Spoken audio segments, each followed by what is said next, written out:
Montlivet. By Alice Prescott Smith.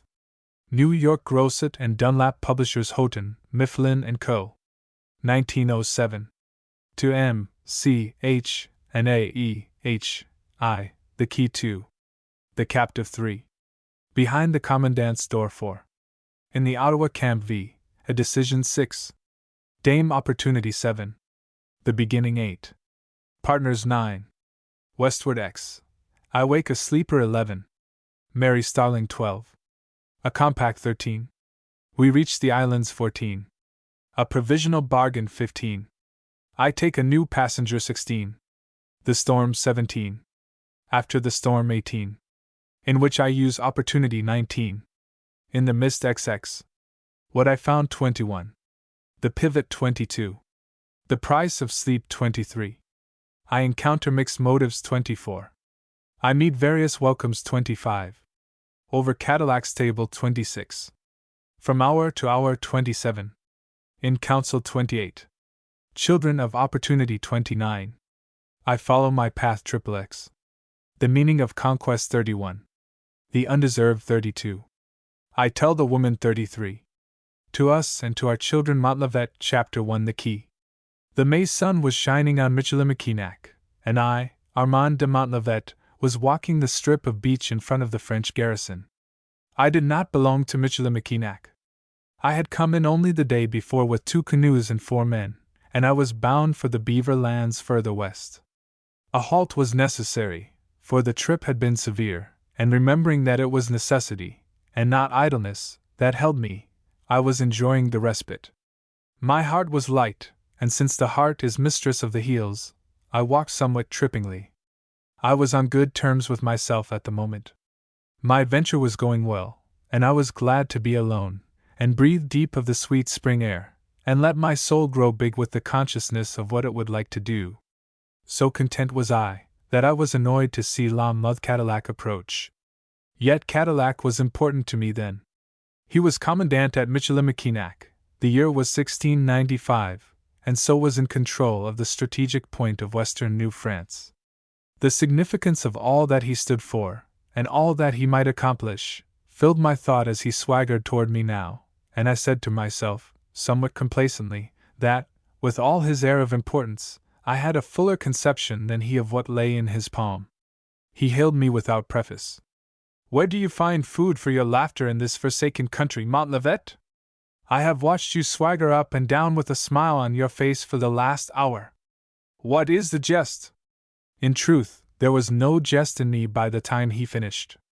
My own thought had just called him a swaggerer, and now he clapped the same phrase back at me.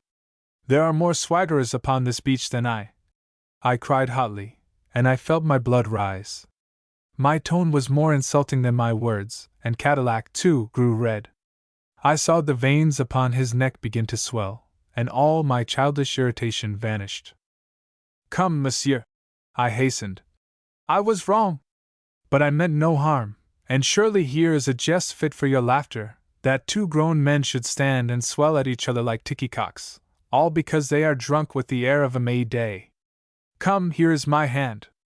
"But you said that I—" "And what if I did?" I interrupted. I had fallen into step, and was pacing by his side.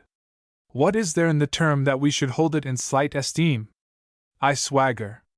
What does that mean, after all, but my acknowledgment of the presence of Dame Opportunity, and my admission that I would like to impress her, to draw her eye in my direction? Surely that is laudable, monsieur."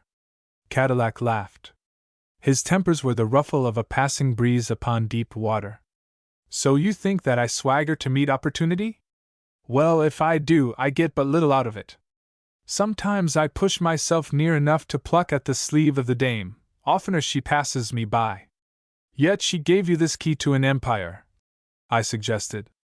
I had been rude, and I repented it, and more than that, there was something in the man that tempted me to offer him flattery even as I desire to give sweets to an engaging child. But this cajolery he swept away with a fling of his heavy arm. "The key to an empire!" he echoed contemptuously. "They are fine words, and the mischief is that they are true. Yet food in my stomach, and money in my pocket, would mean more to me just now. I must speak to this Indian. Will you wait for me, monsieur? I have business with you. I bowed, and resumed my walk. The key to an empire! I said my own words over, and could have blushed for their tone of bombast. They were true, but they sounded false. I looked at my surroundings, and marveled that a situation that was of real dignity could wear so mean a garb. The sandy cove where I stood was on the mainland, and sheltered 4 settlements. Behind lay the forest. In front stretched Lake Huron, a waterway that was our only link with the men and nations we had left behind. The settlements were contiguous in body, but even my 24 hours' acquaintance had shown me that they were leagues apart in mind. There were a French fort, a Jesuit convent, a village of Ottawas, and barred by the aristocracy of a palisade, a village of Hurons. The scale of precedence was plain to read. The huts of the savages were wattled, interlaced of poles and bark. The French buildings were of wood, but roofed with rough cedar. The only houses with board roofs were those of the Jesuits. In later times, when I found Father Carheil hard to understand, I used to say to myself that he was not to be held too strictly to account for his contradictions, for though one learns to think great thoughts in the wilderness, it is not done easily when there is sawed lumber to shut away the sky. Cadillac came back to me in a few moments. He had lost his swelling port, and was frowning with thought. I saw you in the Huron camp, Montlivet, he said. Do you understand their speech? Now this was a question that I thought it as well to put by. Would you call it speech? I demurred. It sounded more like snarling. Then you do understand it? I kicked at the dogs at my feet. Frowns are a common language. I could understand them, at least. The camp is restless. Are they hungry? Cadillac shrugged his shoulders. Possibly. But it is not hunger that sagamite or maize cakes can reach. Would a taste of Iroquois broth put them in better condition, do you think? I turned away somewhat sickened. It is a savage remedy, I broke out. And a good cook will catch his hare before he talks of putting it in the pot. Where is your Iroquois hare, Monsieur de la Mothe Cadillac? The commandant shook his head. My hare is still at large, he confessed. Though just now, come, Monsieur de Montlivet, let us to plain speech. We are talking as slantingly as savages. I have a Huron messenger at my quarters. Come with me and interpret. A messenger from your own camp? Is it my own camp? He queried soberly. I do not know. I have reason to think that many of my Hurons are ripe for English bribes, or even for the Iroquois. It is a strange menagerie that I rule over here, and the Hurons are the foxes, when they are not trying to be lions. You say that their camp is restless. I do not speak their language, but I can tell you more. They are in 2 factions. Those who follow old Kondiaronk, the rat, are fairly loyal, but the faction under the Baron would sell us to the English for the price of a cask of rum. Truly our scalps sit lightly on our heads here in this garrison. I hesitated. I did not like this situation, and prudence whispered that I had best cut the conversation here, and make my way as swiftly as possible to the west. But curiosity urged me to one more question. I asked it with my lips pursing to a whistle, that I might seem indifferent. Is the messenger from the Baron? Cadillac nodded contentedly. So you have decided to help me, he said, with a smile that read my indecision perfectly, and I felt, with a rush of blood to my face, much less sure of myself, and more respect for him. I wish that I had inducements to keep you here, he went on, for I hear from Montreal that you have wonderful command of Indian dialects. But I will take what you are willing to give, and be thankful. As to this messenger, this is the tale. Some months ago a small band of Hurons left here for the south. Hunting, or war, or diplomacy, how shall I say what was their errand? But I mistrust them, for they are followers of the Baron. They returned this morning, and are in camp on the island. Their sending a messenger in advance looks as if they had a prisoner, and so desired to be welcomed in state. If the prisoner should be an Iroquois. Now certain tales were fresh in my ears, and so I did not like the implication of the unfinished sentence, and hastened to cover it. It is a favorable sign, monsieur, that the messenger came to you first. How do I know that he came to me first? He came to me, yes. But because a snake slips out of one hole, can you swear that he has not been in another? Will you go to him now? There was no door open for escape, and the matter was not important enough for me to be willing to force one. If you wish, I agreed. Cadillac looked relieved. Good. You will find the messenger at my quarters. I shall let you go alone, for I can make nothing of the man's speech, and he smells somewhat rancid for a close acquaintance. When you are through, you will find me here. I bowed, and made my way to his quarters.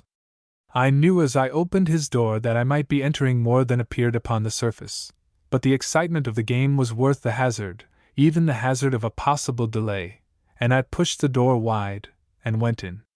The Huron was sitting in the middle of the floor, handling his calumet with some ostentation. The Hurons were but the remnant of a race, for Iroquois butchery had reduced them in numbers and in spirit, but even in their exile they preserved a splendor of carriage that made the Ottawas, who camped beside them here, seem but a poor and shuffling people. This man was a comely specimen, and he was decked to do honor to the moment. His blanket was clean, and his head freshly shaved except for a bristling ridge that ran, like a cock's comb, across his crown, and that dripped sunflower oil over his shoulders. He handed me his calumet, and we smoked for the time required by ceremony. Then he rose, and drew 2 beaver skins from the folds of his blanket. The sun has smiled upon us, he said, with a certain sedate pomposity which, like the black crest on his head, might be ludicrous in itself, but seemed fitting enough in him. I speak for my people who are in camp upon the island. We have been upon strange rivers, and over mountains where the very name of Frenchman is unknown. Yet we have returned, and we come to you at once, as the partridge to her young. We are glad to see a Frenchman's face again. We confirm what we have said by giving these beavers. I smoked for a moment, then leaned over and kicked the skins into the corner. Why these words? I asked, with a slow shrug. Does the leg thank the arm for its service? Does the mouth give flatteries and presents to the tongue? We of Michilimackinac are all of one body. My brother must be drunk with the bad rum of the English traders, that he should come to me in this way. No, if my brother has anything to say, let him think it aloud without ceremony, as if speaking to his own heart. Let him save his beavers till he goes to treat with strangers. There was a long silence. The Huron wrapped his blanket closer, and looked at me, while I stared back as unwinkingly. His face was a mask, but I thought, as I have thought before and since when at the council fire, that there was amusement in the very blankness of his gaze, and that my effort to outdo him at his own mummery somewhat taxed his gravity. When he spoke at last he told his story concisely. A half-hour later, I went in search of Cadillac. He heard my step on the crunching gravel, and when I was still rods away, he laid his finger on his lips for silence. I went to him rather resentfully, for I had had no mind to shout my news in the street of the settlement, and I thought that he was acting like a child. But he took no notice of my pique, and clapped me on the shoulder as if we were pot companions. Hush, man, he whispered fretfully. Your look is fairly shouting the news abroad. No need to keep your tongue sealed, when you carry such a telltale face. So they have an Iroquois? I dropped my shoulder away from under his hand. If that is the news that you say, I shouted, no harm is done, save to my honor. No, they have no Iroquois. Cadillac stopped. No Iroquois, he echoed heavily. No, monsieur. They have an Englishman. It was as if I had struck him. He stepped back, and his face grew dull red. A spy? I shook my head. I could feel my blood pumping hard, but I answered by rote. Not by the Huron story. The commandant snapped his fingers. That for his story! As idle as wind in the grass! He snorted. But what did he say? I grew as laconic as the Huron. That they left here as a hunting party, I said categorically. That they soon joined a war party of Algonquins, and went with them to the English frontier. I could make little of his geography, but I infer that they went in the direction of Boston, though not so far. There the Algonquins fell upon a village, where they scalped and burned to their fill.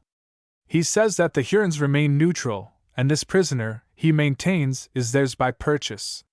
They bought him from the Algonkins for 2 white-dressed deerskins, and they have treated him well. They have found him a man of spirit and importance, and they ask that you make a suitable feast in honor of what they have done. The Huron is waiting for your answer." Cadillac had listened nodding, and his reply was ready. "Tell him that they must bring the prisoner tomorrow early, soon after daybreak. Tell him that Monsieur de la Mothe Cadillac knows his part, and that the kettle shall be full of dog meat, and the young men painted and ready for the dancing." He spoke rapidly, his hand on his sword, and his great shoulders lifted as if eager to meet their new burden. He turned to me with a smile that would have conquered enmity in a wolf. "This is great news, Montlivet. I could almost ask you to drink the health of the Baron, and all his scurvy, seditious crew. For, look you, even if the Englishman is a spy, and the Hurons have brought him here to make a secret treaty, why, he is in our hands, and Boston is a continent away. He will have opportunity to learn some French before he goes back to his codfish friends. What say you, monsieur?" I laughed rather ruefully. I saw that the game was to be exciting, and I had never been backward at a sport. Yet I knew that I must turn my face from it. "What do I say?" I repeated. "Nothing, monsieur, but that I am a trader, not a diplomat, and that tomorrow I must be on my way to the west. I will take your answer to the Huron. Monsieur, I hope you will sleep long and sweetly tonight. You will need a clear head tomorrow." Cadillac looked at me, and wagged his head. "Good day to you, trader," he said, with one of his noiseless laughs. "How well you must sleep who have no thought beyond your beaver skins, even though you do carry brandy and muskets hidden in your cargo. Never mind, never mind. Keep your secrets. Only see that Father Carhyle does not smell your brandy, or I may be forced to send you back to Montreal." Chapter 2: The Captive. I woke the next morning saying, "I must keep out of this," and I knew that I had said it in my slumber. It is pitiful that a man should be so infirm of will that he need cosset his resolution in this fashion, and I kicked the dogs from the door of my cabin, and went out to meet the world in a bad humor. It was a still world in the great sky and water spaces, but a noisy one upon the shore. Early as it was, the night dusk was still lingering, the kettles were simmering, and the Indians decked for a holiday. The sense of approaching action was powder to my nostrils, and added to my spleen, so though I went down upon the beach, and joined Cadillac and his officers, I was but surly company, and soon turned my back upon them, to stare off at the lake.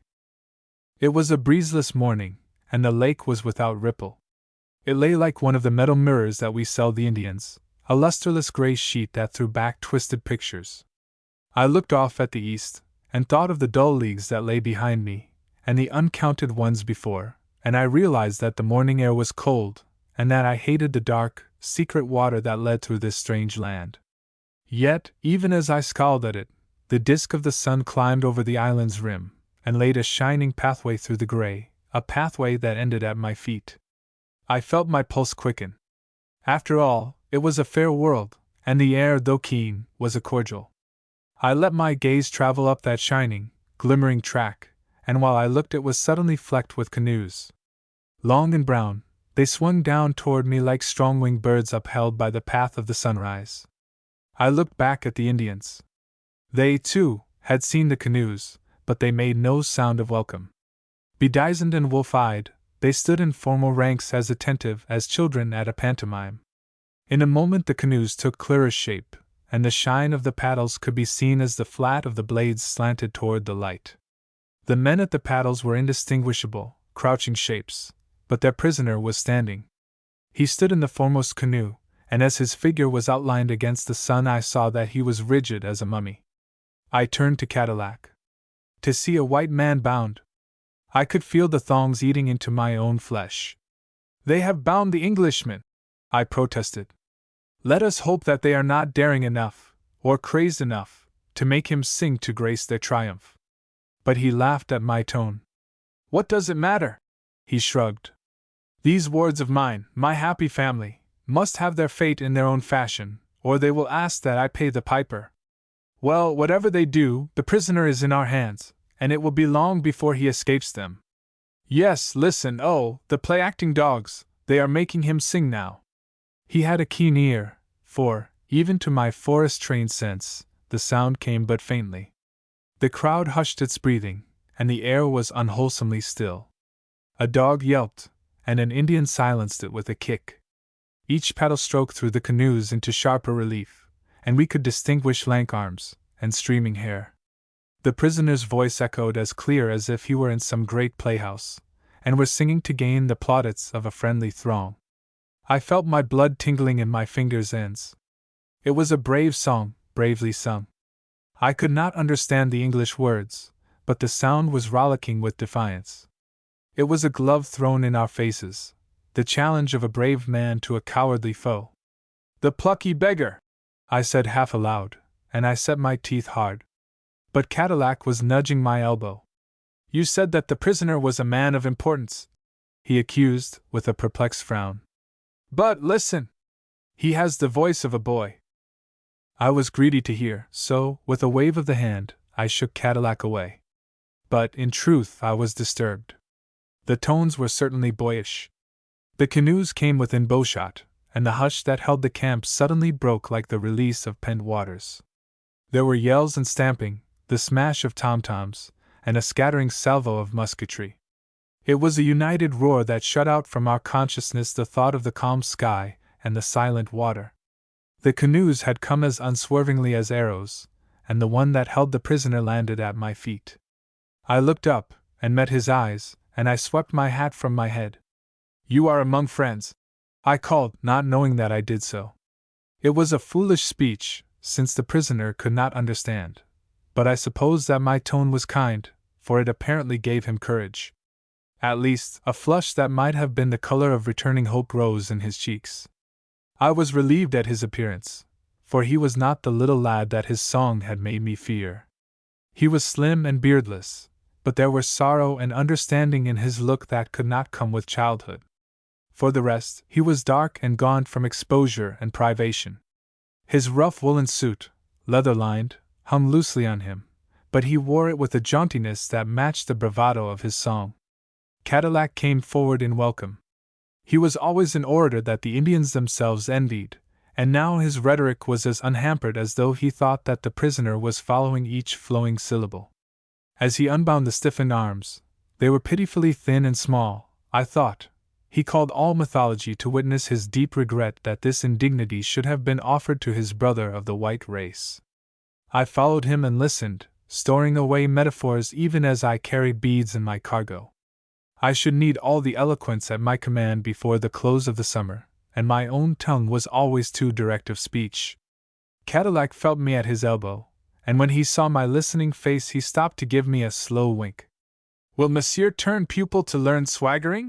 he asked, with an upward cock of the eye. I had thought him too old for a school. I bowed, and hated myself for my lagging wits that would not furnish a retort. "Never too old to sit at your feet," I assured him, and I went away knowing that I had been slow, and that the honors were with him, but knowing, also, that somehow I liked the man, and that I should drink his health when I opened my next tierce of canary. I went to find my men, and it was time that I bestirred myself.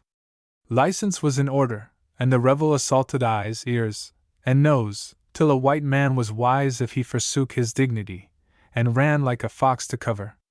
The air was surfeiting with the steam of food. Dog meat bubbled in great cauldrons, and maize cakes crackled on hot stones. A bear had been brought in, and was being hacked in pieces to add to the broth. The women did this, and as I passed them they stopped, with their hands dripping red, and shook their wampum necklaces at me, and pointed meaningly toward a neighboring hut, where I had been told that rum could be bought if you were discreet in choosing your occasion. I tossed them a handful of small coins, and warned them in Huron that if they molested my men I should report them to the commandant. I felt yet more haste to see my canoes under way. I was plunging on in this fashion when Father Carhyle plucked at my sleeve. "Do you think you are running from the Iroquois?" he grumbled, and he pushed his irritable, brilliant face close to mine.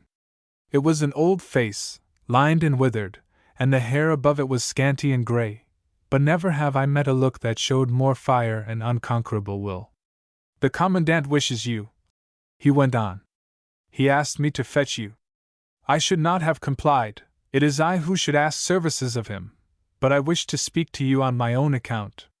Monsieur, do you know these men that you have in your employ? I nodded.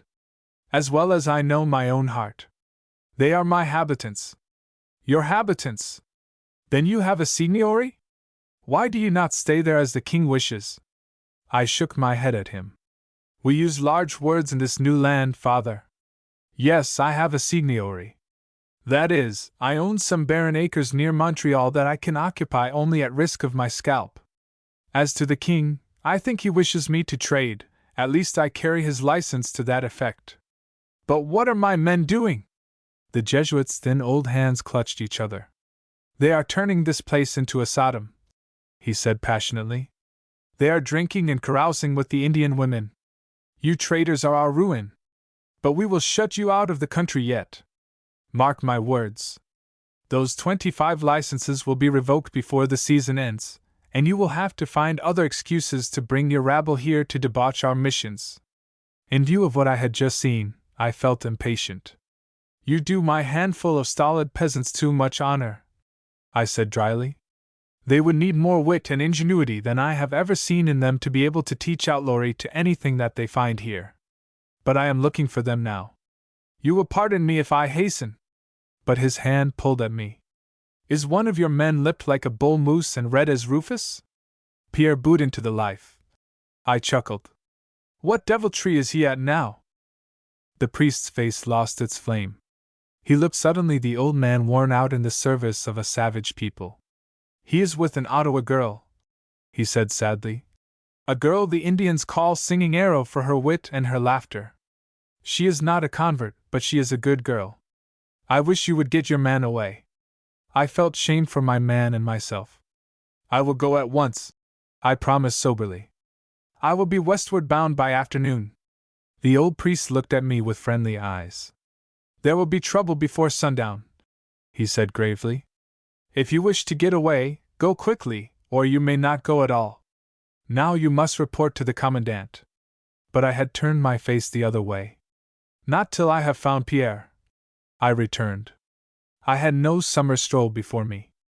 Pierre, Anak that he was as lost as a leaf in a whirlpool, and though I had quick eyes, and shoulders that could force a passage for me in a crowd, I could see no sign of his aureole crest of red head in all the bobbing multitude of blackbirds. Instead I stumbled upon Cadillac. He linked his arm in mine. Do you know, he said abruptly, the prisoner has spirit and to spare. He may be a man of importance after all.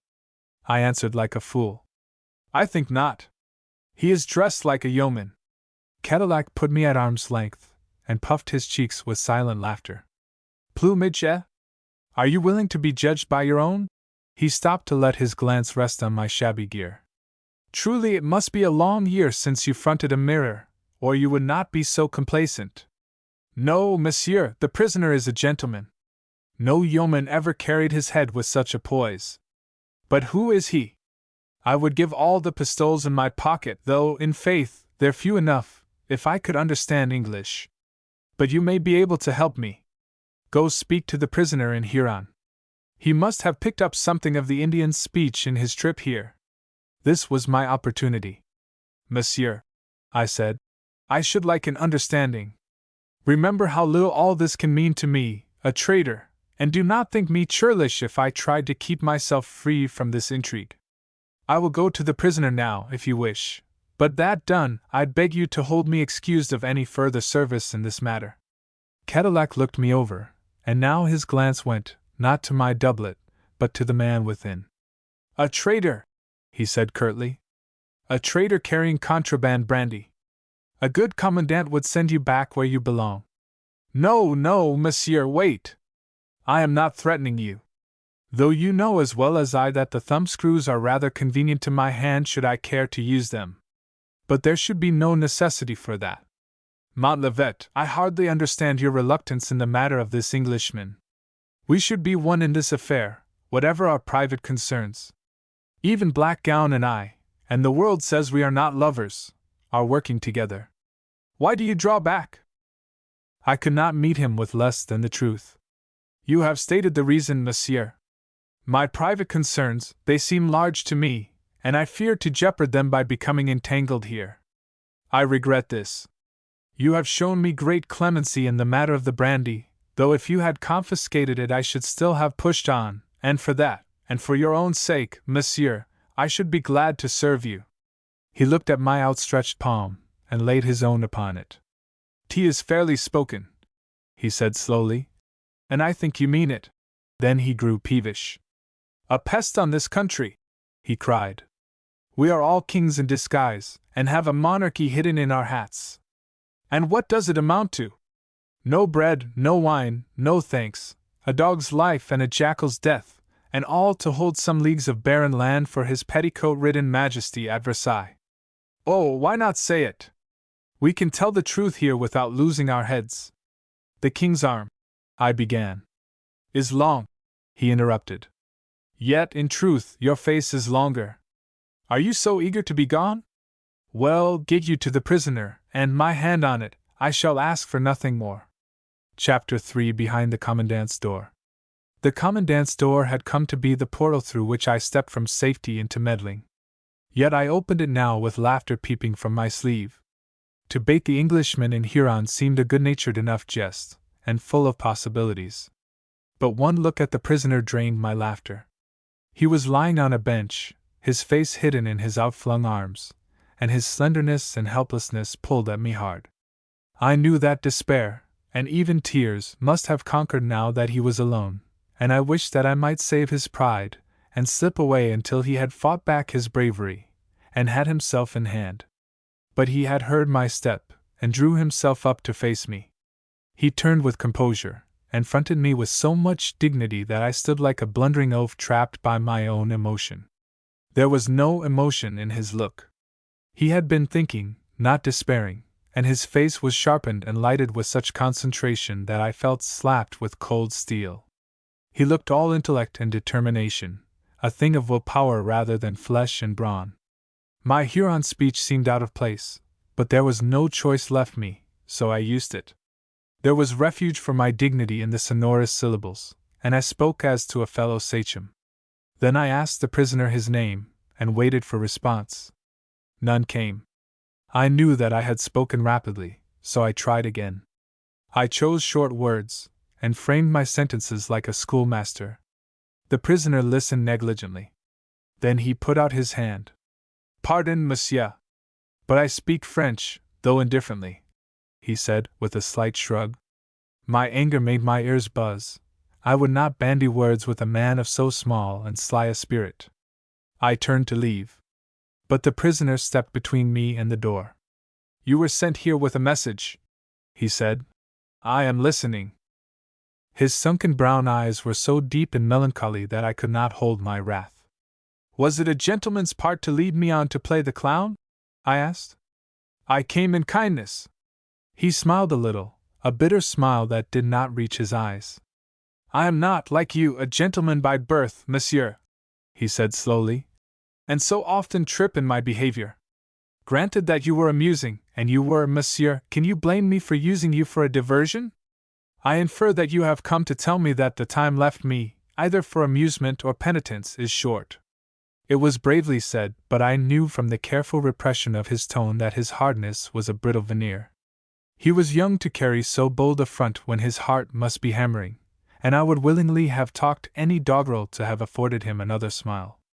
"I know nothing of your future," I hastened. "Save that arguing from your youth, it will probably be a long one.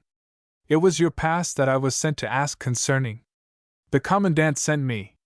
Since you speak French, my mission is over. The Commandant will come himself." The prisoner laid his hand upon a chair. "Will you sit? I would rather it be you than the Commandant, if it must be any one. What were you sent to ask?" I waved away the chair, for I thought of the passing moments, and of what I had promised Father Carlyle. "I must hasten," I said irritably. "What was I to ask?" "Why, your name, the account of your capture, the story of your being here, in brief." He saw that I glanced at the door, and he walked over to it.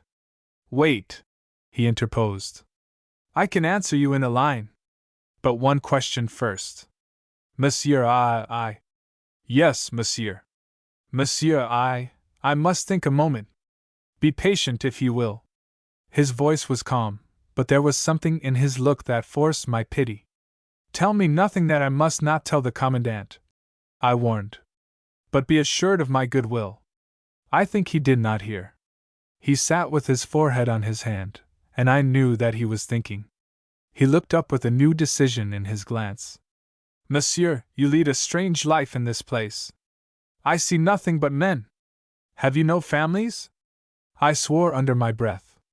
I had expected some meat from his remark, and he gave me trivialities. I had no time for social preliminaries, and I felt sudden distaste for him. I pointed him to the window. We are not all men. There are Indian women in plenty. Shall I draw the shade that you may see?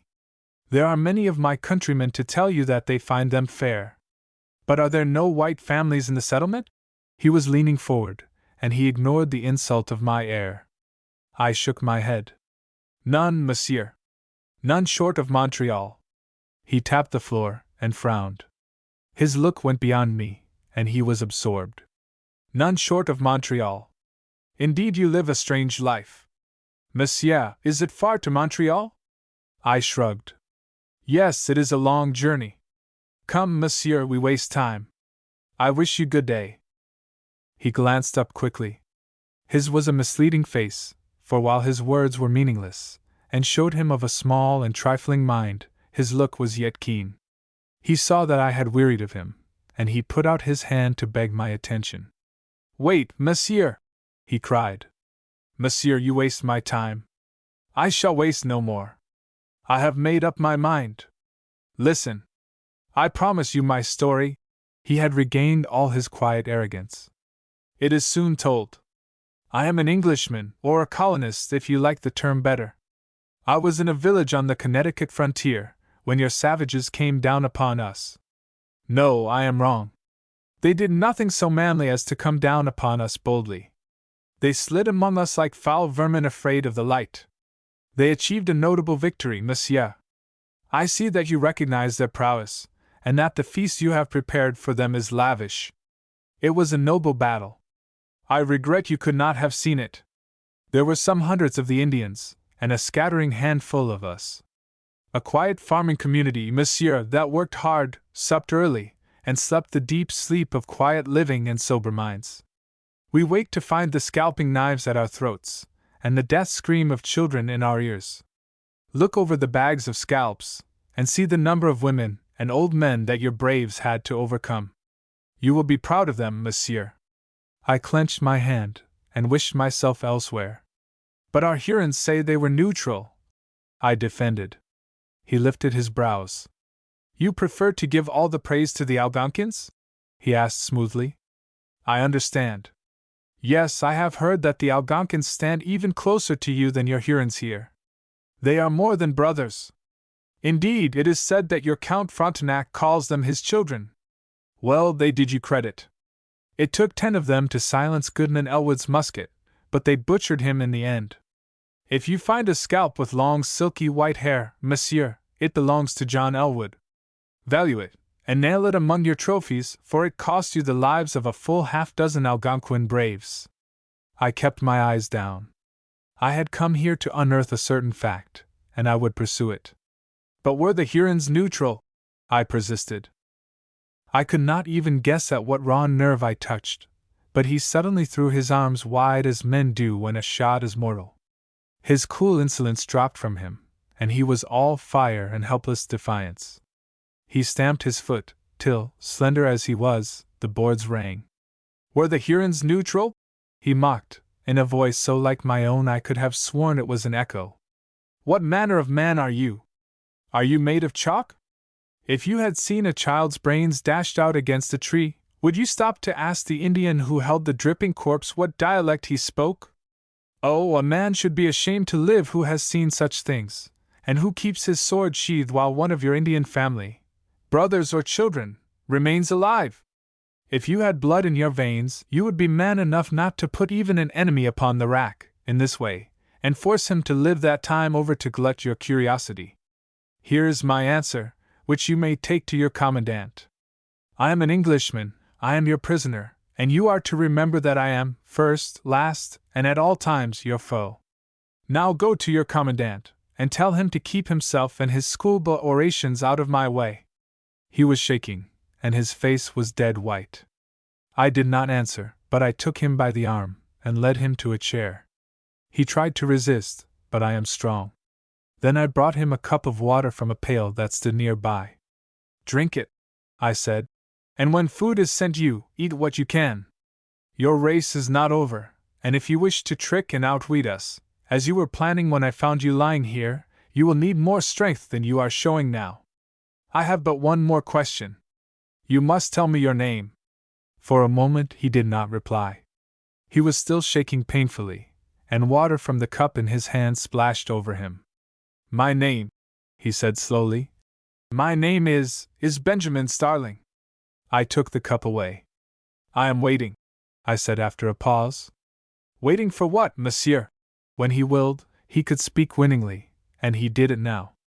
I took paper from my pocket. "For your real name," I answered. "I shall write it here, and you must swear that it is true. Don't squander lies. Plain dealing will be best for us both." He was as changeable as June weather. Now it was his cue to look pleading. "The Indians called me by a name that meant bitter waters," he said hesitatingly. "But my baptismal records say Starling. I am telling you the truth, monsieur." I wrote the name so that he could see. "You give me your word as a gentleman," I said, "that your name is Benjamin Starling." He stopped a moment. "Can a yeoman swear himself a gentleman?" he asked. "I think not. I will be more explicit. I give you my oath as a truth-loving person that my name is Starling." I put up the paper. "Thank you," I said. "And now, Monsieur Starling, we will say good-bye. I am only a chance wayfarer here, and leave in an hour. I cannot wish you success since you are my foe, but I can wish you a safe return to your own kind. I hope that we shall meet again. When I am dealing with a foe that I respect, I prefer him with his hands unbound. Good day, monsieur." But he was before me at the door. I saw that my news troubled him. "You mean," he asked, "that you are leaving here for several days?" I laid my hand on the latch. "No," I answered. "I leave for several months, monsieur." "For months?" "Oh no!" he cried, and he drew back and looked at me. "Then I am like never to see you again," he said thoughtfully. "You have been kind to me." He suddenly thrust out his hand. "Monsieur, I will be more generous than you. I wish you success." But I would not take his hand on those terms. "Don't," I said roughly. "You cannot wish me success. It will mean failure to you, to your people. No, we are foes, and let us wear our colors honestly. Again I wish you good day." And bowing, I raised the latch, and made my way out of the commandant's door. Chapter 4. In the Ottawa camp. Chance was disposed to be in a good humor.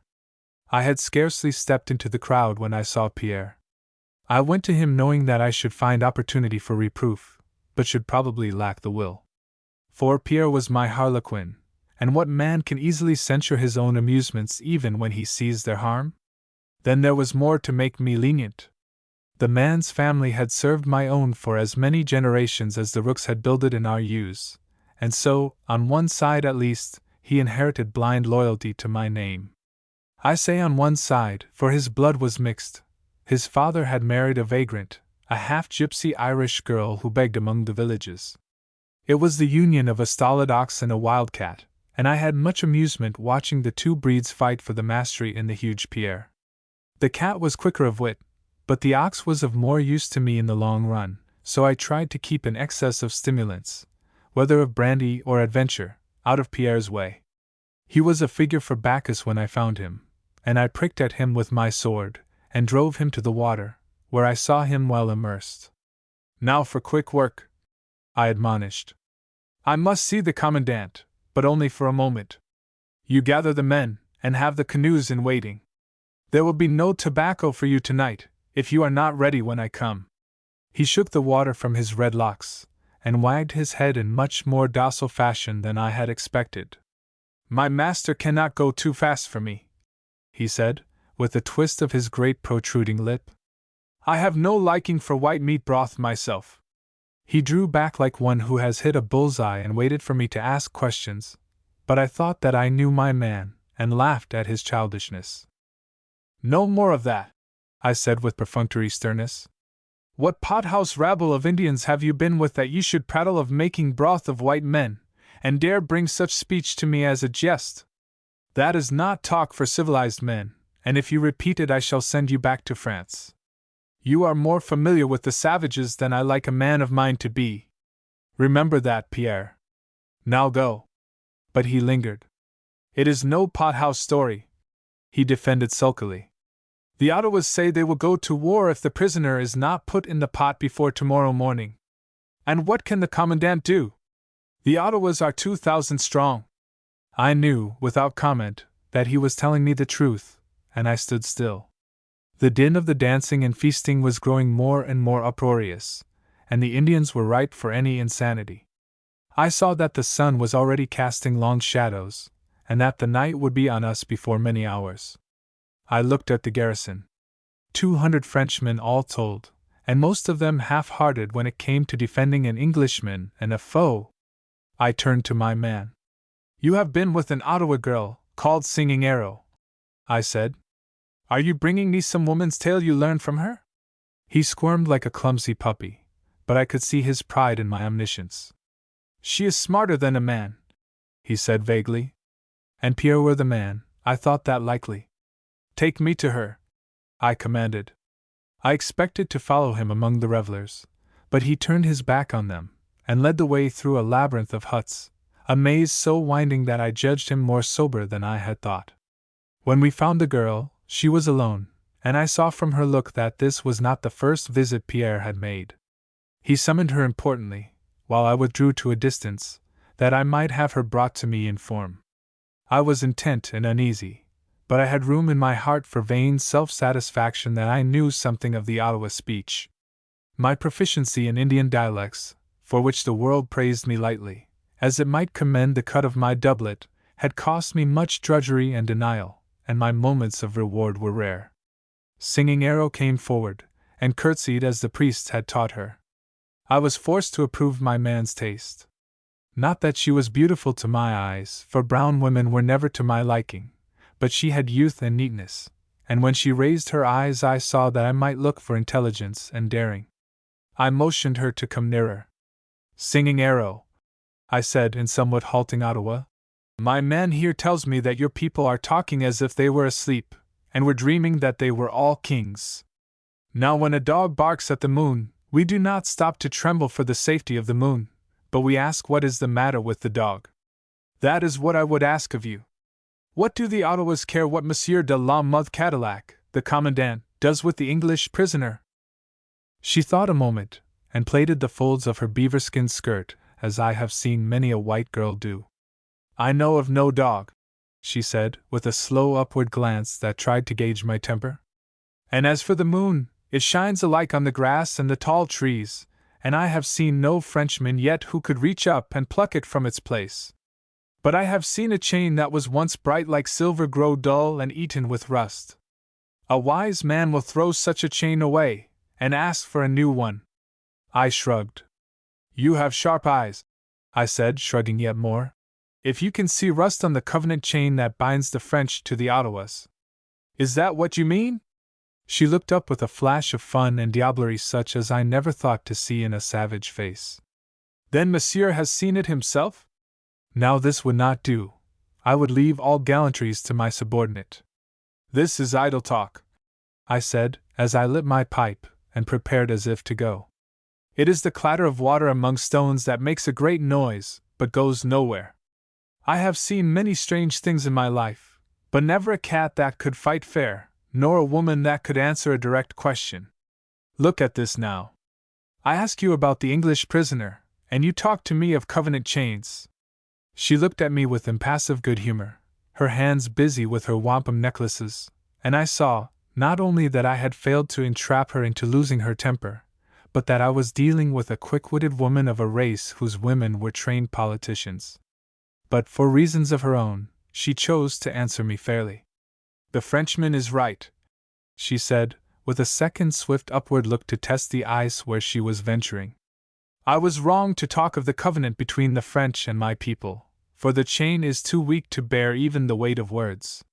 It is rusted till it is as useless as a band of grasses to bind a wild bull.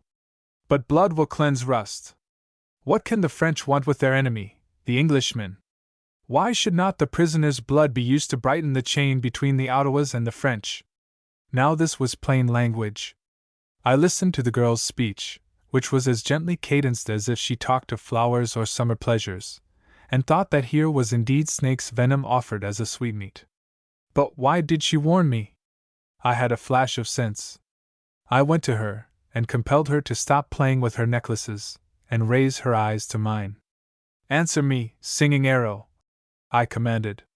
You are repeating what was said in council, but you do not agree with it. You would like to save the prisoner. Look at me again. Am I right? I could as well have held an eel. She slipped from my hands, and ran back to her lodge. So, she cried, as she lifted the mat before her door. So it is not the dog alone that smells at its food before it will eat. Why stay here? I have given you what you came to find. Take it. And with a look at Pierre she disappeared. Pierre gave a great bellow of laughter. I will catch her, he volunteered, and made a plunge in the direction of the lodge. But I caught him by the hood of his blanket coat, and let his own impetus choke him. Now look you, Pierre Boudin, I said. If you cross the door of that lodge on any errand, mind you, you are no longer man of mine. I mean that, you are no longer man of mine. Now begone. Gather the men, go to the canoes, and wait there till I come. I may come soon, I may not come till morning. Pierre was still swelling. As the master wishes, he said, with his eyes down, but I thought that he hesitated, and I called him to me. Pierre, I said, do you want to be sent back to Montreal, and have Francois Labreth put in your place? The giant looked up to see how much I was in earnest, and, as I returned his look, all his bravado oozed away. It does not seem quite the part of a man to cow a subordinate till he looks at you with the eyes of a whipped hound, but it was the only method to use with Pierre, and I went away satisfied. I turned my steps toward the main camp of Ottawas, and there I idled for an hour. The braves were good-humored with me, for I was a trader, not an officer, and their noses were keen for the brandy that I might have for barter. So that I was free to watch them at their gambling, or dip my ladle in their kettles if I willed. All this was good, but it went no further. With all my artifices, I could not make my way into the great circle around the campfire, and I grew sore with my incapacity, for I saw that Longwint, the most powerful chief of the Ottawas, was speaking. I picked up a bone and threw it among the dogs with an oath for my own slowness. The bone was greasy, and I took out my handkerchief, but before I could use it to wipe my hands, a young squaw pushed her way up to me, and offered her long black hair as a napkin. She threw the oily length across my arm, and flattered me in fluent Ottawa. Then I forgot myself. The body frequently plays traitor in emergencies, and my repugnance conquered me so that I pushed her away before I had time to think. Then I knew that I must make amends. The beauty of your hair is like the black ice with the moon on it, I said in Ottawa. You must not soil it. She giggled with pleasure to hear me use her own tongue, and would have come close to me again, but I motioned her away. Stay there and catch this, I called, and I tossed her a small coin. For all her squat figure and her broad, dull face, she was quick of action as a weasel. She put her hands behind her, and thrusting her head forward, caught the coin in her teeth. It was well done, so well that I said, Brava! And the braves around me gave approving grunts. Look at the stupid Frenchman, I heard a brave say. For all his red coat, and his manners, he cannot catch as well as a squaw. I pointed my finger at him, and twirled my mustaches as if I were playing villain in a comedy. A Frenchman does not stoop to catch money, I vaunted, with my arm akimbo. Money is for slaves and women. Give the Frenchman a spear, a man's weapon, and then see if he can be beaten at throwing by a squaw. There was a laugh at this, and the squaw to whom I had thrown the coin seized a sturgeon spear that leaned against the kettle, and hurled it at me. I turned my back, and caught it over my shoulder. There was a hush among the braves for a moment, then a low growl of applause. "Let him do it again!" several voices cried. I did it again, and yet again, in varying ways. The squaw threw well, and caught better, but she was no match for my longer reach and better training. Still we kept the spear hurtling. With each throw I backed a pace or two toward the council fire, and the crowd made way for me. "This is enough," I cried at length. "Have you no men among you who can throw better than your women?" A dozen braves, each clamoring, leaped forward, but before I could select one of them, a young Huron elbowed his way into the midst of them and placed himself before me. "Try your skill with me," he cried, striking his breast, and though he spoke a broken mixture of Huron and Ottawa, his air was so rhetorical that the Ottawas, always keen for a dramatic moment, stopped to listen. I balanced the spear in my hand. "I am trying my skill with the Ottawas," I said. "Since when has Pamau, the Huron, forsaken his own camp?" The Huron drew back. He was a son of that adroit traitor, the Baron, and what his presence in this camp meant, I could only surmise. But that he was of the Baron's blood was enough for me, and I was prepared to dislike him without searching for excuse. He, on his part, looked equally unfriendly. He resented my recognition, and taking his war spear from his belt he sent it at me with a vicious fling. This heated my blood. I caught the spear, and tested it across my knee. It was pliant but tough, and wickedly barbed, a weapon for a man to respect. "So you wanted the color of my blood?" I called angrily. "You have a good spear, all that was lacking was a man to aim it." And with a contemptuous laugh I tossed the spear back to his hand. Now this was mere childishness, and I knew it, and hoped, with shame for my own lack of sense, that Pamau would not accept my covert challenge, and that the matter would end there. But Pamau had purposes of his own. He looked at the spear for a moment, then sent it spinning toward my head. "On guard!" he cried in my own tongue, and I remembered that he had spent some time among the French at Montreal. I caught the spear, and cursed myself for a fool. The Indians again gave tongue to their approval, and gathered in a ring, leaving the space between Pamau and myself clear. All was ready for the game to proceed. I hesitated a moment, and the Ottawas laughed, while Pamau looked disdainful. All animals are braggarts, from the cock in the barnyard to the moose when he hears his rival, and man is not much better. I pricked the spear point against my hand, and looked at it critically. "It is as dull as the Huron's wits," I scoffed. "But we will do the best that we can with it." And stepping back several feet nearer the council fire, I put the weapon into play. I have been in weightier occasions than the one that followed, but never in one that I can remember in more detail. In all lives there are moments that memory paints in bright, crude colors, like pictures in a child's book, and so this scene looks to me now. I can see the crowding Ottawas, their bodies painted red and black, their nose pendants, a pebble hung on a deer sinew, swinging against their greasy lips as they shouted plaudits or derision. But best I can see Pamau, dancing between me and the sun like some grotesque dream fantasy. He was in full war bravery, his body painted red, barred with white stripes to imitate the lacing on our uniforms, and his hair feather-decked till he towered in height like a fir tree. I say that he was grotesque, but at the time I did not think of his appearance. I thought only that here was a man who was my mate in cunning, and who wished me ill. This was no squaw's game, for each cast was made with force and method. We both threw warily, and the spear whistled to and fro as regularly as a weaver's shuttle. I backed my way toward the council fire until I could hear Longwind distinctly, then I prayed my faculties to serve me well, and stood my ground. My mind was on the rack. I could not, for the briefest instant, release the tension of my thought as to the game before me, yet I missed no sound from the group around the fire. The low, red sun dazzled my eyes, and I waited, with each throw from the Huron, for one that should be aimed with deadlier intent. For I realized that Pamau was not doing his best, and since I had seen hate in his eyes, this clemency troubled me.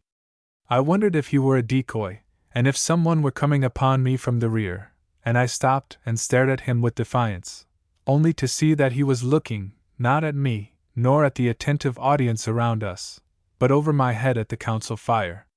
Then, indeed, the truth clapped me in the face, and I could have laughed aloud to think what a puppet I had been, just when I was comforting my vanity with my own shrewdness. Of course, Pommel would spare me, and so prolong the game. As the son of the leader of the Hurons, he had more to learn from Longwin's speech than I. We were playing with the same cards, but his stakes were the larger. I suddenly realized that I was enjoying myself more than in a long time. But the test was to come. When Pommel had heard all he wished, he would aim the spear at my throat, and so, though I threw negligently, I watched like a starved cat. I heard the council agree upon a decisive measure, and I knew that the Huron's moment had arrived. He seized it. His spear whistled at me like a bullet, but my muscles were braced and waiting. I caught the weapon, and held it, though the wood ate into my palms. The savages told the Huron in a derisive roar that the Frenchman was the better man. And now it was my turn. So far I had thrown fair, without twist or trickery, but I knew one turn of the wrist that could do cruel work. Should I use it? Pommel had tried to murder me. I looked at his red and white body, and reptile eyes, and hate rushed to my brain like liquor. I took the spear and snapped it. "Take your plaything!" I cried, and I tossed the fragments in his face. "Learn to use it if you care for a whole skin, for I promise you that we shall meet again." And turning my back on him, I strode out of the Ottawa camp the richer by some information, and one foe. Chapter 5: A Decision. I found Cadillac in his private room at the fort, and said to myself that he looked like a man stripped for running. Not that his apparel had altered since I had met him swaggering upon the beach the day before, but his bearing had changed. He had dropped superfluities, and was hardened and sinewed for action. I expected him to rate me for my tardiness in reporting my interview with the Englishman, but, instead, he greeted me with so much eagerness that I saw that some of my news must have run before. "What do you know?" I cried. He looked at the crowd swarming outside the window. "That we are in a hornet's nest," he said with a wry smile. "But never mind that now. We must talk rapidly. I have been waiting for you. I could not act till I learned what you had done." I bowed my regrets. "I was delayed. I saw the Englishman and—" He cut me short. "Never mind the Englishman," he cried, with a wave of his impatient hand. "Tell me of the Ottawa camp. You have been there an hour. I hear that you danced where they danced, and shared dog meat and jest alike. In faith, Montlivet, I have a good will to keep you here in irons if I can do it in no gentler way. But what did Longwin say at the council fire?" I made sure that we were alone, and dropped into a chair. My muscles were complaining, yet I knew that I had but begun my day's work. "It was a long council," I said, "and all the old men were there. Longwin was leader, but he was but one of many. The Ottawas are much stirred. About the prisoner?" I shook my head. "The prisoner is the excuse, the touchstone. The real matter goes deep. You have not blinded these people. They know that England and France are at war, but they know, too, that peace may be declared any day. They know that the Baron has made an underground treaty with the English and the Iroquois, and they realize that the Iroquois may attack this place at any time with half the band of Hurons at their back. They have no illusions as to what such an attack would mean. They know that the French would make terms and be spared, but that the Ottawas and the loyal Hurons would be butchered. They are far-sighted." Cadillac nodded heavily. "So they think that we would desert them, and hand them over to the Iroquois? We must reassure them." I rapped on the table. "We did desert them once," I reminded him. "They know how we abandoned the refugee Hurons at Quebec, and they hold our word lightly. It shames us to say this, but we must see matters as they are. No, the Ottawas do not trust us, but they trust the English less. It is a choice of evils. But they are shrewd enough to see that their greatest peril lies in a truce between ourselves and the English. Then they would indeed be between two stools. Now they see that there are two paths open." Cadillac was breathing heavily. "You mean?" he asked. I spoke slowly. "I mean," I said, That they must either go over to the English themselves, or succeed in embroiling us with the English. And they chose? They did not choose. They temporized. They see the advantages of a union with the English. A better beaver market, and plenty of brandy. It goes hard with them that we are frugal with our muskets, while the English keep the Iroquois well armed. Longwin says, and justly, that it is difficult to kill men with clubs. On the other hand, they like us, and find the English abhorrent. So they have virtually agreed to leave the casting vote with you. They will come after sundown and demand that the prisoner be given them for torture. If you agree, they will feel that you have declared your position against the English. If you refuse... I broke off, and leaned back in the chair. I had not realized, till my own voice stated it, how black a case we had in hand. We sat in silence for a time. Cadillac scowled and beat his palm upon his knee as a flail beats grain, and I knew he needed no words of mine. I thought that he was going over his defenses in his mind, and I began to calculate how many rounds of shot I had in my canoes, and to hope that my men would not prove cravens. I knew, without argument with myself, that the beaver lands did not need me half as much as I was needed here. At length Cadillac looked up. "Do you think the prisoner is a spy?" he asked. I had dreaded this question. "I am afraid so, but judge of him yourself. He speaks French." Cadillac half rose. "He speaks French? Yet he is an Englishman." I nodded. "Undoubtedly an Englishman. And you made nothing of him?" I could only shake my head. "Nothing. He tells the story that I should tell if I were lying, yet he may be telling the truth. He is a bundle of inconsistencies, that may be nature or art. He may be a hot-headed youth, who knows nothing beyond his own bitterness over his capture, or he may be a clever actor. I do not know." Cadillac gave a long breath that was near a sigh. "Poor soul!" he said unexpectedly. "Well, spy or otherwise, it matters little for the few hours remaining."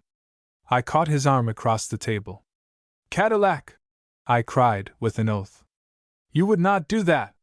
He shook off my hand, and looked at me with more regret than anger. "I am the rat in the trap," he said simply. "What did you expect me to do?" I rose. "Do you mean," I cried, my voice rasping, "that you will not attempt a defense? That you will hand a man, a white man, over to those fiends of hell? Good God, man, you are worse than the Iroquois!" He came over, and seized my arm. "I could run you through for that speech," he said, his teeth grating. "Are you a child, that you cannot look beyond the moment? Suppose I defy the Ottawas? Then I must call on the Baron to help me, since it was his men who brought the prisoner to camp. Why, man, are you crazed? Look at the situation. Kondiaronk, the Huron, will reason as the Ottawas have done, and throw his forces on their side. I should be left with only the Baron to back me, the Baron, who has been whetting his knife for my throat for the last year. Why, this is what he wants. This is why he brought the prisoner here. Would you have me walk into his trap? Would you have me sacrifice my men, this garrison, why, this country even, to save the life of one puny Englishman, who is probably himself a spy?" He stopped a moment. "Why, man, you sicken me!" he cried, and he slashed at me with his sword as if I were a reptile. I took my own sword, and laid it on the table. "I am a fool," I said, not for the first time that day. "But how will Frontenac look at your handing a white man over to torture?" Cadillac put up his sword. "My orders are plain," he said, tapping a sheaf of papers on his desk. "They came in the last packet. I am to treat all prisoners in the Indian manner. As you say, the Indians have come to think us chicken-hearted. We must give them more than words if we are to hold them as allies." I seized sword and hat. "You are a good servant," I said. "I wish you joy of your obedience." And I plunged toward the door. But an orderly stopped me on the threshold.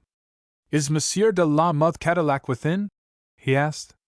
"The Baron desires an audience with him." Cadillac pushed up behind me. "I am here," he called to the orderly. "Tell the Baron that I will see him when the sun touches the waterline." Then he pulled me back into the room. "How much do you think the Baron knows?" he demanded. I felt shame for my forgetfulness. Pamau was in the Ottawa camp, I said, and I told him what had happened. Cadillac's face hardened. Then they have sent to demand the prisoner. He pondered moodily. I had hoped for a few hours' respite. There might have been some way for the prisoner to escape. I had been walking the floor, grinding my mailed heels into the pine wood. Escape! I cried at him. Escape! To starve or be eaten by wolves! The torture of the Ottawas were kinder. Now it is your turn to play the child. Escape? Yes, but not alone. Go, go, monsieur! Go and meet the Baron. Go before I change my mind. Tell the Baron he can have the prisoner. Then go to Longwent, and make what terms you will with him. Make any concessions. Feather your nest while you can. I want someone to win at this, since I must lose. I will take the prisoner west with me. Cadillac seized me. Montlivet, you mean this? He demanded. His grip ate into my arm. I reached up and unclasped his fingers. Unhand me, I grumbled. I must be on my way. But he paid no heed. You mean this? He reiterated, taking a fresh grip. The prisoner will hamper you. I tore my arm away. Hamper me, I jerked out. He will clog me, manacle me. But it is the only thing to do. Now go, while this mood holds with me. 5 minutes hence I may not see things in this way. Go! I will arrange the escape. You, as commandant, must not connive with me at that. Go to the Indians and make your terms. If you can hold them off till moonrise, I promise you the prisoner shall be gone. But Cadillac would not hasten. He gave me the long estimating glance that I had seen him use once before. Montlivet, he said, with his arm across my shoulder, you are doing a great thing for France. No man could serve his country more fully than you are doing at this moment. It is an obscure deed, but a momentous one. No one can tell what you may be doing for the Empire by helping us through this crisis. But I was in no mood for heroics. I am not doing this for France, I cried irritably. I live to serve France, yes, but I want to serve her in my own way. Not to have this millstone tied around my neck, whether I will or no. Don't think for a moment that I do this because I wish. Cadillac removed his arm and looked at me. Then you do it from liking for the Englishman? I should have had the grace to laugh at this, but now it was the torch to the magazine. Like him? No! I shouted with an oath. He is bitter of tongue and I think a spy. He is obnoxious to me. No, I am doing this because I am, what the Ottawas call us all, chicken-hearted, and sick with myself and what I had undertaken. I flung out of the door. Chapter 6 Dame Opportunity. The first thing to do was to see the Englishman. For the third time in 24 hours I went to the commandant's quarters. The prisoner was at the window when I entered, and again I caught his look of keen intelligence, a look which he apparently tried to veil as his eyes met mine. That bred suspicion in me. Yet I could not mistake the welcome with which he greeted me. I am gratified to see you again, monsieur. Now it was a civil phrase, and well spoken, but it annoyed me. I could not understand his change of look, and I disliked complexities. What was the man concealing that he should drop his eyes before me?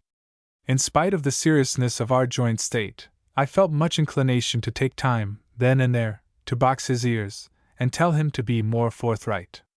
My annoyance made it easier for me to come without phrases to the meat of the matter. I pressed him to a chair, and stood over him. You looked out of the window, Monsieur Starling.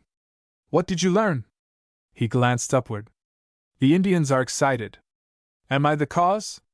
Yes, monsieur. His glance fell. They want me, for torture, he said, with steadiness I could not but commend. Then he turned suddenly. Can your commandant protect me? Now this was unexpected.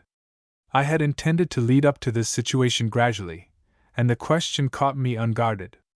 The prisoner was looking me full in the face, and he read there what I had hoped to hide. I understand, he said.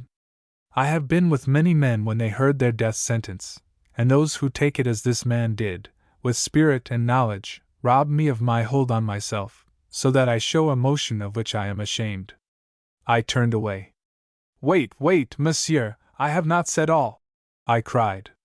There is still one chance for you. He shook his head.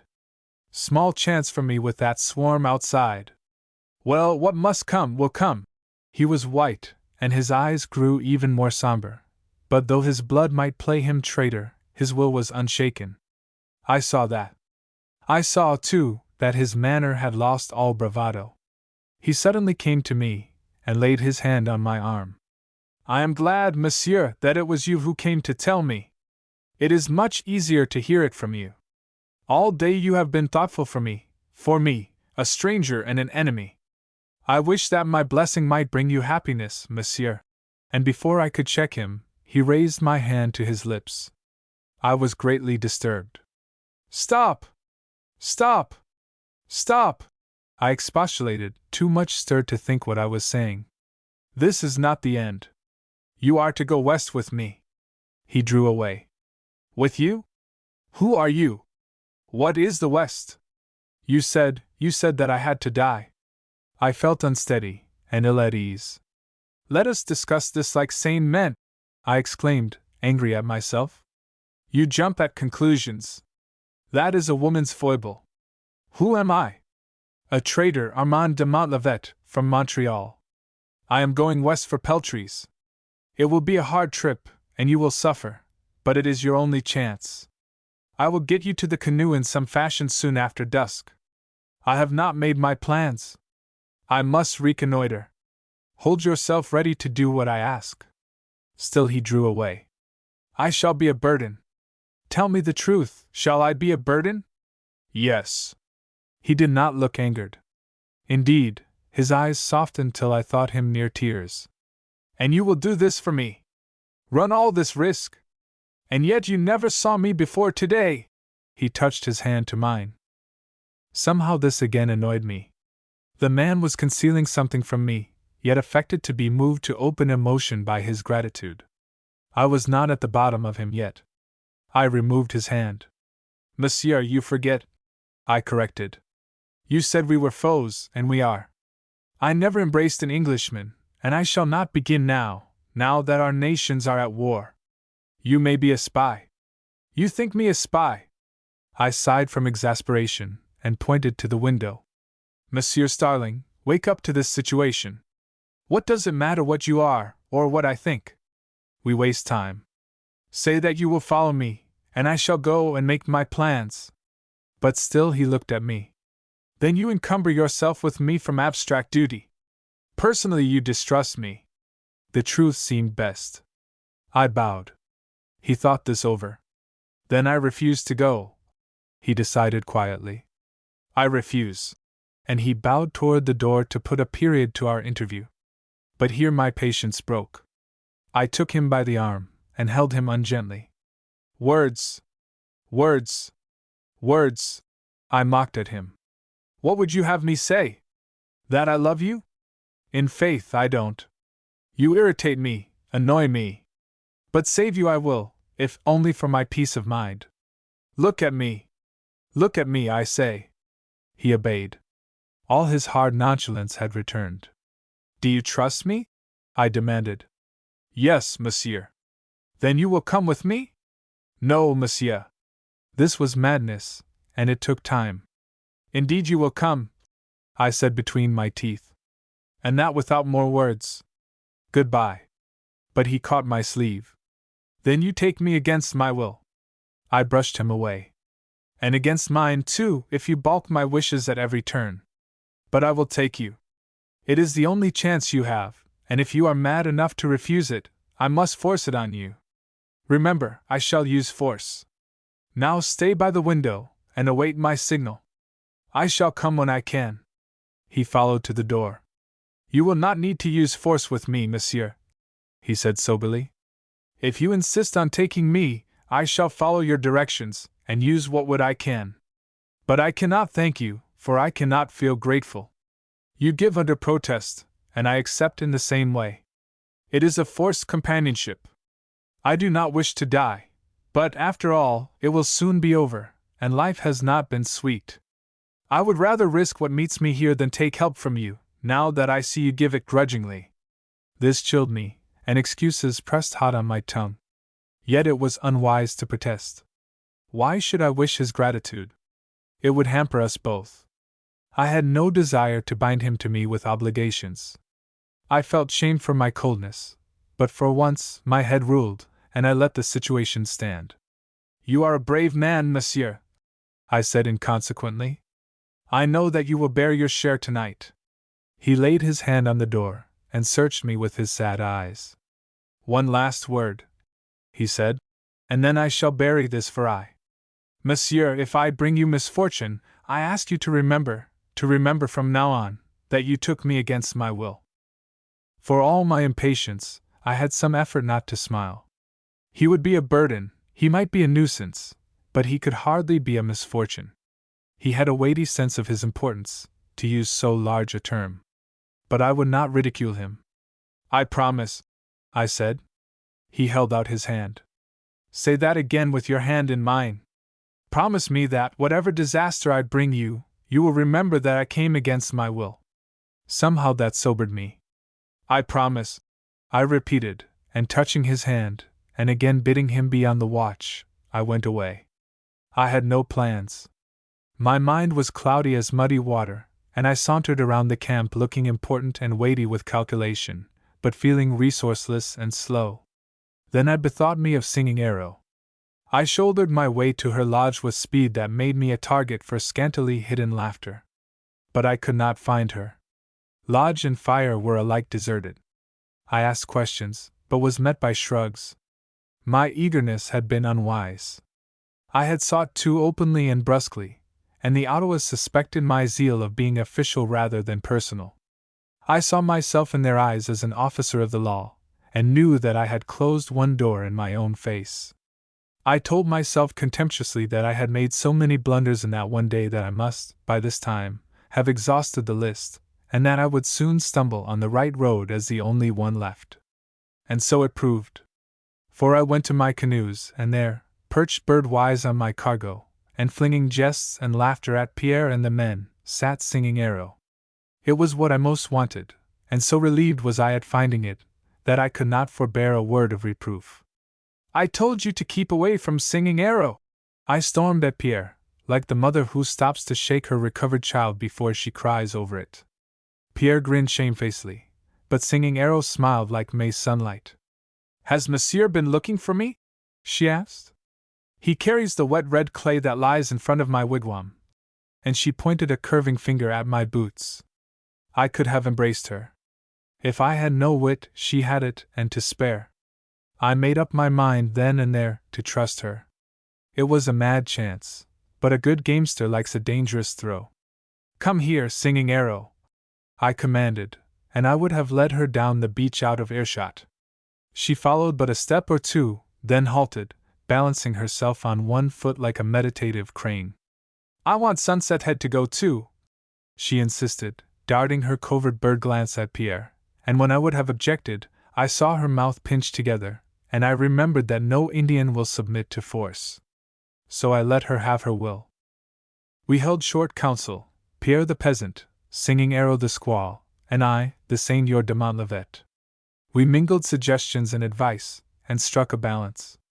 The sunset flamed in the woods behind us, and I knew that the moon rose early. I could have used a knife upon Pierre for the time it took me to convince him that our canoes could carry one man more. Heretofore my nod had been enough to bring him to my heels, but now he thought his head in danger, so he fought with me like an animal or an equal. The equal I would not tolerate, and the animal I cowed in brute fashion.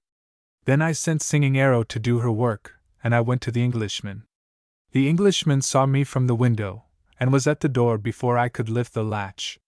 Yet his eagerness did not trip him into carelessness, and so long as the guards could see, he greeted me with a hostile stare. I pushed him within, and closed the door. "Have you seen anyone?" I asked. "Only the guard with my supper." I drew a freer breath. "Good tidings. Then Cadillac has succeeded in holding off the Indians until moonrise." He glanced out at the dusk. "That is not long," he said dispassionately.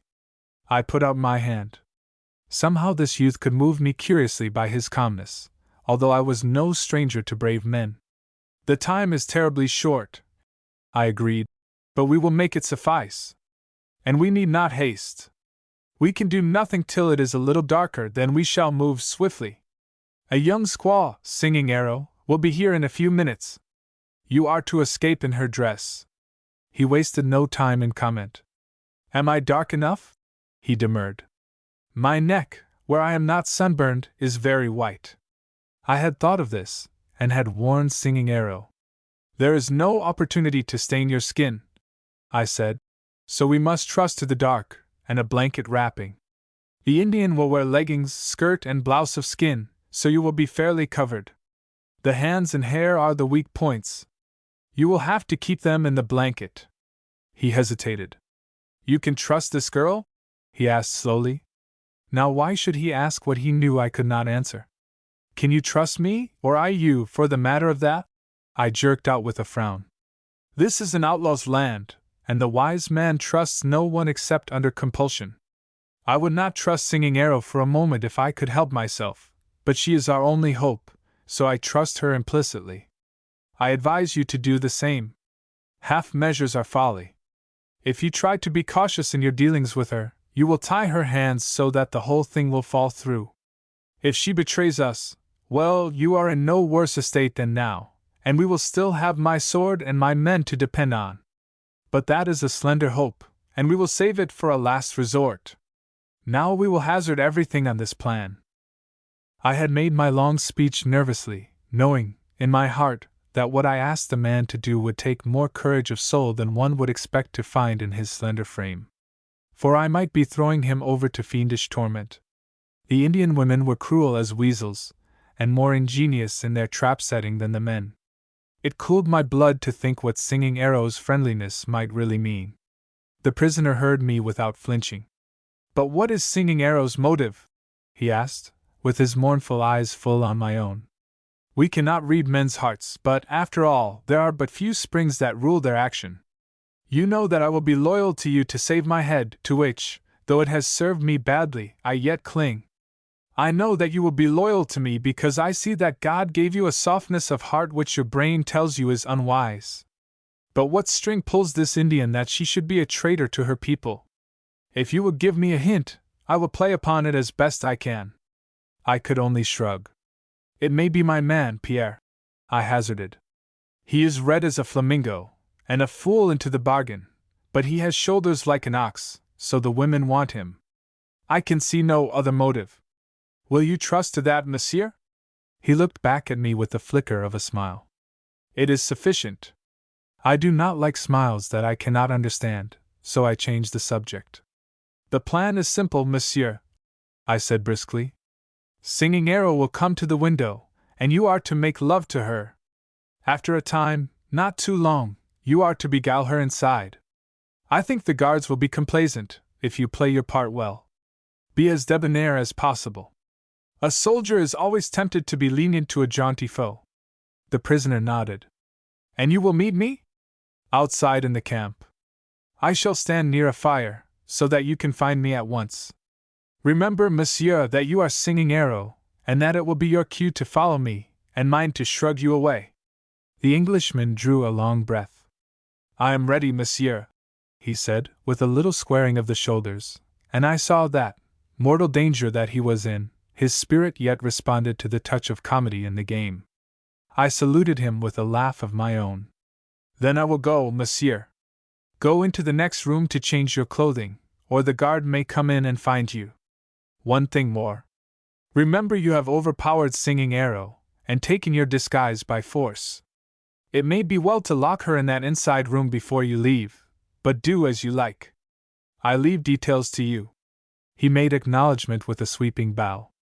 I will be a monster of cruelty, he promised, and he pulled at imaginary mustachios like a child at play. Now it may be well to commend nonchalance, but there are bounds that should not be passed. Had this man no reverence toward the mystery of his own life that he jested on the edge of it? I had rather have seen him with a rosary in his hand than with defiance on his lips. Is life all bitterness and sharp-edged laughter with you, monsieur? I asked bluntly. This may be our last talk. It is hardly a seemly one.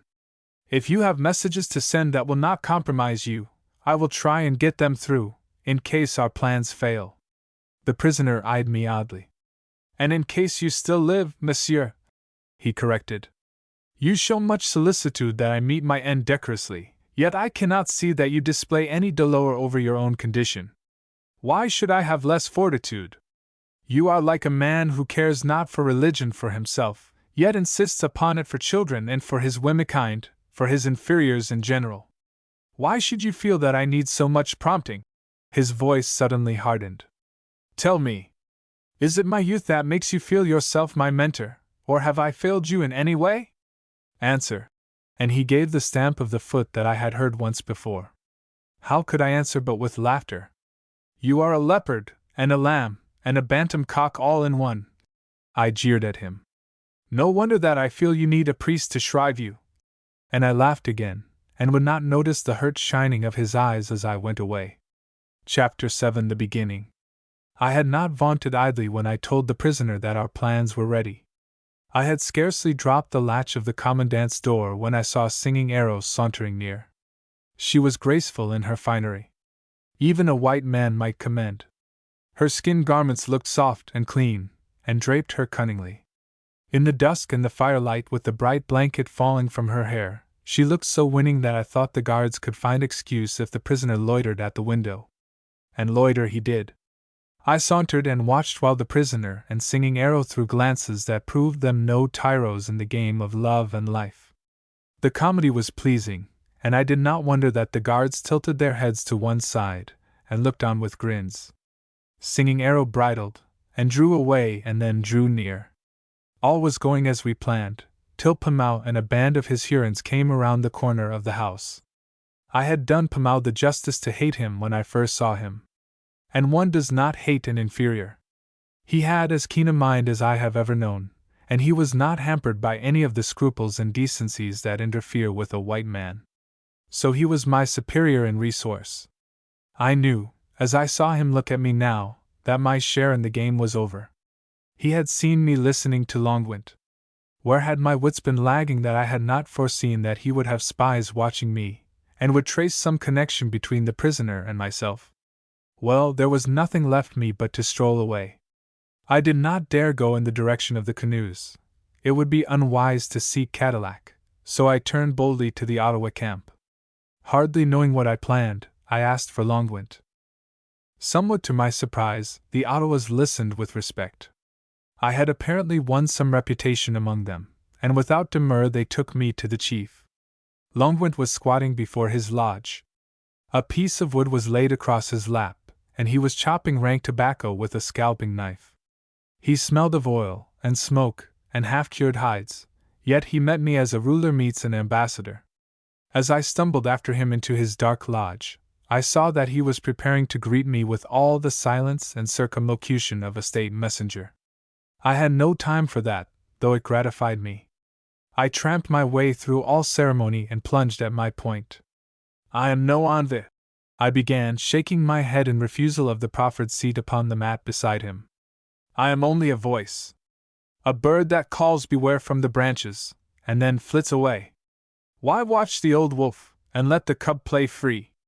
Would you make yourself a laughing-stock among your people, by letting the Englishman escape into the Baron's hands? Pamau, son of the Baron, stands with his followers outside the Englishman's window. What does he seek? I am no Ottawa.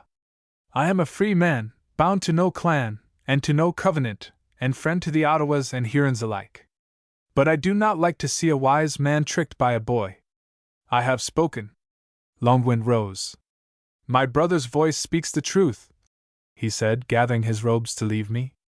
My brother sent his words, even as he flung his spear at Pamau, straight at the mark.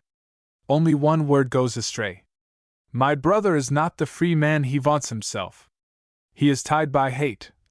And pushing out his lip till his huge nose pendant stood at a right angle, he went on his way to be my willing, but entirely unhoodwinked agent. I went to my canoes, stumbling a little, for I was tired. It was dark now, and the fires glowed brazenly, so that the Indians showed like dancing silhouettes. The sky was cloudless, and to the east lay a band of uncertain light that meant the rising moon. This was the time that I had planned to use in action, and the knowledge that I was powerless to accomplish anything myself made me so irritable that I could not bear to speak even to Pierre and the men. I sent them to a distance, and sat down on the sand so torn and frayed by anxiety that I was like a sick man. And here, after long minutes, Singing Arrow found me. She came running down the beach, slipping on the rolling pebbles, and careless either of her grace, or of the noise she made. "And you sit here doing nothing!" she cried, quite as a white girl might have done. I pushed her down on the sand. "Stop!" I said. "I knew you would seek me here. Now answer briefly. Pamau and his men would not let you get near the window." "No. They had seen you with me," I explained. "I feared it." "Did Longwent and his men come?" "Like bees," she answered, with a fling of her arms. "They are everywhere. We can do nothing." And she dropped her head in her arms and cried. Now what indeed could be her motive? "Never mind, Singing Arrow," I said experimentally. "What is it to you, after all?" She wriggled her head to throw me a wrathful look. "I always win at a game," she mumbled. She was as hard to read as a purring cat, but that did not matter. "We've not lost yet," I said, as slowly and coolly as if I did not see the disk of the moon looking at me. "I sent Longwent there. I was sure that Pamau would keep you away, and I am playing for time. So long as the Ottawas and Hurons are squabbling with one another, Cadillac will not deliver the prisoner. But we must get them farther away. Singing Arrow, I have brandy in my cargo. I have drawn off 2 large flasks. Could you carry them to the other end of the camp, and send word among the braves?" Now this was a contemptible thing to suggest, but any one who stoops, as I was letting myself do, to use a cat's paw to work out his ends will surely soil his fingers. The sword is the clean weapon. I felt that even this Indian would look at me with disdain, but she did not. She thought a moment, then wagged her head in assent. "But I promised Father Carlyle not to drink any brandy myself," she added defiantly, as if she feared I might protest, and I felt myself as low as the hound that I had kicked that day because it would have stolen a child's sagamite. "Make haste!" I cried, in a fury with myself, and with the speeding time. "Tell the prisoner to saunter away from the door, to pass the largest fire, and then to go straight through the old maize field toward the timber. I will be waiting there. I can do it," she vaunted, and she gathered the brandy under her blanket, and ran like a quail, while I went to my red-topped giant. "Pierre Boudin," I cried, with my hand on his collar, "if we get back to this place alive, you are to marry that Ottawa girl, to marry her fairly with priest and book. Remember that." My man turned a complacent eye. "If the master wishes," he said dutifully. Then he gave a fat chuckle. "I promised to marry her when we came back if she would save the Englishman, but then I thought that we should go home the other way. Why try to teach decency to a barnyard brood?" I dusted my fingers free from the soil of him. "I will marry her to you, if only to see her flout you," I promised vengefully. "Now to the canoes, and have your paddles ready." I had no smile for him, though he sought it, as I walked away. The moon had swung free of the horizon, and cabins and trees stood out as if made of white cardboard. The night was chilly, and as I crept along the edge of the maize field, I caught my numb toes on the stiffened clods of earth turned up by last year's plowing. Yet I moved silently, and by keeping in the shadow of blackened stumps and withered maize stalks, I reached bowshot of the commandant's door. Truly one part of my plan had succeeded. The house was the center of an ant-like swarm scurrying here and there, apparently without method, but with a jerkiness of movement that suggested attack and recoil. I could distinguish the nose pendants of the Ottawas and the bristling crests of the Hurons. It was a crew with choice potentialities for mischief. Cadillac was justified in feeling that his scalp sat but unsteadily upon his head. I had given Singing Arrow 15 minutes to hide her brandy and send word to the braves, and I counted off the time to myself, trying to numb my anxiety. But among savages news runs underground as well as over, and I had scarcely covered half the space that I had set for myself before the crowd began to disappear. It slipped away like water between the fingers, and in a moment there remained only the guards, Pamau, and a few Ottawas. The guards, relieved from immediate anxiety of a riot, leaned listlessly on their muskets. The Ottawas would not interfere with a girl of their own tribe, and Pamau could not watch all quarters at once. Now was certainly the time to act, but where was Singing Arrow? My inaction pressed on me like a hideous weight. It seemed days instead of hours that I had sat like a crone by her distaff and let others do my work, or failed to do it. Why was Singing Arrow so slow to come?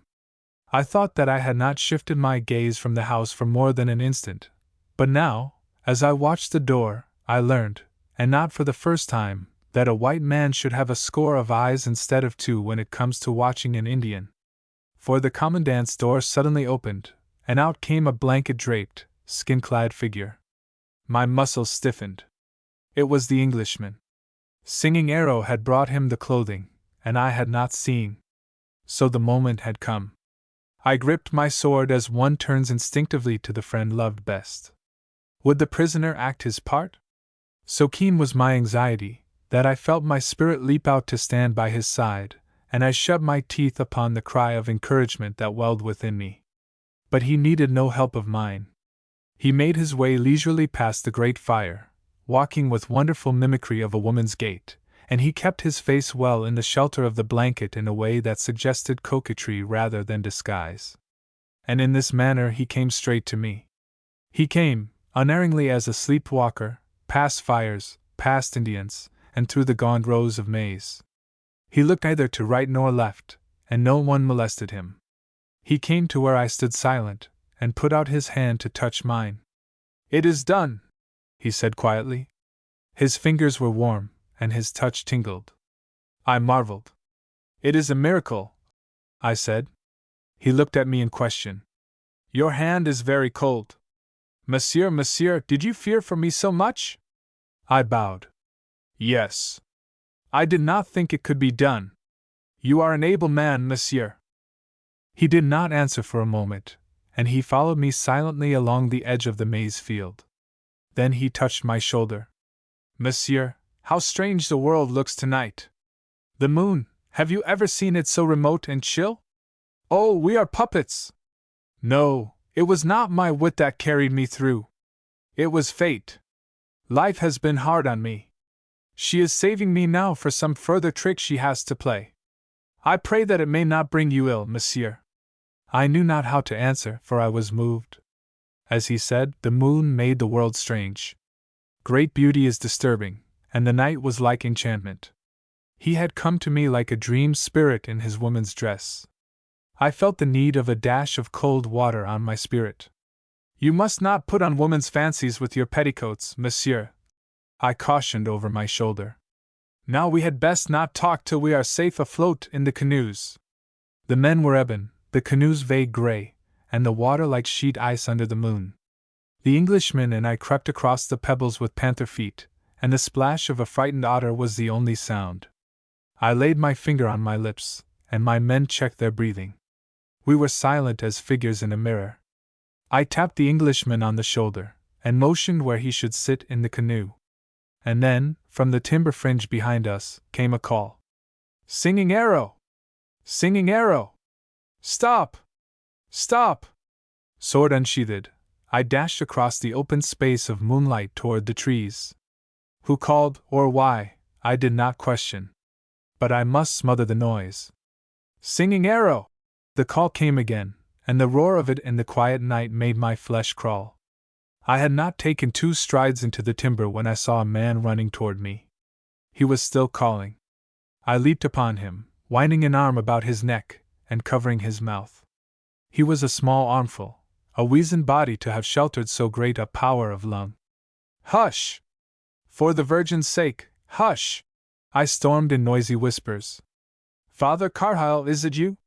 Hush! Hush!" I dropped my hand from his mouth.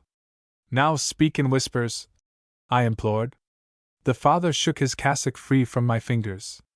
My embrace had been fervid, and his cassock was rumpled, and his scant hair was stringing wildly from under his skullcap. But shrunken and tumbled as he was impressive. With some men, If you disarrange their outer habit, you lower their inner dignity as well. It was not so with Father Carlyle. He looked at me closely, with a sober gentleness that became him well, and that he did not often use. "Why should I go quietly?" he asked. "My errand is righteous. It is only black work that needs the cover of a silent tongue.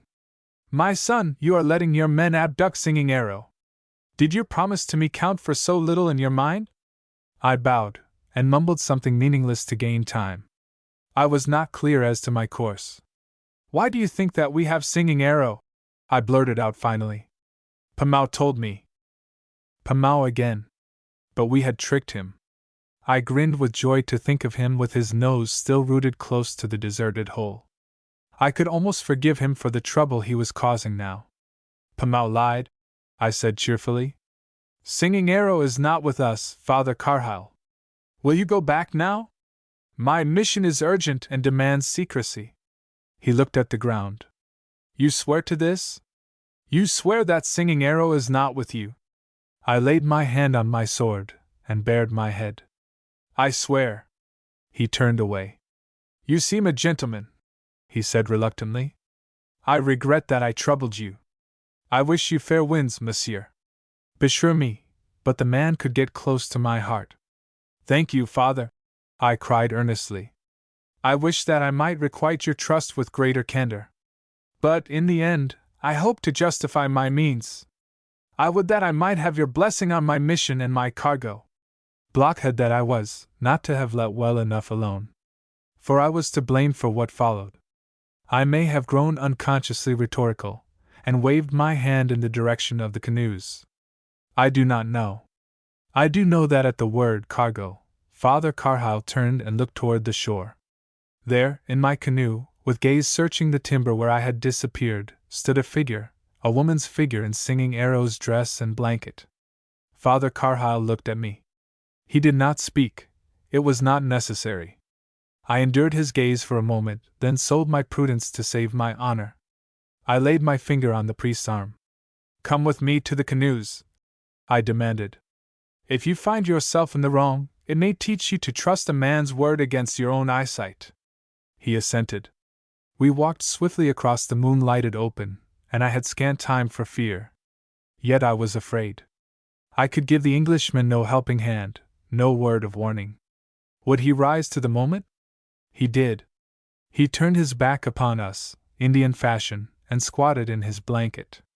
He lost all suggestion of Singing Arrow's slim elasticity, and sat in a shapeless huddle. I laughed with relief. "Where is Singing Arrow now?" I twitted the priest. "Is this she?" The old priest peered. "No." He meditated. "No, this is not Singing Arrow." He wheeled on me with one of his flashes of temper. "I cannot recognize this girl. Let her take off her blanket." I motioned my men to take stations in the canoes. "Father Carlyle, I beg you to let me go at once," I implored. "You see you were wrong. As to this Indian, you never saw her, she is a stranger here." But the father was not pacified. "Let her take off her blanket," he repeated, with all the aimless persistence of age. Did I say that the man had grown close to my heart? Why, I could have shaken him. But the Englishman cut the knot. He turned with a hunch of the shoulder, and peered at us over the corner of his blanket. Gesture, and roll of the head, he was an Indian. I was so pleased at the mimicry, that I gave way to witless laughter. "Now!" I cried triumphantly. "Now, are you satisfied?" But the priest did not reply. He stared, and his eyes grew ferret-sharp. Then he shifted his position, and stared again. It beat into my brain that he had lived 30 years among the Indians, and that his eyes were trained. He could see meanings, where I saw a blank wall.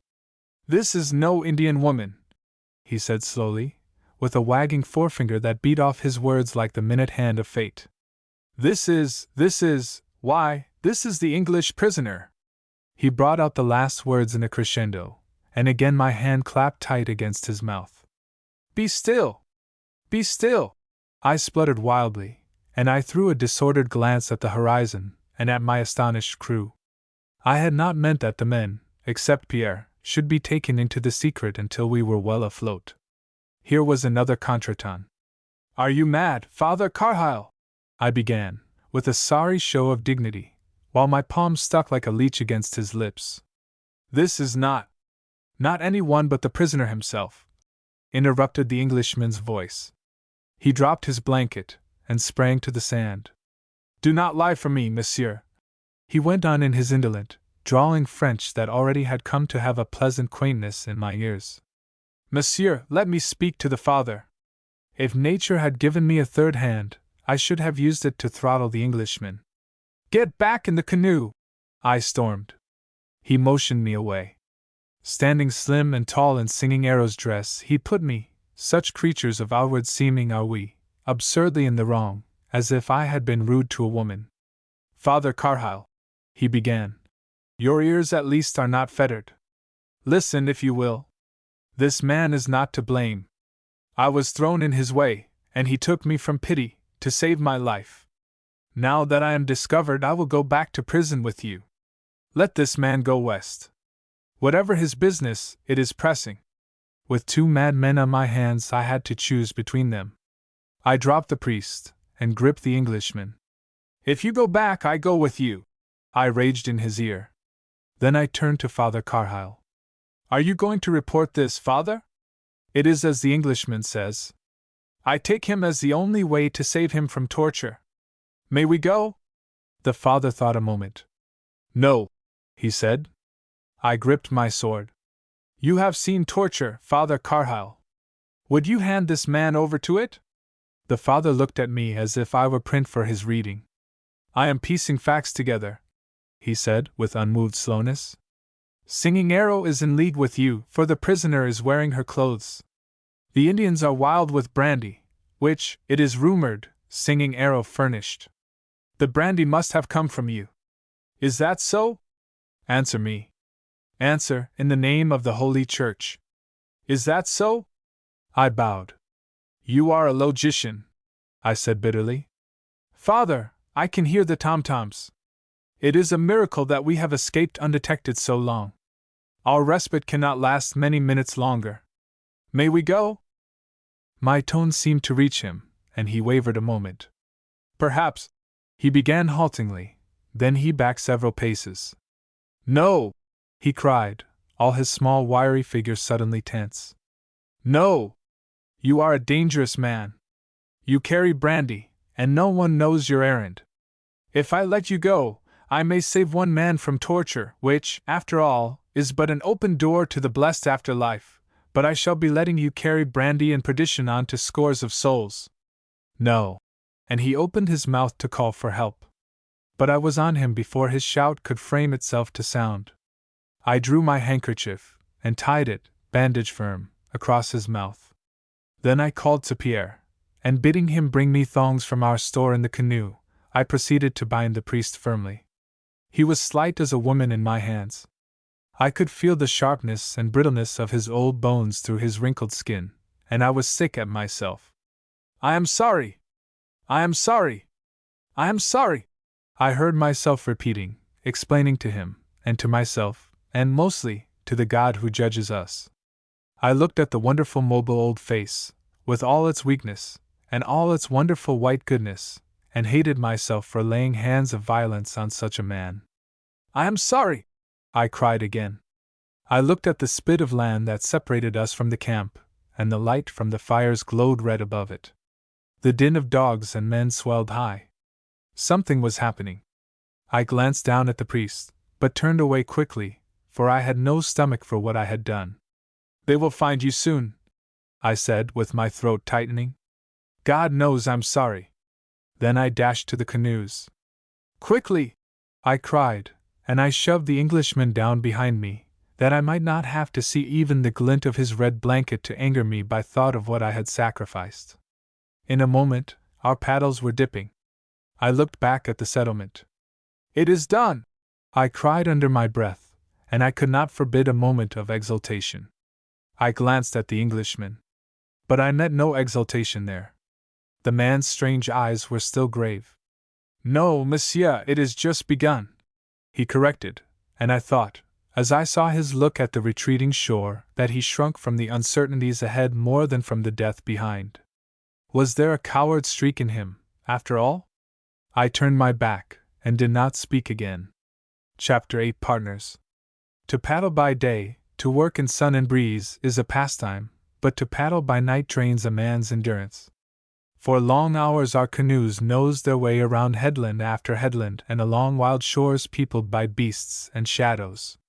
The black water was a threat and a mystery, and the moonlight was chill, so that our limbs, which should have bounded with red blood, were aching and leaden with the cold. I stretched myself with relief when the red-streaked horizon told me it was time to land and make camp. I was prepared for pursuit, but knew that, with Pierre in one canoe and Labyrinth in the other, we must be well in advance of it. Now I purposed to stop and hide. It is more to my taste to be hound than hare, and I do not like an enemy snapping at my heels. So I prepared to land. Once the pursuing canoes had passed us, we could take up the chase on our own part, and follow at leisure. I called the word to the other canoe, and then as we swung shoreward I turned to look at the Englishman. All night I had heard no sound from him, nor glanced his way. My thoughts of him had been bitter, for he was a sore weight on my hands. Yet this I knew was unjust, and I was shamed for my own bad temper.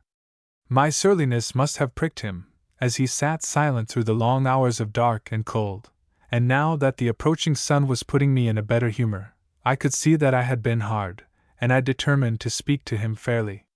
And so I turned, puckering my lips to a smile that did not come easily, for my face was stiff and my spirit sore. But I might have spared my pains. The prisoner was asleep. He lay in a chrysalis of red blanket, his head tipped back on a bundle of sailcloth, his face to the stars. He was submerged in the deep slumber where the soul deserts the body and travels unknown ways. Judged by his look of lax muscles and surrender, he had lain that way for hours, the hours when I had been punishing him with my averted glance. I woke him with a hand on his shoulder. "You slept well?" I accused. He shivered under my hand and opened his eyes. It took him an instant to recognize me, but when he did he smiled with relief. I could not but see that there was something pleasant in his smile. I saw, too, that sleep had wiped the lines from his face, and given him a touch of color. "Did I sleep? Did I really sleep?" he marveled. "Monsieur, you are very good to me." But I was in no holiday humor, so only shrugged, and told him to unload the bales. He smiled again, nodding, and jumped to the shore with buoyancy that was an affront to our numbed muscles.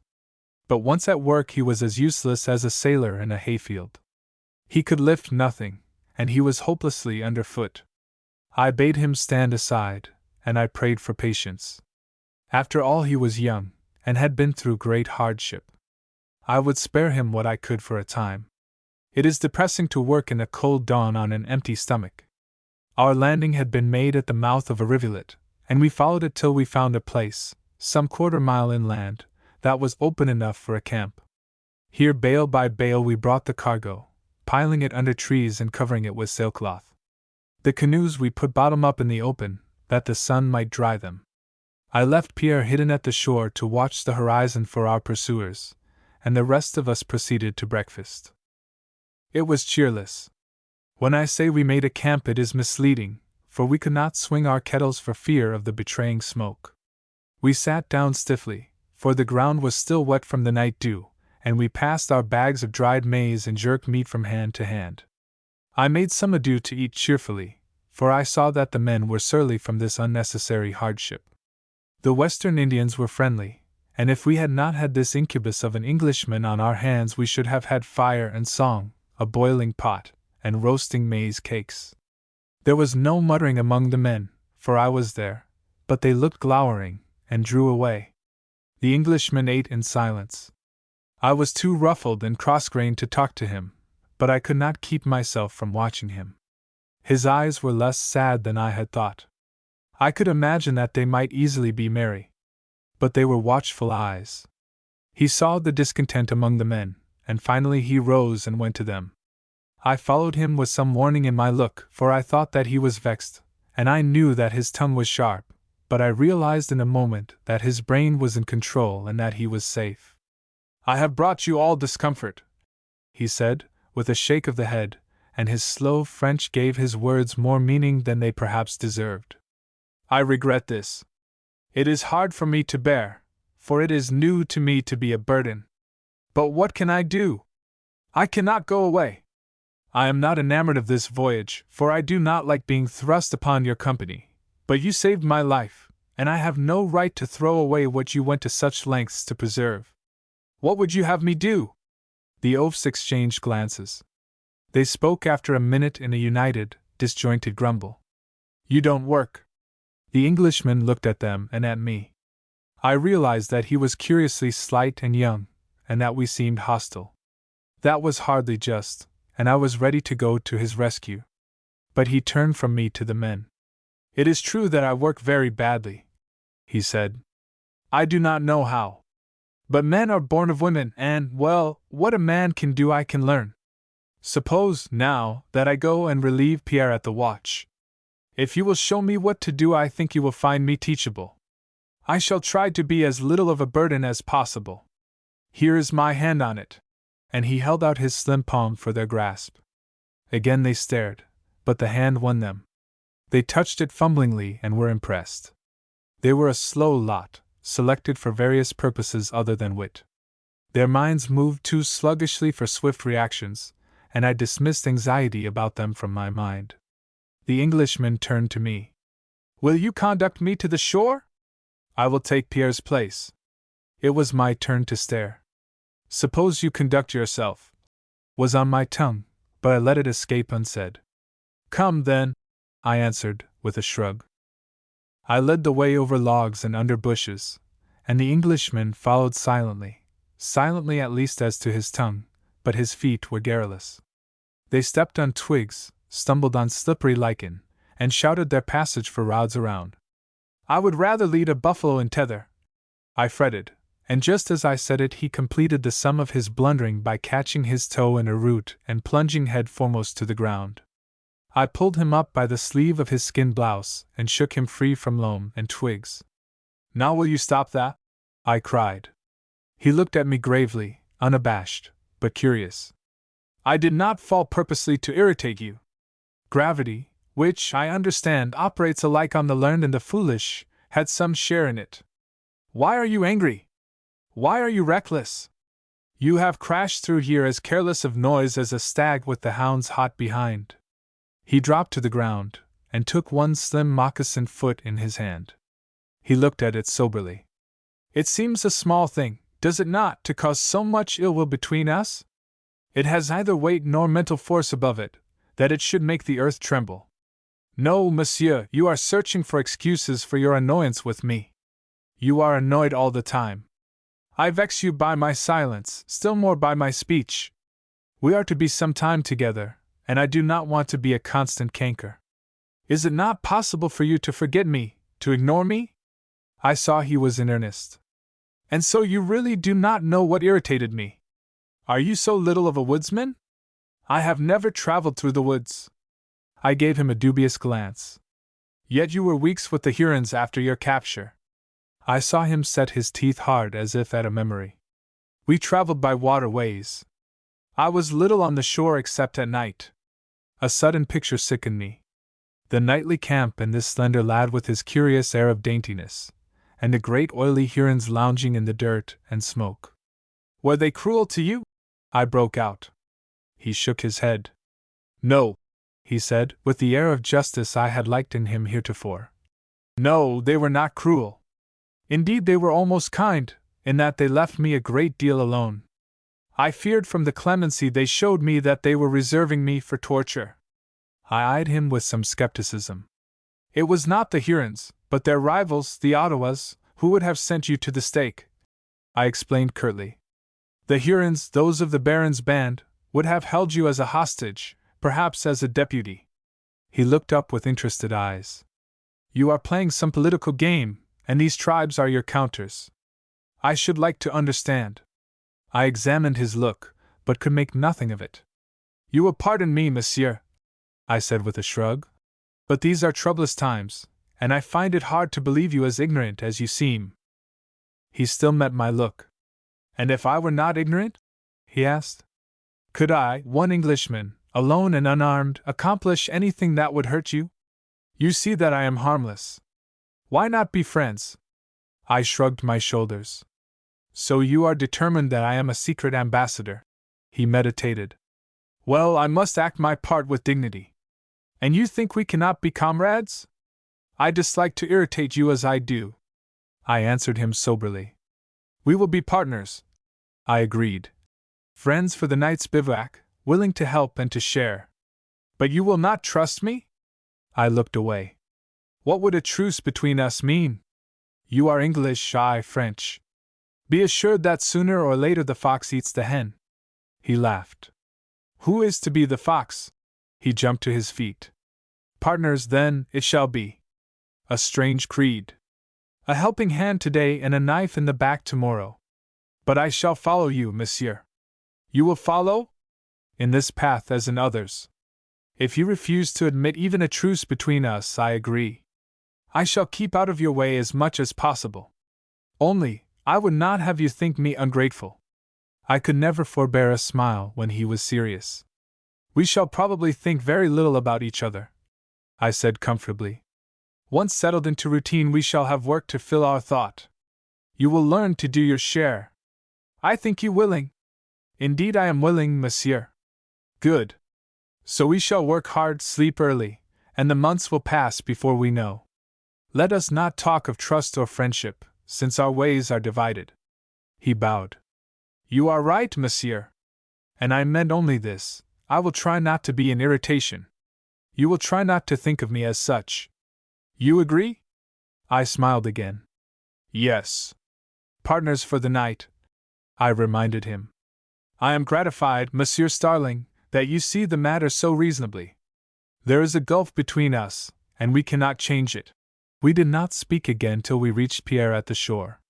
Chapter 9 Westward. Where were the pursuing Indians?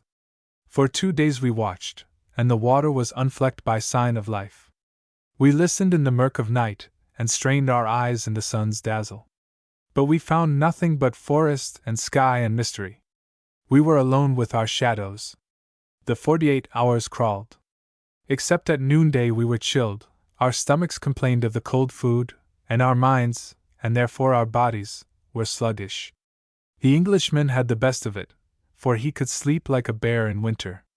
Save for the hours when he was on watch, he knew but little of what was passing.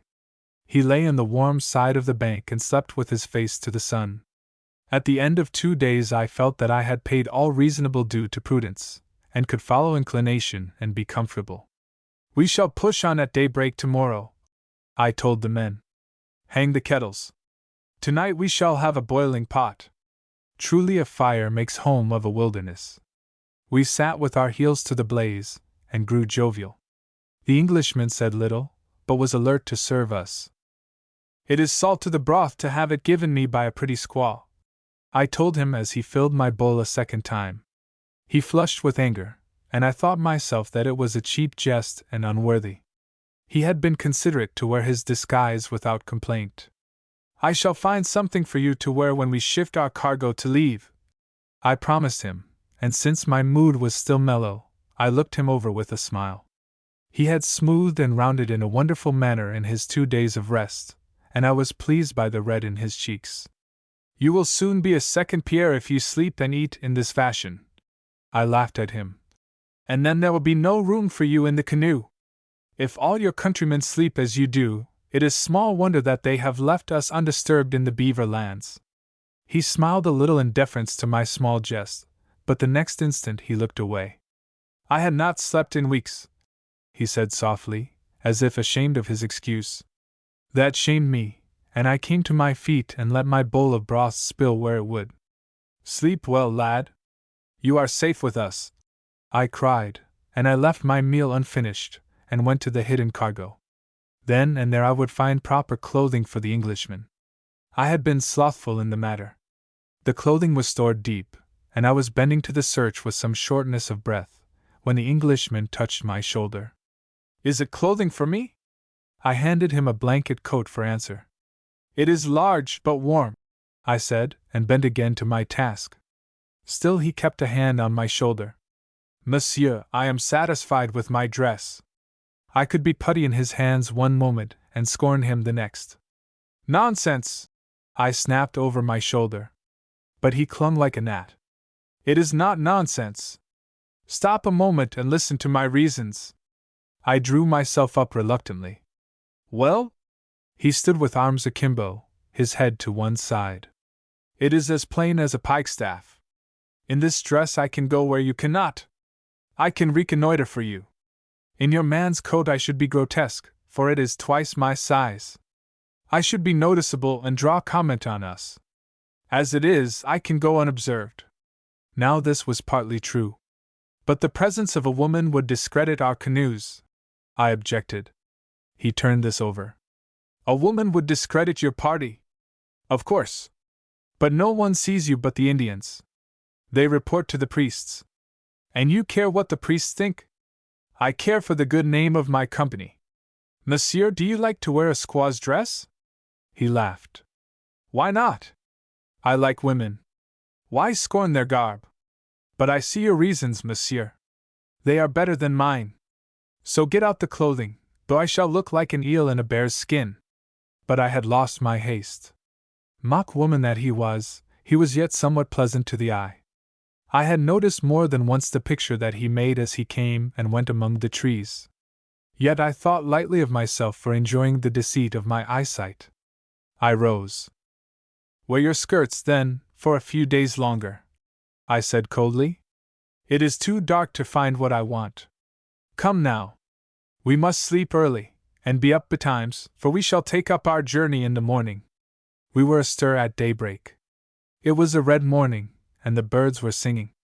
The air was keen, but the fire snapped cheerfully, and the sky gave promise of a warm day. We carried the bales to the beach, and were ready for the canoes. Then I missed the Englishman. He had been aloof and moody during breakfast, and I searched for him with some alarm. I found him in the hollow where he slept at night. He would not sleep near the rest of us, saying that we disturbed him with our snoring. He was on his back, his gaze on the treetops, and he was frowning heavily. I broke through the bushes. You are ill! He jumped to his feet. No, no, monsieur! Ill only in mind. Monsieur, I have failed you. I had never seen his aplomb so shaken. Why were you lying on the ground? To find out whether I could see again what I saw last night. Do you see that balsam, the one with the forked top? Monsieur, I saw an Indian's face in that tree last night. I took his hands, which were cold. Now tell me. He drew his hands away. I am often awake in the night. Last night the moon was clear. All at once I saw an Indian's face looking out from that tree. And you did not call me. Monsieur, I thought it must be fancy. I have troubled dreams. I often, since my capture, think I see an Indian, and it proves to be nothing but a bush. So I distrust my eyes, especially at night. Then Francois was on watch, and several times he walked this way. If it had really been an Indian, would not Francois have seen? I pointed him to the forest. Do you see anything? We seem alone, yet there are countless eyes watching us, from the squirrel over your head to the Indian who may be listening now. When you lay on your back just now, did you see anything that looked like a face? He shook his head. No, the space was open. But, monsieur, I have been over the ground. I can find no track. I went to the balsam and examined it. Then I called the Englishman and pointed to a patch of rubbed lichen on the bark above our heads. His foot slipped. What was he like? How was his hair dressed? He gasped a little. Monsieur, it could not have been a real Indian. The rubbed moss, why, an animal could have done that. As to his appearance, it was strange. His head was shaved on one side, and he had long braided hair on the other. Surely it was a dream. I laughed. Come, starling, the canoes are waiting. Monsieur, did you ever see an Indian shaved in that way? I nodded. Many times. Monsieur, monsieur! What kind of Indians? It is a Huron mode. Then we have been followed? I shrugged. Evidently. I do not understand their game, but they will declare it soon enough. Come, starling. But he lingered. Monsieur, I blundered. I should have waked you. I stopped to lay a hand on his shoulder. And you will blunder again if you waste strength in regrets. Come, a hangdog look means a divided mind, and I need your wits. Keep what watch you can, and we shall say nothing of this. The men had carried the canoes to the beach, and now sat beside them, drumming their heels in idleness. This gave me excuse for raiding them, and I did it with force of lung. Thinking that there were Indians, or, at least, an Indian, in hiding, I hoped to draw them from cover in this fashion. But my brave periods rattled uselessly. The forest kept its springtime peace, and all that I got out of my display of spirit was the excitement of playing my part well to an unseen audience. We were allowed to load our canoes in peace. And more, we were allowed to depart. I was prepared for a flight of arrows as a parting courtesy, but none came. Well, I could make nothing of the situation. I stored the incident away as something to remember, but not to distress myself about. The men sang as they dipped their blades. I sang, too, when I could get the tune. It was a fine morning, and my blood was astir. I saw the Englishman's color rise under the whip of the quick motion and the keen air. He did not speak unless I addressed him, but his look was almost happy. I could not help liking it in him that he should enjoy the freedom of our journeying, and should feel the majesty of the untraveled waters. I saw that he was trying, as he promised, not to intrude upon my notice, and I wondered a little what he would be saying to me now if I had answered him otherwise, and had said that we could be friends. Perhaps I had cut myself off from pleasant intercourse. He certainly had gaiety of spirit, even if he somewhat lacked in strength of head. We paddled only till mid-afternoon. I was as eager to meet the Western Indians as I had been anxious to avoid those we left behind, and now my object was to invite attention. It was the season for beaver and otter trapping, and I hoped to encounter hunting parties, so we landed, made camp in the open, and piled our fire till the smoke blurred the sky. The spirit of the afternoon was toward idleness. We fished some, but loitered more, and I had no word of reproof for the men for using hours of good daylight playing the dish game they had learned among the Ottawas. I heard them stake their patrimony in this world, and their hopes of the next, on the throw of the black and yellow balls, but I smoked my pipe, and let them brag and squabble. The bees were droning, the sun lay warm on my back, and the forest was at peace. 2 years before, I remembered, I had worn lace and periwig on this day, and had stood in His Majesty's antechamber. Now I was gaunt and rusty as a bear in spring. I looked at the secret forest, the uncharted water, and at my smoke-grimed men squatting like monkeys over a savage game, and I smote my knee with content. Truly it was a satisfying thing to live while the world afforded such contrasts. And if I played my present cards with skill, there might be a still greater contrast in store for me when next I stood in that antechamber, and heard my name carried within. But that thought made me restless, and I went in search of the Englishman. The Englishman had sat apart from us since we landed, and now I found him with his back against a rock ledge looking at the water. I was in a mood when I had to wag my tongue to someone and ease myself of some spreading fancies. So I dropped down beside him. Monsieur, I began by way of introduction to my theme. Are you indeed a yeoman? He looked up with an excess of solemnity. No, monsieur. This was not the answer I had expected, though, in truth, I had given the matter little thought. Then you are a gentleman? I asked, deflected from my intended speech. He shook his head. No, monsieur, no gentleman. I did not like his hidden play with words, although I understood it. That is a farce, I said unkindly. It is folly to say that in your colonies you will have no caste. You cannot change nature. Can you make a camel of a marmoset? I asked you what you were born? He smiled. I was born an English subject. Monsieur, I have answered 3 questions. You owe me 3 in turn. Did you ever know Robert Cavalier? I stared. The Seigneur de La Salle? The same. I stared again. He has been dead for 8 years. What do you, an Englishman, know of him? He gave a wave of the hand. It was my question, he reminded. I asked if you knew him. I could not but be amused. How he liked to play at mystery! I would copy his brevity. Yes, I replied. He looked up with much interest. So you knew him? Tell me, monsieur, was he mountebank and freebooter, or a gallant gentleman much maligned? I removed my hat. He was neither. He was an ambition incarnate, an ambition so vast there were few to understand it, for it had no personal side. You said the other night that but few motives rule men. La Salle has been misunderstood because the usual motives, greed, the love of woman, and the desire for fame, did not touch him. He was the slave of one great idea, and so he was lonely and men feared him. I finished with some defiance.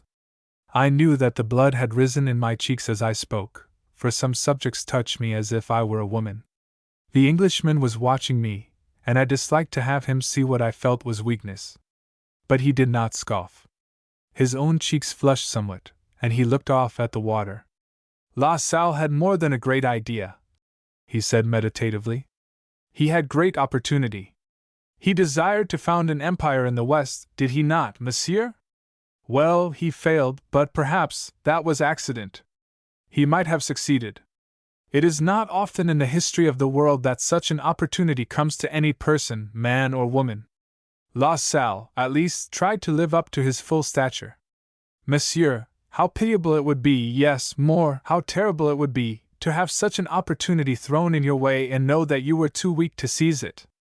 His voice rose to some earnestness, but I was ashamed of my own emotion, and so threw pebbles at the water and kept my mood cold.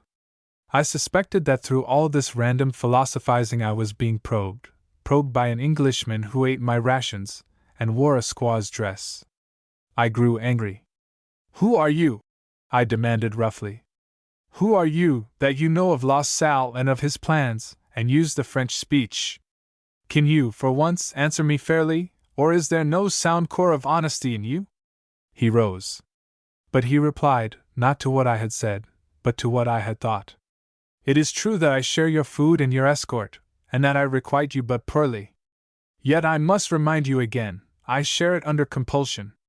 I cannot be entirely open with you, are you open with me? But I will tell you all that it is necessary for you to know, all that touches you in any way.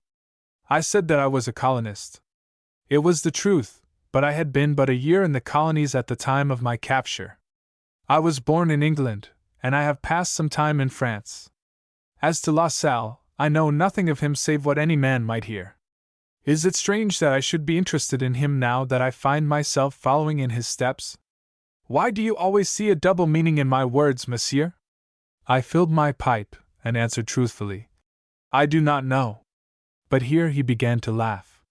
Monsieur, forgive me, but truly I forget at times that I am a spy, that you distrust me. You are kind and I am interested, and so I grow careless of the fact that I am in a land where no speech is idle, where every glance is weighed. This life must unfit one for court talk, monsieur. What was he after? I eyed him over my pipe bowl, but said nothing. I was minded to tell him to clean the whitefish for our supper, but reflected in time that he would undoubtedly do it badly, so I spoke to Francois instead. But when I would have gone away, the Englishman followed.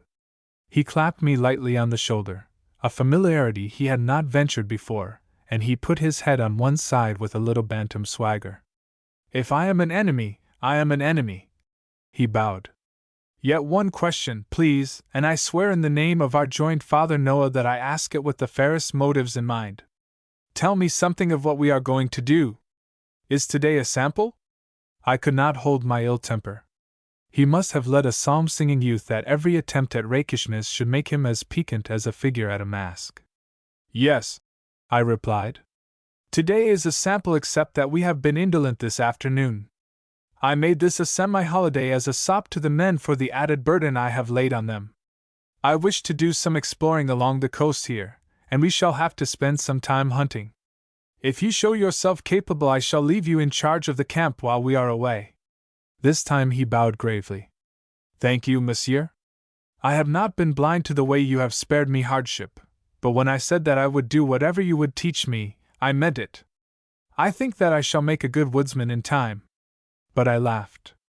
You wash yourself too much ever to make a good woodsman, I told him, and I set him to measuring the meal for our supper, for indeed his hands were well kept, and it was pleasant to see him handle the food. Chapter 10. I Wake a Sleeper. What enchantment came upon the weather for the next week I do not know. May is often somewhat sour of visage, but now she smiled from dawn till starlight. We paddled and hunted and slept, well fed and fire-warmed. It was more like junketing than business, and we were as amiable as fat-bellied puppies. Even the Englishman looked content. We left him in camp when we went to hunt, and on our return he had a boiling pot and hot coals ready for our venison. I saw that he had one favor with the men. Yet he kept aloof from all of us, as he had promised. This had gone on for a week, when one day, after we had placed the Englishmen on guard and were tramping back into the timber to see what our eyes and muskets could find, Pierre pointed to a bent tree. "It looks like a cow's back," he ruminated. "Trees are queer. Today, where we made camp, I saw a tree that looked like a Huron with his topknot." I stopped. "Where?" I told the master. "Near the camp." "You think it was a tree?" Pierre shuffled. "There are no Hurons here. This is the Potawatomi country. But I have thought about it all day. It was a queer tree. Shall I go back and see?" I shook my head. I pointed to a stale bear print, and set the men upon it. Then I turned and slipped back to camp. I walked with uneasiness in my throat. Why did a Huron dog us in this fashion? Was he alone? Did he mean mischief to the Englishman? Was the Englishman in league with him? Too many questions for a slow man. I felt entrapped and befogged. I must see for myself. And so I crept to the camp to spy upon it. I have never seen sweeter spot for an anchorage than we had found that day. We had not camped on the open coast as had been our custom, but in a sun-warmed meadow a few paces inland, where there were birds, and tasseling grasses, and all kinds of glancing lights and odors to steal into a man's blood. I parted the trees. The blur of gray ashes from our fire was undisturbed. Our canoes lay, bottom upwards, waiting to have the seams newly pitched, and the cargo was piled, untouched, against a tree. All was as we left it. And there, in the shade of a maple, lay the Englishman, asleep on his scarlet blanket. I went softly, and looked down at him. I ought to have waked him, and rated him for sleeping at his post, but I could not. It was balm to find him here safe. He was twisted like a kitten with his head in his arm, and I noticed that his dark hair, which he kept roughly cut, was curly. He must have been wandering in the woods, for he had a bunch of pink blossoms, very waxy and odorous, shut tight in his hand. I looked at him till I suddenly wanted him to wake and look at me. I picked a grass stalk, and, leaning over, brushed it against his lips. He woke as a child does, not alert at once, but with drowsy stirrings, and finally with open eyes so sleep-filled that they were as expressionless as a fawn's. He stared as if trying to remember who I was. I sat beside him. "I am the owner of that cargo you are guarding," I supplied to aid his memory, and then laughed to see the red flood his face when he came to himself, and realized what he had done. But I was not at ease. He had shivered and drawn back when he first opened his eyes. Could he be afraid of me? I should not wish that. I tried to be crafty. "Who did you think I was when you first woke?" I asked, taking my pipe and preparing to be comfortable. He pushed back his hair. "Benjamin," he answered vaguely. He was still half asleep. "But you told me your name was Benjamin." I put down my flint and tinder. He met my look. "I have a cousin Benjamin as well," he rejoined.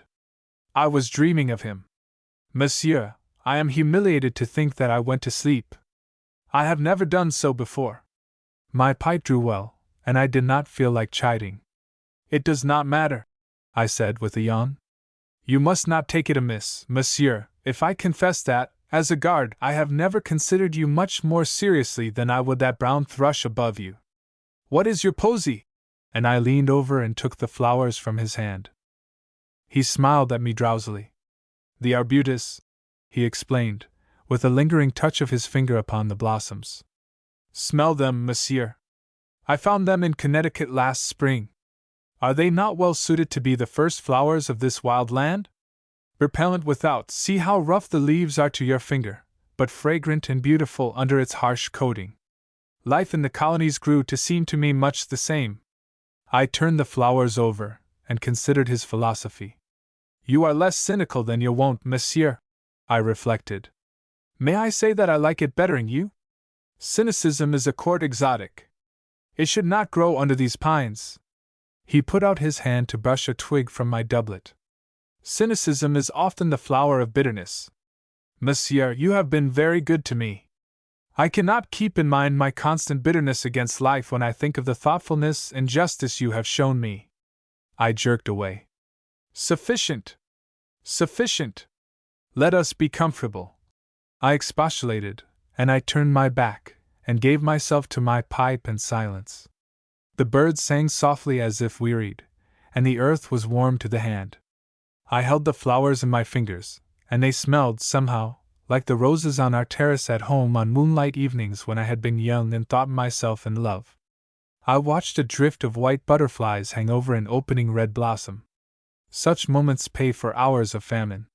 It disturbed me to have the Englishman rise and go away. Why do you go? I demanded. He came back at once. What can I do for you, monsieur? His gentleness shamed my shortness of speech. It was nothing, I replied.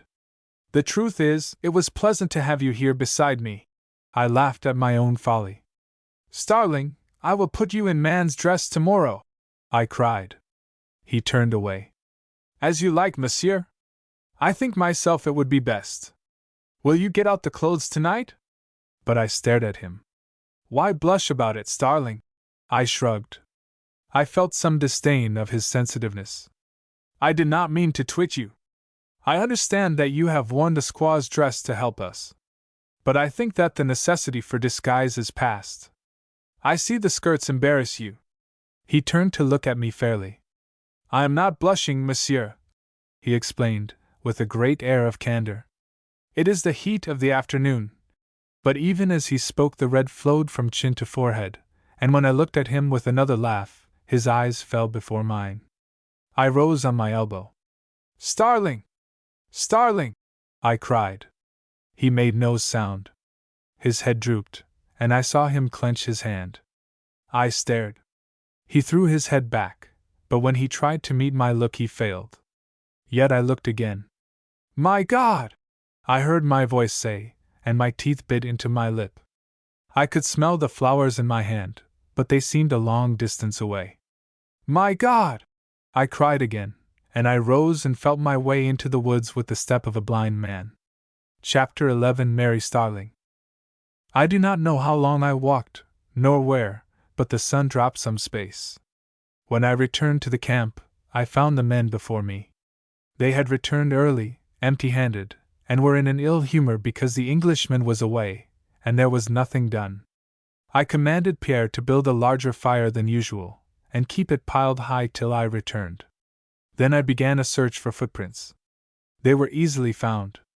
The young grass crushed at a touch, and it was child's work to pick out the moccasin track across the meadow.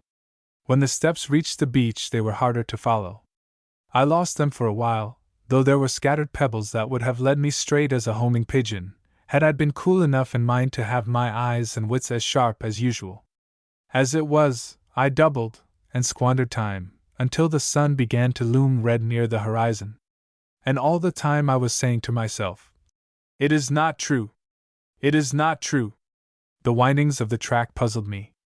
It would go straight into the forest for a space, then double sharply, and come back to the beach.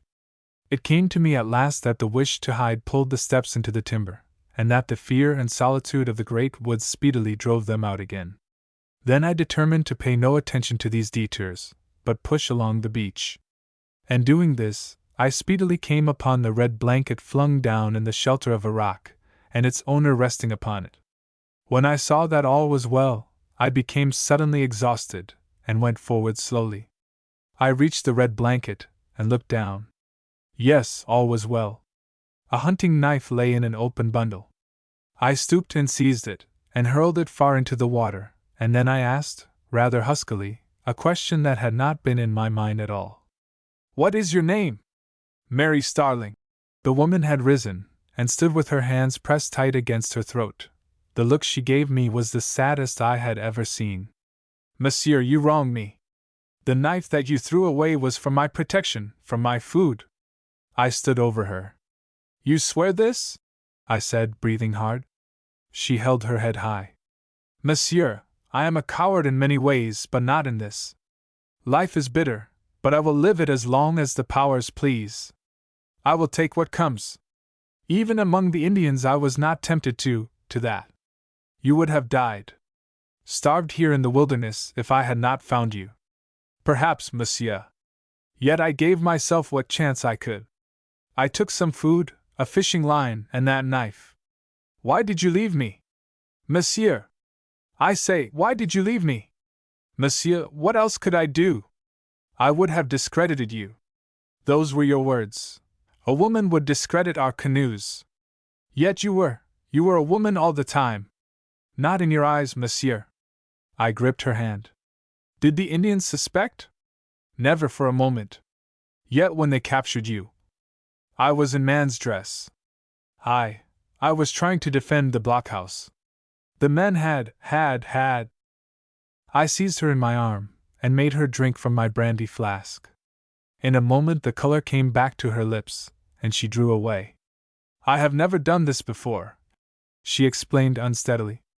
Never since my capture. I suppose it is because you know. And so I cannot play the man. Monsieur, believe me. I would never have come with you, never, if I had not felt sure of myself.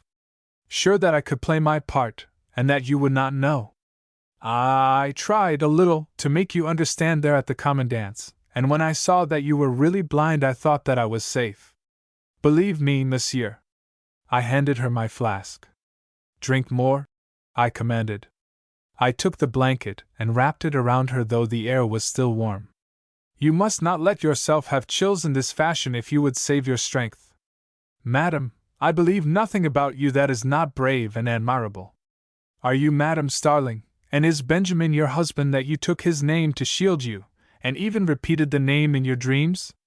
She looked at me, and I felt rebuked for something that had been in my tone.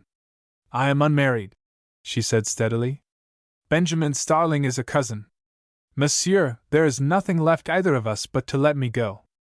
Oh, if I could live this day over and be more careful. How was it that I let you know? I walked away. A frightened mink ran across my feet, and I cursed at it. Then I walked back.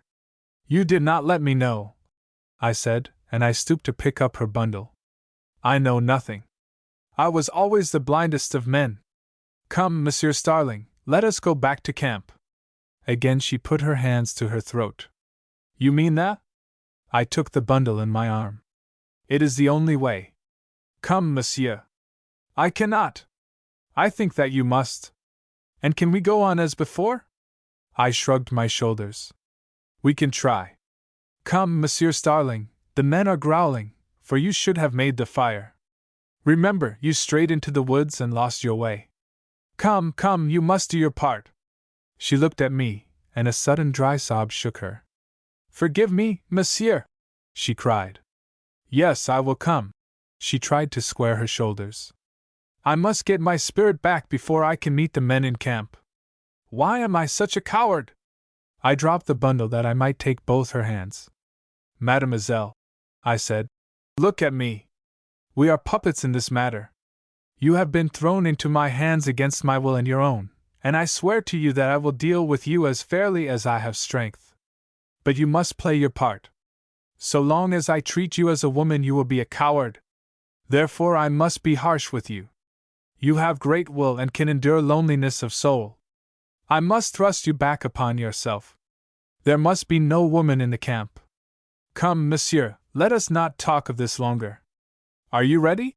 And not waiting for assent, I led the way back to camp without word or look. I even kept myself from putting out a helping hand when I heard the steps behind me falter and almost fall. As we came to the fire and met the men, I found myself fingering my sword. But it was a useless motion. The oafs saw nothing amiss, though to me the very air was shouting the secret. We had a fat larder, broiled whitefish and bear steak from the kill of the day before, and the men were thinking much of their stomachs and not at all of the Englishman, save when they turned their backs upon him to show that he was out of favor. So we sat down to meat. We sat a long time, while the twilight faded and the stars pricked out clear, and there was little talk between us. I was sitting at meat with a woman of my own class, and I dared not offer her even the courtesy that one may show a serving maid.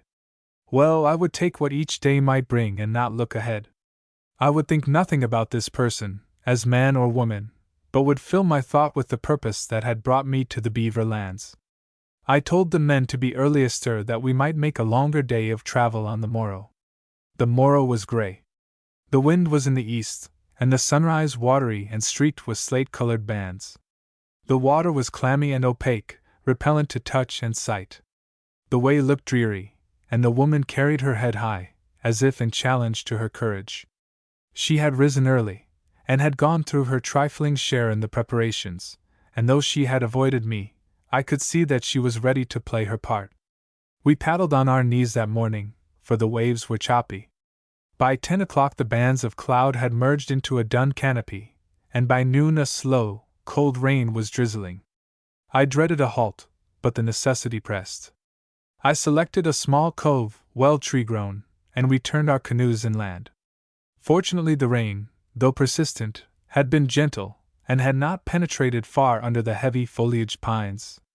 We selected a clump of large trees, chopped the lower branches, and scraping away the surface layer of moss and needles found dry ground.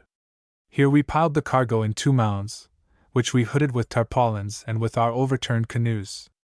Our provisions were snug enough. It was ourselves who were in dreary estate. It rained all the afternoon, stopped for a half-hour at sunset, when the sky, for a few moments, showed streaks of red, then closed in for a night's drizzle. I had built what shelter I could for the woman out of boughs covered with sheets of paper birch and elm. I had made a similar shelter for myself that I might not seem to discriminate too much in favor of the Englishman, and had told the men to do the same. But they were indolent, and stopped at chopping a few hemlock boughs, which they laid across crotched aspens. In truth, our shelters accomplished little against the cold and wet. Do what we could, we had great discomfort, and morning found the rain still dripping and the sky still unbroken gray. And so it went for 3 days. The North Country has such storms in the spring, and they chill all beauty out of the woods. We could do nothing. We kept what fire we could, rigged the seams of the canoes, and for the rest ate, sulked, and tried to sleep. The men gambled among themselves, and I grew weary of the click of their balls and the sound of their stupid boasts and low jesting. Yet I had no ground for stopping them, for the woman understood almost nothing of their uncouth speech. Indeed, she was little in sight or hearing. She stayed in her bark shelter, and I could hear her moving about, trying to keep it neat and herself in order. In those 3 days I learned one secret of her spirit. She had a natural merriment that did not seem a matter of will power, nor even of wish. It was an instinctive, inborn content that was perhaps partly physical, in that it enabled her to sleep well, and so to wake with zest and courage. By night her eyes might be dark-circled and her steps slow, but each morning there was interest in her looks to see what the strange day was about to bring. I had seen this nature in men many times. I had not thought that it belonged to women who are framed to follow rather than to look ahead. For 24 hours we held little more intercourse than dumb people, but the second day she came to me. "Monsieur, would you teach me?" she asked. "Would you explain to me about the Indian dialects?" I agreed.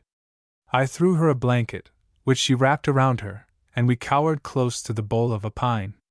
I took birch bark and a crayon and turned schoolmaster, explaining that the Huron and Iroquois nations came of the same stock, but that most of the western tribes were Algonquin in blood, and that, though they had tribal differences in speech, Algonquin was the basic language, as Latin is the root of all our tongues at home.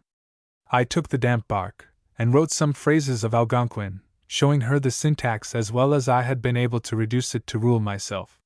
She had a quick ear and the power of attention, but after an hour of it I tore the bark in pieces.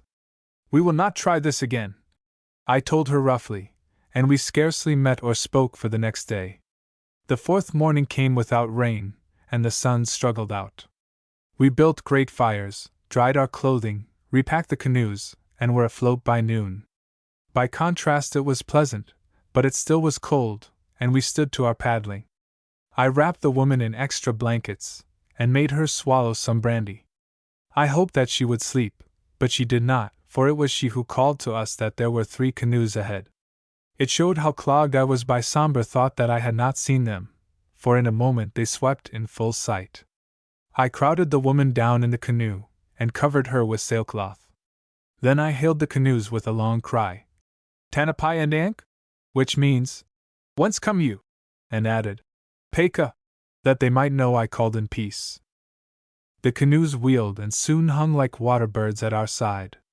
They were filled with a hunting party of Potawatomis, and the young braves grunted and chaffered at me in high good humor. I gave them knives and vermilion, and they talked freely. I saw them look at the draped shape in the canoe, but I shrugged my shoulders and said, "Auskabi," which might mean either drunken or a fool, and they grinned and seemed satisfied. They promised to report to me at La Baie de Puance, and I saw by their complaisance that the French star was at the zenith.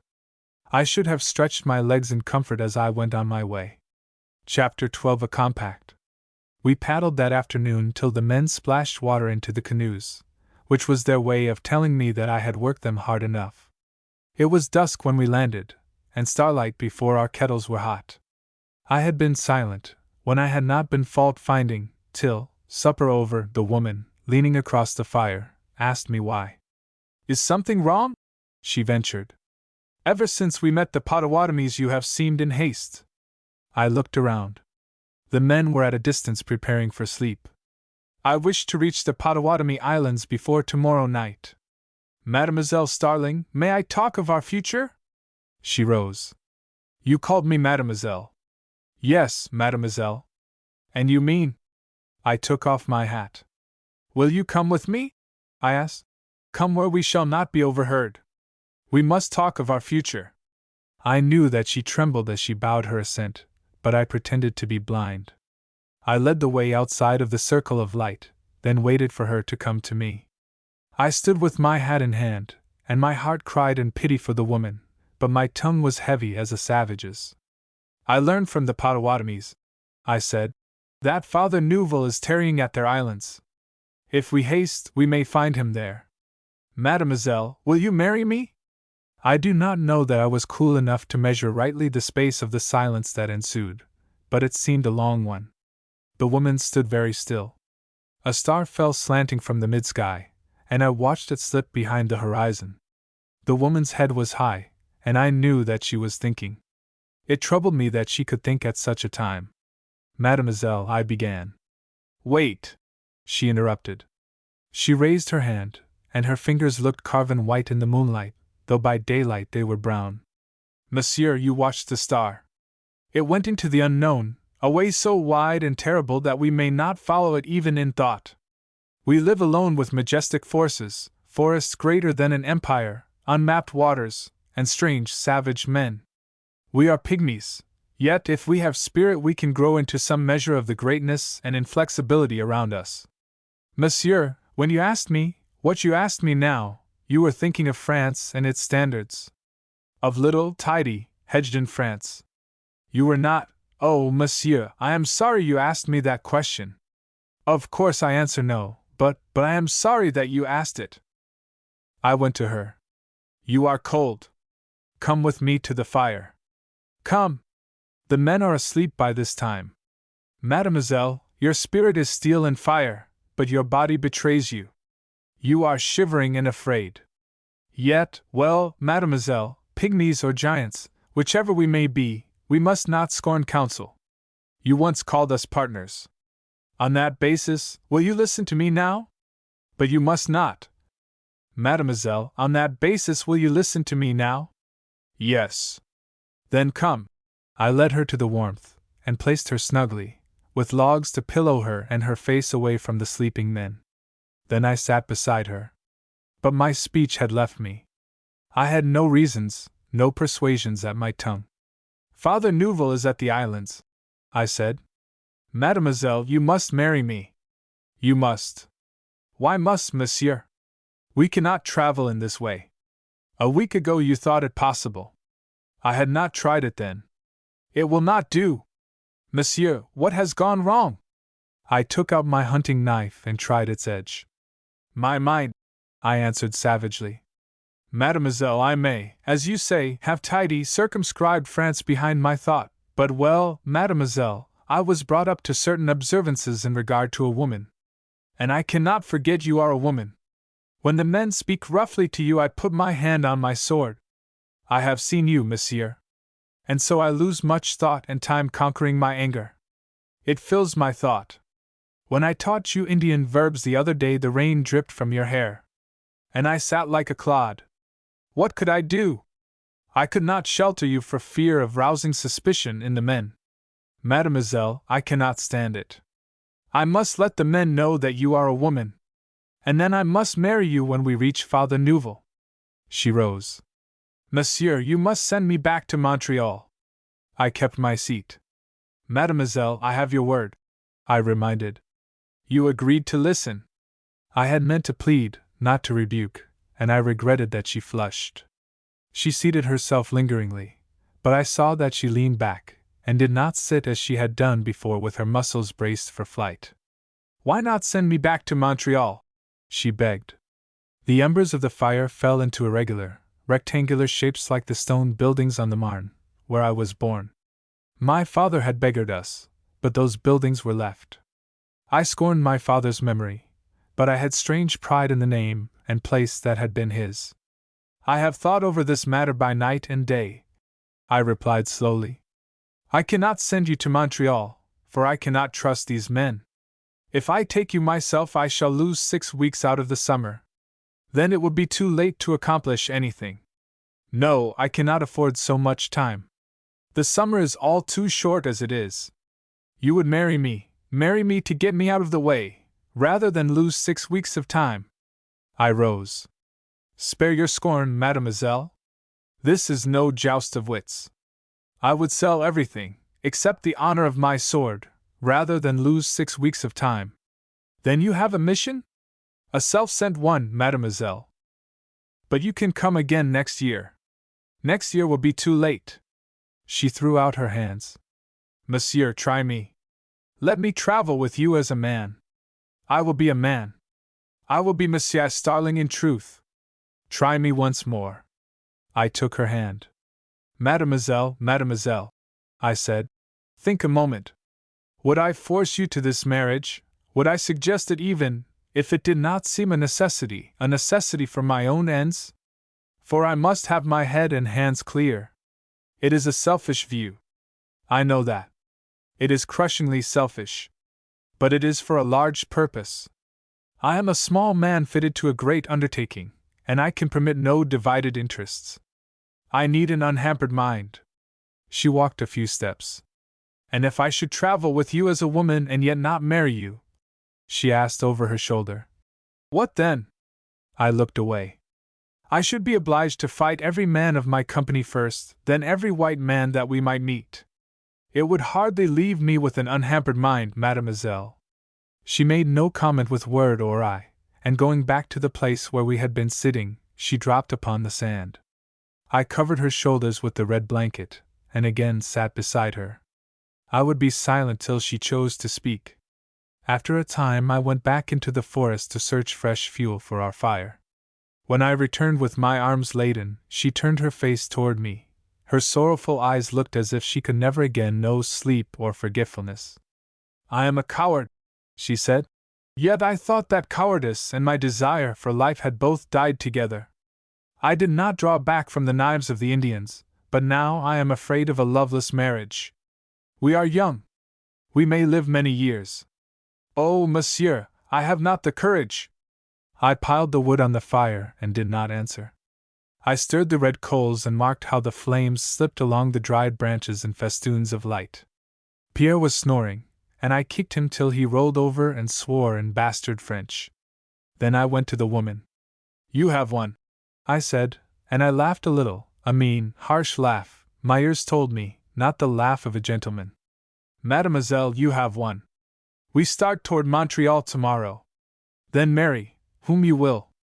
She looked into my eyes. Wait a moment. She stopped. Monsieur, how much time have you spent in learning the Indian dialects and preparing for this expedition? 2 years. And next year will indeed be too late. I shrugged my shoulders. We waste good hours, I suggested. Mademoiselle, may I say good night? She stepped toward me.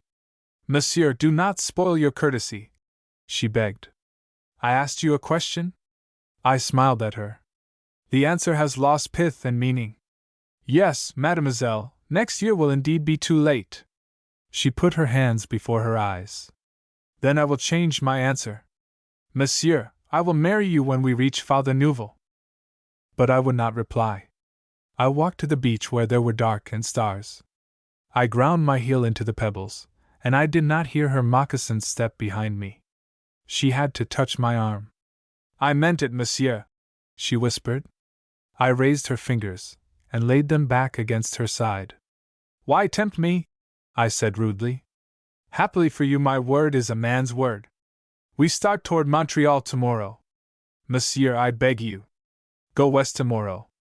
No, mademoiselle. Then, monsieur, I give you warning.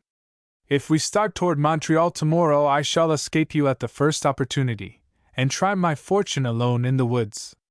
You threaten me? She stood in front of me. I would bring you to reason. Yes, I threaten you, in that I shall do what I say. Come, monsieur, I will follow you westward. Your years of preparation, your great opportunity, shall not be wasted because of me. I took her hand. You are a strange woman. A sage and a child, a woman and a warrior. But I will not marry you, mademoiselle. Why not, monsieur? Because I will not hoodwink you. So long as I took you blindly against your will, I felt no shame at going about my own ends. But now that you have turned the tables on me and come without force, I cannot let you be a tool. I would not take you without telling you my plans, and then you would not come. I know your plans, monsieur. You know that I hunt beaver. I know that you hunt men. Monsieur, are all the women of your nation puppets, that you should think me blind? Listen. You plan a coalition of the Western tribes. La Salle's plan, with changes.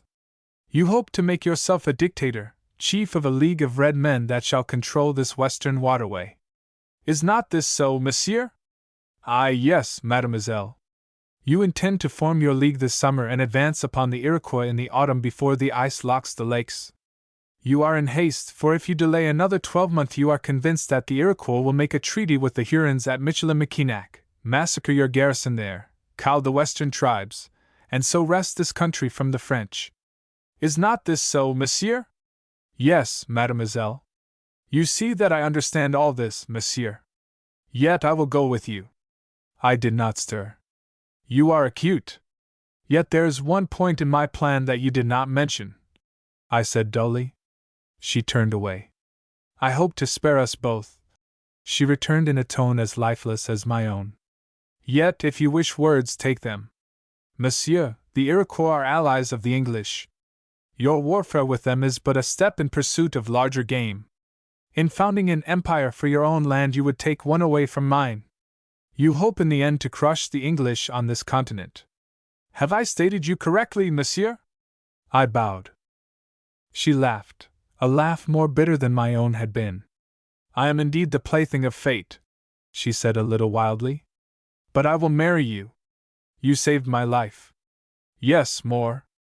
You threw your career into the balance for an unknown man, your foe. You jeopardized all that you hoped for, and you never whined nor lost sleep. You are a superb gamester, monsieur. I smiled. Not enough of a gamester to accept your sacrifice, mademoiselle. She clenched her hands. I will marry you, she retorted. You shall follow out your purpose.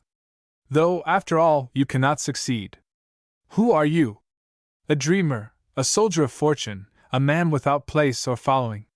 You think slowly, and your heart rules your head.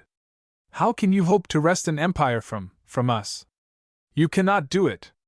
You cannot. But you shall have your chance.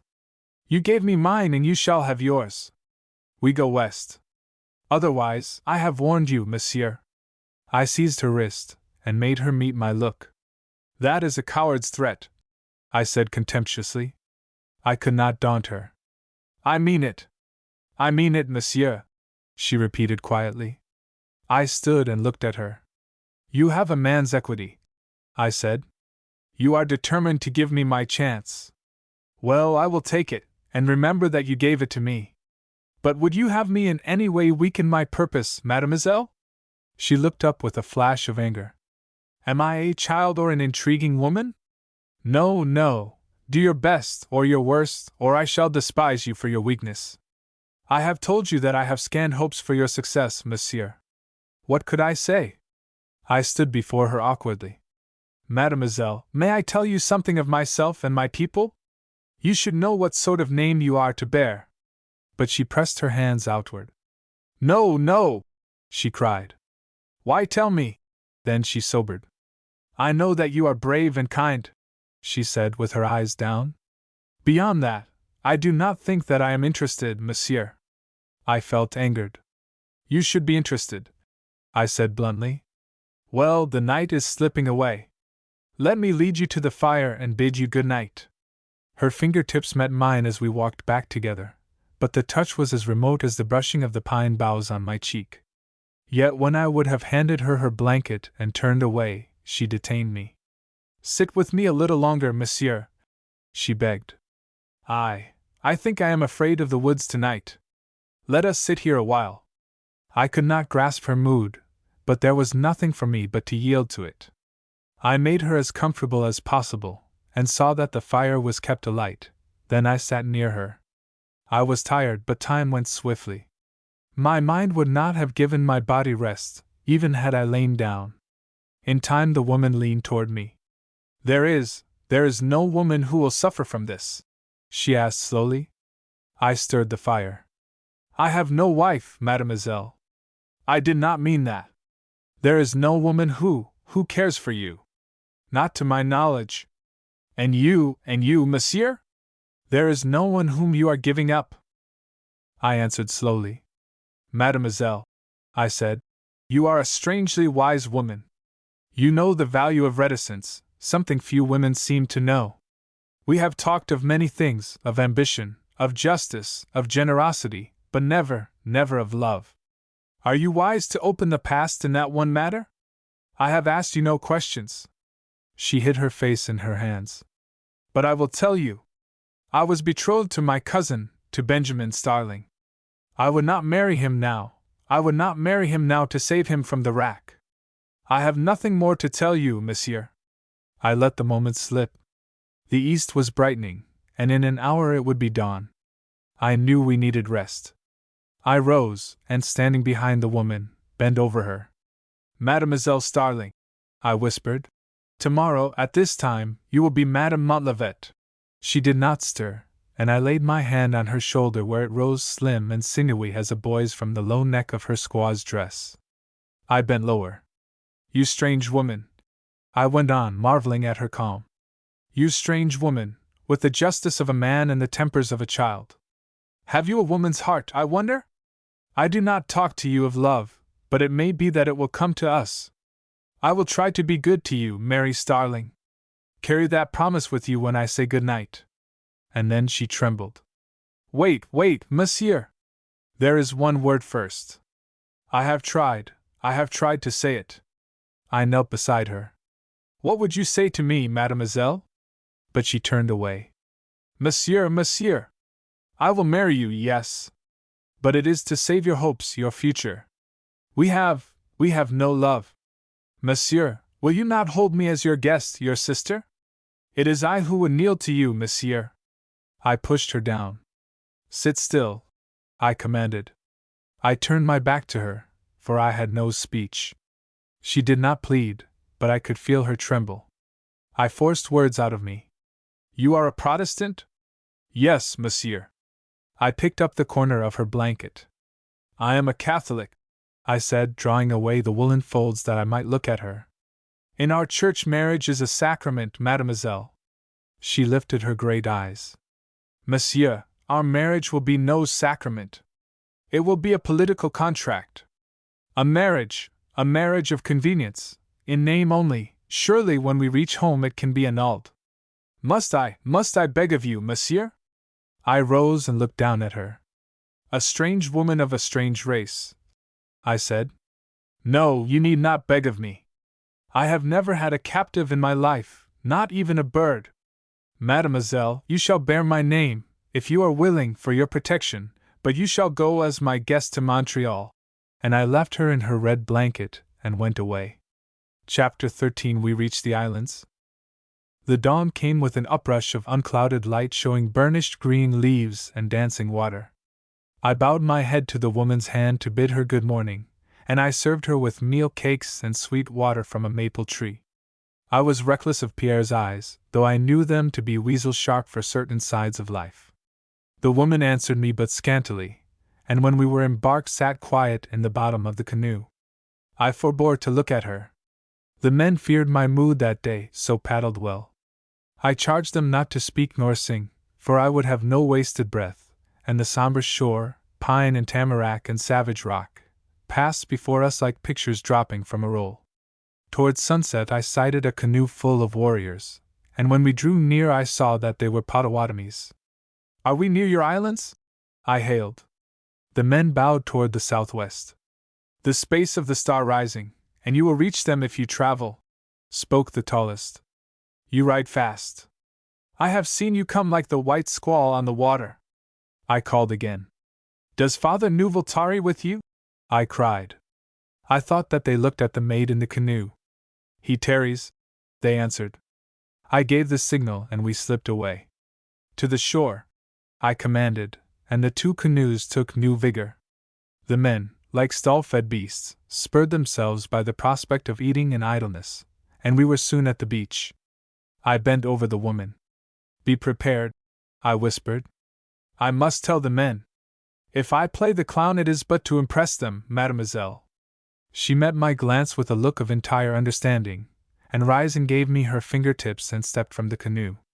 I do not know how she turned all in one instant from a sunburned stripling to a great lady, but that was what occurred. The men, stretching themselves as they stepped to the shore, stopped and stared. I saw that I must speak quickly. Let the canoes alone, I said. We will stop here but a moment. Go, all of you, and gather green twigs and young ferns, and flowers if you can find them. Then bring them to me here. Go. The men stood as jointless as tin images. But I saw that they were not only dumbfounded but afraid, so I laid my hand on my sword, to give them better cause for their stupefaction. Go! I shouted again, and so perverse is my nature that, though I knew well I had no cause for merriment, I swallowed hard to keep back a smile. The woman and I stood alone while the men jerked their way like automatons from bush to tree. The chaos of their minds had numbed their muscles, and they stripped the young boughs clumsily like a herd of browsing moose.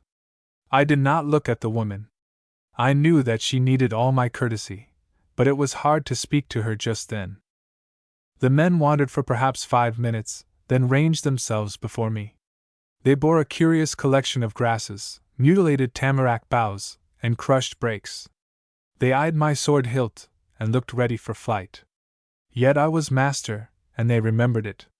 Had I ordered them to eat the fodder that they bore, they would not have spoken, and I think that they would have endeavored to obey. I pointed to the canoe where the woman was accustomed to sit. Place the greens there, I said. Make a carpet of them where the red blanket is lying. Work quickly, then come here. No talking. They obeyed. They dressed the canoe like a river barge on a fete day, and again they lined themselves before me. I took the woman by the hand. You have decked the canoe for my wedding journey, I said, and all my perverse inner merriment suddenly died. This traveler, whom you have known as a man, is Mademoiselle Marie Starling and my promised wife. We are to be married when we reach the Potawatomi Islands. She is your future mistress, and you may come and touch her hand and swear to serve her as faithfully as you have served me. Pierre, you may come first. A man who has seen battle knows that the pang of a bullet can clear even a peasant's clogged brain. The churls took this blow in silence, and tried to make something out of it. What they made I could not fathom, but it lifted them out of themselves, for after a moment they raised their eyes and came forward like men. I had never seen them in an equal guise. I could have grasped them by the hand had it been wise. The woman extended her palm to them, and gave them each a word as they passed in review. She was gracious, she was smiling, yet somehow she was negligent. I was not prepared that she should be used to homage. Perhaps I had thought that this bit of vassalage would give her pleasure. She treated it like an old tale. Enough, I ordered. Pierre, you may draw a portion of brandy all around and drink to the health of your mistress. Then we shall get under way. Pierre's portions were always ample, and the western red was dulling by the time we were again afloat. I did not paddle, but seated myself beside the woman on the crushed leaves and watched in inactivity and silence while the starlight came. As the dusk deepened we slipped by strange islands, but I held the canoes straight in advance till a limestone headland rose wide out of the blurred, violet water. The star's shine showed a deep bay and wavering lights among the trees. I touched the woman's shoulder. The largest of the Potawatomi Islands, I explained. I have had maps. Pray God we may find what we seek. The canoes bumped and slid upward on the sand, and I left the men on guard, and taking the woman's hand led her toward the lights. A rabble of dogs trooped upon us and gave tongue, and black shapes, arrow-laden, clustered out of the wigwams. Peka! I cried in greeting and again. Where is your chief? Where is Onanguis? A French voice answered. Who calls? The mat that hung before the entrance of the nearest lodge was pulled aside, and smoke and red light flared out of the opening. I saw the black robe of a priest. Father Nouvel! Father Nouvel! I cried like a schoolboy. You are indeed here! The priest stooped to pass through the skin-draped opening, and came peering into the starlight. Who calls Father Nouvel? He demanded in a mellow voice, rich in intonations. What, an Indian woman, monsieur? Who are you? What means this? I led the woman forward. Father Nouvel, this is Mademoiselle Starling, an Englishwoman who was captured by the Indians. We have traveled fast and far to find you. Can you marry us at once? It was badly done. I had jumbled my speech without wit or address, like a peasant dragging his milkmaid before the village cure. The woman may have felt my clumsiness. She dropped my hand, and curtsied deeply to the father, and he, staring, checked the hand that he had raised to extend to her, and bowed deeply in turn. It was a meeting, not of priest and refugee, but of a man and woman who had known the world.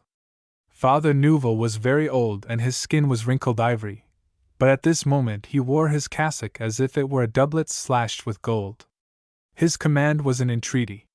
Come nearer, daughter. I wish to see your face. She followed him close to the flaring light that poured from the wigwam, and he looked at her as unsparingly as if she were a portrait of paint and oil. I have never seen you, he decided. Yet the name Starling, it is unusual, and it brings troubling memories to my mind. The woman deliberated a moment. She was indeed a woman with wit that did not need mine, and I felt it to be so, and I stood at one side, and thought out my own conclusions. She looked up. At Meudon? She suggested to the priest. He smote his palms together. I am old, he mourned. Else I could never have forgotten. At Meudon, of course. It was at a meeting of Jacobites. An exile named Starling, he was a commanding man, my daughter, was their leader. How did you know? She stood there in her Indian dress of skins with a forest around her, and talked of courts. I remembered that you were in Paris 3 years ago, she explained. And that our king, yes, our king, Father Nouvel, although a king in exile, talked sometimes with you. There was often one of your order at the meetings at Meudon. The father looked at her. I could almost think that age and loneliness have undone my mind, he said slowly. You talk of kings and courtiers. Who are you? I waited, perhaps more eagerly than the priest himself, for her reply. None came. I thought she gave a flitting look toward me, and so I shrugged my shoulders and thrust myself again into the priest's thought. If we were kings, courtiers, and Jacobites all in one, I said as airily as might be in view of my aching muscles, the titles would yet clink dully as leaden coins, travel-worn as we are. Can you marry us this evening, Father Nouvel? He looked at me keenly, not altogether pleased. And you are? He asked. Armand de Montlivet, from Montreal. He relaxed somewhat. I have heard of you. No, I cannot marry you tonight. I will find a lodge for this demoiselle, and we will talk of this tomorrow. Come now and let me bring you to the chief. And with a beckoning of the hand he led the way into the lodge behind him. We followed closely. The lodge was large, and was roofed and floored with rush mats. The smoke hung in a cloud over our heads, but the air around us was sufficiently clear for us to see, though with some rubbing of the eyes. An aged Indian sat close to the blaze, and Father Neuville walked over to him. Onanguis, he said, 2 strangers lift the mat before your door, strangers with white faces. Do you bid them take broth and shelter? The old chief nodded. He had lacked curiosity to look out at us while we had stood talking before his door, and now he scarcely lifted his eyes. Is the Huron with them? He asked the priest. I pushed forward. What Huron? I demanded, in the Potawatomi speech. The chief stirred somewhat at hearing me use his language. A Huron is in the woods, he said indifferently. Every one must live, thieves as well as others, but I do not like it that he stole our squashes. When a Huron comes, you will soon see the French. I would have asked questions, for I craved more news, but before the words could form, since I am slow, the woman spoke. Nayduk! She exclaimed. I understand that word. It means Huron. Are the Hurons pursuing us? Her woman's voice echoed oddly in that smoke-grimed place. Onanguis looked up. I have lived among Indians, and know some sides of their nature, but I am never prepared for what they may do. The old chief stared and then rose. A white thrush, he said, and he looked at Father Neuville for explanation. They come to be married. The priest hastened. Have you an empty lodge for the maiden? Onanguis listened, then walked to the woman, and looked at her as he would study a blurred trail in the forest. She bore his scrutiny well, and he grunted approval. Now that he had risen he was impressive. He was tall, and had that curious, loose-jointed suppleness that, I have heard women say, comes only from gentle blood. As he stood beside Father Neuville it came to me that the 2 men were somewhat kin.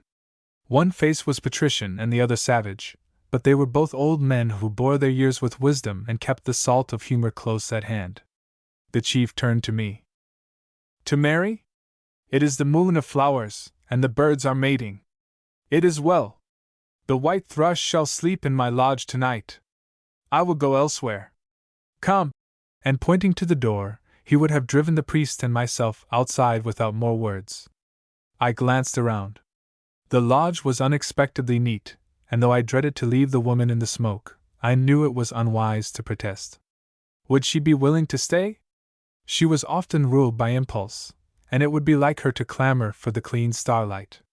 I told her, in short phrase, what the chief had said. And I'd beg you to show as little repugnance as possible, I added. She listened without showing me her eyes, which were always the only index I had to what was in her mind. Thank the chief for his hospitality, she rejoined, and she looked toward Onanguis, and bowed with a pretty gesture of acceptance. Then she walked over to me. When you thought me a man, she said hurriedly, and in a tone so low that only I could hear, you trusted somewhat to my judgment, even though you saw me fail. When you found me a woman, you trusted less, and since you arranged to marry me, you have assumed that I would fail you at every turn. Ours is a crooked road, monsieur, and there are many turns ahead. If you burden your mind so heavily with me, you cannot attend to what is your real concern. Trust me more. Think less about me. I will show no irritation, no initiative, and I will follow where you point. I should like to think that you would rest tonight, rest carefree. I wish you good night, monsieur. She had spoken with a hurry of low-toned words that left me no opening, and now she turned away before my tongue was ready to serve my mind. She bowed us to the door, and the rush mat fell between us. I watched the old chief stalk away and wondered what was in his mind. Is this the first white woman he has seen? I asked the priest. Father Neuville smiled reflectively at the retreating back. Oh no, he replied. He has been in Quebec. He is the chief you must have heard quoted, who vaunted that God had made three great men, La Salle, Frontenac, and himself. He is a crafty man and able. You see that he never squanders strength nor words. No, monsieur, you must not follow me. He stopped to lay a hand on my shoulder. Take heed, my son. Ox that you look to be for endurance, there are yet lines under your eyes. I will not talk to you tonight. Sleep well. I take it for granted that you prefer to sleep as I do, under the stars. And putting out his thin, ivory hand in blessing, he went away. But I was not ready for sleep. I went to the canoes, sent the men to rest, and found food which I carried to the woman, and left, with a whispered word, outside her door. Then I ate some parched corn, and lighting my pipe, lay down to take counsel of what had befallen me. I lay at some distance from the woman's lodge, but not so far but that I could see the rush mat that hung before it. The Indians watched me, but kept at a distance. I saw that Onanguis had given commands. I had so much to work out in my mind that I thought sleep would come slowly, but I remember nothing from the moment when I bolstered my head in my arms till I found the moon shining in my face. It had been starlight when I went to sleep, I remembered, and I raised my eyelids warily. A wild life teaches the dullest to know when he has been wakened by someone watching him. And I knew it now. The world was white light and thick shadow. Wigwams, dogs, stumps, trees, sleeping Indians, I counted them in turn. Then I saw more. A pine tree near me had too thick a trunk. That was what I had expected. I let my eyes travel cautiously upward till they met the shining points of eyes watching me. I lay and looked, and the eyes looked in return. I did not dare glance away, and the Indian would not, so we stared like basilisks. It was not an heroic position, and having a white man's love for open action, I had to argue with myself to keep from letting my sword whistle. But fighting with savages is not open nor heroic. It is tedious, oblique, often uninteresting, and frequently fatal. I was unwilling to lose my head just then. So I lay still.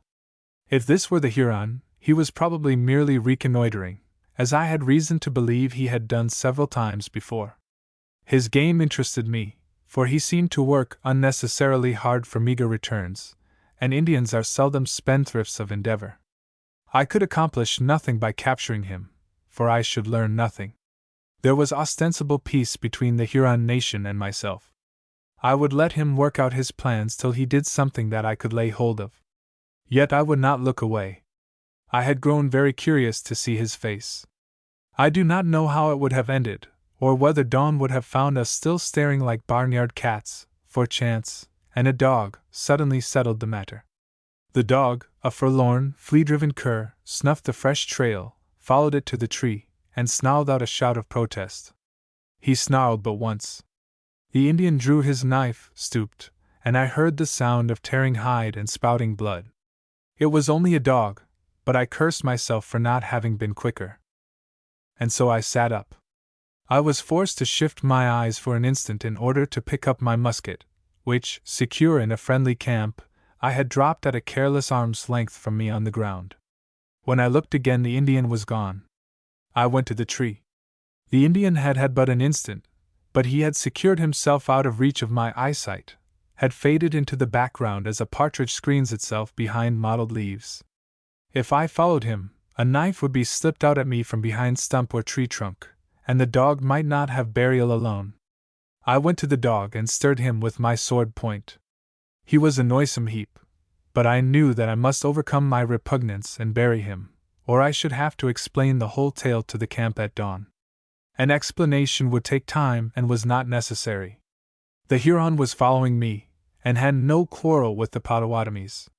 When I departed on the morrow, he would undoubtedly retie his sandals and continue the voyage. A wife and a ghost.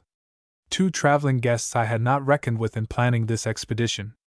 I shrugged, and stooped to spit the dog upon my sword, when I saw a skin pouch lying blood-bathed at the creature's side.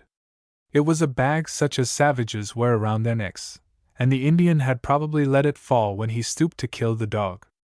I seized it, careless of the smearing of my fingers, and took it to the moonlight. It was made of the softest of dress doeskin, and embroidered in red porcupine quills with the figure of a beaver squatting on a rounded lodge. I had seen that design before.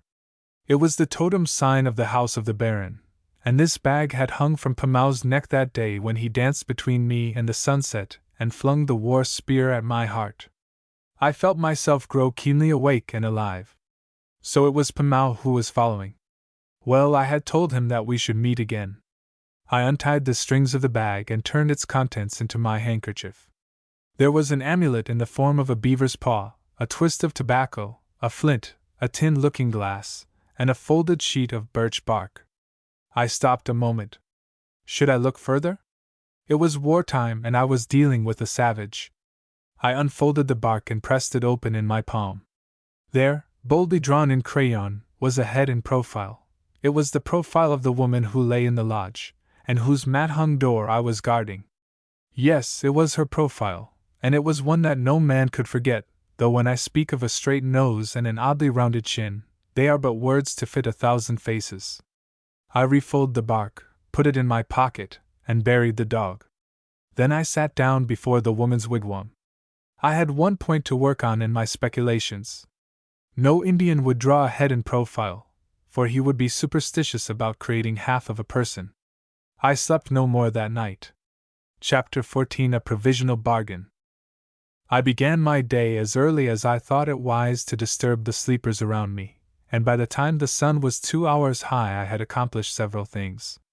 I had confessed to the priest, had had a clean lodge of green boughs built for the woman, and had bargained and bantered with the Indians, and blustered over them with knowledge of their language till they accorded me reluctant grins.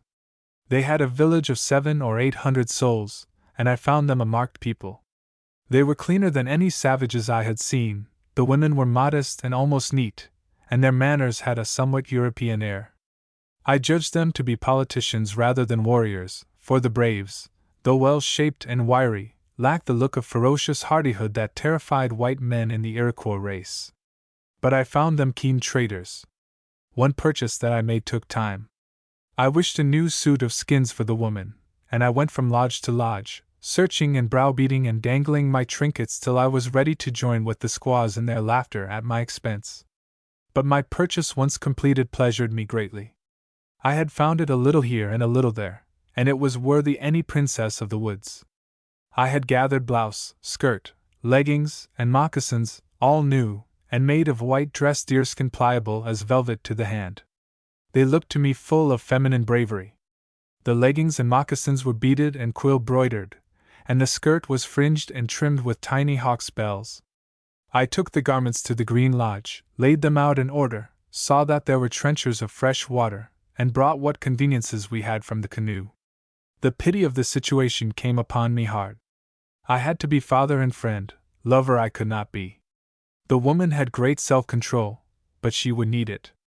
Well, I could trust her to do her best. I went to find her. As yet I had not said good morning to her, although I had seen her from the distance, and knew that she had breakfasted and had talked with Father Nouvel. She was sitting now under a beech tree on the headland, and when I bent before her she shook her head. "It is not real," she said, with a look over water and forest. "It is all a dream." I stopped to send a group of curious squaws upon their way. It was indeed like a pictured spectacle, the green wood, the Indian village, and the headland guarded bay opening northward over rolling water. "Yes, it is a dream," I agreed. "You will soon wake. Where would you like the wakening to take place, mademoiselle? At Meudon?" She looked up with a smile. "What would you like to know about me?" she asked, with a sober directness, which, like her smile, was friendly and brave. "You heard something last night. I am entirely willing to tell you more. But is it not wise for us to know as little as possible about each other?" "Why, mademoiselle?" She hesitated. "As we stand now," she explained slowly, "we have no past nor future. We live in a fantasy. We are cold and hungry, but life is so strange that we forget our bodies. It is all as unreal as a mirage. When it is over, we part. If we part knowing nothing of each other, it will all seem like a dream." I thought a moment. "Then you think that we must guard against growing interested in each other, mademoiselle?" She looked at me gravely. Yes. Do you not think so, monsieur? Friends for the night's bivouac, those were your words. Now was here a woman who felt deeply and talked lightly? I had not met such. It is wise, I rejoined, but difficult. I took the crayon from my pocket and began drawing faces on the white limestone rock at my side. I drew idly and scowled at my work. The Indians can do better, I lamented. Was your cousin, Benjamin Starling, clever with his pencil, mademoiselle? She drew back, but she answered me fairly. Very clever, she said quietly. It was a talent. Why do you ask, monsieur? I find myself thinking of him. I dropped the crayon. Listen, mademoiselle. I must ask you some questions. Believe me, I have reasons. Now as to your cousin, is he alive? She looked off at the water. I do not know, monsieur. She had become another woman. I hated Benjamin Starling that his name could so instantly sap the life from her tone. Please look at me, I begged irritably. Mademoiselle, I think that I must ask you to tell me more, to tell me much more. She rose. Is it necessary? I bowed. Else I should not ask it. Please sit, mademoiselle. She sat where my hand pointed. You know that we were Tories, she began in the quiet monotone I had learned to expect from her under stress, and that our family followed King James to France. My parents died. I had no brothers or sisters, and so, a year ago, I came to the colonies where I had friends. Later, my cousin followed, and we were betrothed. We had the same cause at heart, and our joint estates would give us some power. We planned to use them for that purpose. And your capture? Did your cousin know of it? Monsieur, you say that this is necessary? My nurse had come to America, and married a settler, in a village on the frontier. She was ill, and I went to see her, and stayed some days. My cousin followed, and stayed at a neighboring house. One night the Indians came. The woman's husband was away, and the little maid servant ran at the first outcry. I was alone with the woman, who could not leave her bed. I cut my hair roughly, put on a suit of her husband's clothing, and took a musket. It was a blockhouse, and I hoped that I might hold the Indians off for a time if they thought me a man. And your cousin? He came to me. He was running. He said it was of no use. He had seen men brained. There were legions of Indians. He said there was nothing left but flight. He tried to take me with him. And when you would not go? When you would not desert? Monsieur, he went alone. I laid myself down on the grass before her, and covered her hands with mine. I am not quite a brute, I said. I had to ask it. Look, look, mademoiselle, it is all over. See, the sky is gentle, and the Indians are friendly, and my sword, well, I will not leave you, mademoiselle, until you tell me to go. But I must say more. Your cousin, is he Lord Starling? Yes. Lord Starling is probably alive. If he is searching for you. Have you thought of that? But the wilderness, the terrible leagues of wilderness. He could not track me, monsieur. When there is money and influence, even the wilderness has messengers. He was close to the person of James. Is he a Catholic? He professed it, monsieur. I shook my head. You are very bitter. You need not be. He was insane that night. I have known the sight of Indian butchery to turn good men into whimpering animals. He was not responsible. I know that he is lavishing time and fortune and strength to find you now. I thought she winced. You know this, monsieur? It was my turn to look away. I know something of a man's heart, I answered deliberately. If I loved you, mademoiselle, and lost you, and played the craven, I should find you. The wilderness would not matter. I should find you. I should find you, and retrieve myself, some way. Lord Starling has wit and daring, else he would not be in exile, else you would not have promised to marry him. Be assured that he is following you, and is probably not far behind. Do you want him to find you, mademoiselle? I turned with the last word, and looked her full in the face. It was a stupid trick, but it served. I had her answer. There! I cried, and I laughed a little jerkily. Never mind. Don't answer. We have talked enough, mademoiselle. We will be married at noon today. Ah, you never loved him, else, no matter what he had done, you could never look as you look now. Wherever he is, or whatever kind of man he may be, I do him no wrong in giving you my name today. I took the pictured birch bark from my pocket and tore it in fine strips. A useless map, I said in explanation. Mademoiselle, may I have your finger to measure? She gave me her hand, and I circled her finger with a grass blade, and warned her that the ring that I should give her would be almost as crude. She was trying to keep herself from asking questions, and was going to succeed. I liked that. It was useless to terrify her with fables of prowling Indians, and profiles on bark. And then, what was there to tell? I knew at once too much and too little. I took some bent gold wire from my pocket, and showed it to her. I am going to plait it into a braid for the ring, I said. I think that I can file the ends and make it serve. It is all I have. I wear no jewelry, and would not give you one of the brass rings we use in trade. This is at least gold. She watched me straighten the kinks in the wire. You took that from something you valued, she said. I will wear the brass ring. Surely you can replace this wire where it belongs. I shook my head. It was a filigree frame, I volunteered. I had spoken with as little thought as a dog barks, and quite as witlessly. I knew that as soon as I heard my words. I looked at the woman. But she was not going to question me. If it was a frame, it held a miniature, she said quietly.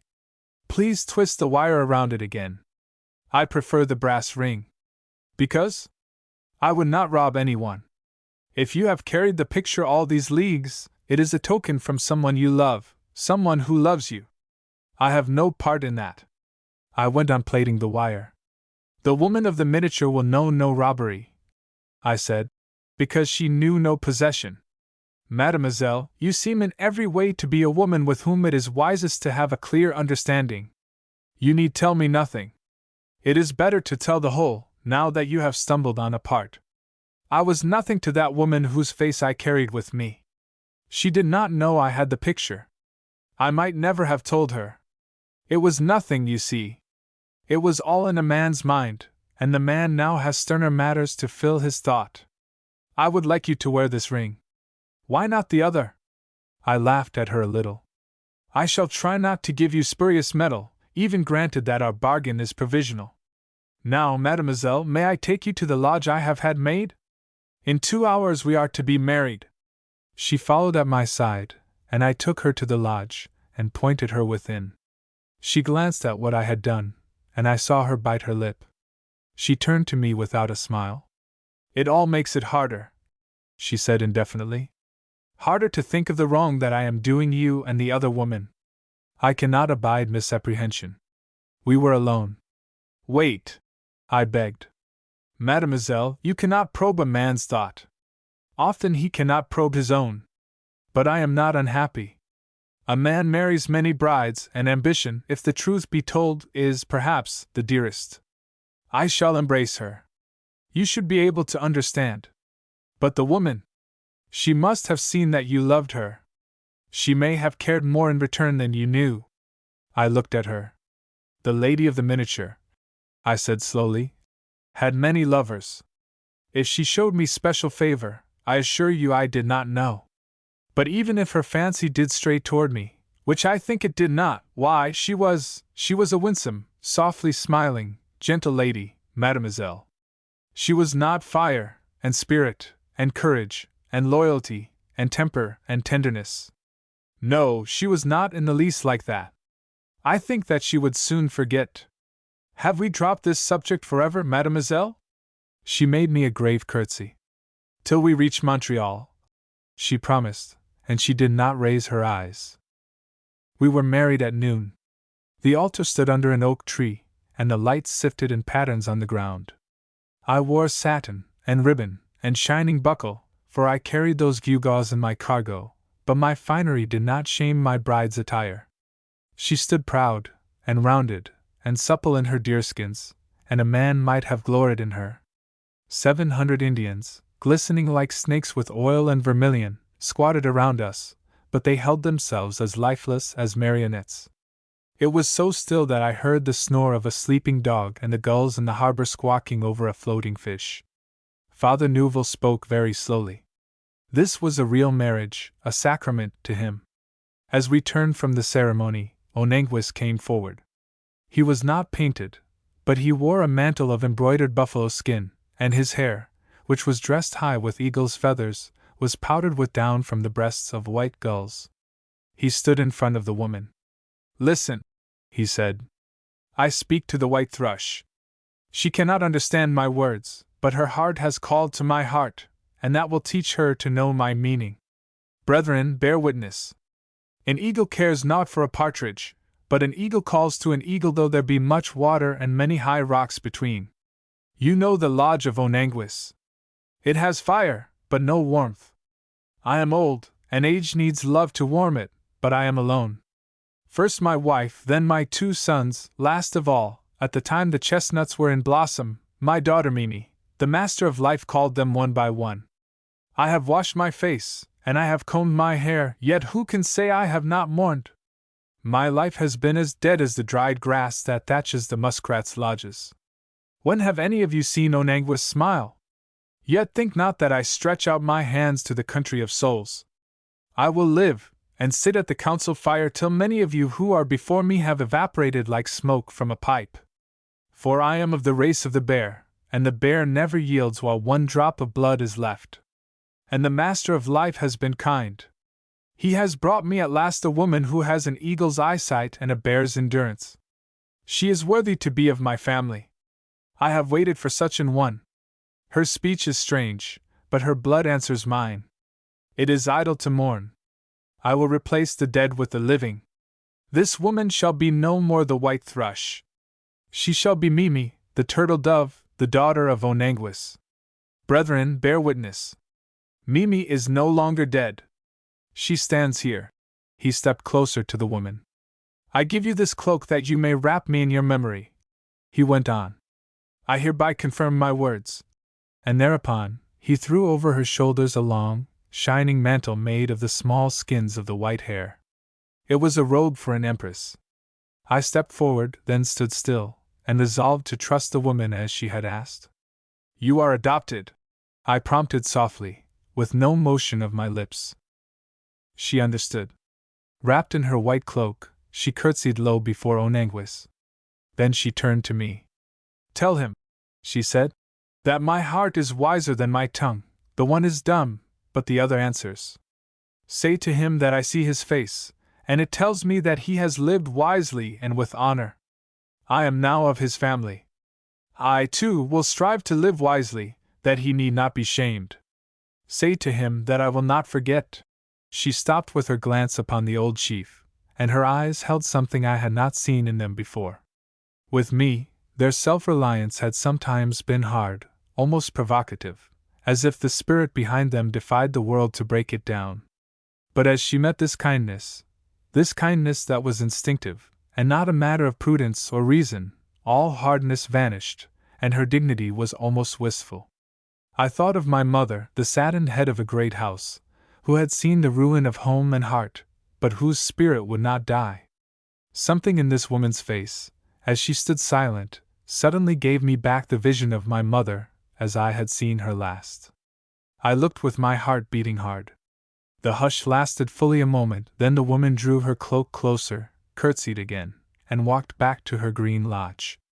I turned to the chief, and would have translated what had been said, but after the first phrase, he motioned me to silence. "She has taken my robe. She has become of my family. That is sufficient." He lifted his calumet, and went to give orders for the feasting. So the priest and I stood alone. He looked at me, and shook his head. His mouth was smiling, but I saw him brush at his eyes. "You have married a woman of great spirit, monsieur," he said, with a touch of his hand on my sleeve. "They are rare, most rare." He stopped. "Yet the roeder is not made for the paddock," he said impersonally. I laughed, and it sounded exultant. I felt the blood hammer in my temples. Nor can the thrush be tamed to sit the finger like the parakeet, I completed. I understand that, Father Nouvel. The wedding feast followed. Madame de Montlivet, the priest, Onanguis, and I sat in a semicircle on the ground, and slaves served us with wooden trenchers of food. We each had our separate service, like monks in a refectory, but we were not treated with equal state, for the woman drank from a copper-trimmed ladle, made from the polished skull of a buffalo, while my cup was a dried gourd. We ate in ceremonial silence, and were sunk in our own thoughts. There was food till the stomach sickened at its gross abundance: whitefish, broth, sagamite, the feet of a bear, the roasted tail of a beaver. I watched the slaves bring the food and bear it away, and I said to myself that I was sitting at my wedding feast, a feast to celebrate a false marriage. After the feast, the calumet was danced before us. Still there was silence between the woman and myself as we sat side by side. I wondered if she realized that this strange dance was still further confirmation of what we had done, that it was part of the ceremony of our marriage. It was a picture as unreal, as incomprehensible, as the fate we had invited. The sun was westering, and shone full upon the dancing braves. Their corded muscles and protruding eyes made them ghastly as tortured wretches of some red-lit inferno. There was no laughter nor jesting. The kettledrum rumbled like water in a cave, and the chant of the singers wailed, and died, and wailed again. And this was for my wedding. I looked down at the woman's hand that bore my ring, and saw that the strong, nervous fingers were gripped till they were bloodless. What was she thinking? I tried to meet her look, but it was rapt and odd. A wave of heat ran through me, the wild music beat into my blood. This savage ritual that I had looked at with alien eyes suddenly took to itself the dignity of the terrible wilderness that bound us. The pageantry of its barbarism seized upon me. It was a fitting setting for one kind of marriage, not a marriage of flowers and dowry, but the union of two great, stormy hearts who, through clash and turmoil, had found peace at last. But ours was a mock marriage, and we had not found peace. My breath choked me. I leaped to my feet, and begged Onanguis to end the ceremony, and let me do my share. I knew what was my part as bridegroom, and Pierre and Labarthe were waiting with their arms laden. I distributed hatchets, Brazil tobacco, and beads from Venice. Then I turned to Onanguis. We go to the land of the Malaminis, to the wild rice people. They live toward the southwest? He nodded.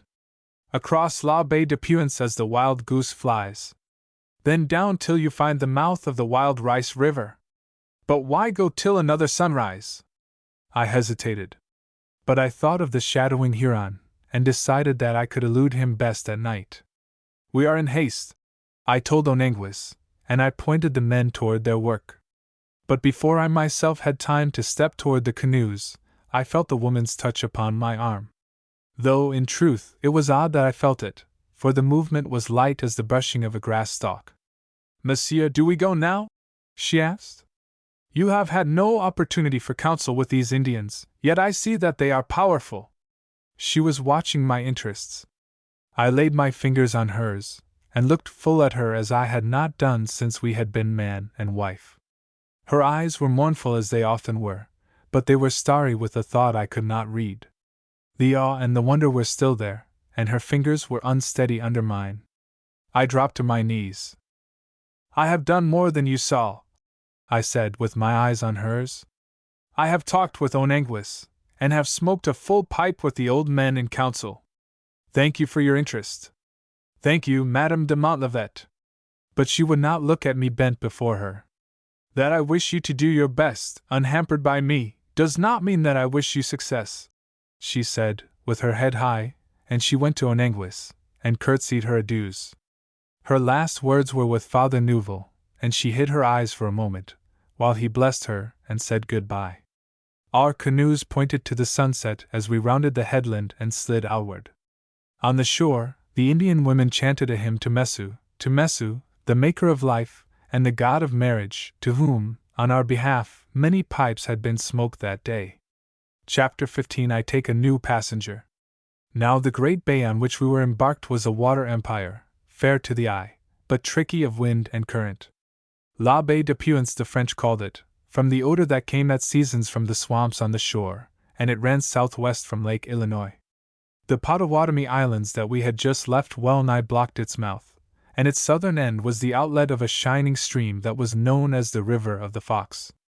The bay was 30 leagues long by 8 broad, and had tides like the ocean.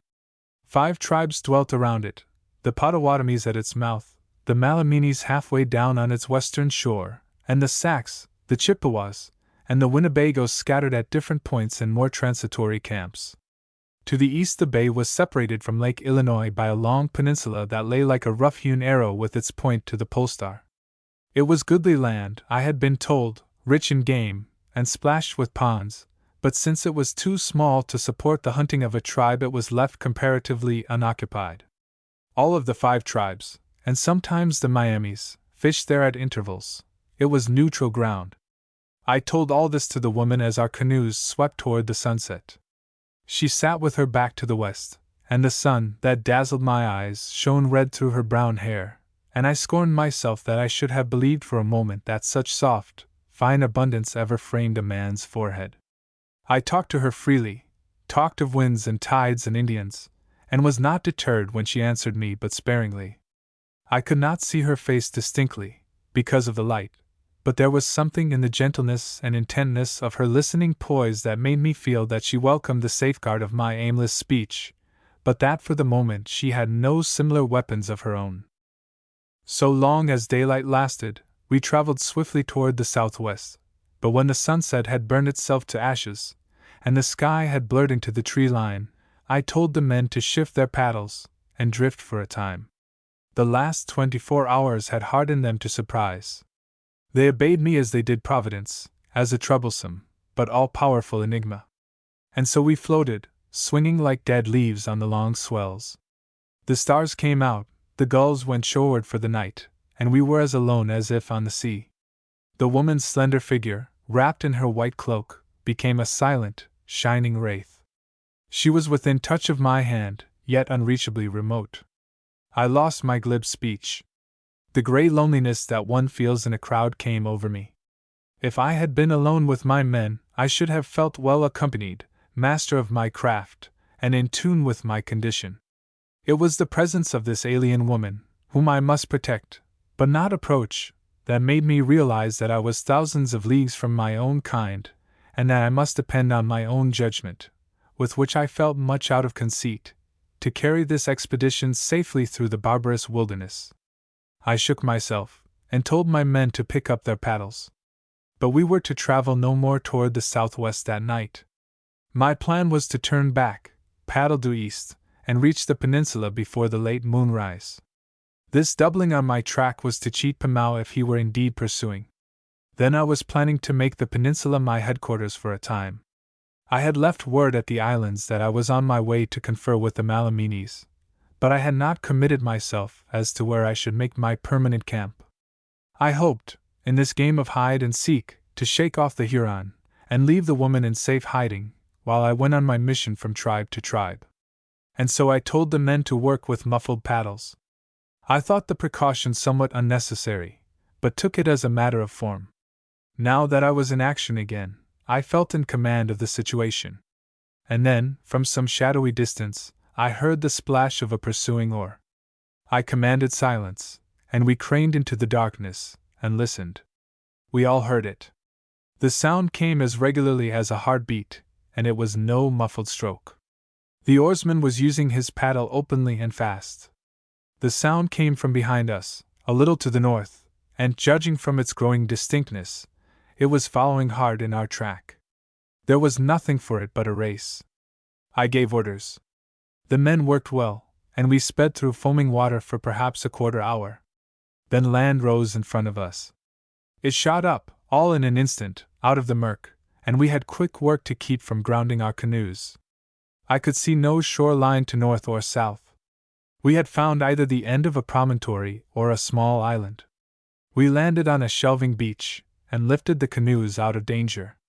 "Lie down," I commanded, and we dropped on the sand, and strained our ears for sound of pursuit. For a time we heard nothing.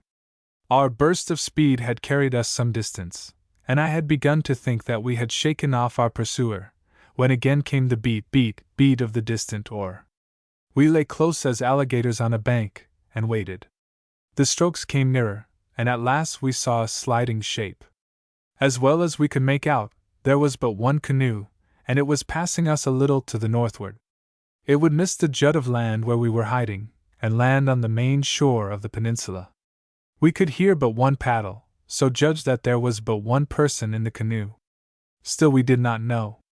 It was growing near moonrise, and there was nothing to be done. I told the men to lie near together, and sleep till I called them. Then I cut boughs and laid a couple of blankets on them for the woman's couch. She had sat quiet all these hours, and now, as I bade her good night, she asked her first question. "Are you willing to tell me why you fear pursuit, monsieur?" I hesitated. "We grow like animals in the wilderness," I parried, "and so suspect every sound as coming from a foe." "Then you do not know who it is in the canoe?" I could have answered. "No," but I would not. "Yes, I think that I know," I replied. "I think that it is Pamau, a Huron. An Indian whom you have never seen." She read the hate in my voice. "Do you know what he wants, monsieur?" And now I could answer truthfully, and with a laugh. "I suspect that he wants, or has been sent to get, something that I have determined to keep, at least for the present," I told her. "Good night, madam." I told my inner self that I must sleep soundly, and wake just before dawn, and so that was what happened. The horizon was flushing when I rose and looked around. My company was asleep. The woman lay on her bright blankets, and I looked at her a moment to make sure that all was well. She was smiling as if her dreams were pleasant, and her face wore such a look of peace, that I turned to the east, ready to begin the day, and to thank God that I had not done everything entirely wrong. I took the lighter of the canoes, carried it to the water, and dipping a cautious paddle, crept off along the shore. If I wake in the woods every dawn for a year, I can never grow stale to the miracle of it. I was on no pleasant errand, yet I could not help tingling at the cleanness of the air and at the smell of the mint that our canoes had crushed. I hugged the shore like a shadow, and rounded a little bend. It was as I had thought. We had landed on the western side of a small island, and before me, not a quarter-hour's paddling away, stretched the shore line of the peninsula. Here was my risk. I paddled softly across the open stretch, but that availed me little, for I was an unprotected target. I slanted my course northward, and strained my gaze along the shore. Yet I hardly expected to find anything. It came like a surprise when I saw in advance of me a light canoe drawn up on the sand. I landed, drew my own canoe to shelter, and reconnoitered. I had both knife and musket ready, and I pulled myself over logs as silent as a snake. Yet, cautious as I was, little furtive rustlings preceded me. The wood folks had seen me and were spreading the warning. Unless Pamau were asleep, I had little chance of surprising him. Yet I crept until I saw through the leaves the outlines of a brown figure on the ground. I stopped. I had been trying for a good many hours to balance the right and wrong of this matter in my mind, and my reason had insisted to my inclination that, if I had opportunity, I must kill Pamau without warning. We respect no code in dealing with a rattlesnake, and I must use this Huron like the vermin that he was. So I had taught myself. But now I could not do it. The blanket-wrapped shape was as unconscious as a child in its cradle, and though the wilderness may breed hardness of purpose, it need not teach butchery. I crept out determined to scuttle the Indian's canoe and go away. If the man waked, my knife was ready to try conclusions with him in a fair field. I suppose that I really desired him to wake, and that made me careless, for just as I bent to the canoe, I let my foot blunder on a twig, and it cracked like shattering glass. I grasped my knife and whirled.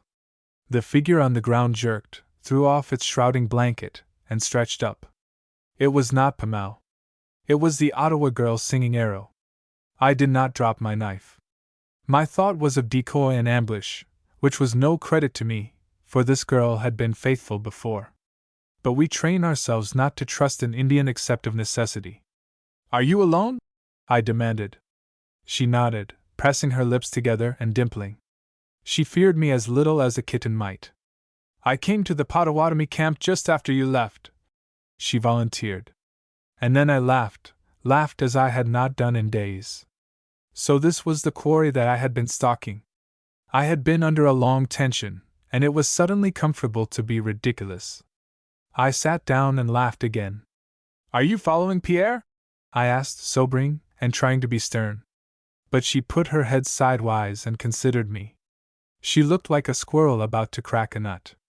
A hare may track a stag, she announced judicially. I have followed you.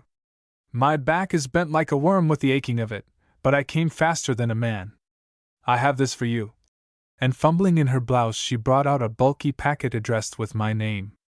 I took it with the marvel that a child takes a sleight-of-hand toy and stared at the seal. From Cadillac! From the Commandant! I ejaculated. She nodded. It was her moment of triumph, but she passed it without outward show. Read it. I am sleepy, she said, and yawning in my face she tumbled herself back into the blanket and closed her eyes. The packet was well wrapped and secured, and I dug my way to the heart of it and found the written pages. The letter began abruptly. Monsieur, it said, I send you strange tidings by a stranger messenger. It is new to me to trust petticoats in matters of secrecy, but it is rumored that you set me the example, and that you carried off the Englishman dressed in this singing arrow's clothes. The Indian herself will tell me nothing. That determined me to trust her. Briefly, you are followed. That fire-eating English lad that you have with you, I warrant that he has proved a porcupine to travel with, must be of some importance. At all events, an Englishman, who gives his name as Starling, has made his way here in pursuit. He tells a fair tale. He says that the lad, who is dear as a brother to him, is a cousin, who was captured in an Indian raid on the frontier. As soon as he, Starling, learned of the capture, he started after them, and he has spent months searching the wilderness, as you would sift the sand of the sea. He found the trail at last, and followed it here. He begs that I send him on to you with a convoy. Now this, as you see, sounds very fair, and part of it I know to be true.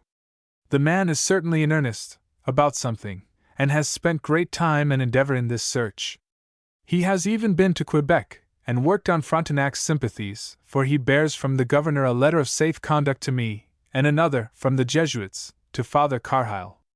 He comes, apparently, on no political mission. He is alone, and his tale is entirely plausible.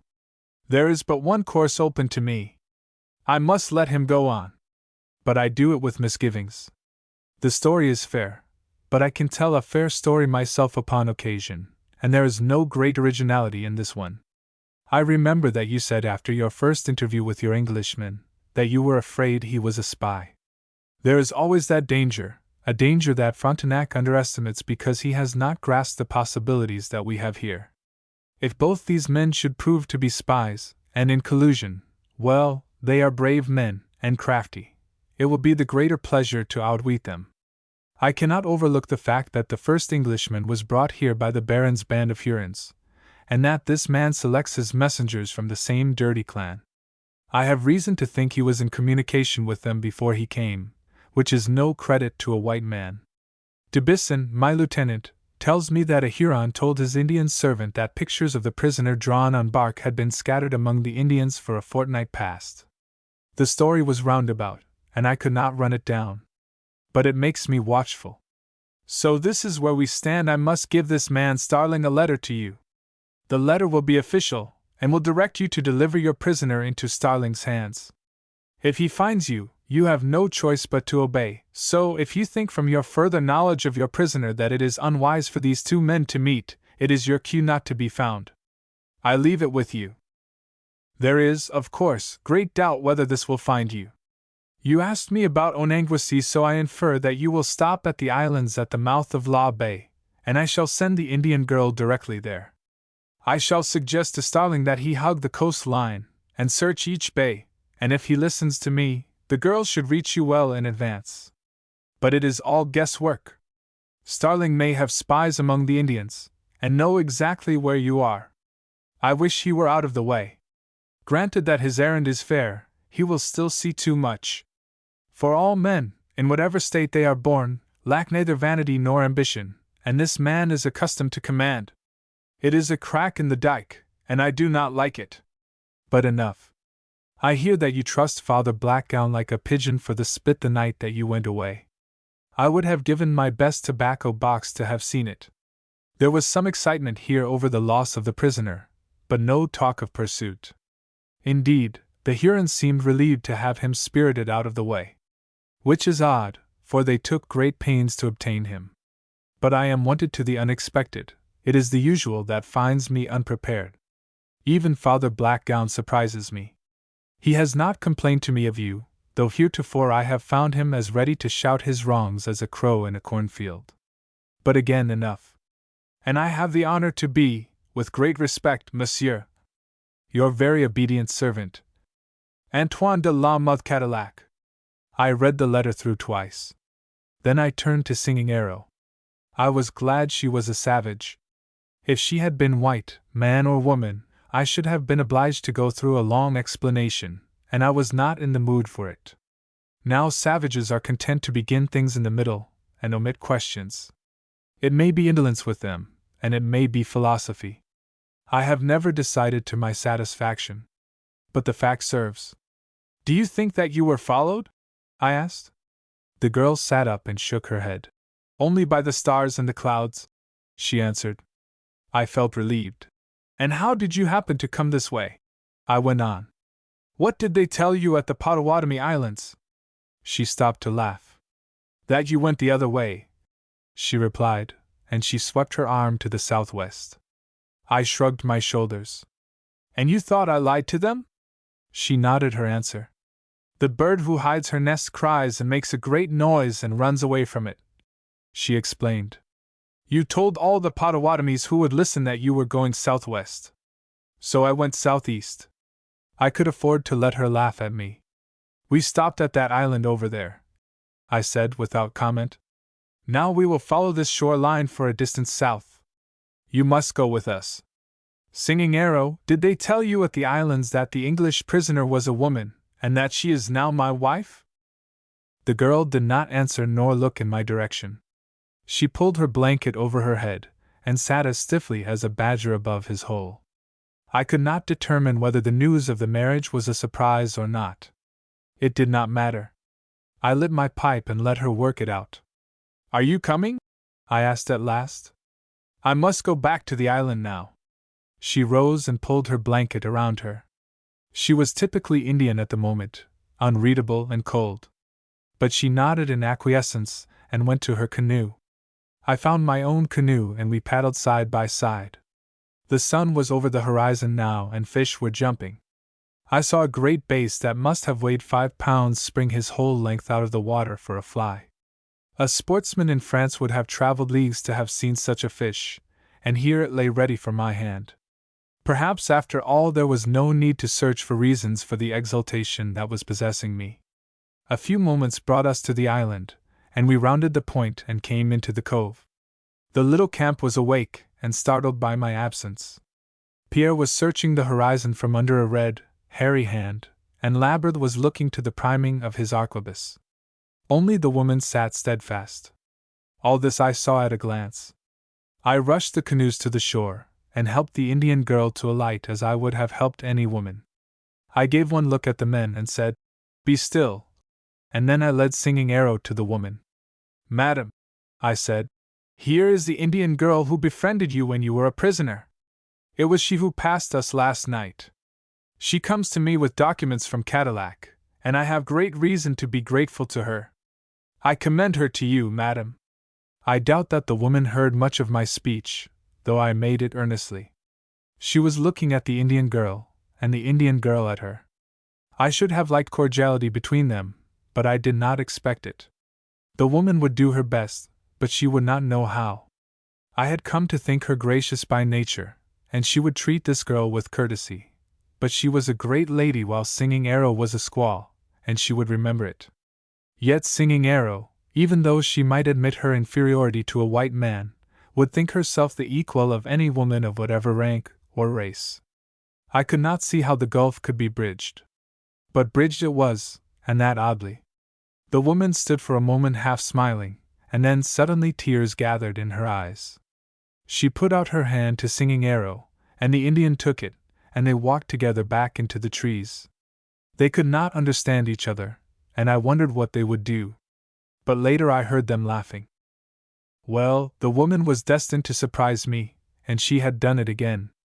I had thought her too finely woven and strong of fiber to be easily emotional. It was some hours before it came to me that she had not been with another woman since the night the savages had found her in the Connecticut farmhouse. All the world had been a foe to be feared and parried except myself, and I had been a despot. Perhaps she did not know herself. Perhaps she would welcome Benjamin Starling after all. No matter what her horror of him, she could at least be natural with him, if only to show her scorn. Chapter 16: The Storm. We embarked in good season that morning and followed the line of the peninsula in its slant to the southwest. It was a pleasant shore, limestone scarped and tree-bannered, and we paddled so near to it that the squirrels scolded at us, and a daisy-spotted fawn crashed through the young cedars and stared at us with shy eyes. The birds were singing and calling like maids in a hayfield, and the woman sat with her back straight and her eyes laughing, and imitated each new note as the breeze brought it to her. She did it fairly well, but Singing Arrow could have done it better. In my heart I commended the Indian for sitting silent, for I knew that the vanity of her sex and the inherent boastfulness of her savage blood must both be whispering to her that this was the place to show her superiority. But she resisted. I had taken her in the canoe with the woman and myself, and putting Pierre in her canoe had bidden him follow. I was well satisfied to keep them apart for a time. Yet no sister of the Ursulines could have been more exemplary with her glances than this Indian was just then. She sat like a figure of destiny and watched the woman. Whether she admired or not I should not know till I saw whether she intended to imitate. Cadillac's letter lay heavy in my pocket that day and disinclined me to speech. Should I show it to the woman and ask her what she would like to do? And having asked her, should I let her preference warp my final decision? I was not sure. The manner of my life had confirmed me in my natural inclination to decide things for myself, and take no counsel. And now all my desires called out to me to destroy this letter and say nothing. Why should I wish to meet Lord Starling?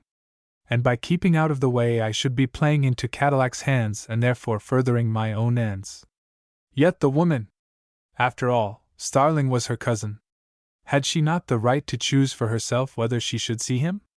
My training and instinct said no to this last question. Women were made to be cared for, at whatever cost, but not to be taken into confidence as to ways and means. Still I had entered into a bond with this woman. I breathed hard. I had always been restive under any bond, though by nature plodding enough when it was removed. I was aware that I was but sullen company while I rolled this matter in my mind. The day was warm, and by afternoon soaring pinions of cloud pushed up from the western horizon. I watched their white edges curl and blacken, and when they began to be laced with red lightning I said to the woman that we should have to land. Though I hoped to make the Sturgeon Cove, I added idly. The breeze was rising, drawing sharp criss-cross furrows on the water, and I noticed how it ruffled the woman's hair. Her hair was like her eyes, a warm red-brown. "What is Sturgeon Cove?" she asked. "Is it a bay, a larger one than we have passed?" I took a rough map from my wallet and handed it to her. "Much larger, you see," I said. "It almost bisects the peninsula. Only the Sturgeon Portage, about a mile long, separates it from the Lake of the Illinois. We must be near it now." She gave but a look at the map, then glanced at the cloud-streaked west and at the shore. "Try to make it. Try to reach Sturgeon Cove," she urged. I was thinking of something else, so I answered her only by a shake of the head. Perhaps that angered her. At all events she smote her palms together with a short, soft little clap, such as I use when I call my dog. "I do not wish to land here," she said, throwing back her head at me quite as she had done when I thought her a boy. "I wish to go on." "Why not?" I motioned Pierre to the shore. "Because you would get wet," I answered stoically. She flushed as redly as if I had hurt her. "And if I did?" she cried. "Better discomfort than this constant humiliation. Monsieur, I refuse to be made a burden of in this fashion. It is not fair. You made your plans to reach a certain point, and you would go on, rain or otherwise, if it were not for me. For me, for me, for me. I am sick of the sound of the words in my own brain. I am sick of the excuse. Each added sacrifice you make for me weighs me like lead. It binds me. I cannot endure the obligation. Believe me, monsieur. I had no choice but to believe her. Yet she stopped with a gasp of the breath, as if she had said too much, or perhaps too little, as if she were dissatisfied. Well, I had but scant desire to reply. I should have liked to walk away, and rebelled in my heart at our forced nearness in the canoe. My feeling was not new. When I had thought her a man, she had antagonized me in spite of my interest. As a maid she had troubled me, and now as my wife I found that she had already power to wound. Still, with all my inner heat, I could look as it were in a mirror and understand her unhappiness and vexation. She was trying to act towards me with a man's fairness and detachment, but each move that I made showed that I considered her solely as a woman, and therefore an encumbrance. Let her act with whatever bravery and wisdom she might, her sex still enmeshed us like a silken trap. We could not escape it. And it was a fetter. Mask it as courteously as I would, the fact remained that it was undoubtedly a fetter. I felt a certain compassion for her and her forced dependence, and said to myself that I would hide my own soreness. But her words had bitten, and I am not a patient man. I turned my canoe inland, and looked to it that the others did the same. Then I leaned toward her. "No, we will land here," I said. "Madam, I am frequently forced to look behind your words, which are sharp, and search for your meaning, which is admirable. You resent being an encumbrance. May I suggest that you will be less one if you follow my plans without opposition? I mean no discourtesy, madam, when I say that no successful expedition can have two heads in control." With all her great self-discipline in some directions, she had none in others, and I braced myself for her retort. But none came. Instead, she looked at me almost wistfully. "I lose my temper when I wish I did not," she said. "But I should like to help you, monsieur." I laid down my paddle. "Help is a curious quantity," I replied. "Especially here in the wilderness where what we say counts for so little and what we are for so much. I think, it comes to me now, madam, you have given me strength more than once when you did not suspect it. So you need not try to help me consciously. But now I need your counsel. Will you read this?" And I took Cadillac's letter from my pocket and handed it to her. She examined the seal with amazement as I had done, then looked at Singing Arrow. "The Indian brought this? It must be very important. Is it right for me to see it, monsieur?" I laughed. I looked off at the piling thundercaps and the ruffling water, and the exhilaration of the coming storm whipped through me. There was a pleasant tang to life. "Read it, yes," I insisted. "You are Madame de Montlivet. No one can have a better right. Read it after we land." It took some moments to make a landing, for the waves were already high and the shore rough.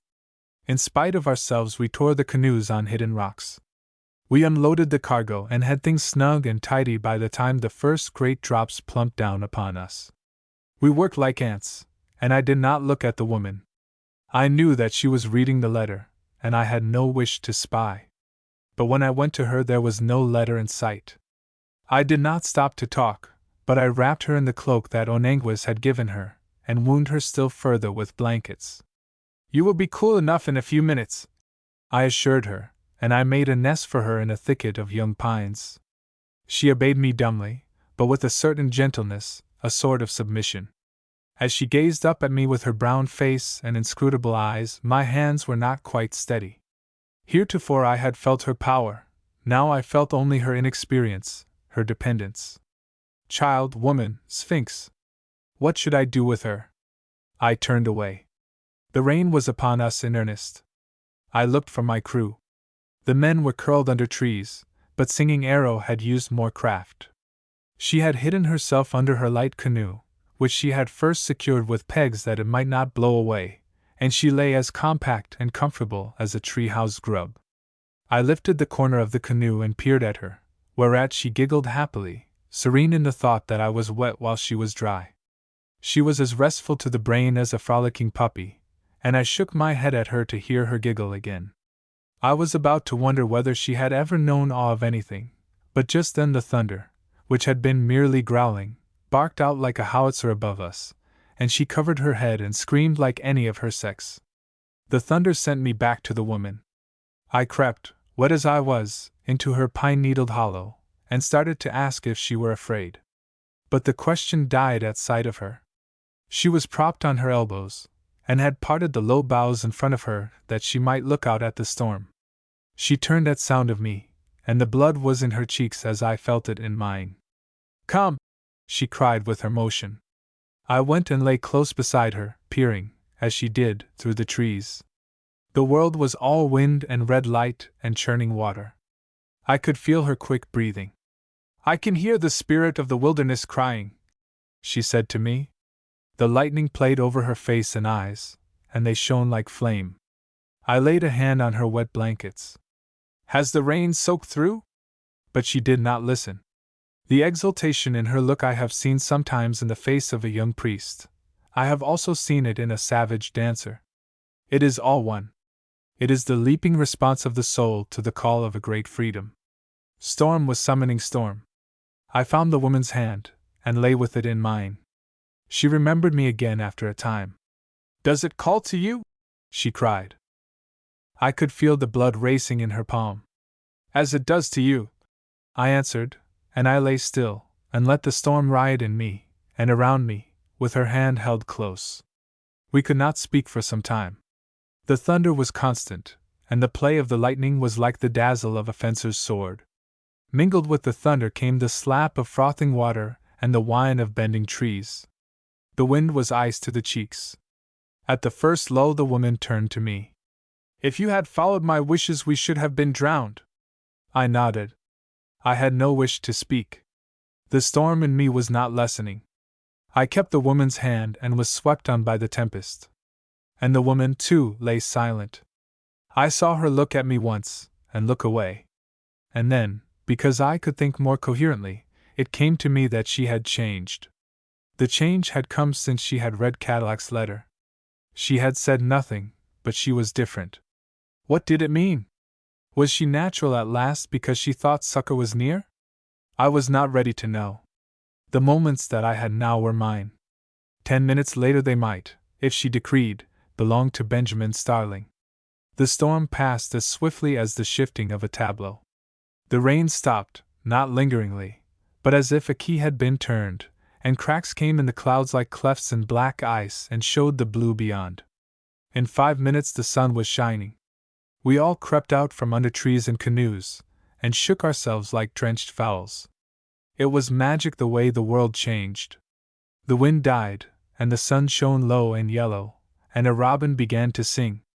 The water was still white and fretting, and the sand was strewn with torn leaves, but otherwise there was peace. I told Pierre to take one of the men and find dry fuel for a fire, and Lambert to take the other and attend to gumming the canoes. Then I went to the woman, who had slipped dry and red-cheeked from her wrappings, and was walking in the sun. "Well, Madame Montlivet," I said with a bow, "what shall we do about Monsieur Cadillac's letter?" There was laughter in my voice, and it confused her. "What shall we do?" she echoed doubtfully. "Did you mean to say we?" I bowed again. "We assuredly. It must be a joint decision. Come, it is for you to declare your mind. Do we seek Lord Starling, do we hide from him, or do we stand still and let fate throw the dice for us? What do you wish, madam?" She looked at me with a little puzzled withdrawal. "Why do you laugh?" she asked. I was loath to vex her. But, indeed, I could not check the tide of joyous excitement that was surging through me. "I do not know quite why I laugh," I answered truly. "Perhaps it is because the sun is shining, and because life looks so fair and rich and full of possibilities. But, madam, we have been tragic too long, it irks us both. Tell me, now. It rests with you. Shall we paddle northwest and search for your cousin, Lord Starling?" She thought a moment. "You wish it?" "No, madam." She turned away. "Then why ask me? You said there could not be two heads in this command." I sobered. Now that was a cat's scratch, I rebuked. You have never done that before. The gentleness of her look made me ashamed. You are suspicious of me, she said a little sadly. That was not a scratch, monsieur. I said what I mean. I prefer to leave the decision in your hands. But your wish? It is confused, monsieur. But your sense of justice in the matter? She was silent a moment, and walked up and down. I have been trying to see the right ever since I read the letter, she said quietly. This is the best answer I can make. I think that we had better avoid meeting Lord Starling, monsieur. I stepped to her side and matched my pace to hers. The robin had been joined by his mate, and they were singing. Why, madam? I asked her, and when she was still silent I persisted. Why, madam? She lifted grave eyes to me. I think it will be wise to keep Lord Starling in the wilderness as long as possible, she answered. If he does not find me, it may be that he will keep on searching. He may not, but again he may. On the other hand, if he finds me, he will assuredly go home. And if he does go home? I assure you the wilderness is no sweeter in my eyes while he is here. She handed me Cadillac's letter. I think that you know what I mean, she said. Your commandant is a wise man. Monsieur, I do not understand Lord Starling's purpose in this journey, but I am afraid that Monsieur de la Mothe Cadillac is right. My cousin may be treating secretly with the Indians. He is a capable man, and not easy to read. I do not know why he should be here. I looked down at her. But I know. He is here to find you. Have you forgotten what I said to you yesterday morning? He will not rest till he has found you. Are we to save him anxiety? I can understand that he has suffered. But she shook her head, and her eyes as she looked up at me showed the deep sadness that always seemed, while it lasted, to be too rooted ever to be erased. You are an idealist, monsieur. You believe in man's constancy as I do not. I cannot believe that I am the moving cause of Lord Starling's journey. He would undoubtedly like to find me, for I am of his house and of use to him, but he has other purposes. Of that I am sure. I grew cruel because I was glad. There is nothing so ruthless as happiness. And you would thwart his purposes, madam? I cried. She looked at me coldly. I will not be used as a tool against you, she said. And that is all? It is enough. I have said this to you many times. Why do you make me say it again? I have undertaken to do something, and I will carry it through. I will not lend myself to any plot against your interests. I will not. So long as we are together, I will play the game fair. And when we are no longer together? She pushed out her hands. I do not know. I am glad that you asked me that. Monsieur, if any chance should free us from each other, if we should reach Montreal in safety, why then, I do not know. I come of an ambitious race. It may be that I shall use the information that I have. I love my country as you do yours, and when a woman has had some beliefs taken from her, there is little remaining her but ambition. So let me know as little as possible of your plans, for I may use my knowledge. I give you warning, monsieur. The happiness in me would not die, and so, perhaps, I smiled. She looked at me keenly. You think that I am vaunting idly, she said. Perhaps I am. I do not know what I shall do. But, monsieur, for your own sake, do not underestimate my capacity for doing you harm. I mean that as a gauge. She stood against the sunset, and her delicate height and proud head showed like a statue's.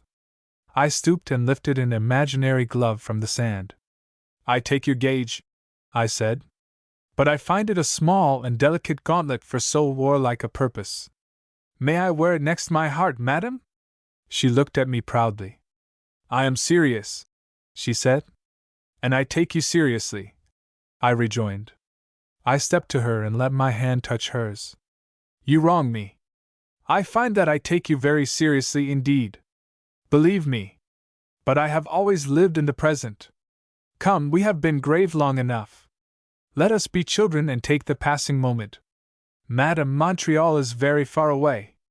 Chapter 17 After the Storm. We slept at that place that night, and the stars came out clear, and the water on the sands sang like a harp played by the wind. I slept, but I dreamed. I thought that Lord Starling came to me, and that the woman went away. And then the dream shifted, and I stood in a strange, barren mist world, and I was alone. I saw the awful loneliness of creation, and immensity stretched around me. I traveled through infinite spaces of void and blackness, and found no sound of voice or life, yet all the time, welling high within me, was a tide, the fullness of which I had never known in my waking hours. All the strength that I had hoarded, all the desire for love that I had pushed aside, all of the fierce commotions of unrest that mark us from the brute, stirred in me till I felt as if I were suffocating, and cried out for a helping hand. But I was alone, and grey wastes surrounded me, and my surge of feeling beat itself out against desolation. I woke with sweat on my forehead. I woke to a black night. The stars looked cold, and the men beside me lay as if dead. I looked up and watched the roll of the planets. The mystery of infinity which lies naked at midnight in the wilderness drives some men mad. Heretofore I had been untouched by it except with delight. Now I crept cautiously to my feet and went softly to the woman. I know that I stepped without sound, but as I stood for a moment looking down at the couch of boughs where she lay, I heard a guarded whisper. "Monsieur, monsieur." I bent over her. Her eyes were not only open, but wakeful, and her small face looked white against the dark blanket. "What is it, monsieur?" she whispered. I knelt that I might answer softly. "I woke, and thought you were in danger. I came to look at you and be sure that all was well. You do not sleep, madam?" She shook her head. "I slept, but I dreamed." "And you, monsieur?" "I too have dreamed." I thought that she smiled at me, though her face, when I leaned to see it clearly, blurred into the dark.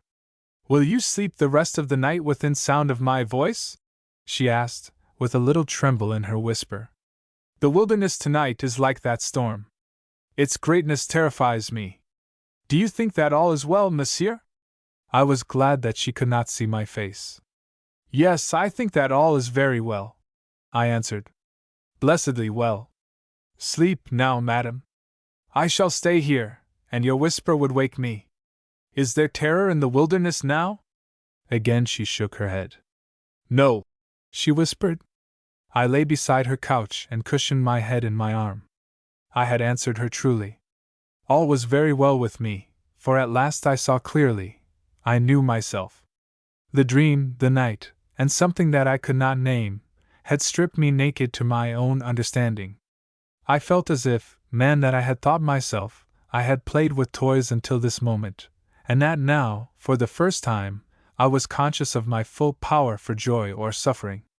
I looked up through the star spaces and was grateful for knowledge even if it brought pain. I had not lain this way long when I heard her stir. "Monsieur," came her whisper. I lifted myself to my knees. "Yes, madam." "You were not asleep?" "No, madam." "Monsieur, I was loath to disturb you, but I cannot sleep. Tell me.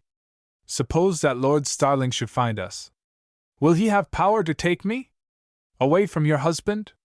How could he, madam?"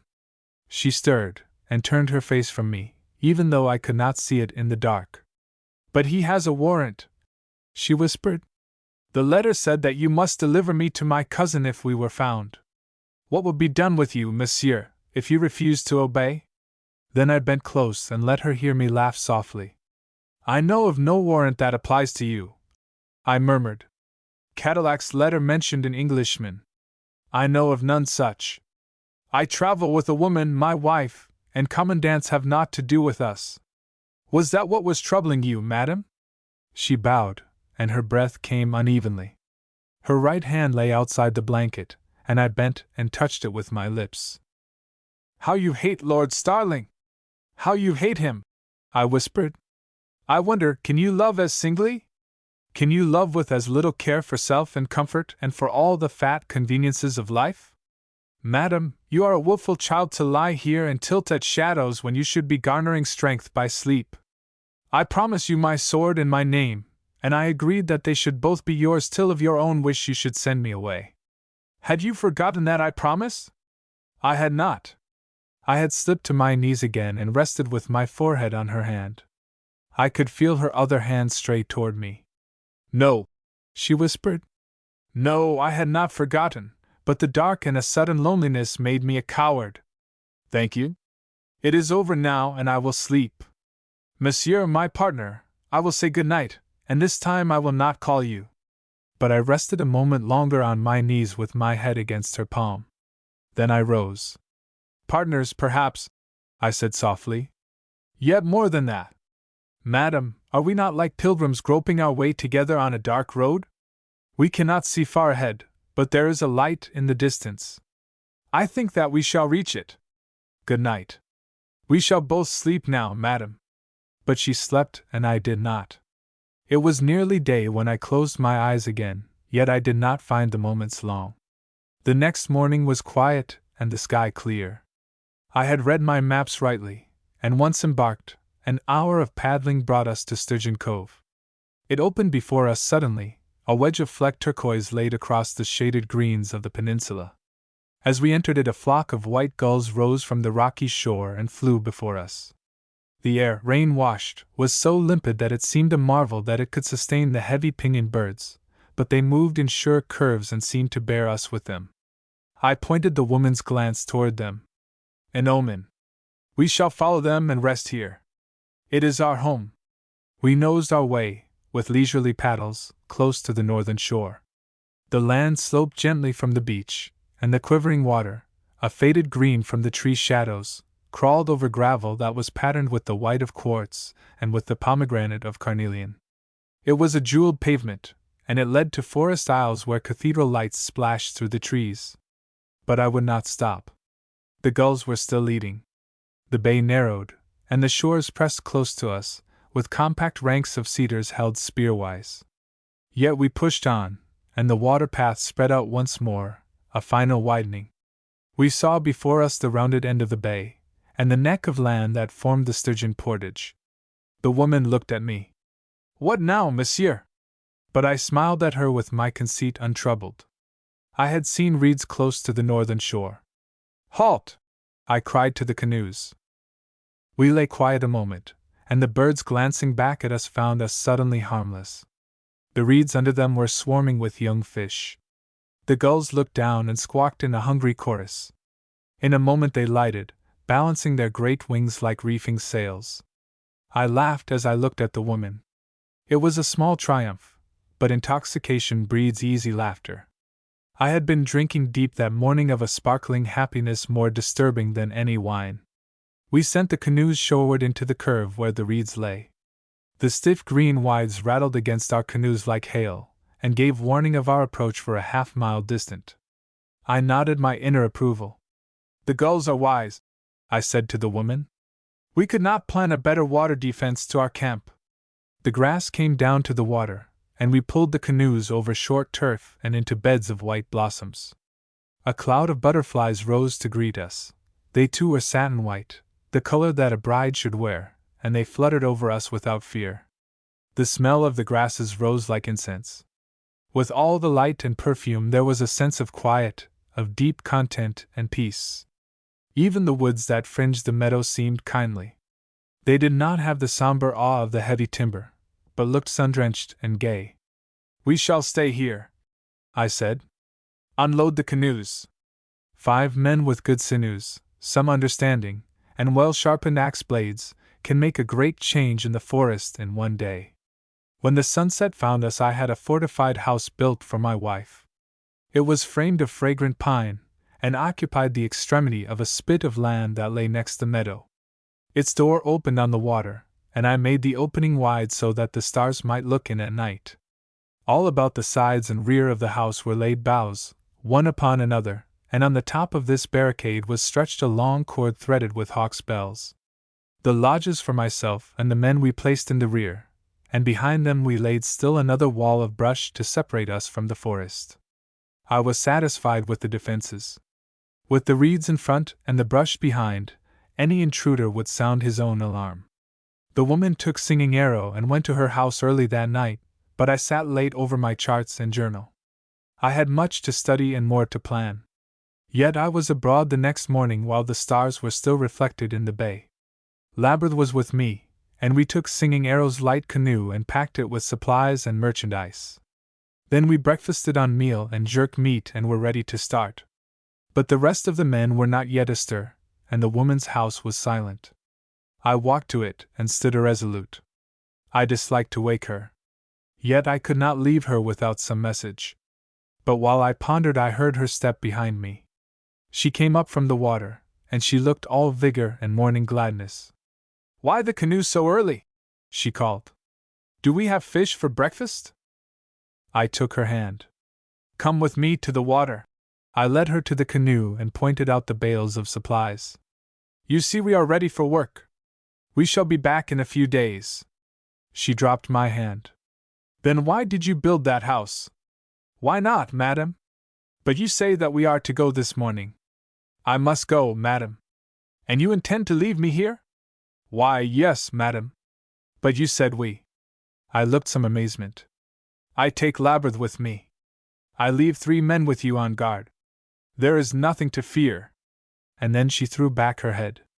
"I do not think that I am afraid," she said more quietly. "But I was not prepared for this. It had not occurred to me that you would go away." I stopped a moment. "I do not go for pleasure. Indeed, I cannot imagine a fairer spot in which to linger and forget the world. But did you think that I would sit in idleness, madam?" She looked down. "I do not know that I thought at all about it. It has gone on like a play, a dream. Perhaps I thought it would continue. Your plan is to travel from tribe to tribe, and come back here at intervals?" "That is my plan. I shall buy furs and cache them here. I shall try not to be away more than a week at a time. I regret that I surprised you. I did not think but that you understood." She stood biting her lips and smiling to herself in half-satiric, half-whimsical fashion. "It says little for my intelligence that I was unprepared. You are a man, not a courtier. I should have known that you would not waste an hour. I wish that I might go with you." "Madam, I wish it too." She looked up more briskly. "But that would be impossible. Have you instructions for me, monsieur?" "Madam, if you are afraid, come with me." "I am not afraid if you say that it is safe, monsieur." "Thank you, madam. I think that it is entirely safe. Pierre is a good deal of a fool and more of a knave, but in some few respects there is no one like him. He is a rock. You are my wife and in his charge. He will guard you absolutely. Are we in danger of attack?" "I can imagine no possible reason for attack, else I should not leave you. The Indians are friendly. One thing troubles me.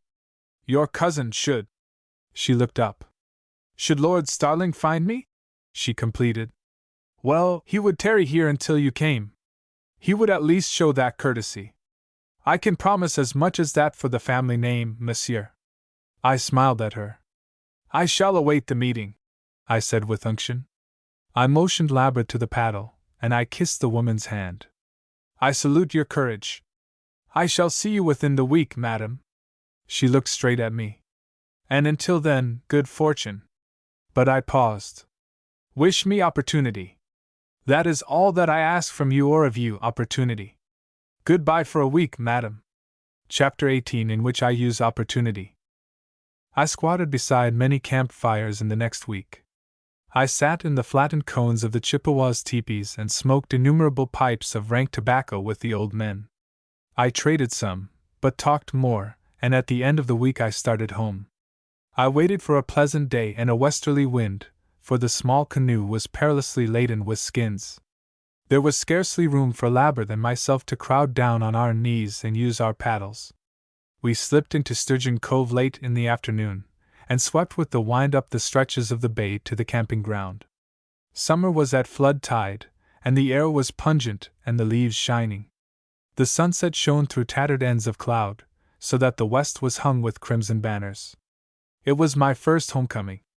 Before we reached the camp I saw the woman. She had strayed down the shore to the west, too far for safety, I thought, and was standing alone on the sand, looking toward the sunset. Her head was back, and her arms flung out to the woods and the shining sky. I have sometimes found myself stretching my own arms in just that fashion when I have been alone, and have felt something pressing within me that was too large for speech. I motioned Labra to ship his paddle that I might look. The western glow was full upon the woman, and her lips were parted. The open sleeves of her skin blouse fell away from her arms, which had grown gently rounded since I saw her first. I could not see her eyes, but she looked somewhere off into the untraveled west, the west that was the portal of my enterprise. What was her thought? I must not let myself trap it unaware. I gave a long, low call, the call of the loon as he skirts the marshes in the twilight. She turned instantly and saw us. I bent forward. The drabbled plume of my hat swept the water, and I heard Labyrinth curse under his breath, and beg me remember that the canoe was laden. But just then I had no caution in me. The woman's arms dropped. She had a moment of indecision, and she stood looking at me with the sunset in her face and eyes. Then she suddenly thrust out both hands towards me across the stretch of water. I could see her smooth-skinned brown fingers, and one wore my ring. She bade me welcome. I bent to my paddle, and would have crashed the canoe up to the shore. But she forestalled me. She was already on her way back to the camp, and if she knew that I had started toward her she did not let me see. So I had, perforce, to follow. She walked with the free, gliding step of a woman whose foot had been trained on polished surfaces. I watched her, and let Labyrinth paddle our way through the reeds. We reached the camp, deafened by Pierre's bellow of greeting. The woman had kept pace with us, and stood waiting for us to disembark. She was breathing quickly and the blood was in her brown cheeks. Her great eyes were frankly opened and shining. I pushed by the men and bent to kiss her hand. "Madam, thank you for my welcome home." She bowed, and I caught the perfume of a rose on her breast. "Monsieur, we are all rejoiced to see you safe." Her tone took, half whimsically, the note of court and compliment. The fingers that I still held were berry-stained. She showed them to me with a laugh and a light word, and so made excuse to draw them away.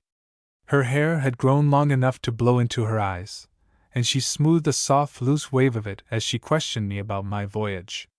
I was new to the wonder of seeing her there, so answered her stupidly. For all my daydreams of the week that I had been away I was not prepared for her. And indeed she had altered. The strain of fear and incessant watchfulness was removed, and with the lessening of that tension had come a pliancy of look and gesture, a richness of tone that found me unprepared. I made but a poor figure.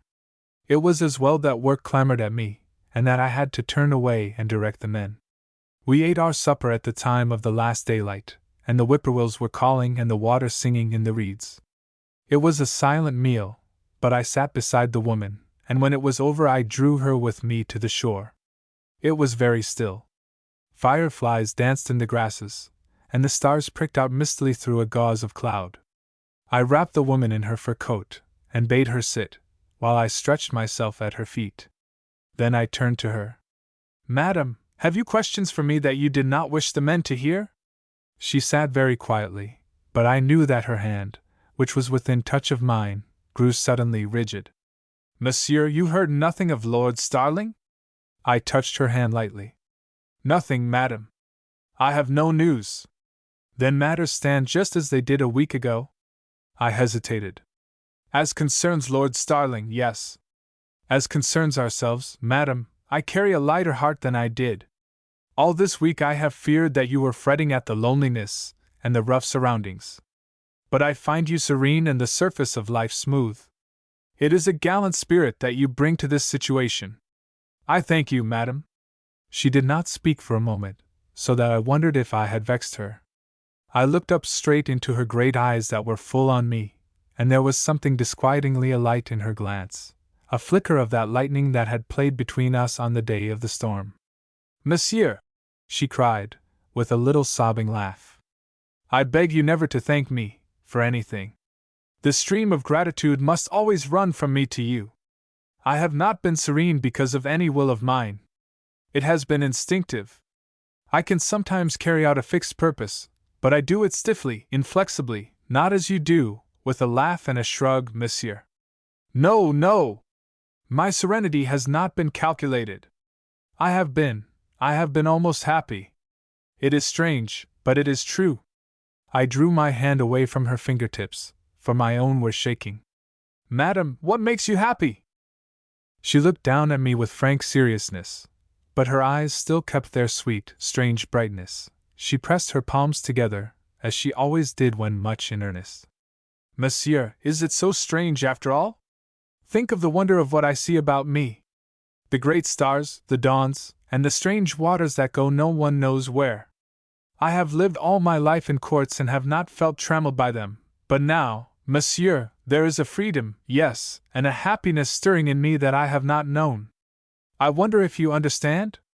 I watched the starlight draw elfin lines across her face, and my heart suddenly cried through my tongue words that my brain would have forbidden. I understand this at least. Madam, you talk of happiness. I am finding happiness at this moment that I never felt at court, no, nor in the wilderness till now. She did not draw back nor protest, but she looked at me with wistful gravity. Monsieur. I am your servant, madam. She halted. This is a mask, a comedy. She stumbled.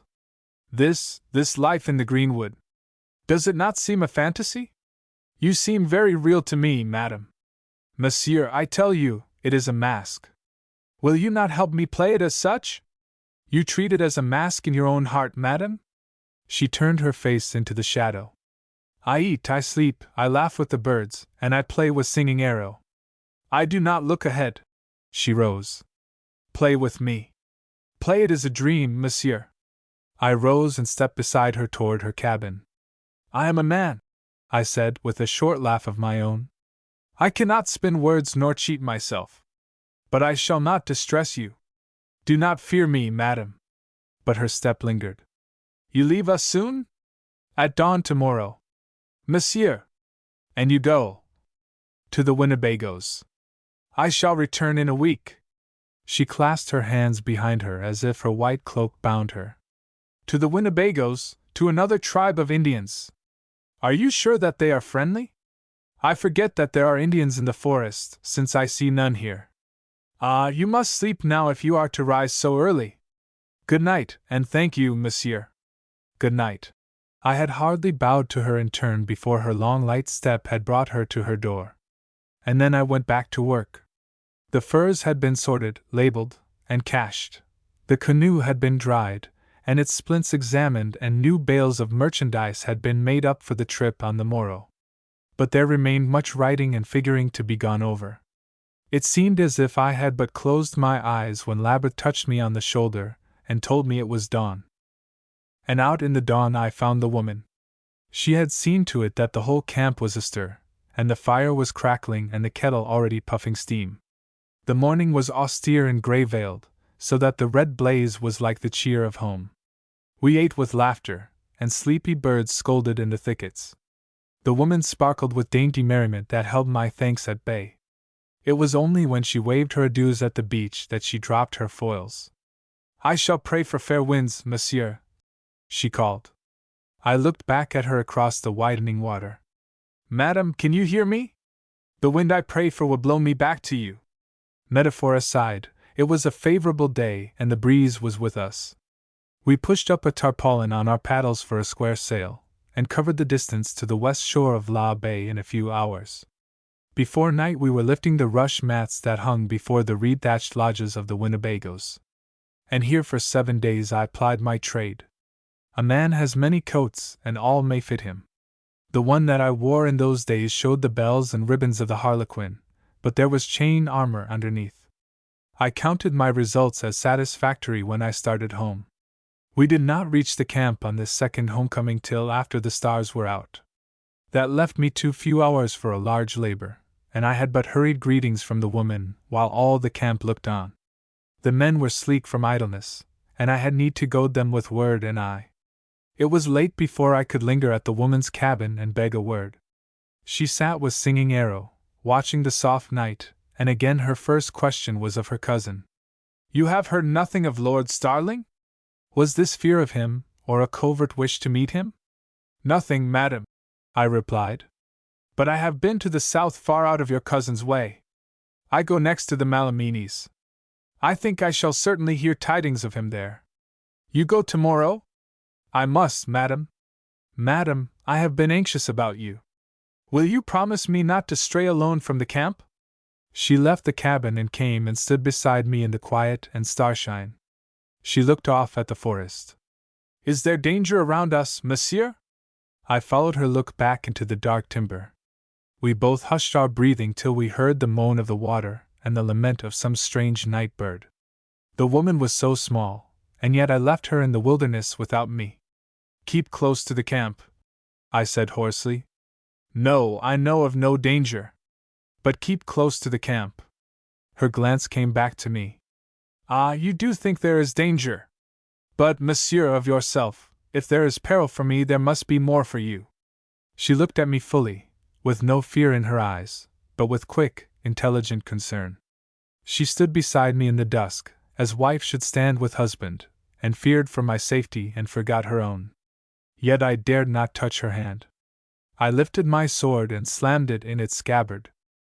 There is no danger, I said with stupid brusqueness. I am over-anxious. I bid you good night, madam.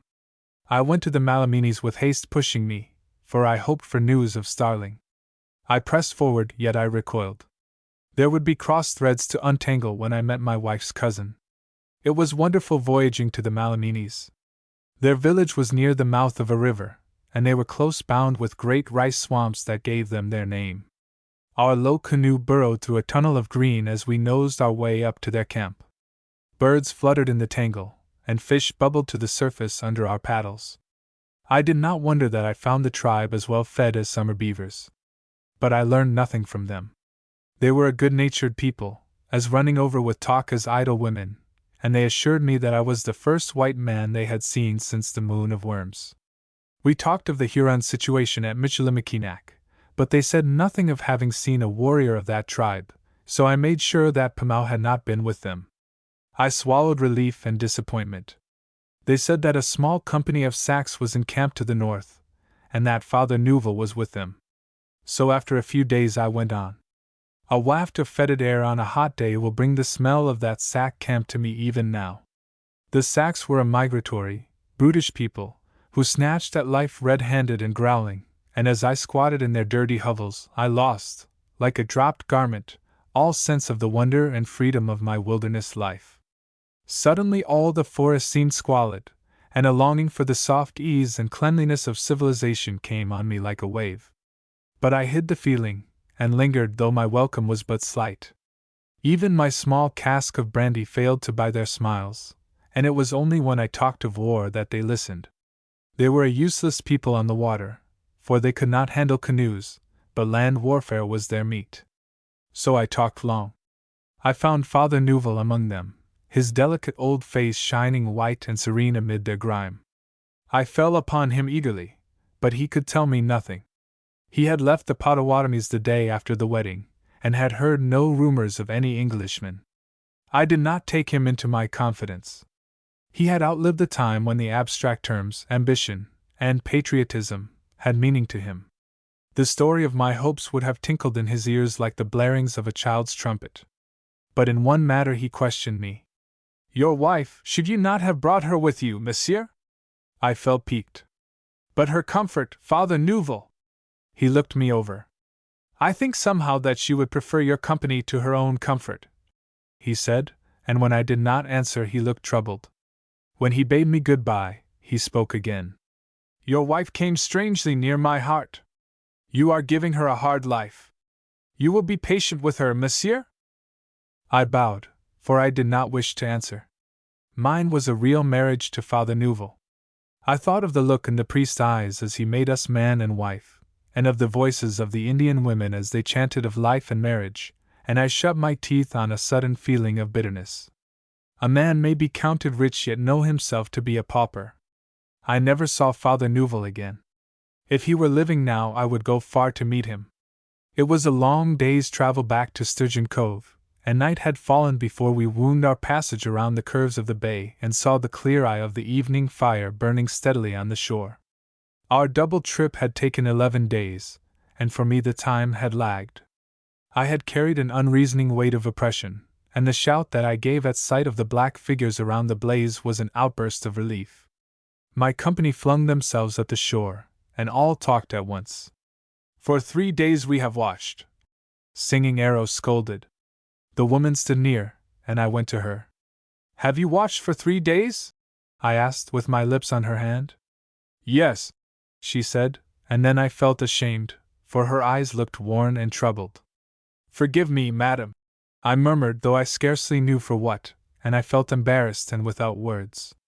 I will stay here tomorrow, I said stupidly, and when she said that she was glad, it did not seem to me that she meant it.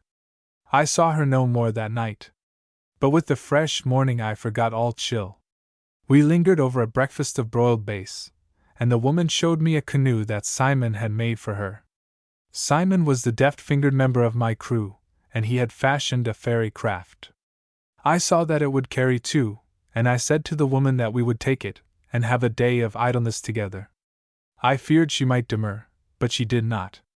Indeed, she suddenly laughed out like a child without much reason, and there was that in the sound that satisfied me, until I swore at the men and their blundering to keep down my own joy. We took materials for lunch, and started before the dew was dry. The woman showed me her new skill with the paddle, and I praised her without care for my conscience. We went slowly and we talked much. Yet we talked only of the birds and the woods and the paddling. Never of ourselves. At noon we landed in a pocket of an inlet on the south side of the cove toward its mouth. There was a wonderful meadow there with tiger lilies burning like blood and a giant sycamore leaning to the water. I cooked a venison steak on hot stones, and we had maize cakes and wild berries and water from a spring. We sat alone at meat as we had never done. After lunch the woman sat under the sycamore and I lay at her feet. I looked up at her till her eyes dropped. Madam, I whispered. Madam, you were vexed with me last night. She forced her glance to mine. Monsieur, I had been terribly anxious for 3 days. When I saw you... A sun ray fell across her face, and I took my hat and held it between her and the light. You did not finish, I said. I will help you. When you saw that I was safe, you were vexed that I had not come earlier and so saved you anxiety? Is that what you were about to say, madam? She turned to smile and shake her head at my seriousness. She fought down her rising color and held her head like a gallant boy. I was unreasonable, she said. Please forget it. Did your trading prosper, monsieur? But I would not shift my eyes. I shall try not to vex you again in that way. I did not think, except of my own anxiety. Let me tell you what I have been doing. I have been trading, yes, but I have also... Careful, monsieur. I wish you to know. Madam, I am succeeding in my intriguing among the tribes. I talk more than I trade. You would smile at my rhetoric and call me a mountebank, but I am succeeding. I tell the tribes that when more than one Englishman reaches here, the whole race will follow and will overflow the hunting grounds as a torrent does the lowlands. I tell them the English will bring the Iroquois. I show them that the French are their only protection. They listen, for what I say is not new. It has been talked around their fires for a long time, but the tribes are not powerful enough to act alone, and they have lacked a leader who could unite them. I think that they will follow me if I call them to war, madam. She looked at me steadily. War upon whom, monsieur? War upon the Iroquois. Upon the English if they venture near. And you tell me this because I wish sincerity between us. My hat lay at her feet, and she pressed its sorry plume between her fingers. Monsieur, if you had heard news of Lord Starling during this last week, you would have told me at once. I should have told you at once, madam. I am glad you introduced this matter. Does your mind still hold? Or do you now think that we should seek your cousin? Again she lowered her eyes, but I did not miss the sudden flash in them. My cousin chose his path. Why need we interfere? Have you theories as to where he can be? I flicked my finger at a wandering robin. I am as guiltless of theories as that bird. It is passing strange. Your cousin and our ghostly Huron seem to have gone up in vapor. Our ghostly Huron, monsieur? I planted my elbows on the grass that I might face her. Listen, madam. It is time you knew the story of Pamau. And thereupon I recited all that had happened between the Huron and myself from the day when we had played at shuttlecock with spears till the night when he had shadowed us at the Potawatomi camp, the night before our wedding. I even told her of the profile in his pouch. She winced at that. Why did you not tell me before? It seemed useless to alarm you. But you tell me now. I smiled at her. I know you better. It seems fitting to tell you everything now, madam. She looked at me with a frown of worry. Monsieur, you are in danger from that Huron. He hates you if you humbled him. I laughed at her. He would not dare harm a Frenchman, madam. Then why does he follow you? But there I could only shrug. He was probably in Lord Starling's pay, and was keeping track of us that he might direct your cousin to us. But we have shaken him off. She thought this over for some time without speaking, and I was content to lie silent at her feet. Bees droned in the flowers and white drifts of afternoon clouds floated over us. I was happy in the moment, and more than that, I was drugged with my dreams of the future. There were days and days and days before us. This was but the threshold. And then, with my ear to the ground, I heard the sound of an axe. The sound of an axe in an untraveled wilderness. I crowded closer to the ground. My blood beat in my temples, and I was awake with every muscle. But I learned nothing. The sound of an axe and then silence. The woman looked at me. Monsieur, is something wrong? Your face has changed. I stretched out my hand to her. You must not grow fanciful. But come. It is time to go home, madam. I pushed her into the canoe in haste, but when we had once rounded the turn of the bluff we floated home slowly. The light of late afternoon is warm and yellow. It cradled the woman in lapping waves, and she sat glowing and fragrant, and her eyes were mirrors of the light. I dropped my paddle. Tell me more about yourself. Talk to me. Tell me of your childhood. I breathed. She put out her hand. Monsieur! Our contract! I let the canoe drift. Madam, tell me the truth. Why do you hold yourself so detached from me? Is it, madam, is it because you fear that we shall learn to love each other, to love against our wills? She looked down. It would be a tragedy if we did, monsieur. You would think it a tragedy to learn to love me? It could be nothing else, monsieur. The breeze took us where it willed. The mother-of-pearl shimmer of evening was turning the headlands to mist, and the air smelled of cedar and pine. Tiny waves lapped complainingly on the sides of our rocking canoe. I leaned forward. Listen, madam, you know life. You know how little is often given under the bond of marriage. You know how men and women live long lives together though completely sundered in heart, and how others though separated in life walk side by side in the spirit. As this is so, why do you fear to see or know too much of me? Propinquity does not create love. Still she looked down. Men say that it does, monsieur. Then why are so many marriages unhappy? No, madam, you know better than that. And you know that if love should grow between us it would sweep away your toy barriers like paper. Nearness or absence would not affect it.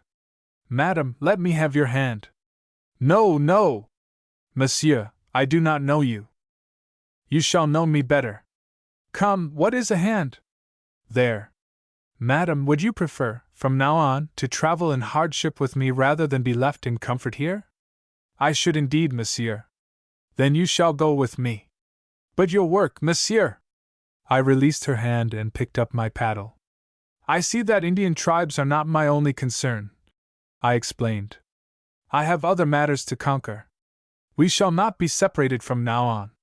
She did not answer, and I paddled home in silence with my eyes on her face.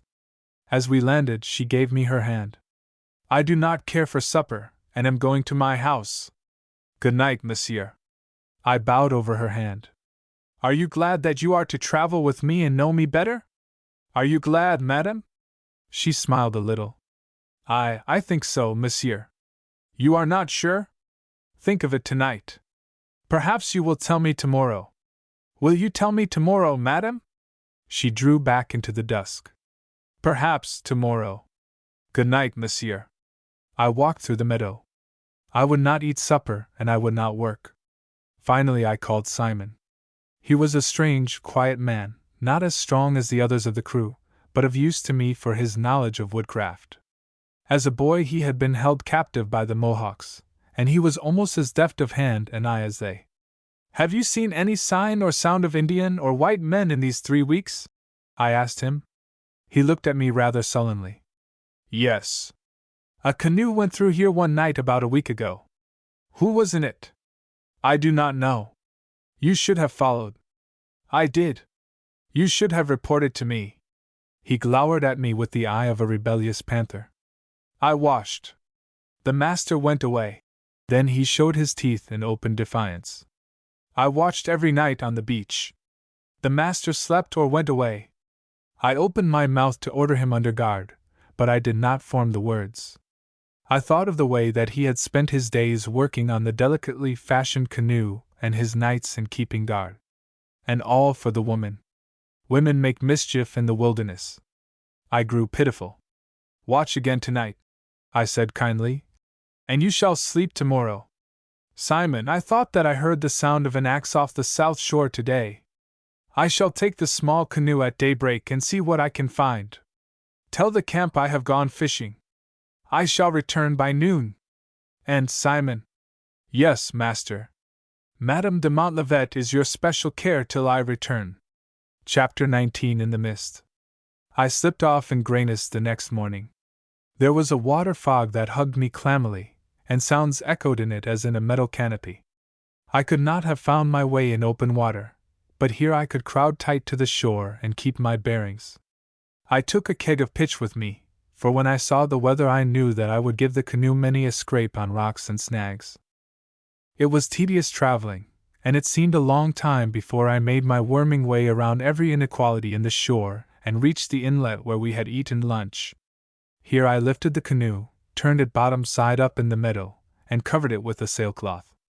I wanted it to dry, and the air was still dripping moisture. I had expected the fog to lift before this, but it seemed to be growing heavier. I tried to light my pipe, but the tobacco was damp and would not burn. Slow drops dribbled from the trees and the meadow was soggy. Where should I go?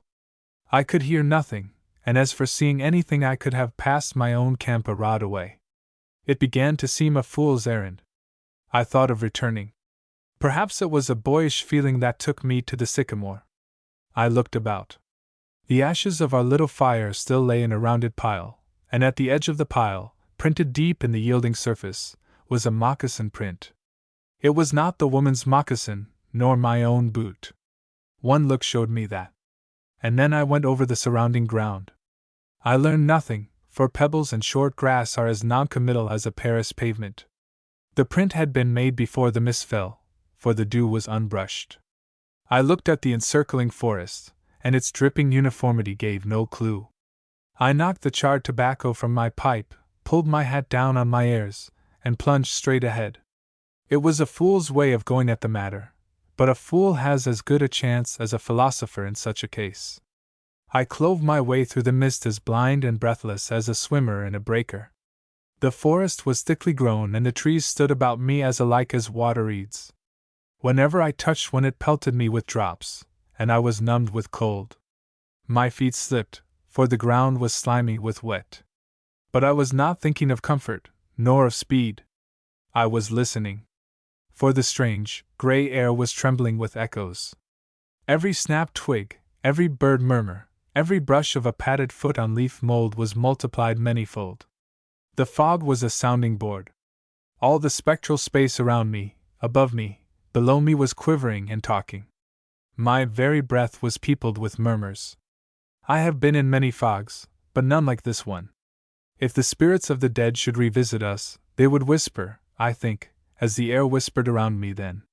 How long I groped, learning nothing, I do not know, for when the mind forgets the body minutes may be long or short, and no count is taken of them. But at last among the noises that knocked at my ear came a new note. I heard a human voice. And then, indeed, I pressed all my faculties into service. I put my ear to the wet ground and strained it against tree trunks, trying to weed out the myriad tiny whisperings that assailed me and grasp that one sound that I wanted and hold it clear. And at last I heard it unmistakably. There were voices, more than one it seemed. My ears buzzed with my effort to listen. I heard the sound, lost it, then heard it again. It was like a child's game. I heard it, blundered after it, then it disappeared. I turned to go back, and it came behind and mocked me. It was everywhere and nowhere. It came near, then faded into silence. The fog suffocated me. I found myself pressing at it with my hands. Yet on the whole I made progress. In time the voices grew clearer. There were several of them, perhaps many. I heard shouting, orders, presumably, and once a clink of metal, an iron kettle it might have been. But the sound was back of me, in front of me, at the sides of me, above me. I could not hold it. It reverberated like the drumming of a woodcock that comes to the ear from 4 quarters at once. And all the time the fog pressed on my eyelids like a hand. I had left my musket hidden under the canoe, for I could not have used it in the dampness, so I had only my knife for guard. I carried it open, and made an occasional notch upon a tree. Once I came to a notched tree a second time. The old woodland madness was on me, and I was stepping in circles. Yet the sounds were growing clearer. They were approaching, though I could not tell from what quarter. I stood still. What followed was like a dream, like the dream that I had had the night after the storm when I woke with sweat cold on me. The fog pinioned me like a clammy winding sheet. I could see nothing. I was too chilled to feel. I was as alone and powerless as a lost canoe in the ocean. But somewhere on earth or in air I heard a company of men pass me by. The sounds were unmistakable. I heard the swish of wet leaves, the pad of feet, and even the creak of the damp leather of the carrying straps. Something cracked, pricking in my ears in a blur of sound, and I knew that the men had brushed a branch with the canoe that they were carrying on their heads. They were near me. At any moment they might come within touch of my hand. But where were they? Whoever they were, whatever they were, the wish to see them became an obsession. I knew no feeling but my tingling to get at them. I pushed to right and left. I knocked against trees. The sounds were here, then there. I could not reach them. They taunted me as lost spirits tantalize a soul in purgatory. Whichever way I turned they were just out of my grasp. I clenched my hands and swore that I would not be beaten. But my pitiful little oath was all bluster and impotent defiance. I was as helpless as a squirming puppy held by the neck. I ran like a madman, but I ran the wrong way. The invisible crew passed me, and their voices faded. I heard them melt into nothing. A sound, an impression, that had been all. Not even a gray shadow on the fog to show that I had not been dreaming. I looked at my skinned knuckles and disordered clothes, and a strange feeling shook me. A certain rashness of temperament had all my life made me contemptuous of fear. But this was different. I tried to laugh at myself, but could not. It was a simple matter to retrace my route, for I had left a trail like a behemoth's. And one thought I chewed all the way back to the meadow. If I could have done it over again I should have called, and so have drawn whatever thing it was toward me. That would have been dangerous, and I might have paid the forfeit of a head that was not my own to part with, but at least I should have seen what thing it was that passed me in the fog. There began to be something that was not wholly sound and sane in the depth of my feeling that I ought, at whatever cost, to have confronted that noise and forced it to declare itself. When I came to the meadow it was wet and spectral. The fog had lifted somewhat, and now the air was curiously luminous. It appeared transparent, as if the vision could pierce far-stretching reaches, but when I tried to peer ahead I found my glance baffled a few feet away. It was as if the world ended suddenly, exhaled in grayness, just beyond the reach of my hand. It made objects remote and unreal and singularly shining. I looked toward the sycamore, and my heart beat fast for a moment, for I thought that a pool of fresh blood lay in the grass where the woman and I had sat the day before. But I looked again and saw that it was only the bunch of red lilies that she had plucked and worn and thrown away. I had told her that their red was the color of war, and she had let them drop to the ground. I went to them and picked them up, and they left heavy, scarlet stains upon my fingers. When I went to the canoe I found it still damp, but I uncovered it, and went to work to do what I could with the frayed seams. An unreasoning haste had possession of me, and I worked fumblingly and badly, like a man with fear behind him. Yet I was not afraid. I was consumed by the feeling that I must get back to camp and to the woman without delay. Kneeling to my work with my back to the forest, strange noises came behind and begged attention. But I would not look up. I had had enough of visions and whisperings and a haunted wood. I wanted my canoe and my paddle and a chance to shoot straight and to get home. For already I thought of the camp as home, and of this meadow as a place where I had been held for a long time. It was a strange morning. And so it was that even when I heard the thud of a man's step behind me, I did not turn. A man's step is unlike an animal's, and I had no doubt in my heart that a man was coming. But let him come to me. My immediate and pressing concern was to repair my canoe that I might get to camp, and I would squander neither movement nor eyesight till that was done. A few moments before it had seemed a vital matter to find what creatures they were that whispered and rustled past me in the grayness. Now my anxiety was transferred. The echoing fog played witchcraft with the step as it had done with the other noises. The sound came, a steady, moderate note, no haste, no dallying, no indecision. Quiet, purposeful, controlled it sounded, that pace, that came through the twig-carpeted timber. The Greek fates were pictured as moving with just that even relentlessness of stride.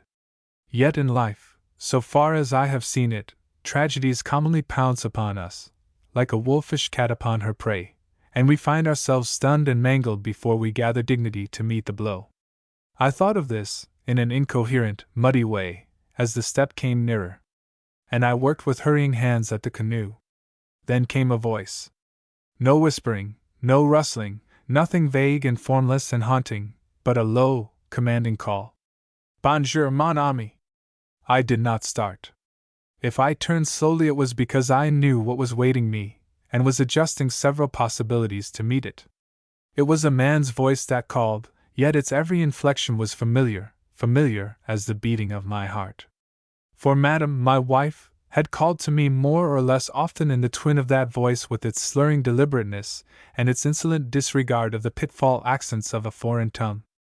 And now I turned to meet her cousin, the man whom she had promised to marry, the man who had deserted her to the knives of savages, the man whom she despised and yet feared, and who now called to me in a voice that was hers and yet was not, that haunted and repelled, all in one.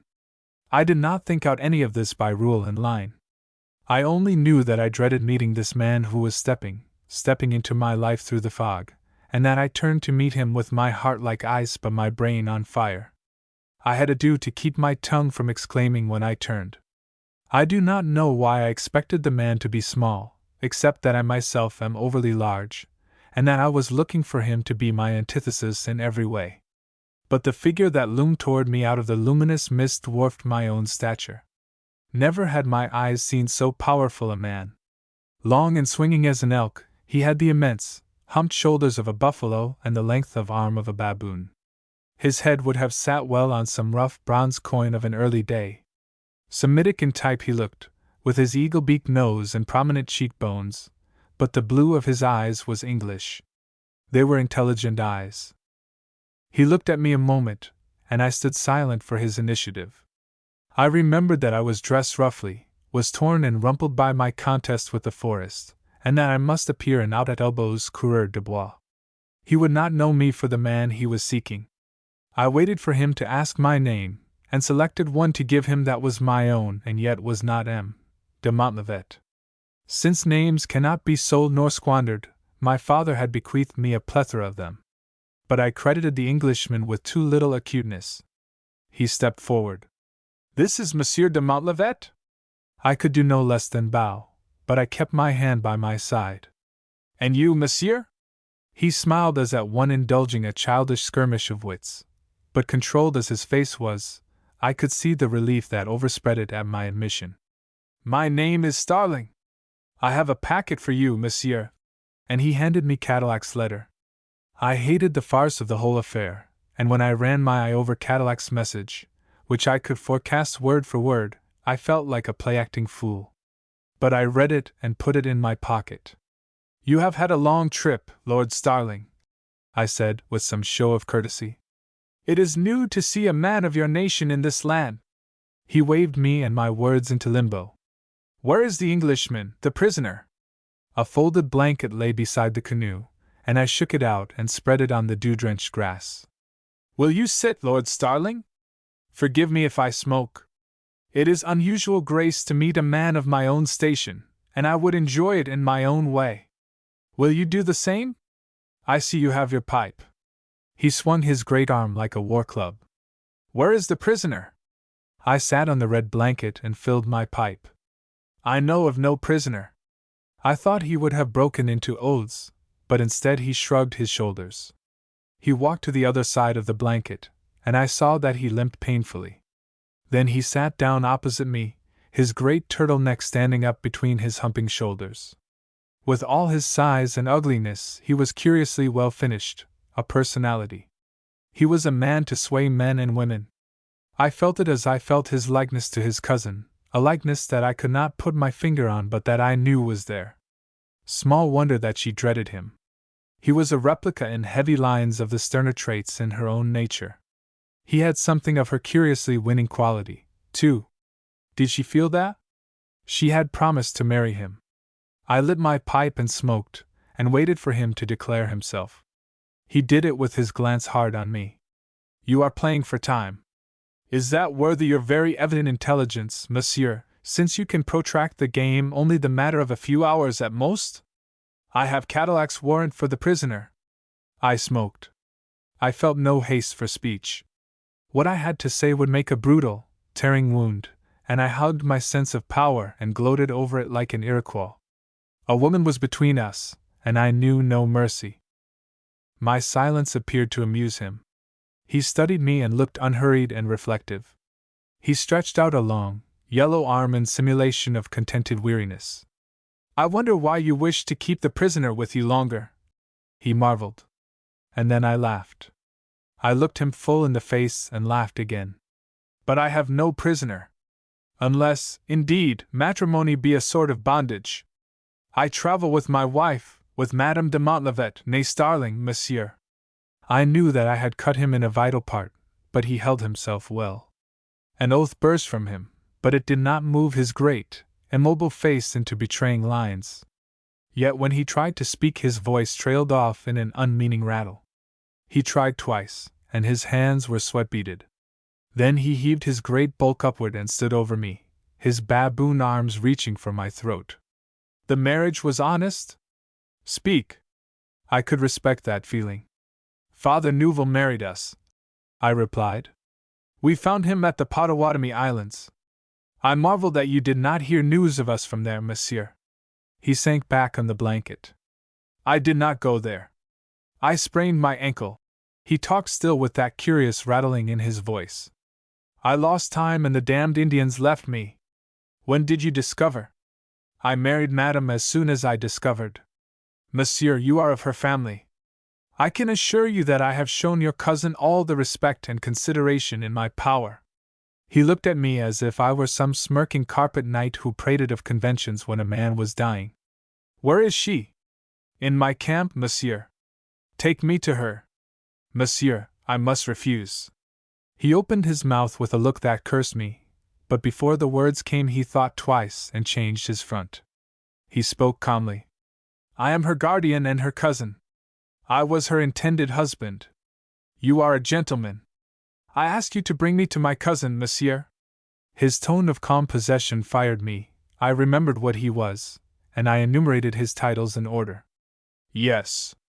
You are the guardian who would have married her for her estates. You are the cousin who played the poltroon and outraged her pride of family. You are the lover who abandoned her to torture and the tomahawk. Is it strange that it is her wish never to see you? You will spare your pride some hurts if you avoid her in the future, monsieur. The great face turned yellow to the eyes. She told you this? I am no mind reader, monsieur. And then he turned away. I took one glimpse of his face, and knew it was not decent to look a second time. He had done a hideous thing, but he was having a hideous punishment. Nature had formed him for a proud man, and he had lived arrogantly, secure of homage. I wondered now that he could live at all. And so I went to work at the canoe, and waited till he should turn to me. When he did, it was with a child's plea for pity, and the abjectness of his tone was horrible, coming from a man of his girth and power. You might have done the same thing yourself, monsieur. I bowed. I could not but toss him that bone of comfort, for it was the truth. Sometimes a spring snaps suddenly in a man, and he becomes a brute. How could I boast that I would be immune? But I would have shot myself the moment after, I said. He had regained his level. Then you would have been a double coward. I shall do better. You think to reinstate yourself? I know that I shall reinstate myself. Monsieur, I throw myself upon your courtesy. I ask to be taken to my cousin? No, monsieur. I follow my wife's wishes. I loved her, monsieur. My pity of the moment before was gone like vapor. I looked up from my canoe, and took the man's measure. I think not.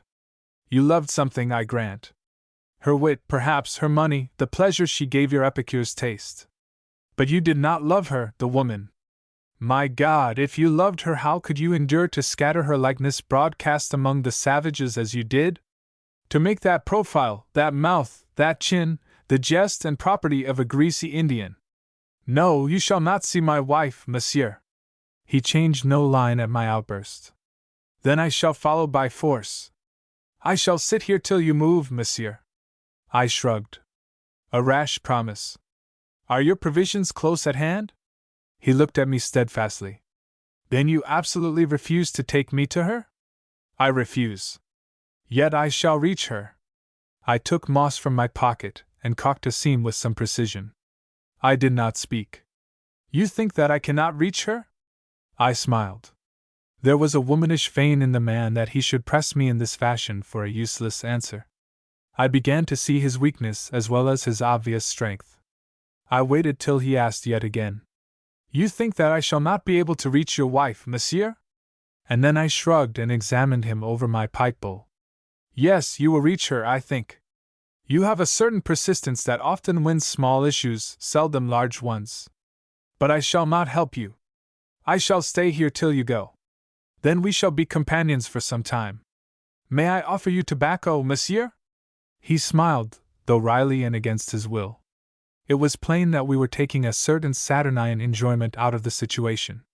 We could hate each other well, and we were doing it, but we were both starved for men's talk, the talk of equals. It seems a pity to detain you, he mused. You are obviously on business. When I came up behind you, I thought that I had never seen a man work in such a frenzy of haste. There was sweat on your forehead. I waved my pipe at him. I had the upper hand, and I felt cruelly jovial. It was haste to meet you, I assured him. I missed you in the fog, and feared you would reach camp before me. You feared me, monsieur? I felt an unreasoning impulse to be candid with him.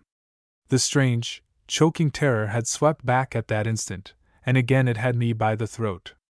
Yet here sat the cause of my terror before me, and he was in my power.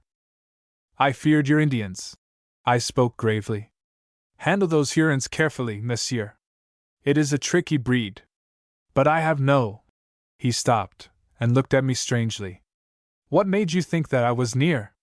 For one thing, I heard your axe yesterday. But yesterday I was 5 leagues from here. I whistled through my teeth. I hate a useless lie. I heard your axe, I reiterated.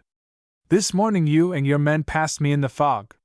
He stared at me, then at the forest. Monsieur, I have no men. What? I came alone. Monsieur, you are lying.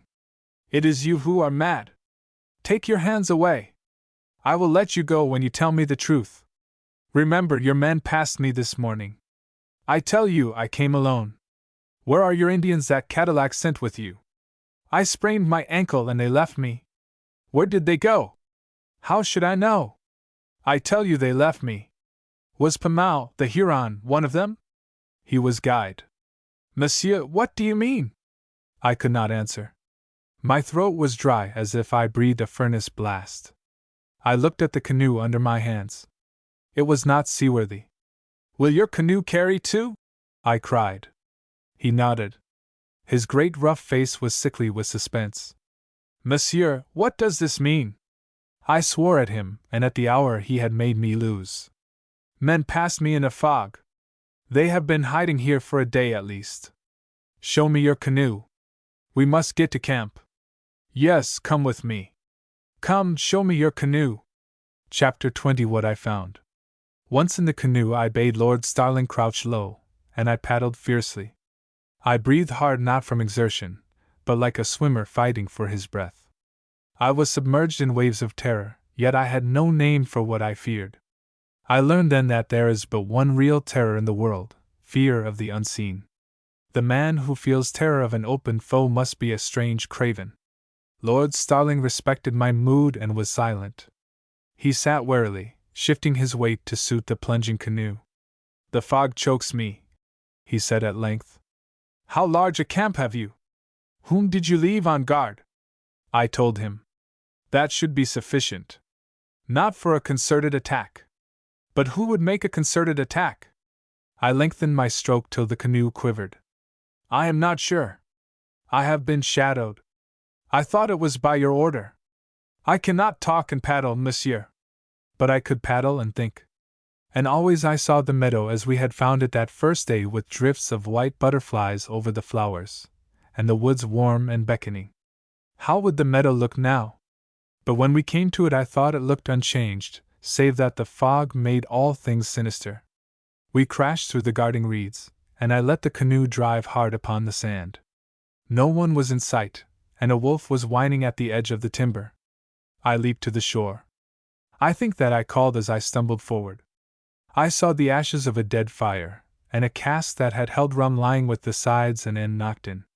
Then I saw a dead body. I did not hasten then. My feet crawled. The body lay sprawled and limp, with its outstretched fingers clutching. One hand pointed toward the woman's cabin. I turned the corpse over. It was Simon. His scarlet head was still dripping, but his face was untouched. I saw that he had died despairing, and I laid him back with a prayer on my lips, but with a lust to kill in my heart. I went through the cabins quickly but methodically. I think that I made no sound of grief or excitement, but I knew indefinitely that Lord Starling was following me, and that, at horribly measured intervals, he gave short, panting groans. But I did not speak to him, nor he to me. I spoke for the first time at the woman's cabin. I looked within and saw that it was untouched. Then I put out my arm and barred Lord Starling's way. "I have never stepped in here, and you shall not," I told him with my jaws set, and I think that I struck him across the face, though of that I have never been quite sure. In my own lodge I found havoc. Bales had been broken open, and my papers were thrown and trampled. Many of the papers were blood-smeared. I examined every cabin and every bale, then went to the ashes of the camp fire and stood still. Lord Starling followed, and I heard his smothered groan. I took out my knife. "I shall kill you if you make that noise again," I said. I think that I spoke quietly, but he stepped back. I saw that he was afraid of losing his miserable, mistaken life, and I laughed. I laughed for a long time. Hearing myself laugh, I knew that it sounded as if I were near insanity, but I was not. My head had never been clearer. Perhaps Lord Starling conquered his fear. He came nearer and lifted his magnificent, compelling bulk above me. "Listen," he began. "We have been foes, we shall be again, but now we are knit closer than eye and brain in a common cause. I will deal with you with absolute truth as with my own right hand. Tell me, in God's mercy, what do you know? Who did this? What can we do?" His voice was judicial, but I saw his great frame swaying like a shambling ox. I marveled that he could show emotion. My own body felt dead. "The woman has been taken away," my stiff, strange voice explained. "So far they have not harmed her." "How do you know?" "There are no marks of struggle. Simon resisted, and they killed him. The other men surrendered. The Indians wanted prisoners, not scalps." "Was it Pamau and his Hurons?" "Yes." "You are sure?" "He left a broken spear in my lodge. There was bad blood between us once, and I broke the spear in two and tossed the pieces at him, telling him to keep them, for we should meet again. I humbled him. Now it is his jest. He is a capable Indian. He seems to have outwitted even you, monsieur. Because I spoke as one dead, he thought I needed leading.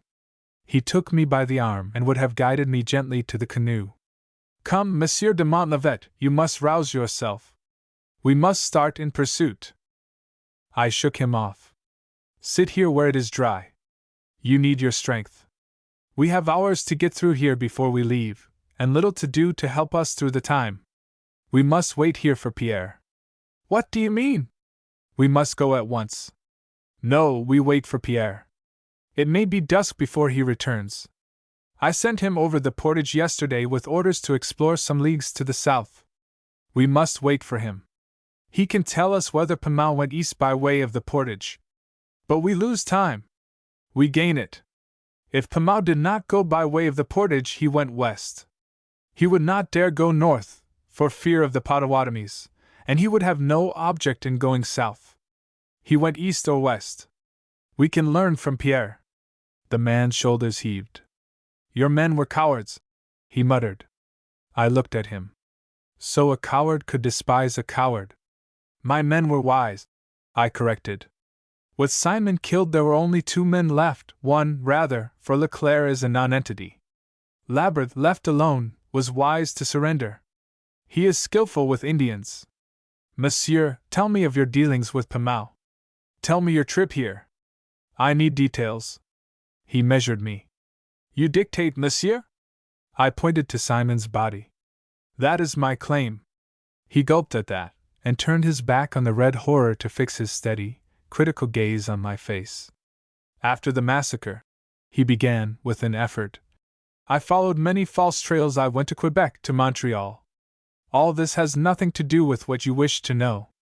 But at Montreal I first heard rumors of an English prisoner who was being carried westward.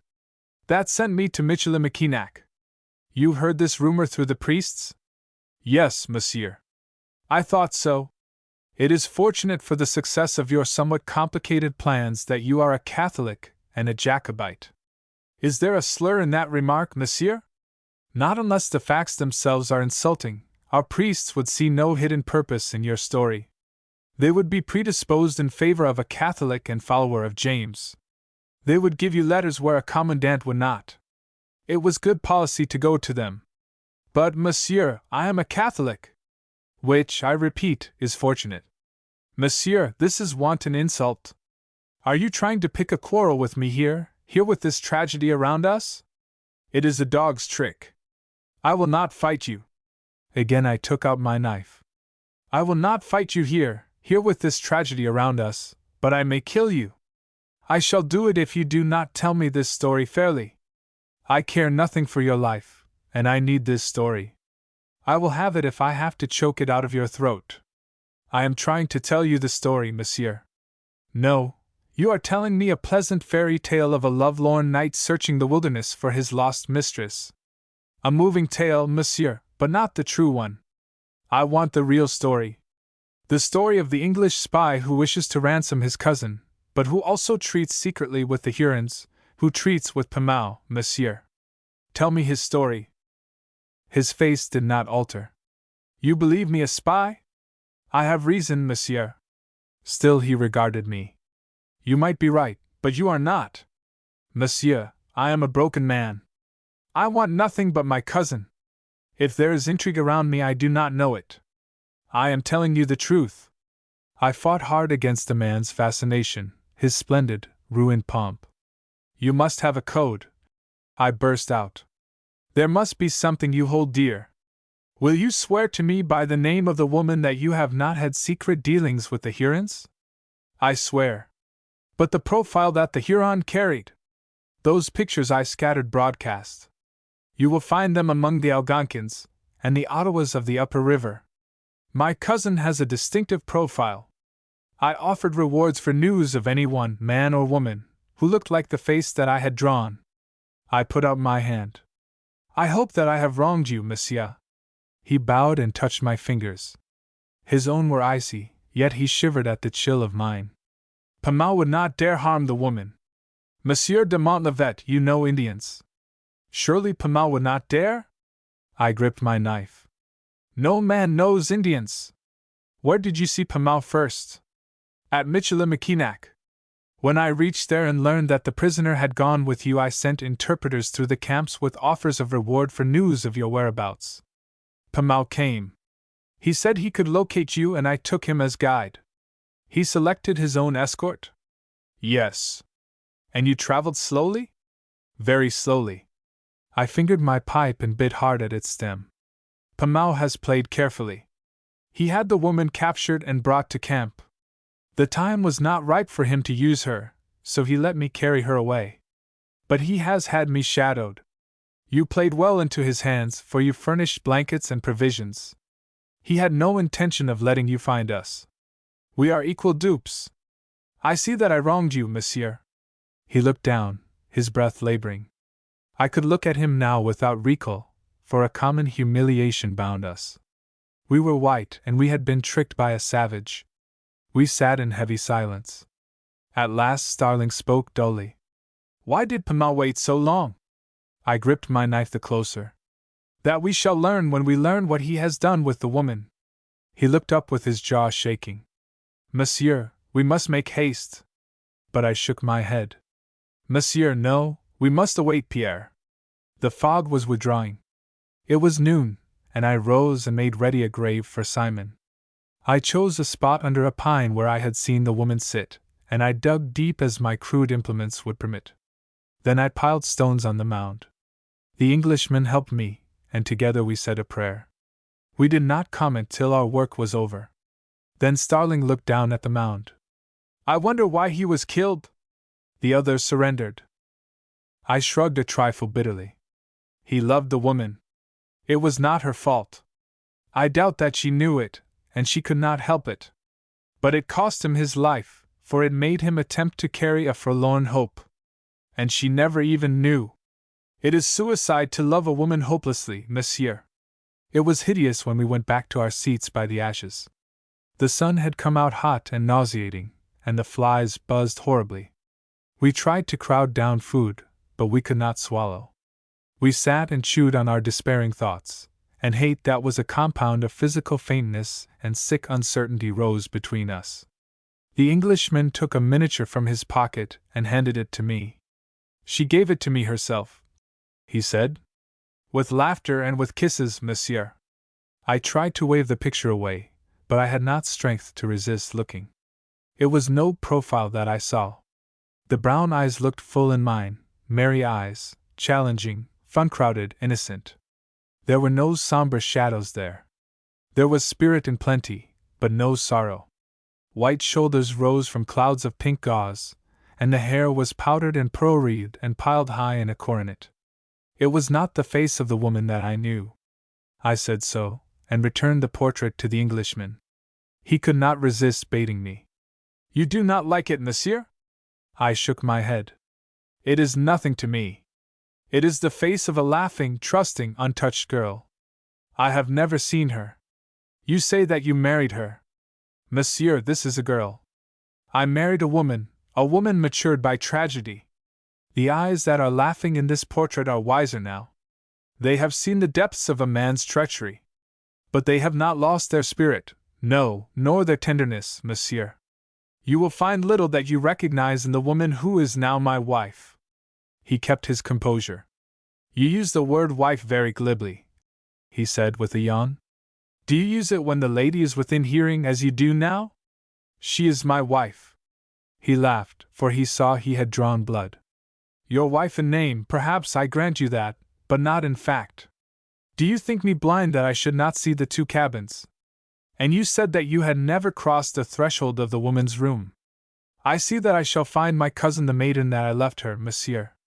I kept my lips closed. He had indeed drawn blood. I could not answer. He leaned forward and tapped a significant forefinger on my knee. Remember, she has kissed me, monsieur. She has kissed me often of her own will. And then my spirit did return. That does not concern me. He lifted his great lip. You are indulgent. The flies buzzed odiously. The Englishman was gloating over me, his great head craned forward like a buzzard's. My brain took fire. I am not indulgent, I said slowly, with my throat dry. I am wise. She has kissed you, yes. I have no doubt that she has kissed you many times, casually, lightly, indifferently. She brushed the plumage of her falcon in the same way. You are welcome to the memory of those kisses, my lord. You may have more like them in the future, and I shall not say you nay. They mean nothing. He scowled at me. What do you know of her kisses? He said under his breath. I looked him in the eye. I know this. There is but one kiss that means anything from a woman, and she gives it, if she is the right kind of a woman, to but one man in her life. For the rest, I value them no more than the brush of her fingertips. Tell me, have you felt her lips pressed to yours till her breath and her soul were one with you? Tell me that. Answer, I say. I had let the cord of reason and decency slip. I rose, and I think that the hate in my face must have been wolfish, for the man drew back. He tried to look contemptuous, but I saw fear in his eyes. Fear and something more, a sudden pain and longing. The emotion that heretofore he had kept well in hand trapped him for the moment. I was answered. The woman might never be mine, but she had never been his either. I turned away. I was triumphant, but I loathed myself. I was sick with the situation, and the man who had brought me to it. You may keep your kisses, monsieur, I said savagely. You may keep them. But if you mention them to me again, I shall throttle you where you stand. The Englishman had felt the revulsion, and he showed no resentment of my heat. He heaved himself up in the hot, horrible sunshine and rubbed his hands as if washing them free. We are curs, he said quietly. I could not say nay. We must eat, I cautioned. We must eat, and keep ourselves sane. If we can get through this day without murder or worse, we shall have work to do from now on that will serve to keep our heads clear. Pierre will be coming soon now. Starling was regarding me keenly. You lose your temper, and therefore you should be easy to read, he said reflectively. But you are not. You evidently married my cousin for convenience. I can understand the situation. But you stand by your bargain well. You have the honor of your name somewhat sensitively at heart. But if you had not married her, if there were no compulsion, no outside reason, tell me, would you marry her now? But that I left unanswered. Chapter 21 The Pivot. Pierre came at 5 o'clock. He was keen for the approaching supper hour, and came jovially. I was sick with haste, and deep sunk in my own grief, so I was cruel and a fool. I plumped the facts at him without a softening word. And so I frustrated my own ends. The great, slow creature cowered and grew dumb under my story. Then he went, great-eyed and hanging-lipped, from cabin to cabin. I had locked up his springs of word and thought. But one thing my sword and my words prodded out of him. He had come by the portage path from the east, and had seen no marks of passage that were less than a week old. Our star led west. I baled what provision and ammunition we needed, loaded the canoes, and cached the furs and the balance of the stores at the edge of the forest. At 6 o'clock we were afloat. I led the way, and Pierre followed with the Englishman. This gave me space to think in silence. The sun sank red and clear, and we paddled from a colored dusk to a clear starlight. I knew this dimly, as the lost in the inferno know the barred joys above them. Unless we found Pamau within the next few hours, I should never be one with the loveliness of nature again. I held my way due west to the Malamines. I could secure their cooperation, if nothing more. Pierre followed at a canoe length, and we traveled unbrokenly. It was an hour short of midnight when we saw the west shore. I could take no bearings in the dim light, so we nosed along, uncertain whether to go north or south to find the mouth of the Wild Rice River where the Malamines had their home. We held a short colloquy and started northward. Suddenly Pierre shot his canoe beside my own. "A camp!" he breathed in a giant whisper. I suspended my paddle. On the shore to the north of us were lights. It could not be the Malamines, for they lived inland. It was not Pamau, for the camp was many times larger than his would be. It was probably a hunting party. All the western tribes were friendly, more, they were my allies. I saw no necessity for caution. I raised a long halloo, and our canoes raced toward the lights. We landed in a medley. Indians sprang from the squatting groups around the fire and ran to meet us. They were black shapes that I could not recognize. I leaped from my canoe and held up my hand in greeting. But an arm reached out and tore my musket from me. I looked up. A leering Iroquois stood over me. I dropped my arms and stood passive. A look over my shoulder told me that Pierre and Starling had been seized and were fighting well. "Caution!" I called. "Do not resist. Watch me." "Where are we? What does it mean?" Starling called back. His voice was shaking. I held out my arms to be bound. "The Iroquois!" I shouted to Pierre in dialect. "I did not know there were any within 1,000 miles. Keep steady. Follow me. We may find Pamau here." The Indians bound us systematically, but without undue elation, so that I judged that they had many captives. They were Senecas and had the look of picked men. I understood their speech, but beyond ribald jests at our expense they said nothing. It was all swift, unreal. Owls hooted in the woods and dogs snarled at us. The groups that remained by the fire peered in our direction, but were too lethargic to come near. I tried for a word with Starling. I feared for his spirit. "They are Senecas," I managed to say to him. "The most diplomatic nation of the Iroquois League. They will not butcher us without consideration. Keep cool." He nodded with some patronage. He looked impressive, unshaken, yet the moment before he had been terror-stricken. I saw that I did not understand him, after all. Having bound us, our captors raised a shout and shouldered us toward the camp. A young brave capered before us, beating his breast and singing. The braves by the fire took up the cry. And so we were pushed into the circle of flaming light. The Indians crowded to us, and pressed their oily, grinning faces so near that I felt their breath. I stumbled over refuse, and dirt-crusted dogs blocked my way. The mangled carcass of a deer lay on the ground, and the stench of fresh blood mingled with the reek of the camp. Yet I saw only one thing clearly. In the midst of it stood the woman and Singing Arrow. My relief caught at my throat, and the cry I gave was hoarse and strangled. But the woman heard it. My first look had shown me not only that she was unharmed, but that she was undaunted, that she stood white-faced in all the grime, and held herself above it, a thing of spirit that soil could not reach. Yet when she saw me, the cry that came from her in answer changed her from an effigy to something so warm and living that I forgot where I stood, and stopped my breath to hold her gaze to mine, and drink the moment to the full. We stood with captivity between us and torture at our elbow, but the woman looked only at me, and her lips grew red and tremulous, and her breath came fast. "You are safe! You are safe!" I heard the words even among the babel, and I pulled like a wild animal at my bonds to free myself and reach her side. But I was held fast, and while I struggled came a mighty cry from behind me. "Mary! Mary! Mary!" Starling's Goliath frame pushed by me, and his captors were hurled like pygmies to each side. The woman was unprepared.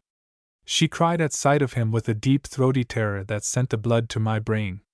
Starling would have pressed himself to her, but she put out her unbound arms and fended him away. And then he stood with his great height bowed and pleaded to her. I had shrugged at the English for their hard reserve, but when I heard this man I learned again that it is always the damned torrent that is to be feared. Even the Indians heard in silence. The silence lasted. Never before nor since have I known savages to take the background and let two whites play out a tragedy unchecked. But now they formed a ring and watched. They forgot their interest in me and let me go. I could stand unheeded. An old man threw tinder on the fire, and we saw each other's faces as in the searching, red light of a storm. I watched the cords in Starling's neck tighten and relax as he talked on and on. The drama was in pantomime to me, as to the Indians, for the cousins spoke in English. But I could understand the woman's face.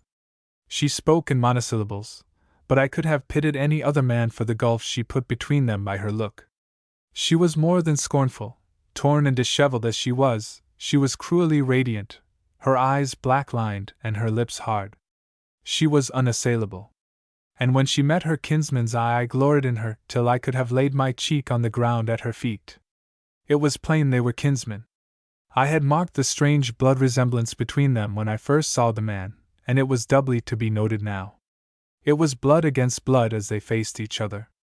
And it came to me that it was more than a personal duel.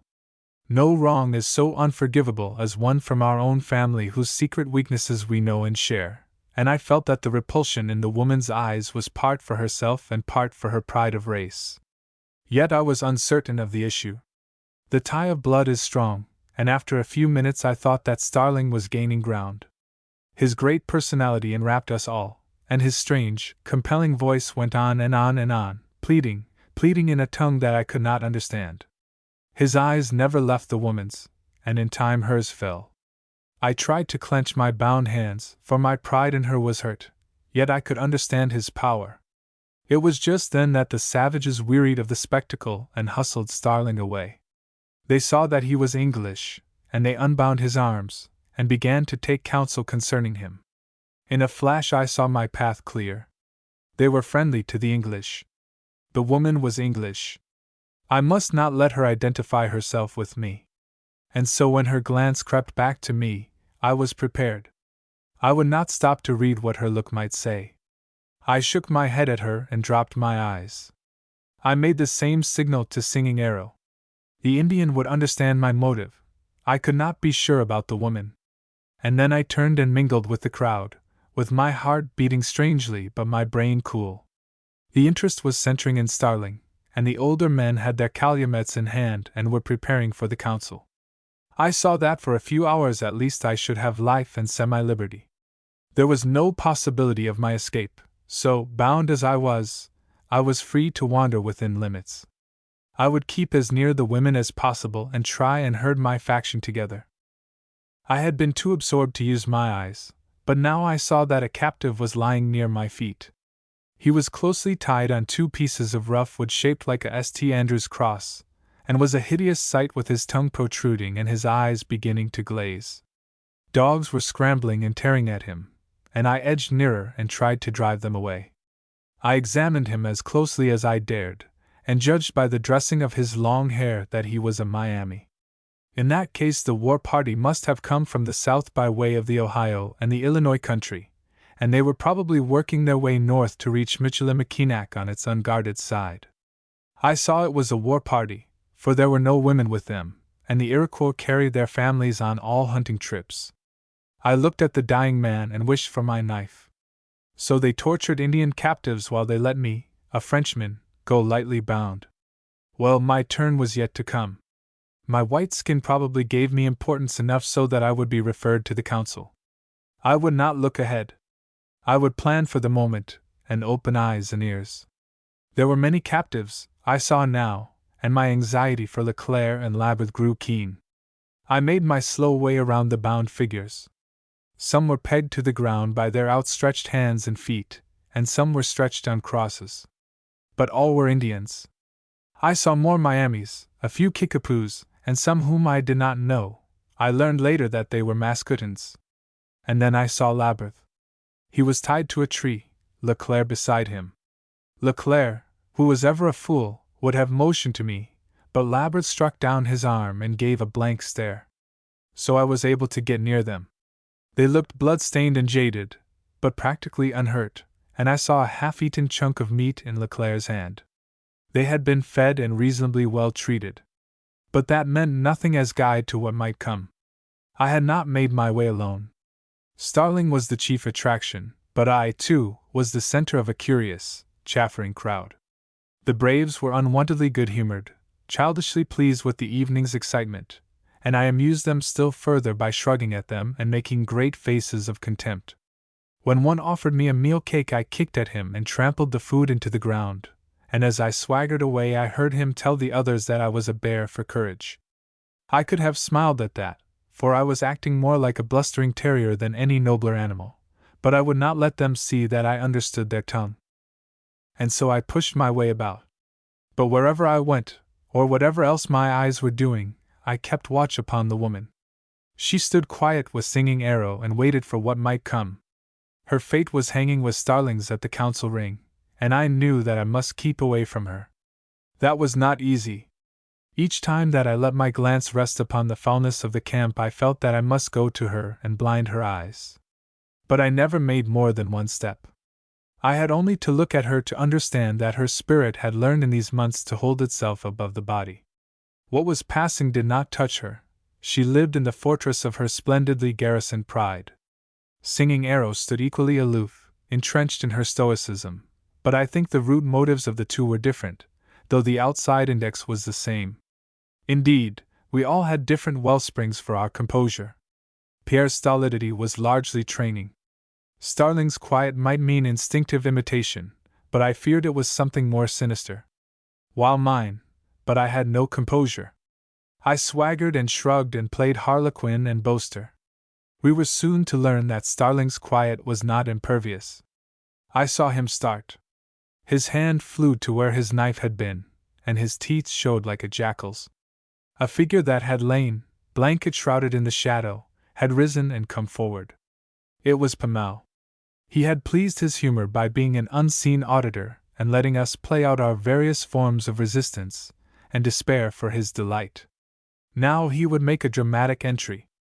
He was dressed for the part in a loincloth, a high-laced hat of scarlet, and the boots of a captain of dragoons. He stopped before Starling and grinned silently. Then he held his hat, French fashion, and made a derisive bow. The Englishman forgot his dignity and cursed. I wished that I had been near enough to hold up a warning hand. I knew my turn was next, so was prepared. Pamel sought me, and stood before me, but I would not see him. I looked through him as through glass. He spoke to me in French, but I was deaf. I heard the Seneca's grunt with amusement. Pamel heard it too, and his war plume quivered. He gave an order in Huron, and one of his men came behind me and unbound my hands. I could have jeered at the childishness of his open purpose. He hoped that, with my hands free, I would spring at him, impotent and vengeful as a caged rattlesnake, and that then he could turn me over to the sport and torture of the mob. I stretched my freed arms, laughed to myself, and turned away. My laugh was genuine. It was wine to me that he should have shown weakness in this fashion, when in some ways he had proved himself a better general than I. It was a small victory, but it cheered me. I do not know how long the council lasted, but it seemed hours. The old men rose at last, and going to Starling, patted him, grunted over him, and examined him. I could not hear what they said, but it was evidently pacific. They led him off in the direction of the largest lodge. And then came the woman's turn. I knew that my face was strained, though I strove to keep it sneering. I saw the oldest man give instructions, then he went to the two women and pointed the way before him. I pushed along as best I could. He took them to a small hut of bark and motioned them within, while he himself dropped the mat in front of the opening. They were safe for that night at least. The savages were wearied now and turned to Pierre and me with yawns. They made short work of us. I was bound to the arm of a stout warrior, and he dragged me under a tree and dropped on the ground. He was snoring before I had finished building a barricade of cloak between us to keep as much as possible of his touch and smell away. The camp quieted rapidly, and I soon had only silence between me and the stars. My mind was active but curiously placid. Inch by inch I went over the ground of the last 24 hours. I stated the case to myself as a foreigner translates a lesson. It is sometimes a help to put a situation in the concrete, to phrase it as to a stranger. In that way you stand aloof and see new light. So I put the matter in category, sharing it with the stars, and with the back of the snoring Indian. We were in Pamel's hands. He had known that the Iroquois were coming, had probably known it months before, and had instigated this campaign. He wished an alliance with the English, and, though he could work to that end through the Iroquois, he would find an English prisoner a material aid. I could see how useful I had been to him in keeping the Englishwoman away from Michilimackinac, where he would have had ado to hold his title of possession to her, and I could not but respect the skill with which he had timed his blow, and brought her to the Iroquois camp at the right moment. Yes, I had served him well, from the time when I had assisted him to hear Longwin's speech in the Ottawa camp to the present hour.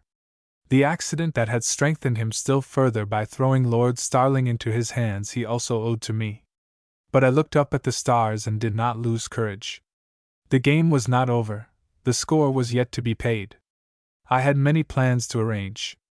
Day was coming, and I watched the horizon breaking and felt that the morning would bring new opportunity. And then, just as I needed all my wit and presence, I fell into a deep, exhausted sleep. Chapter 22: The Price of Sleep.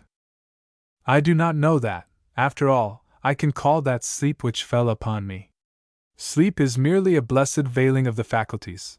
This was collapse, deadness. The Indian beside me must have been equally worn, for he lay like a log. We were huddled close to a tree, so were unnoticed, or at least undisturbed. The sun was hours high when I opened my eyes. I sprang to my feet, dragging the Indian to his knees. He grunted, rubbed his eyes, and feeling sluggish and uncomfortable from the warmth of the morning, found me an incubus. He grunted again, untied the thongs that bound us, and went, stretching and yawning, to find his breakfast. I stood for a moment marshalling my wits. The bright day and the noise confused me, for I had been deep sunk in unconsciousness, and grasped the real world unsteadily. The camp was even larger than the night had shown, and it took some looking to find the woman's lodge. It was empty. The mat was pulled down from before the door.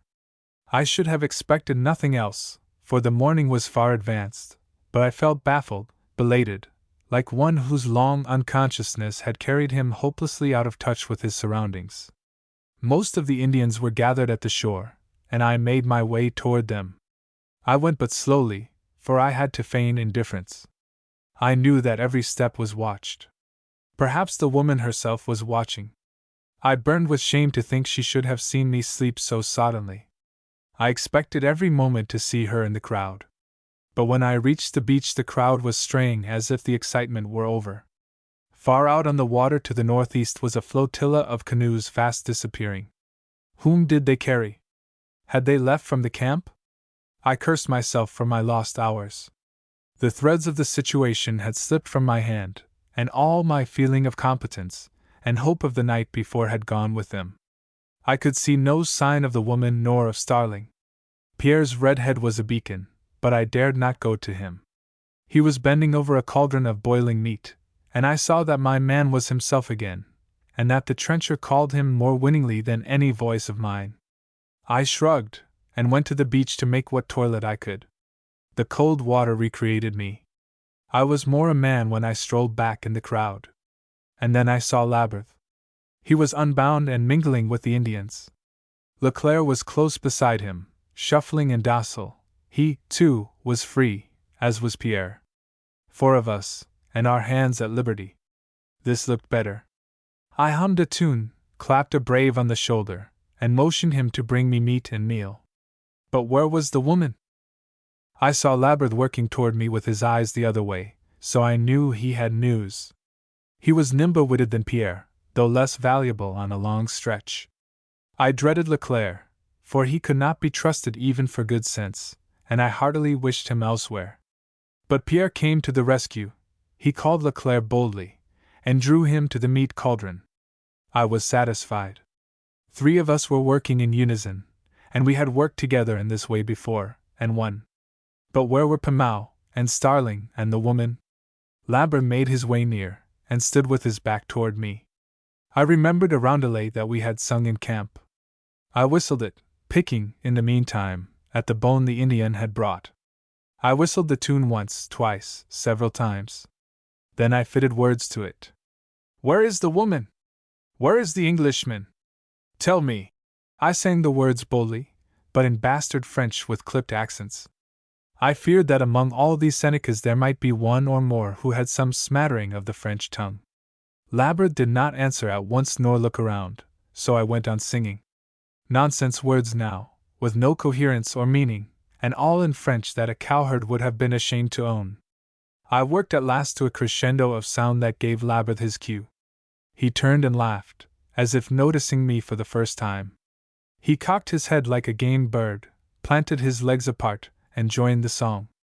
He had the biggest voice from Montreal to Chambly, and he sung with full lung power and at breathless speed. It was a torrent of sound. My ears were strained to follow it. 5 large canoes left this morning, he warbled.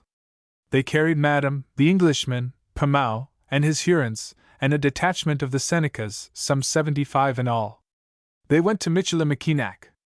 The news hit me like a bullet, and I must have whitened, but I kept on singing. I nodded at Labyrinth, and sang, I think, of spring and running brooks. Then I flung a jeer at him, and ate my breakfast. I ate it systematically and stolidly, though it would not have tempted any but a starving man. I was a fool and a dullard. I had slept away my opportunities, and I could not see that my strength was important to anyone. But I determined to preserve it. If I kept up jest and laughter for the next hours, and I have some memory that I did, it was automatic. For I more nearly touched despair than ever before. I did not need the sentences that I picked up further among the Indians to tell me what had happened. The Senecas, under Pamau's guidance, had gone to Michilimackinac, had put their heads into the bear's mouth, and yet were as safe as in their own village, for the bear's teeth were drawn, and the Senecas were armored. They traveled with Pamau, and they had 2 English prisoners. That ensured them protection from the Hurons, who desired the English alliance and had leanings toward the Iroquois. As to the Ottawas, there was Singing Arrow as hostage. It was significant that the Senecas had allowed Singing Arrow to go unbound. They desired an alliance with the Ottawas. I remembered Longwood's speech, and his indicated policy of casting his strength with the winning side, and I thought it probable they would succeed. And if they succeeded? Well, Cadillac had his 200 regulars.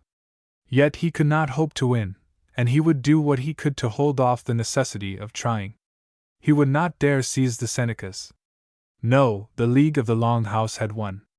Their braves could sit in our garrison at their leisure, and exchange peace belts with our Indians under our eyes. I set my teeth and wondered what part Starling had played in it all. He had grown curiously at ease when he had found himself in an Iroquois camp.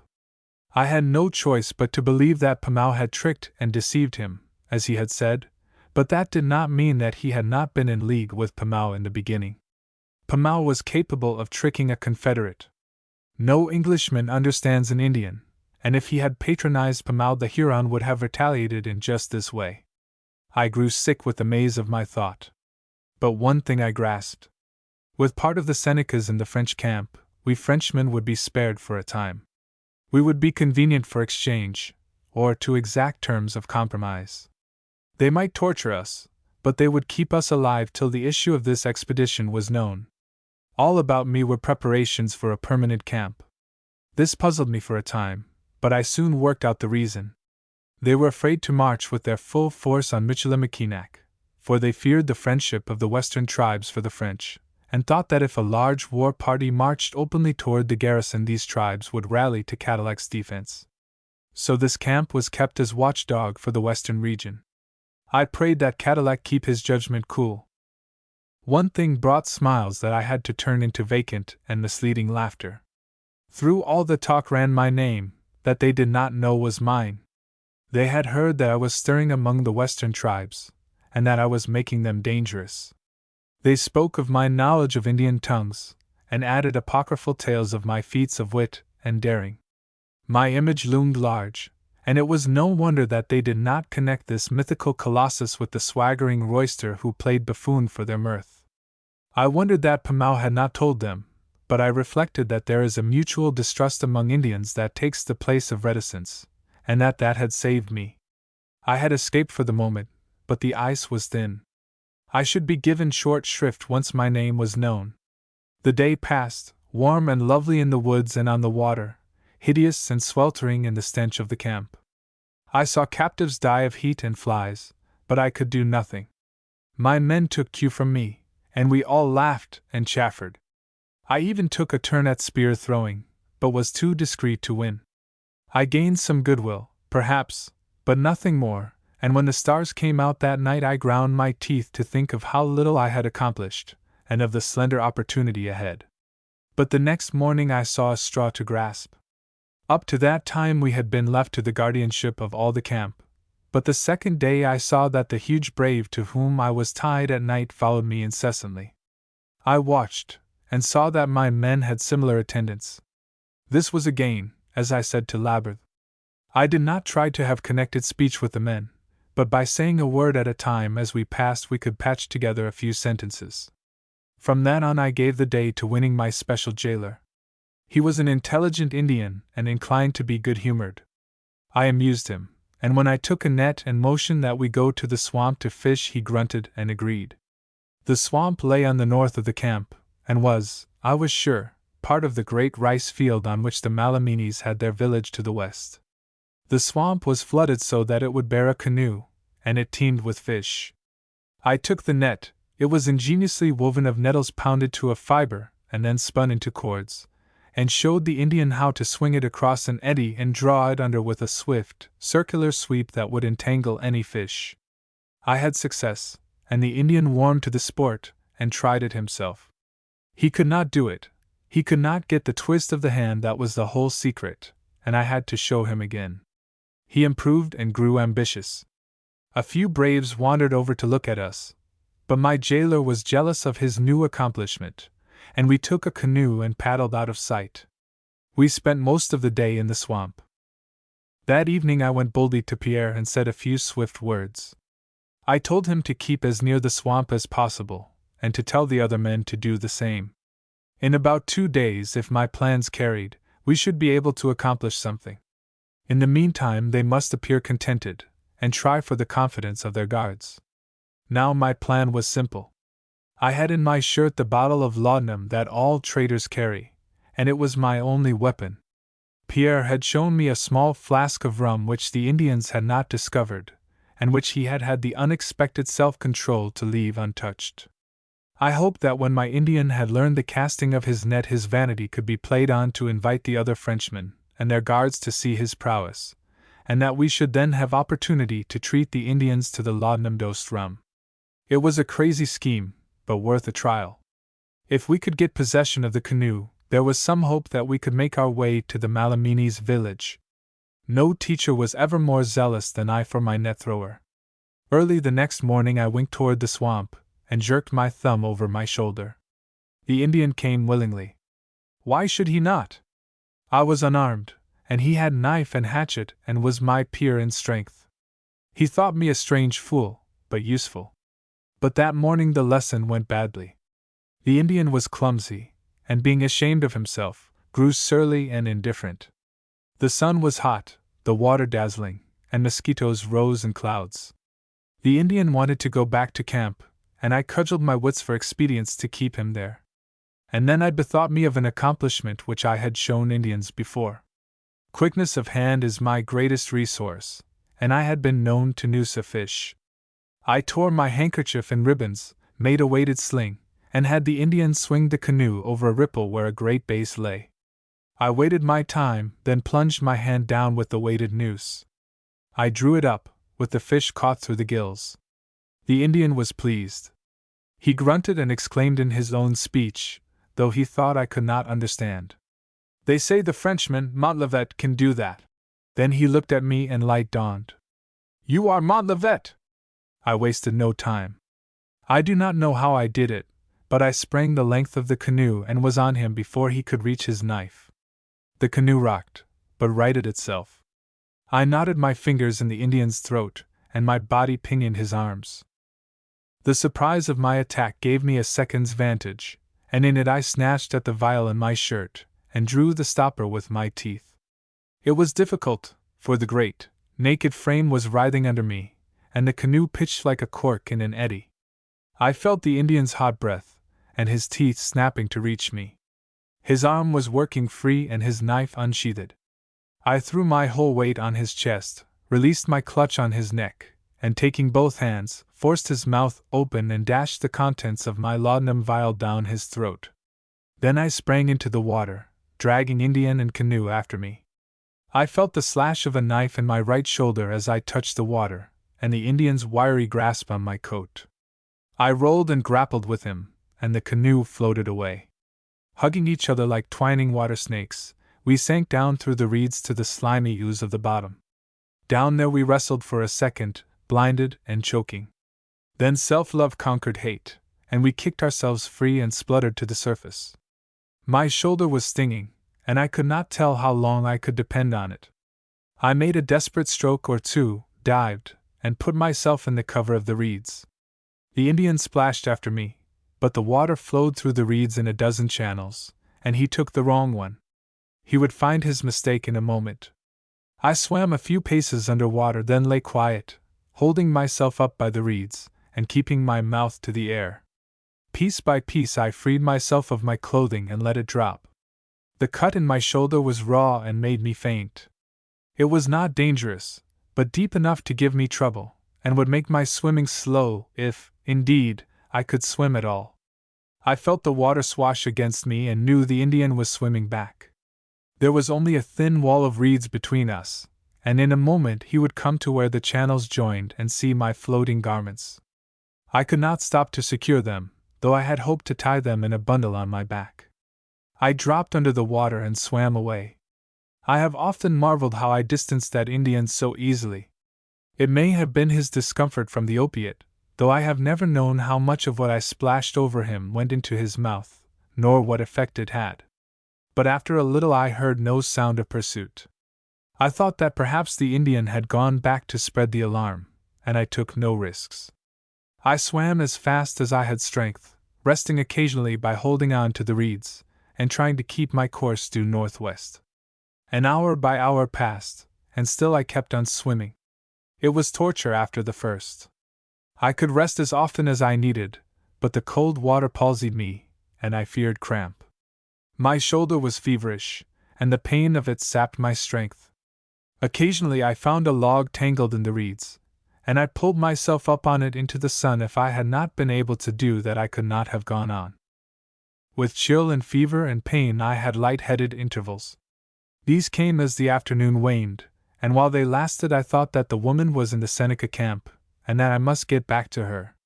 Then I would turn and swim with the current, losing in a few minutes as much as I had gained in double the time. Fortunately these seizures were brief, but they would leave me sick and shaken and grasping the reeds for support. Another illusion came at this time. I would hear the woman calling my name. Sometimes she cried that I had forsaken her. That left me weaker than the fever of my wound. It was impossible to see where I was going, for the reeds were high above my head, but so long as my reason lasted I steered by the sun. I presume that I doubled many times, and lost much space, but that I do not know, for toward the end I traveled like an automaton. I could not fix my mind on where I was going or why, but I kept repeating to myself that I must push against the current, and so, though I lost the idea at times, and found myself drifting, I think that I went some distance after my brain had ceased to direct. And then I found peace. My mind, freed of the burden of thinking of its surroundings, turned to the woman. She called to me, talked to me, sometimes she walked the reeds at my side.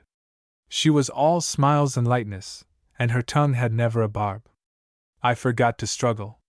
The narrow channel where I had been fighting my way opened now into a broader passage, and the current flowed under me like an uplifting hand. The woman's voice called me from downstream. I turned on my back, and floated, dreamy and expectant, toward the river's mouth. Chapter 23 I encounter mixed motives. I was called to semi-consciousness by the tinkling clamor of small bells, and by feeling my feet caught in something clinging yet yielding. Then my body swung into it. It was a web. I pulled at it, and tried to brush it away. And all the while the bells kept ringing, ringing. A shower of arrows fell around me, and one grazed my foot. A man must be far gone indeed when an arrow point will not sting him to life. I was no longer a fever-riven log of driftwood. I knew where I was and what was happening. I had reached the Malamini's village. Working through the rice swamp, I had come into the main river too far to the west, but following the woman's voice I had floated back.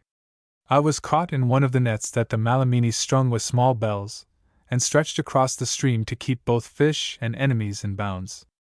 I set my teeth hard. "It is Montlivet! It is Montlivet!" I called.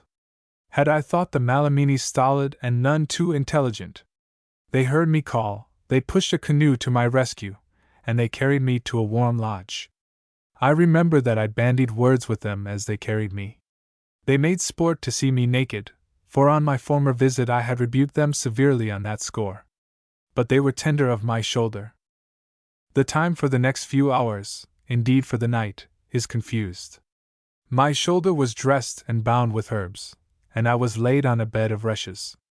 Outchapowak, the Malamini's war chief, knew from former acquaintance with me that I had prejudices and would not lie where it was not clean, and so he humored me and gave orders that the rushes be freshly cut. By this I knew that he had not only respect for me, but something that was like affection, since savages are indolent and intolerant, and will not bestir themselves for Europeans unless they are unwontedly interested. I treasured this kindness. One meets little that savors of personal regard in the wilderness, and I was ill. Now, savages know little of the laws of health and abuse what they know, but in the matter of herbs they can be trusted. The herb drink which they gave me had virtue, for I woke with my head clear. A gourd of water stood beside my pallet, and I drained it and called lustily for another. A man pushed aside the skins and came in. It was Pierre. Pierre, alive, clothed, and with every hair of his flamingo head bristling and unharmed. He answered my cry with a huge smile, and then, because he had a gypsy mother in the background of his nature, he put his great hands before his face, and I saw tears pushing between the fingers. That made me fear ill news. I half rose, and would have shaken his tidings out of him like corn out of a bag. But the pain of my shoulder sent me back again with my teeth jammed hard together. "What has happened? Out with it!" I cried. But Pierre was inarticulate. He came to my pallet and mumbled something between tears about my shoulder. "And the master with no clothes but a dirty Indian's," he finished. So I was the cause of this demonstration. I patted his hand. "But your escape, Pierre? Where are the other men?" "Master, I do not know." "But where did you come from? How did you get here? Talk, man. The master does not give me time." "I came by land." "It is a fine land. They raise great squashes." "Yes, and grain and vegetables. I have never seen their like in France. If I had a farm here I could have more than I could eat the whole year round." I took time to curse. I had never heard my giant prate of agriculture. The camp and the taproom had been his haunts. This appeared to be a method of working toward ill news. I lay back on my rushes and tried to fix his eye. "Pierre, answer. Where is Labyrinth?" "I told the master." "Answer." "I don't know." "Did he escape with you?" Pierre rubbed his sleeve across his face. "The master will not listen. I do not know about Labyrinth. I saw him at camp yesterday morning. The master saw him at the same time. Then the master went to the swamp, and I went, too, with my Indian. But I kept behind. By and by I saw the canoe upside down, and the master's cloak floating on the water. By that I knew that the master was drowned or had got away. I thought he had gone to the Malaminis, and I wanted to go, too. So I killed my Indian, and hid him in the grass. I came by land." I rose on my elbow, careless of my shoulder. "How could you kill the Indian? You had no weapon." Pierre stretched out his arms, knotted like an oak's branches, and illustrated. "I hugged him. Once I broke the ribs of a bear. I lay and wagged my head like an old man who hears of warlocks and witch charms, and knows the tales to be true. The stupefying simplicity of it. If you want a thing, take it. Pierre wanted to follow me, so he killed his guard and came. That was all there was of it." I looked at him long, my head still wagging. He had done this sort of thing before. I had never understood it. It was this that I meant when I had called Pierre, dull of wit as he seemed, the most useful of my men. I lay all day on my pallet, and Outchapowak served me with his own hands. "It is thus that we treat those whom we delight to honor," he said, and he held the gourd to my lips and wiped my face with a square of linen that some trader had left in camp. He would give me no solid food, but dosed me with brewed herbs and great draughts of steaming broth. The juggler looked into the lodge and would have tried his charms on me, but Outchapowak sent him away. A storm rose toward night, and I heard the knocking of the rain on the skin roof above me, and thought of the woman traveling northward in the Iroquois canoes. Starling was with her. I lay with tight clenched hands. The storm swelled high. I asked that the mat be dropped from before the door that I might see the lightning, and while I watched it, Ouchapauak slipped in. He felt me over, and patted my moist skin approvingly. Then he sat by my side and began to talk. His talk at first was a chant, a saga, a recitation of the glories of his ancestors. The Malaminis had been a proud race, now they were dwindled to this village of 80 braves. He crooned long tales of famine, of tribal bickerings, of ambuscade and defeat. His voice rustled monotonously like wind in dried grass. Then his tone rose.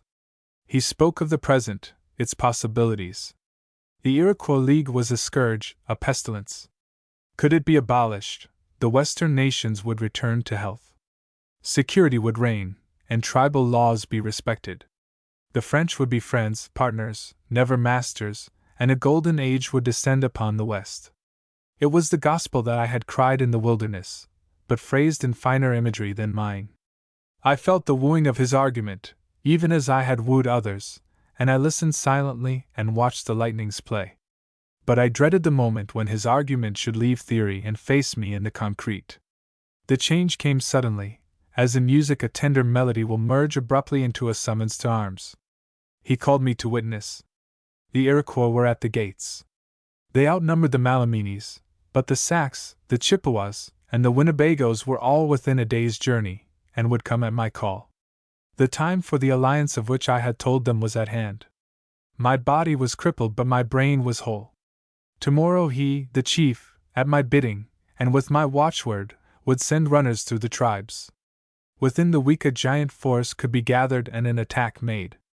The Iroquois camp would be exterminated, and then I, at the head of the force, could march where I willed. Never had the Western tribes followed a white man, but I had called their hearts from their bodies, and they would go. But one thing I was to remember. He, Ouchapauak, the chief, was my brother in arms. He had rescued me, clothed me, furnished me the means of war. My victories were his victories. These were his conditions.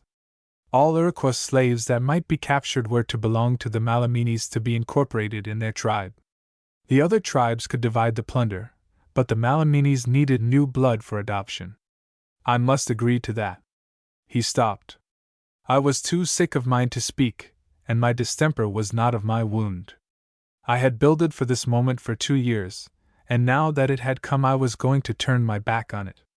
More, I was going to refuse aid to a man who had succored me, had shown me genuine kindness. Self-pity is contemptible, but I felt it now.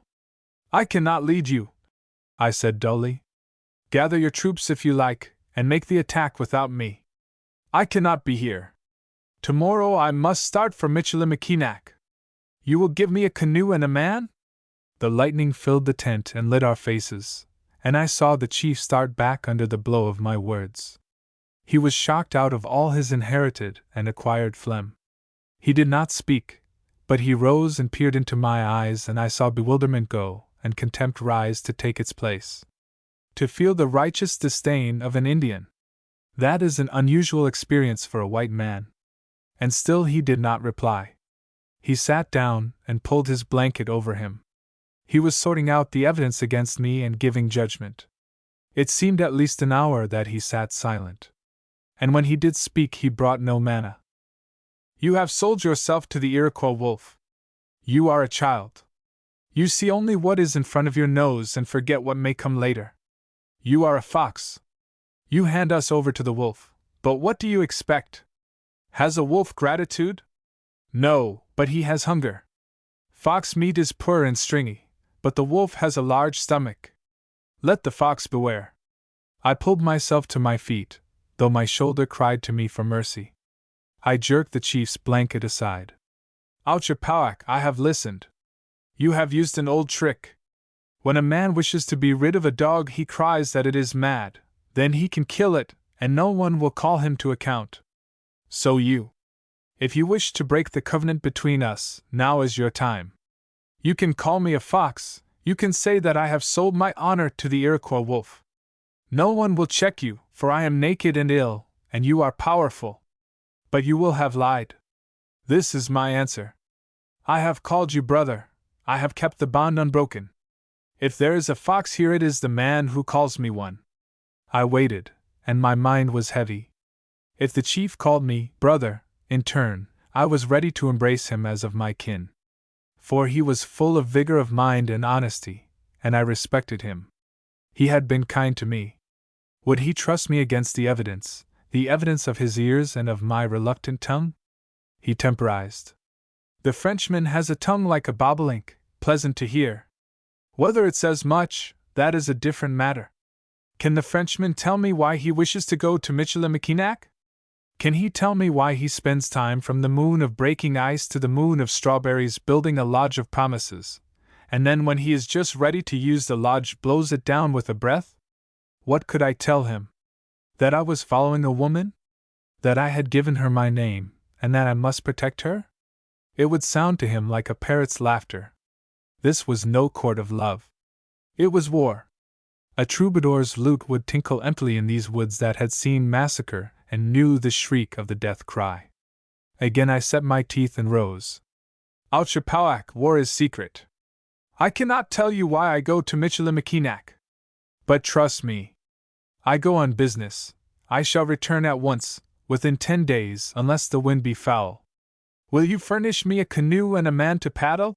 I stooped and pulled rushes from my pallet, plaited them, and bound them in a ring. Take this ring, keep it. It is firm, like my purpose, and unending, like my endeavor. I shall replace it with a chain of bright silver when I come to you again. I give it to you in pledge of my friendship.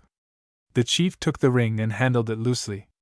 I thought he was about to throw it away, but he did not. He put it in his blanket. It is well, he said, and left the lodge. I was held on probation. I had a good night and woke with new sinews. I saw that the sun was shining and the sky untroubled. A squaw brought me broth, and I drank it hungrily and tried to see no evil augury in the fact that I was served by a woman. I flattered her, and asked her to summon Pierre. She brought him at once. He thrust himself into the entrance, and I saw dismay written large upon him. There is a canoe waiting to take the master away, he cried. I am going too. Now I was prepared for this battle. Pierre, you are to stay here. You are to keep near the Seneca camp to help Labert and Leclerc. If they escape, go, all of you, to our camp on Sturgeon Cove and guard the stores till I send you word. You understand? But the master is sick. I go with him. You stay here. I go with the master. I will not allow it. Then I follow behind. You have no canoe, no provision. I have legs. I can walk, I can eat tripe de roche. The giant was trembling. I could not but respect this rebellion. He had broken the chains of 3 centuries in his defiance. The thought of his filling his cavernous stomach with tripe de roche, which is a rock lichen, slimy and tasteless, moved me somewhat. You dare disobey me, Pierre? But the master is sick. I shrugged, but the logic held. Then tell the chief. I capitulated. And see that I have something to wear. Water was brought by one squaw, and another fetched more broth and bound my shoulder with fresh dressings. Then leggings, robe, and girdle of wolfskin were left for me. I put them on with difficulty, and went to find Ouchapauac. I stepped out into a glare of sunshine and stood blinking. The braves were gathered in a group, and a line of squaws barred me from them. I started toward them, but the squaws waved me back. They pointed me to the shore and the waiting canoe. Pierre rolled forward, uneasy and scowling. The braves will not speak to us. They say our talk means nothing. Who said that? Ouchapauac. He showed me a grass ring hanging on a pole by his lodge. He says that when you come again and hang a silver one in its place, it will be time for him to listen. I knew the Indians were watching, though covertly, so I could only bow. I went to the canoe and looked to its provisioning. There were 2 bags of rice, one of jerked meat, some ears of maize, and the dried rind of a squash. A knife and a hatchet lay with them. Our hosts had been generous. We were to be aided even if we were to be disciplined. I found my place, and Pierre took the paddle and pushed away. It is one thing to be at enmity with savages, it is another to be an outcast among them. I knew that their attitude had excuse, and I was sick with myself. Then my Indian dress chafed my pride. I was sure that Pierre was laughing under his wrinkled red skin, and I was childish enough to be ready to rate him if he showed so much as a pucker of an eye. For I had always refused to let my men adopt the slightest particular of the savage dress. I had held, and I contend rightly, that a man must resist the wilderness most when he loves it most, and that he is in danger when he forgets the least point of his dress or manner. After that the downward plunge is swift. I had said this many times, and I knew Pierre must be recalling it. And so I was sore with fate. Wounded, skin-clad, I was not heroic in look, it was hard to be heroic in mind. I had jeopardized the chance of an empire for a woman. But that proved nothing. The weakest could do that. It must be shown that I could justify my sacrifice. These were irritations, yet they were but the surface of my suffering. Underneath was the grinding, never-ceasing ache of anxiety. What was happening at Michilimackinac? Would I reach there in time? I could do nothing but sit and think. Always, from dawn to dusk, my impatient spirit fretted and pushed at that canoe, but my hands were idle. I tried paddling with my left hand, but it dislocated my bandages, and I did not dare. I was in some pain, but exposed as I was, broiled by the sun and drenched by showers, I yet mended daily. I ate well and drank deep of the cold lake water and felt my strength come. My cut was healing wholesomely without fever, and Pierre washed and bandaged it twice a day. He told me with many a twist of his hanging lip that it was well for me that he was there. But on the point of his being there I had new light. It came one day after long silence. The giant rested and wiped his forehead. "There are plovers on the waters." He pointed. "They make good eating. Singing Arrow can cook them with bear's grease. I am going to marry the Indian when we get to Michilimackinac. Then when we reach Montreal you will give her a dowry. There is the grain field on the lower river that was planted by Martin. Martin has no wife. What does he need of grain? The king wishes his subjects to marry. And if the master gave us a house we could live, oh, very well. I thought of it when I went through the Malamini's land and saw all those squashes. The Indian sews her own dresses, and I shall tell her I do not like her in finery. We will send a capon to the master every Christmas." I grinned despite myself.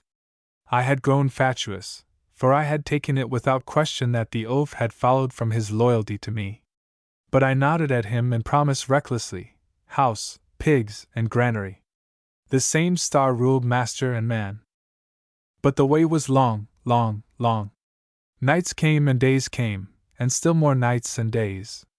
Yet it ended at last. Late one afternoon we saw the shore line that marked Michilimackinac. Once in sight it came fast, fast, fast, faster than I could prepare my courage for what might meet me. What should I find? We reached the beach where I had tied Father Carhyle. We rounded the point. The garrison, the board roofs of the Jesuit houses, the Indian camps, all were as usual. They were peaceful, untouched. I swallowed, for my throat and tongue were dry. Chapter 24. I meet various welcomes. It was Father Carhyle who first sighted us. He sounded the cry of our arrival, and came scurrying like a sandpiper, his scant gown tripping him, his cap askew. I leaped from the canoe and hurried to him. The man must hate me, but he could not refuse me news. I stretched out my hand. "Is all well here, Father? Is all well?" He disdained my hand, and held his arms wide. "All is well with us. But you, we feared the Iroquois wolf had devoured you." And I had thought the man capable of petty spite. I dropped on my knees to him. "Father Carhyle, I grieve for what I did, yet I could not have done otherwise." He drew back a little and rumpled his thin hair with a bloodless hand. His face was frowning, but his restless, brilliant eyes were full of amusement. "So your conscience is not at ease? My son, you are as strong as a Flemish work-horse. I limped to Mass for the next fortnight, and my gown was in fiddle-strings. You may send me another. As for the rest, we need new altar hangings. Now come, come, come! Tell us what has happened." And there it ended. One makes enemies in strange ways in this world and friends in stranger. I should not have said that the way to win a man's heart was to bind him like a Christmas fowl and then leave him with his back on the sand. The priest's cry had waked the garrison, and the officers came running. Cadillac, stout as he was in the lead. I knew, from the press of his arms about me, that he had thought me dead. "Is Madame de Montlivet safe? Are the Senecas here?" I clamored at him. A babble of affirmatives arose. Yes, Madame was there. The Senecas were there. So the English prisoner had proved to be a woman. Had I known it at the time? I was a sly dog. All tongues talked at once, while I fought for a hearing. We turned toward the commandant's. The door of the nearest cabin opened and Starling came out. He did not look toward us, and he walked the other way. The woman walked beside him. A hush clapped down on us as if our very breathing were strangled. A lane opened in front of me. I took one step in it, then stopped. There was the woman. I had followed her through wounds and hardship. Through the long nights I had watched the stars and planned for our meeting. But when I would have gone to her, my feet were manacled, for this was not the woman of my dreams. This woman wore trailing silk, and her hair was coiffed. And she was walking away from me. No instinct told her that I was near. She was walking away, and Starling walked beside her. I did not remember that I was wounded and a sorry figure. I did not remember that I was dressed in skins. I remembered that I had married this woman by force, and that she had once wished of her own accord to marry Starling. And now she walked with him. She wore a gown he must have brought. She had forgiven him. A hot spark ran from my heart to my brain. I turned and started toward the beach. I heard a breath from the throats around me and a stretching of cramped limbs. Cadillac's arm dropped round my shoulders, and I felt the pressure of his fingers. "Come to my quarters," he said. "You have mail waiting. And we will find you something to wear. Debisson is near your size." And so I let him lead me away. I pressed him for news of the Indian situation, but he only shrugged and said, "Wait. Matters are quiescent enough on the surface. We will talk later." It was strange. I bathed and dressed quite as I had done many times before, when I had come in from months in camp, quite as if there were no woman, and as if massacre were not knocking at the window. But I carried a black weight that made my tongue leaden, and I excused myself from table on the plea of going through my mail. The news the letters brought was good but unimportant. In the Montreal packet was a sealed line in a woman's hand. "I have tracked my miniature," it read. "I mourned its disappearance. I should welcome its return. Can you find excuses for the man who took it from me? If you can, I beg that you let me hear them. He was once my friend, and I am loath to think of him hardly." The note bore no signature. It was dated at the governor's house at Montreal, and directed to me at Michilimackinac. I was alone with Debisson, and I turned to him. "Madame Berthaud is at Montreal?" He shrugged. "So I hear. She has come to see her brother?" Now he grinned. "Ostensibly, monsieur." There was no need to hide my feeling from Debisson, so I sat with my chin sunk low and thought it over. I was ill-pleased. I had been long and openly in Madame Berthaud's train, and this was a land of gossips. I turned to the lieutenant. "Madame de Montlivet, where is she housed?" He looked relieved. "She has a room next door. Starling we have taken in with us. I would rather have a tethered elk. He is so big he fills the whole place. Now square issues please me. Debisson, why has no one offered to take me to my wife?" The man laughed rather helplessly. "'T is from no lack of respect for either of you, monsieur. But you said nothing, and Starling." "Yes, it is from Starling that I wish to hear." "Well, Starling has said, monsieur, why repeat the man's gossip? Go on, Debisson. After all, it is only what the Englishman has said. Madame, so far as I know, has said nothing. But Starling has told us that yours was a marriage of form only, that the woman consented under stress, and now regretted it? I am only quoting Starling. Monsieur, would you like to see your wife?" I rose. "Yes." "Will you send word and see if I may?" Debisson bowed and left me with a speed that gave me a wry smile. The laughter-loving lieutenant hated embarrassment as he did fast days, and I had given him a bad hour. He was back before I thought it possible. She will see you at once in the commandant's waiting room. He looked at me oddly. Your wife is a queenly woman, monsieur. The lights shone uncertainly in the commandant's waiting room. It was the room where I had met the English captive. From a defiant boy to a court lady. It was a long road, and I was conscious of all the steps that had gone to make it. I went to the woman in silk who waited by the door. She stood erect and silent, but her eyes shone softly through a haze, and when I bent to kiss her hand I found that she was quivering from feet to hair. Monsieur, she whispered unsteadily. Monsieur. Then I felt her light touch. God is good. I have prayed for your safety night and day. Ah, but your shoulder! They did not tell me. Are you wounded, monsieur? I was cold as a clod. She had forgiven Starling. She had walked with him. I answered the usual thing mechanically. My shoulder, it is a scratch, madam. I kept my lips on her hand, and with the feeling her touch brought me I could not contain my bitterness. Madam, you wear rich raiment. Does that mean that you and Lord Starling are again friends? She drew away. Monsieur, should we not be friends? Have you forgiven Lord Starling, madam? She looked at me with wistful quiet. In her strange gown she seemed saddened, matured. And she answered me gravely. Monsieur, please understand. My cousin and I, why, we traveled side by side in the Iroquois canoes. He served me, was careful of me. He has suffered for me, monsieur. I was hard to him for a long time, a longer time than I like to remember. But I could not but listen to his explanation. And whatever he did, he is, after all, my cousin, and he regrets deeply all that happened. As to this gown, it is one I wore in Boston. My cousin brought it in his canoe and left it here at the garrison when he went west. Monsieur. Yes, madam. Monsieur, I was wrong when I suspected my cousin. I have an unkind nature in many ways. He came here to find me, for that alone. He honors you greatly for all you have done for me. I hope that you will give him opportunity to thank you as he wishes. I thought of Starling's great voice, his air of power.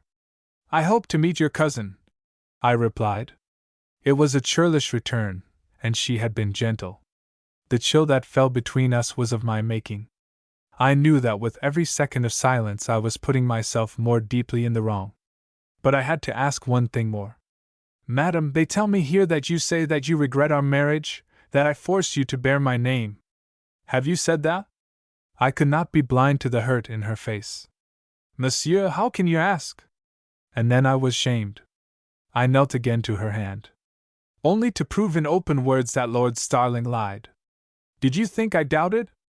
No, madam, no woman of our house has ever had finer pride or a truer instinct. Believe me, I see that. But so the story flies. Madam, all eyes are on us. We must define the situation in some manner as regards the world. May I talk to you of this? The hand under my lips grew warm. Monsieur, we are to wait. When we reach Montreal. But, madam, these intervening months. It will be late autumn before we return to Montreal. She drew in her breath. Late autumn? Monsieur, what are your plans? You forget that I know nothing. And tell me of your escape. I rose and looked down at her. We have both escaped, I said, and because emotion was smiting me my voice was hard. Let us not talk of it. I see that you are here, and I thank God. But I cannot yet bring myself to ask what you have been through. I cannot face the horror of it for you. I beg you to understand. But it was I who did not understand when she drew away. As you will, she agreed, and there was pride in her great eyes, but there was a wound as well. Yet why? She went on. Should a knowledge of human tragedy harden a woman? It strengthens a man. But enough. Monsieur, have you heard? The lady of the miniature is at Montreal? I was slow, for I was wondering how I had vexed her. You never saw the miniature, I parried. How can you connect a name with it, madam? She looked at me calmly. I hated her silk gown that shone like a breastplate between us. She brushed away my evasion. It is well known that you carried Madame Berthaud's miniature. You were an ardent suitor, monsieur. Yes, I had been an ardent suitor. I remembered it with amaze. My tongue had not been clogged and middle-aged, in those blithe days, and yet those days were only 2 years gone.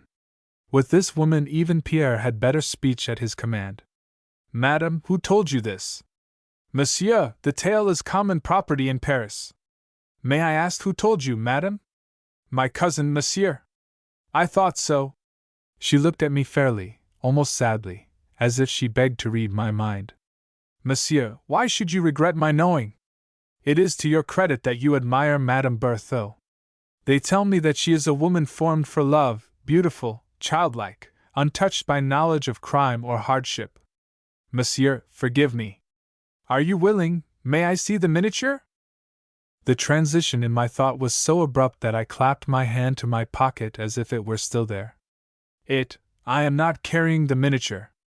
Did the Indians take it from you? I stepped nearer. Madame de Montlivet, what right have I to be carrying another woman's miniature? I shall write the fact of my marriage to Madame Berthaud, and the matter will be closed. No, the Indians did not take the miniature. I buried it in the woods. Monsieur, that was not necessary. I thought that it was, madame. She stood with a chair between us. Monsieur, she said with her eyes down, I wish that I had known. It was not necessary. Did you bury the miniature when you married me? I put the chair aside and stood over her. No, madame, I did not bury the miniature the day we were married. Do you remember the night of the storm, the night when you asked me if I could save you from your cousin? I rose early the next morning and dug a grave for the picture.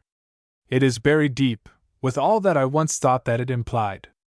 If I confess now that it implied little, you must find excuses for me. My heart was in the camp in those days. The rest was pastime. I have left pastimes behind, madame. She would not look at me, yet I felt her change. The flitting, indescribable air of elation that marked her from all women in the world came back. She was again the woman of the forest, the woman who had waked with a song and looked with unhurried pulse into the face of danger. I breathed hard and bent to her, but she kept her eyes away. The fair little French face. She murmured, You should not have put it in the cold earth. You were needlessly cruel, monsieur.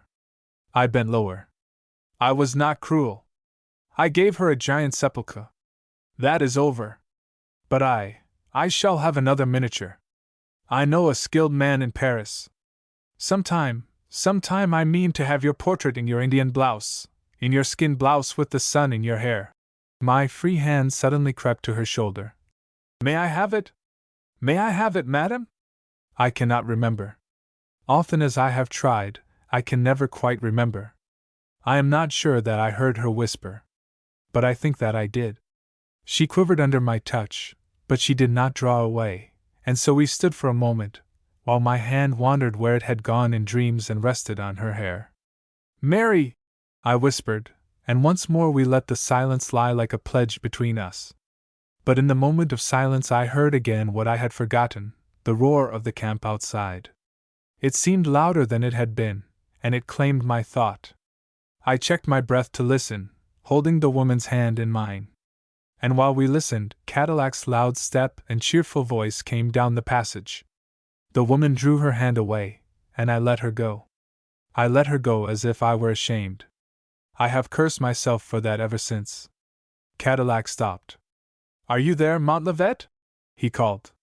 When you are at leisure, come to my room. I heard his step retreat. And then I turned to the woman. But with Cadillac's voice a change had come. My mind was again heavy with anxiety. I remembered the thronging Indians without, the pressing responsibilities within. I remembered the volcano under us. For the moment I could not think of my personal claims on the woman. I could think only of my anxiety for her. Yet I went to her and took her hand. Mary, I am weary of Madame and Monsieur between us. You are my wife. May I talk of our future? I spoke in the very words I had used the night I asked her to marry me for my convenience. I remembered it as I heard my tongue form the phrase, and it recalled my argument of that time, that she must marry me because my plans were more to me than her wishes. She withdrew from me. Monsieur Cadillac is waiting for you. You wield great power. Something new had come to her tone. I would have none of it. Mary, may I talk to you? But still she drew away. Monsieur, I am confused, and you are needed elsewhere. Not tonight, I beg you, not tonight. I could not protest. In truth, I knew that Cadillac needed me. I went with her to the door. Tomorrow, then? I begged. Will you listen tomorrow, madam? But she had grown very white. You are important here. There is work for you. Be careful of your safety. Please be careful. I took her hand. Thank you, madam. There was much in my tone that I kept out of my words, but she was not conscious of it. She was not thinking of herself, and her eyes, that were on mine, were full of trouble.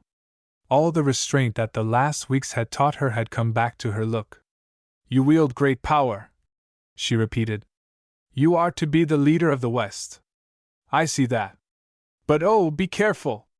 Good night, monsieur. Chapter 25. Over Cadillac's table. I found Cadillac writing. Letters were his safety valve. I had only to look at his table to see how much he was perturbed. And when I sat across from him, with the candles between, I saw that he was also perplexed.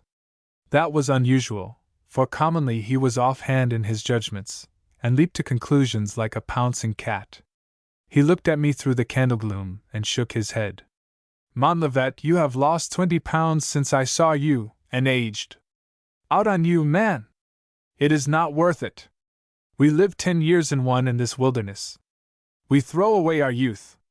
Then we go back to France and find ourselves old men, worn out, uncouth, out at elbows, at odds with our generation. It is not worth it. It is not worth it, I say. I was impatient. What has happened since the Senecas came?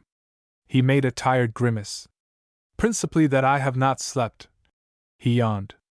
You have seen no signs of an uprising?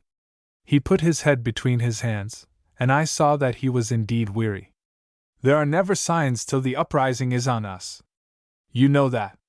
I have done what I could. The guards are trebled, and we sleep on our swords. Montlivet, tell me, what have you been doing in the West? I had expected him to finesse to this question. I liked it that he gave it to me with a naked blade. I have been forming an Indian League, I answered bluntly. He nodded. I know. There have been rumors. Then I knew what you did with the St. Lawrence tribes last year. Why did you not tell me when you went through here last spring? I shook my head. I wished to prove myself. It was an experiment. Then I desired a free hand. You did not wish my help? I wished to test the ground without entangling you. If I failed, why, I was nothing but a fur trader. There had been no talk, no explanations, nothing. A trader went west, he returned. That would end it. But if you succeeded? I bowed to him. If I succeeded, I intended to come to you for help and consultation, monsieur. I saw his eyes gleam. The man loved war, and his imagination was fertile as a jungle. I knew that already he had taken my small vision, magnified it 1,000-fold, and peopled it with fantasies. That was the man's mind. Fortunately, he had humor, and that saved him, that and letter writing. He tapped out his emotion through noisy fingertips. How much are you ready to tell me now? He asked. Everything, if you have patience. I rested my well arm on the table, and went carefully, almost day by day, over the time that separated me from May. I gave detail but not embroidery. Facts, even if they be numerous, can be disposed of shortly, if fancy and philosophy be put aside. So my recital did not take me long. The gleam was still in Cadillac's eyes. And you think the Western tribes would follow you now? They would have followed me a week ago. He heard something sinister in my reply. You could have wiped out that Seneca camp. He meditated. Yes, it could have been done. He gave me a look. The Malamides wished it? Yes.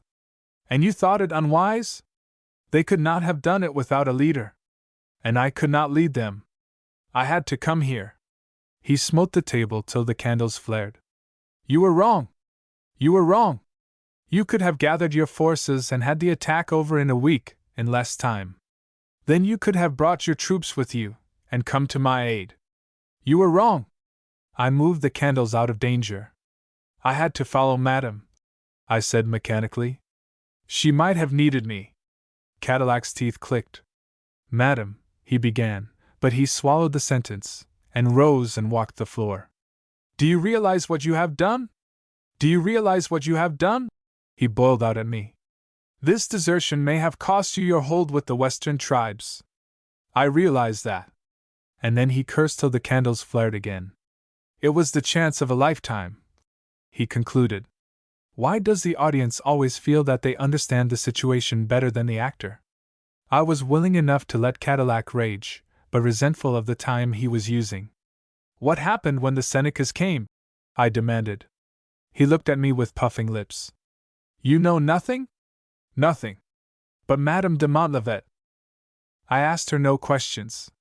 He whistled under his breath. Well, nothing happened.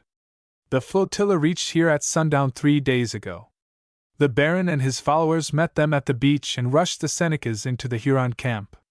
They are there now. But Madame and Starling? I demanded them of Pamau, and he made no objection. He made no conditions? No. I frowned at that and thought it over. What do you make of it? Cadillac questioned. But I could only say I did not know. Pamau is skillful about using us as his jailers, I went on. That may be his object now. He evidently finds some opposition in the Huron camp, or you would have had massacre before this. You think the Senecas are here for conquest? From all I could overhear, they are here to look over the situation and exchange peace belts with the Hurons. If they can command a sufficient force, they will fall on us now. If not, they will rejoin the main camp and come to us later. Cadillac fingered his sword. It is rather desperate, he said quietly, and he smiled. But we are not conquered yet. We shall have some scalps first. I shook my head. Your sword is ever too uneasy. We may hold off an outbreak. They have been here 3 days, and they have not dared act. You wish to call a council? If you will interpret. Give me a day first to see what I can learn. I shall be out at daybreak. What does Starling say? He talks of nothing but safe conduct home. He sticks to his tale well. He is a simple-hearted, suffering man who has found his cousin and whose mission is over. He is grateful for our hospitality, he is grateful to you, he is grateful to everybody. How much shall we believe? Not more than is necessary. Montlivet, be frank. What do you make of the man? I looked down. He is a compelling man. He has a hero's frame. I am not blind. I asked what the frame housed. With hate in my throat I tried to speak justly. He has an intelligent mind, but a coward spirit. I think the 2 elements war in him ceaselessly. I would not trust him, monsieur. Is he on friendly terms with Pamau now? I do not know. I wish you would find out for me. You have agents. Madame de Montlivet could tell you. I felt Cadillac's eyes. I shall not question Madame de Montlivet about her cousin. Perhaps my tone was weary. It is hard to hold up a shield night and day. I was conscious that Cadillac's look altered. He withdrew his glance. He pushed a hand toward me. It is a shame, Montlivet. Shall we let it go without discussion, monsieur?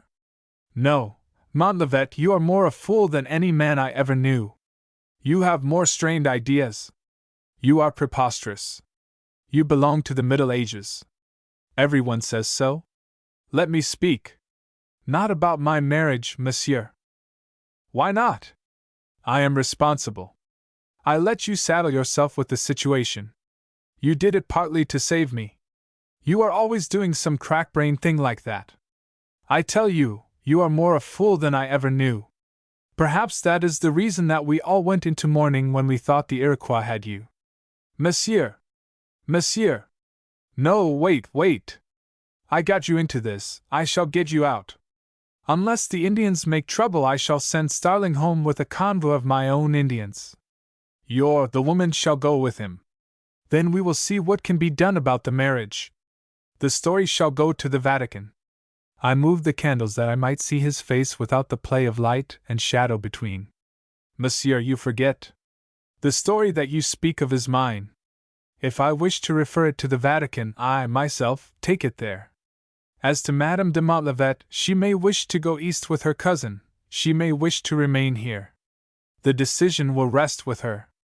Monsieur? Yes, monsieur. I may depend on you not to mention what we have just said to anyone? He gave me his hand. Naturally, monsieur. His tone touched me. Then to tomorrow's work, I said briskly. Now I am to bed. I must rise early. Cadillac went with me to the door, his arm on my well shoulder. I saw by the delay in his walk that he had more to say. It came slowly. Monsieur, one word. If you do not care to see Madame, if it is awkward, well, I can arrange it without gossip. You need not see her again, and no one need know. Leave that to me. Not see her again.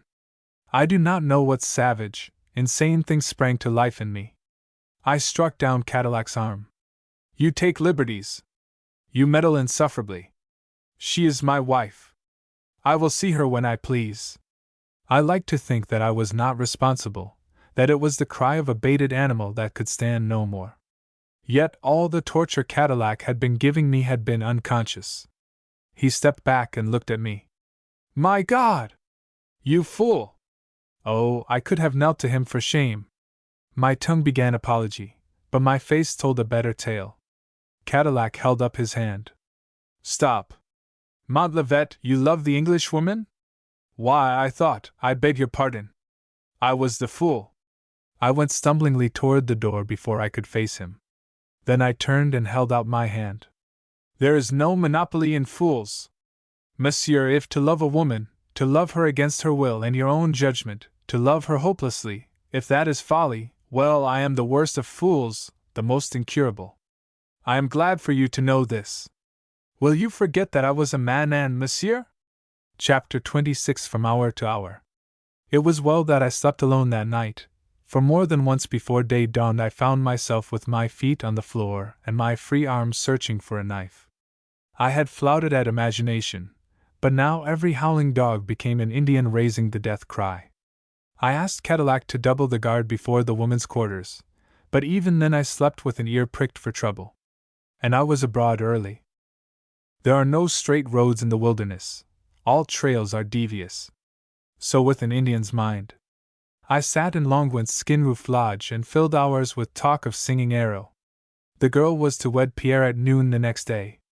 The marriage was to be solemnized in the chapel the next afternoon, and the whites were to attend.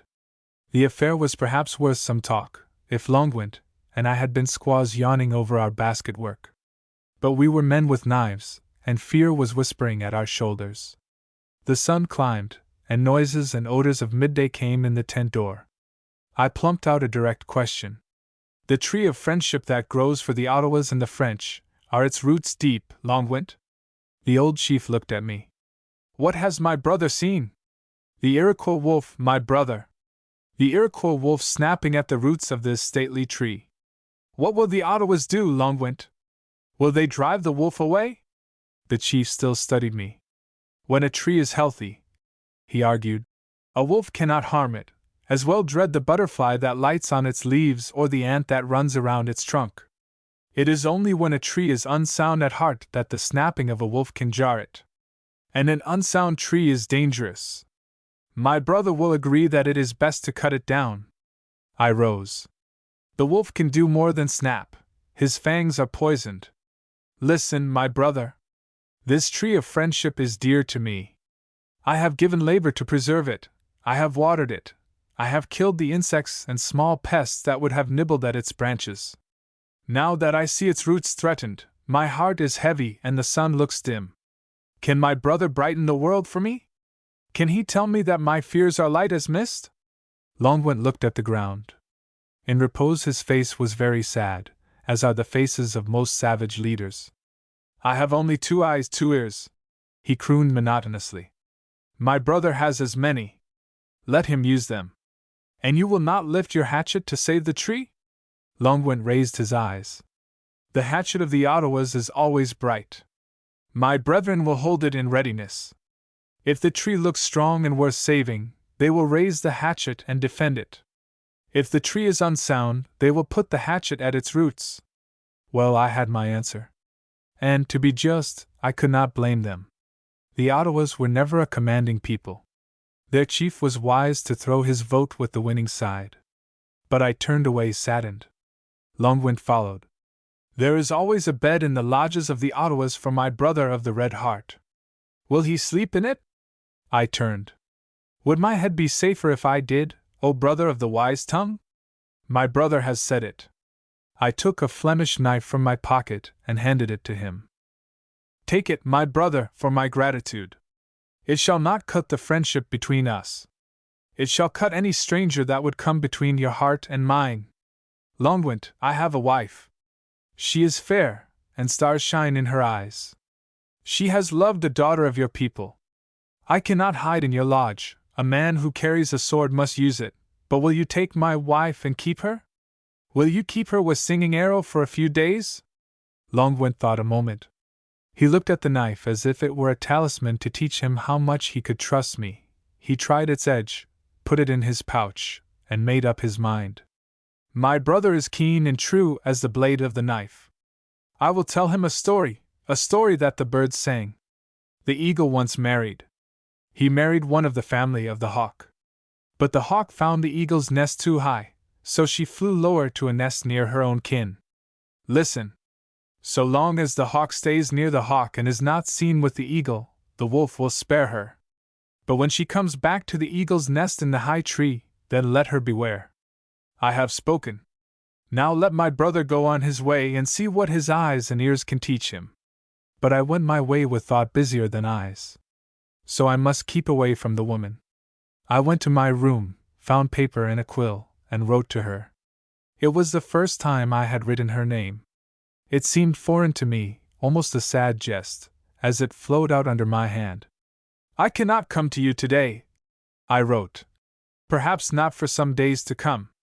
I shall be watching you, guarding you. I think I can assure you that you are in no danger. For the rest, I must beg of you to wait for me and to trust me. The women of the name you bear have often had the same burden laid on them and have carried it nobly. Yet I know that your courage will match and overreach anything they have shown. I salute you, madam, in homage. I shall come to you the moment that I may. I subscribed myself her husband. Yet even the Indians gossiped that the eagle's nest was empty. Well, I had work on hand. So I found Cadillac. I told him in 5 minutes what it had taken me 5 hours to learn. We must give our strength now to winning the Hurons, I said. I will work with them this afternoon.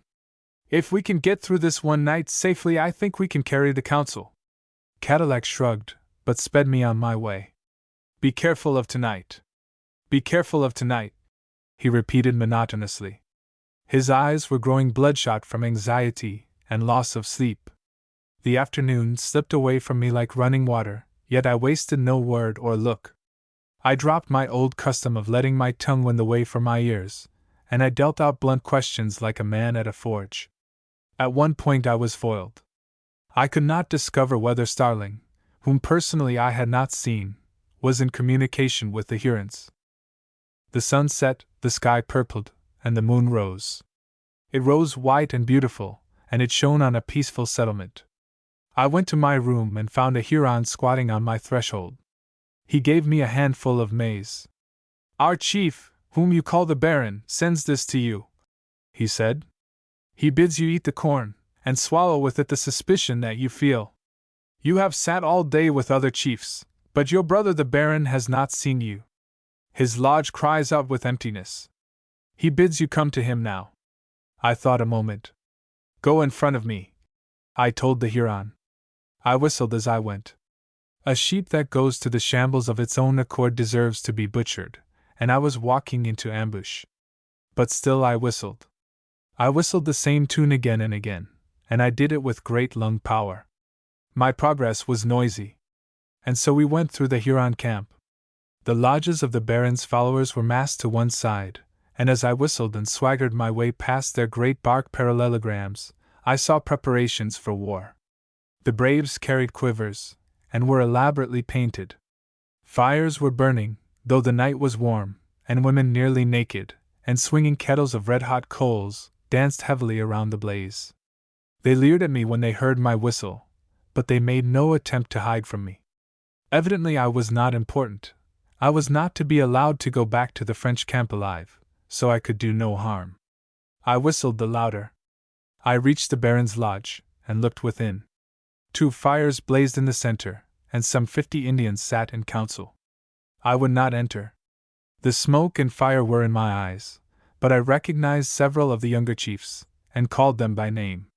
"Come out here to me," I commanded. "I will show you something." There was a grunting demur, and no one rose. I whistled again and stopped to laugh. The laugh pricked their curiosity, and the chiefs straggled out. They stood in an uncertain group and looked at me. It was dark, the moon was still low, and the shadows black and sprawling. The open doors of the lodges sent out as much smoke as fire shine. I let them look for a moment, then I took the handful of maize and threw it in their faces. "Listen!" I cried. "Chiefs, you are traitors. You eat the bread of the French, yet you would betray them. You plan an uprising tonight. Well, you will find us ready.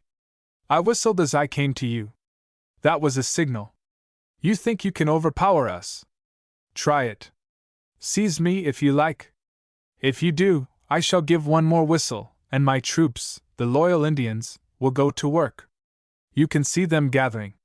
Look!" I waved my hand at the murk around us. My words were brave, but my flesh was cold. I had told them to look, but what would they see? Would my men be loyal? Then the signal, it had been hastily agreed upon, would they understand it? I had to push myself around like a dead body to face what I might find. For a moment I thought that I had found nothing. But I looked again, and saw that my eyes had been made blank by fear. For my men were massed to east and west. They pressed nearer and nearer, and the moon picked out points of light that marked knives and arquebuses. Some wore uniforms, and some were naked and vermilion-dyed, but all were watching me. I could not see their eyes, but I was conscious of them. I pointed the chiefs to the prospect. "You see. I have only to whistle, and we shall settle this question of who is master here. Seize me, and I shall whistle. But I shall do nothing till you move first. If we are to have war, you must begin it. Are you ready?" Silence followed. It was a hard silence to me to get through calmly, for I knew that my men were not so numerous as they appeared, and I feared to be taken at my word. Pamau glided up and spoke to his father. I had not seen him since the night in the Seneca camp, and I argued with myself to keep my head cool so that I should not spring on him. His body was blackened with charcoal, and he wore a girdle of otter skin with the body of a crow hanging from it. I had sometimes been called the crow because of my many tongues, and I understood his meaning. But I could only stand waiting, and the moments went on and on. It was a small thing that determined the issue. In the distance Pierre began to whistle, Pierre, the bridegroom of the Moro, the merry bully of the night. He had a whistle in keeping with his breadth of shoulder, and he used it like a mating cock. He whistled my tune, the signal. It was not accident, I think, either was it design. It was his unconscious, blundering black art, his intuition that was witchcraft. The Baron drew himself up. He put out a protesting hand, and his dignity of gesture would have shamed an Israelitish patriarch. "We called our brother to council. What does our brother mean? He is moon-mad when he talks of war in the house of his friends, the Hurons." I yawned in his face. "You called me to council? But the council is tomorrow night. The commandant calls it. Save your fair words for him." I turned on my heel to leave, but the Baron held me. He eyed me above his blanket. "My brother has been called the man who steals the Indian's heart from his body," he purred at me. "He has stolen mine. The commandant is a fool, I cannot talk to him. But to you, my brother, I can open my heart. Come with me to my lodge and listen. You shall be safe. In token of my love I give you this calumet." And he took his great feathered pipe, the pipe that means honor to the lowest of savages, and would have thrust it in my hands. I was too nonplussed to remember to laugh. An offer to buy me, and from the Indian who hated me most. They must indeed be afraid of me, and with what little cause. Where had my reputation come? I knew my own weakness. Well, I must play on my fame while it lasted.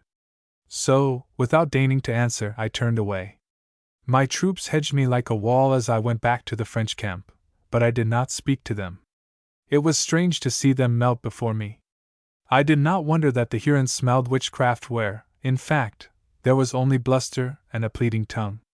I stood for a moment and looked at the garrison. The moon had crept high and the place was very still. We were safe for the night. I lit my pipe, and the smoke that spiraled above me did not seem more filmy than the chance that had saved us. I suddenly shivered. But we were safe. I gave the troops the signal to disband. I stopped for a moment at Cadillac's door. "Sleep well," I said with my hand on his. "We have bridge tonight. Now for the council tomorrow." Chapter 27 in Council. The next morning showed the face of war without her mask. The Indians sat in open council, and the tom-toms sounded from lodge to lodge. In the Huron camp there were council rings of the women. It was a tribal crisis, and was met by a frenzy of speech-making. As a rival interest singing Arrow's wedding made little stir. I went to the wedding and saw Pierre the savage transformed into Pierre the citizen, the yoke-bearer. I feared the transformation was not final. Yet I could never read my giant.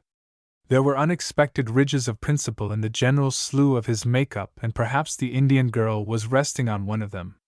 The woman came to the wedding, Starling with her. I bowed to them both, but I would do no more, for the Indians were watching. The woman looked pale and grave.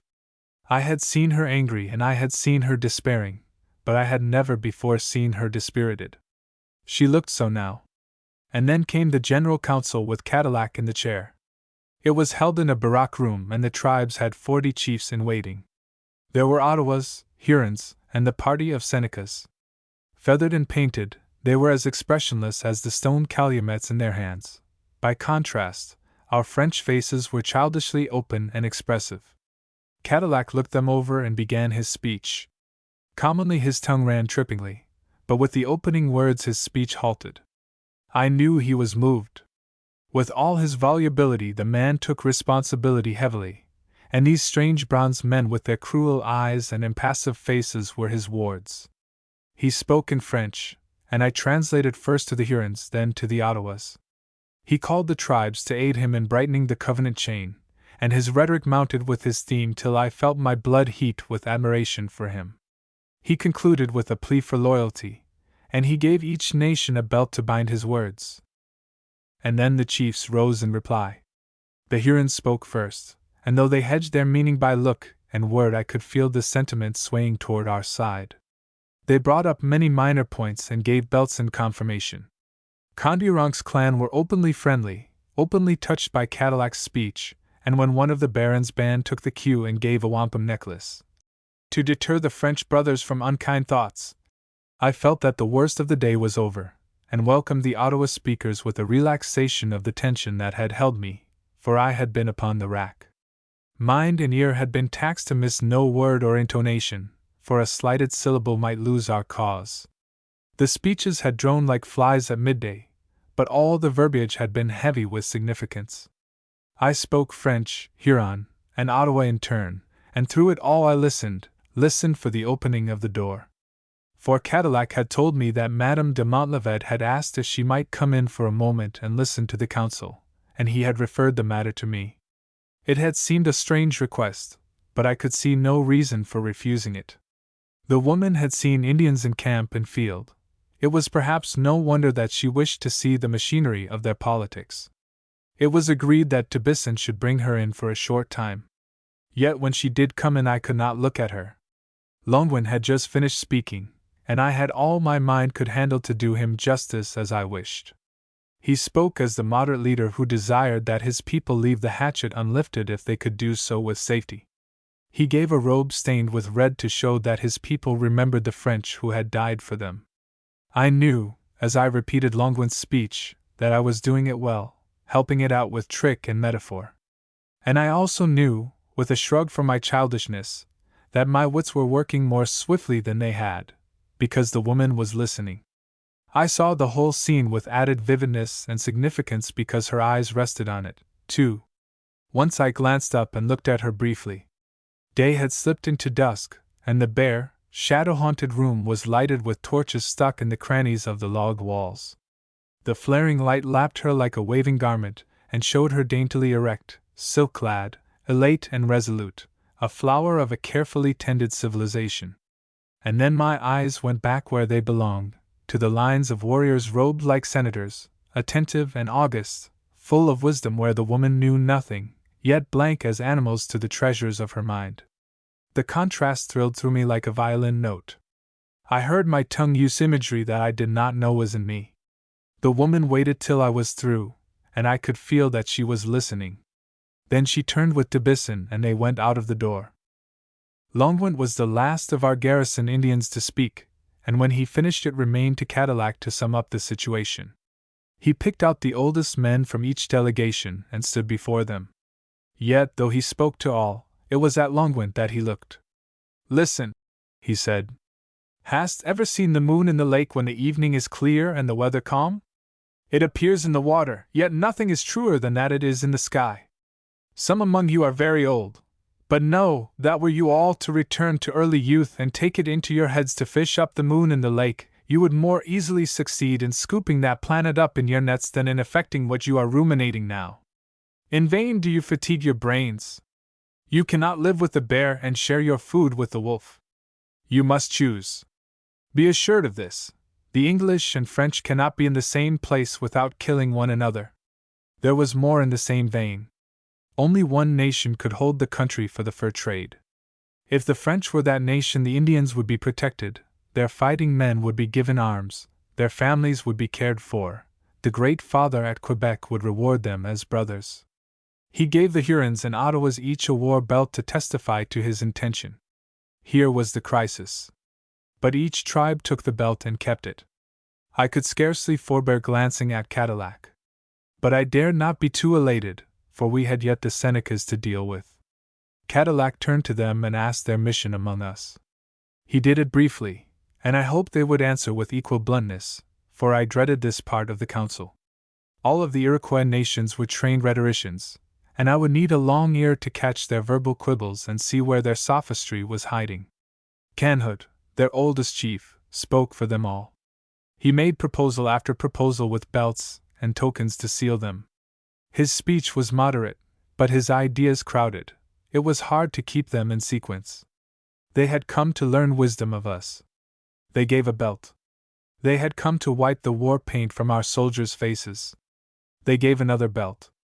They wished the sun to shine on us. They gave a large marble as red as the sun. They wished the rain of heaven to wash away hatred. They gave a chain of wampum. And so on and on and on. They gave belts, beavers, trinkets. They had peace in their mouths and kindness in their hearts. They desired to tie up the hatchet, to sweep the road between the French and themselves free from blood. But with that clause they gave no belt. They made no mention of the English prisoners, and they desired to close their friendly visit and to go home. Cadillac looked at them with contempt. He was always too choleric to hide his mind, and he answered with little pretense at civility. He gave them permission to go home, and sent a knife by them to their kindred. It was not for war, he told them, but that they might cut the veil that hung before their eyes, and see things as they really were. He left their belts lying on the floor, and dismissed the council. He motioned to me to follow, and we went at once to his room. And alone in his room we looked at each other with relief. We had gained one point, and though the road was long ahead, we could breathe for a moment. We had not healed the sore, but it was covered, cauterized. We dropped into chairs and sought our pipes. But Cadillac's fingers were soon drumming. It was odd that they did not demand the English prisoners, he said. I felt placid enough as regarded that point. They did not dare. When do the Senecas leave? Tomorrow morning? Oh, Montlivet, it grinds me to let them go. I shrugged at his collar. We will follow, I comforted. We will overtake them at La Bay. But suppose they leave La Bay? They may break camp at once and push on. We may miss them. I smoked and shook my head. If they do, we cannot help it. But I think there is no danger. They will want to halt some time at La Bay, and try for terms with those tribes.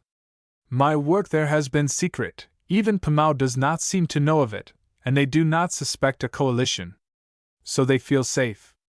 I think that we shall find them. And then we sat for a time in silence. I stared at the future, and saw a big decision beetling before me.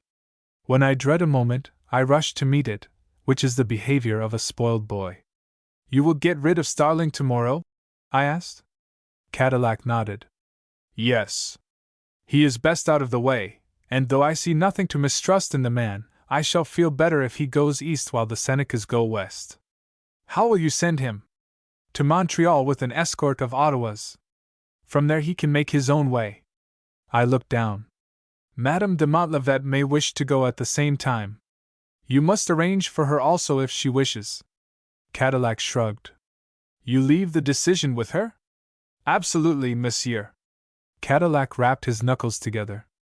Don't run romanticism into the ground, Montlivet. But my inflammable temper did not rise. A woman certainly has some right of selection. Starling says that I forced her to marry me. That is substantially true. What time do you plan to have Starling leave? As early as possible. I shall not tell him tonight. It will take a little time to get the canoes in readiness. Then I shall see Madame de Montlivet in the morning, as early as possible. I shall let you know her decision at once, monsieur. Montlivet, she will need time to consider. I shook my head. She has thought the matter out. I think her answer will be ready. And then we said good night. Chapter 28 Children of Opportunity. It was but little after dawn the next morning when I met Madame de Montlivet in the waiting room of the Commandant. It was a crisp, clear morning, blue of water and sky. I stood at the window and looked at the waterway that led to the east, and waited for my wife. I had several speeches prepared for her, but when she came I said none of them. I took her hand and led her to the window. Look at the path of the sun, madam. It was just such a morning when you came to me first. Her hand lingered a moment in mine. I came to the most gallant gentleman that I have ever known. With all the kindness of her words there was something in them that spoke of parting. Then will you stay with him? I cried. Mary, I know no gallant gentleman. To me he seems much a fool and a dreamer. But such as he is loyally yours. Will you stay with him? Or will you start for Montreal this morning with your cousin? This morning? Yes, as soon as the canoes can be made ready. I did not know this till after midnight. I wish I might have warned you. This is warning enough. I was sure that this was what you had to tell me when you asked for me so early. There is but one thing for me to do. I must go with my cousin. I heard the words, but I felt incredulous, stupid. I was prepared to meet this decision after argument, not to have it fall on me in this leaden way. I dropped her hand and walked to and fro. It was useless to ask if she had thought out her decision carefully. Her tone disposed of that. I went back and stood before her. The question is yours to decide. Yet I should be a strange man if I let you go without being sure I understood your motives. If you go because you wish to be free from me, that is all that need be said. But if I have failed to woo you as a man should, you sealed my lips. Will you let me open them now? Perhaps my hand went out to her. At all events she drew away, and I thought her look frightened, as if something urged her to me that she must resist. No, no, you must not woo me, you must not. I beg you, monsieur. I looked at her panic and shook my head. Why do you fear to love me, to yield to me? You are my wife. I told you the last day that we were together in the woods. It would be a tragedy if we loved, monsieur. But you are my wife. She looked at me. The light from the window fell full in her great eyes, and they were the eyes of the boy who had looked up at me in that very room, the boy who had captured me, against my reason, by his spirit and will. I felt the same challenge now. I am your wife, yes, she was saying slowly.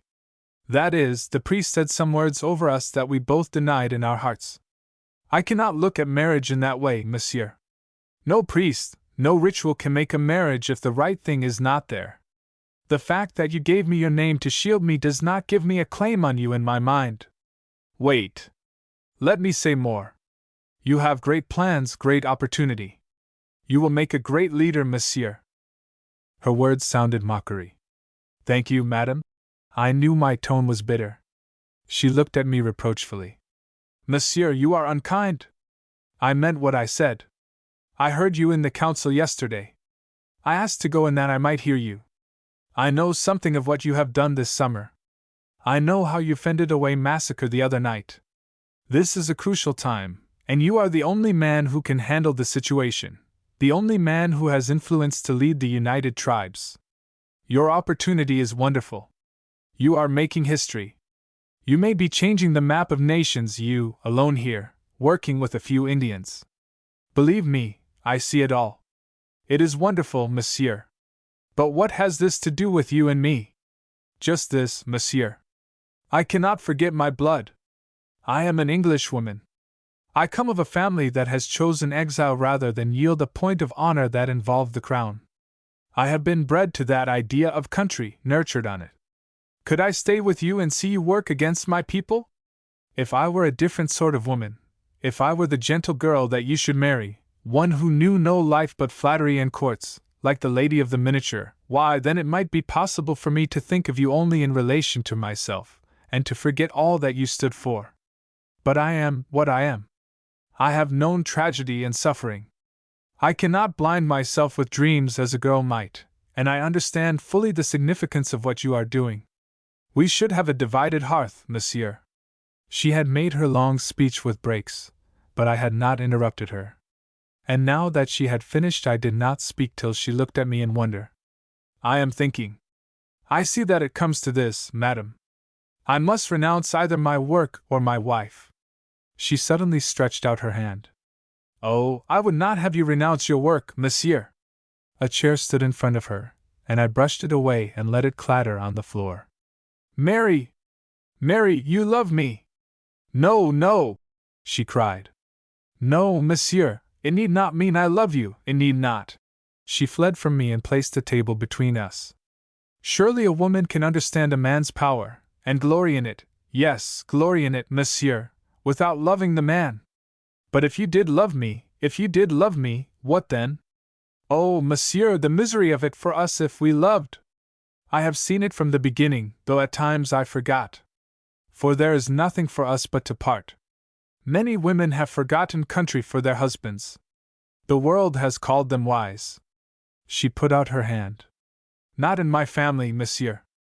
And then the face of Lord Starling came before me. You have changed from the woman of the wilderness.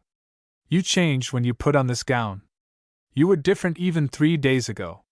Some influence has worked on you here. She understood me. Yes, my cousin has talked to me. Yet I think that I am not echoing him, monsieur. If I have hardened in the last few days, it is because I have come to see the inevitableness of what I am saying now. I have grasped the terrible significance of what is happening. May I ask you some questions? Yes, Mary. Oh, you must not, the Seneca messengers, you will let them go back and rejoin their camp? We can do nothing else. And you will follow them, and attack them at La Baye? So we plan. But the Senecas trust you. Not for a moment. They think we fear their power over the Hurons, as we do, so they are reckless. They are undoubtedly carrying peace belts from our Hurons to the Iroquois and the English. We must intercept them. She tried to ward my words, and all that they stood for, away. You see, she cried. We must part. We must part while we can. Monsieur, say no more. I beg you, monsieur. And she dropped in a chair by the table and laid her head in her arms. I could say nothing. I stood helpless and dizzy. I had asked her to forget her country. Yet not once had she asked me to forget mine. If I gave up my plans, I could go to her now and draw her to my breast. I gripped the table, and I did not see clearly. To save her life, I had jeopardized my plans. To follow her here, I had jeopardized them again. But now that I knew her to be safe, no, I could not turn back. I must walk the path I had laid for myself. What will you do with yourself, with your life? I asked with stiff lips. She did not raise her head. We are both children of opportunity. What is left either of us but ambition, monsieur? You will help your cousin in his plans? If he will work for the state. But you will not marry him? Monsieur, I bear your name. That troubles me sorely. To bear your name yet work against France. Yet what can I do? I touched her hair. Carry my name and do what you will. I shall understand. As to what the world thinks, we are past caring for that, madam. And then for a time we sat silent. I thought, with stupid iteration, of how like a jest this had sounded when the woman said it to me in the forest, a matter for coquetry, a furnishing of foils for the game. If I had realized then, but no, what could I have done? One thing my thought cried incessantly: women were not made for patriotism. Yet even as accompaniment to the thought, a long line of women who had given up life and family for country passed before my memory. Could I say that this woman beside me had not equal spirit? It seemed long that we sat there, though I think that it was not. I laid my hand on hers, and she turned her palm that she might clasp my fingers. You have never failed me, never, never, she whispered. You are not failing me now. And then I heard Starling's voice at the door calling my name. I opened to him mechanically, and accepted his pleasant phrases with a face like wood, though my manner was apt enough, I think. I had no feeling as regarded him. All my thought was with the woman by the table. He went to her with his news, but she interrupted him. I know. Her face was as expressionless as my own. I am going with you, she said to him. When do we leave? In a few minutes. He looked from one to the other of us, and if he could not probe the situation, it was perhaps no wonder. We had forgotten him, and we sat like dead people. For once his tremendous, compelling presence was ignored, yet my tongue replied to him courteously, and I could not but admit the perfection of his attitude. He deplored the necessity that took his cousin from me. He, and all of his people, labored under great indebtedness to me. He was dignified, direct of thought and speech. The man whom I had seen by the dead ashes of the campfire, the man who had held my wife's miniature, and taunted me with what it meant, that man was gone. This was an elder brother, a grave elder brother, chastened by suffering. The woman closed the scene. I am prepared to go with you, she told him. I shall wait here till the canoes are ready. Will you leave me with my husband? She had never before said husband in my hearing. As soon as the door clicked behind Starling, I went to her. I knelt and laid my cheek on her hand. You are going to stay with me, Mary. You are my wife. You cannot escape that. It is fundamental. Patriotism is a man-made feeling. You are going to stay with me. I am going now to tell Cadillac. But I could feel her tremble. If you say more, I must leave you. You cannot alter my mind. What has come must come. Can we not sit together in silence till I go? And so I sat beside her. You are a strange woman, I said at length. She looked at me as if to plead her own cause. Strange events have made me. I cannot marvel if you are bitter, for I have brought you unhappiness. Yet it was in this room that I asked you to remember that I went with you against my will. I remember. And will you remember what I have seen? Is it strange that I understand, that I know we must part? I shook my head. It is your cousin's mind impressed on yours that tells you that we must part, that, and your unfathomable spirit, the spirit that carried you in man's dress through those weeks as a captive. It is that same spirit that will bring you back to me some day. Monsieur! That will bring you back. Monsieur, no, I cannot change myself. Would I have you change? Mary, Mary! I took you as a boy with me to the wilderness because you had an unbreakable will and a fanatic's courage. Yet this is not the end. It is not the end. She did not answer, and again she laid her head on the table.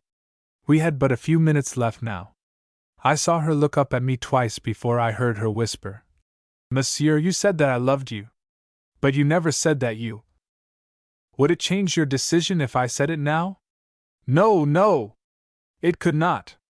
I slipped to my knees and laid my lips on her clasped hands. You are part of me. You go with me whether you will or no. You are in the red sunsets that we saw together, and in the white dawns when we ate our meal and meat side by side. You are fettered to me.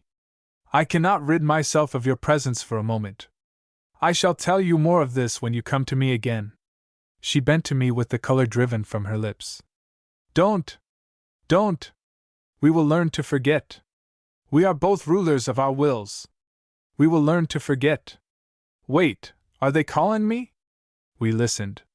Cadillac was at the door. We both rose. In a moment, I called to him. Then I turned. Whatever happens, keep to the eastward. Don't let your Indians turn. Refuse, and make startling refuse, to listen to any change of plan. She was trembling. She seemed not to hear me, and I said the words again. You must promise. You are not to go to the west. And then she put out her hands to me. Yes, I understand. I promise. I shall not go west. But, monsieur, do not go with me to the shore. Let me go alone. Let us part here. I could have envied her the power to tremble. I felt like stone. I had but one arm, but I drew her to me till I felt her heart on mine. This is not the end. This is not the end. But till you come to me again. And I would have laid my lips on hers. But she was out of my grasp. It was a compact. If we did that, we could not part. Goodbye, monsieur. I beg you not to go with me. God be with you. God be with you, monsieur. I followed to the door, and held to its casing as I looked after her. She had met Cadillac, and was walking with him. She, whom I had always seen erect, was leaning on his arm. Chapter 29. I follow my path. A full hour later I went to Cadillac. I am leaving, I said. I am taking Pierre. The Ottawa girl, his wife, says she is going with us. It is foolish, but Pierre wishes it. He is dough in her hands. Cadillac shook my well shoulder. Go to bed for a day. You are ash color. No, I must be on my way. The time is short enough as it is. Have the Senecas gone? No, it will be some hours before they are ready. If you start now, you will be enough in advance to keep out of sight. I could not forbear a shrug. 3 hours start to collect an army. Well, it shall serve. And you follow tomorrow? Cadillac gave a trumpeting laugh. Yes, tomorrow. I shall take 100 men and leave 100 here for guard. I have made arrangements. Longwood leads the Ottawas, and old Condironk the loyal Hurons. Where shall we meet you? I cannot tell. Stop at the Potawatomi Islands and Onanguis will know. Keep watch of Pamau. He will make trouble if he can. Cadillac looked at the horizon. Montlivet, I have bad news. Pamau has gone. Gone? Where? I don't know. To the Seneca camp, probably. His canoes have just left. I tapped the ground. I was tired and angry. You should have prevented such a possibility, I let myself say. But he kept his temper. What could I have done? He asked quietly. I have no authority in my garrison. I regretted my outburst. You could not have done anything. I hastened. And if Pamau has indeed gone to the Senecas, it is good news for me.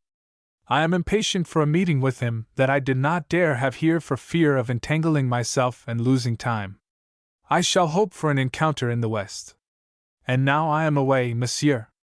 I wished to leave with as little stir as possible, so Pierre took the canoe around the point, and I joined him there. To reach the rendezvous I walked through the old maize field where I had met the English captive. It had been moonlight then.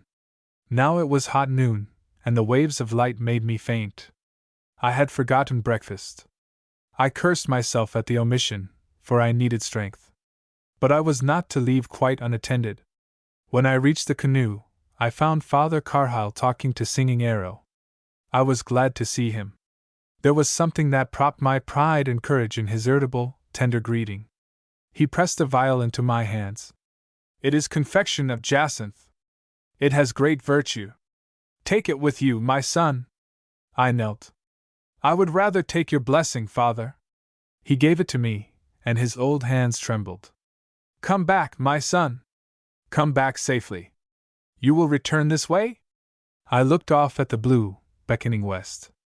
I do not know, Father. I go without ties or responsibilities. I am not sure where I shall end. I doubt that I return this way. But where, my son? Where do you go? I pointed, and his mystic glance followed my hand. Out there in the blue, Father, somewhere. I don't know where. It has beckoned you thus far. Can you resist its cry to you to come farther and force its secrets from it? He clutched his rosary, and I knew I had touched one of his temptations. He loved the wilderness as I have never seen it loved. Even his fellow priests and the few soldiers and traders crowded him. He wanted the land alone, alone with his Indians. He would not look at the blue track. It is the path of ambition, and it is strewn with wrecks. Come back to us here, my son. But I would not look away from the west. Some day I shall come back. Not now. Father, I married ambition. She lives in the wilderness. I think I shall abide with her the next year. He frowned at me. Where has Madame de Montlivet gone? She has started for her home in England, Father. He tapped his teeth with his forefinger. You sent a curious guard with her. Take the advice of an old man who has lived among Indians. It is usually unwise to mix tribes. What do you mean?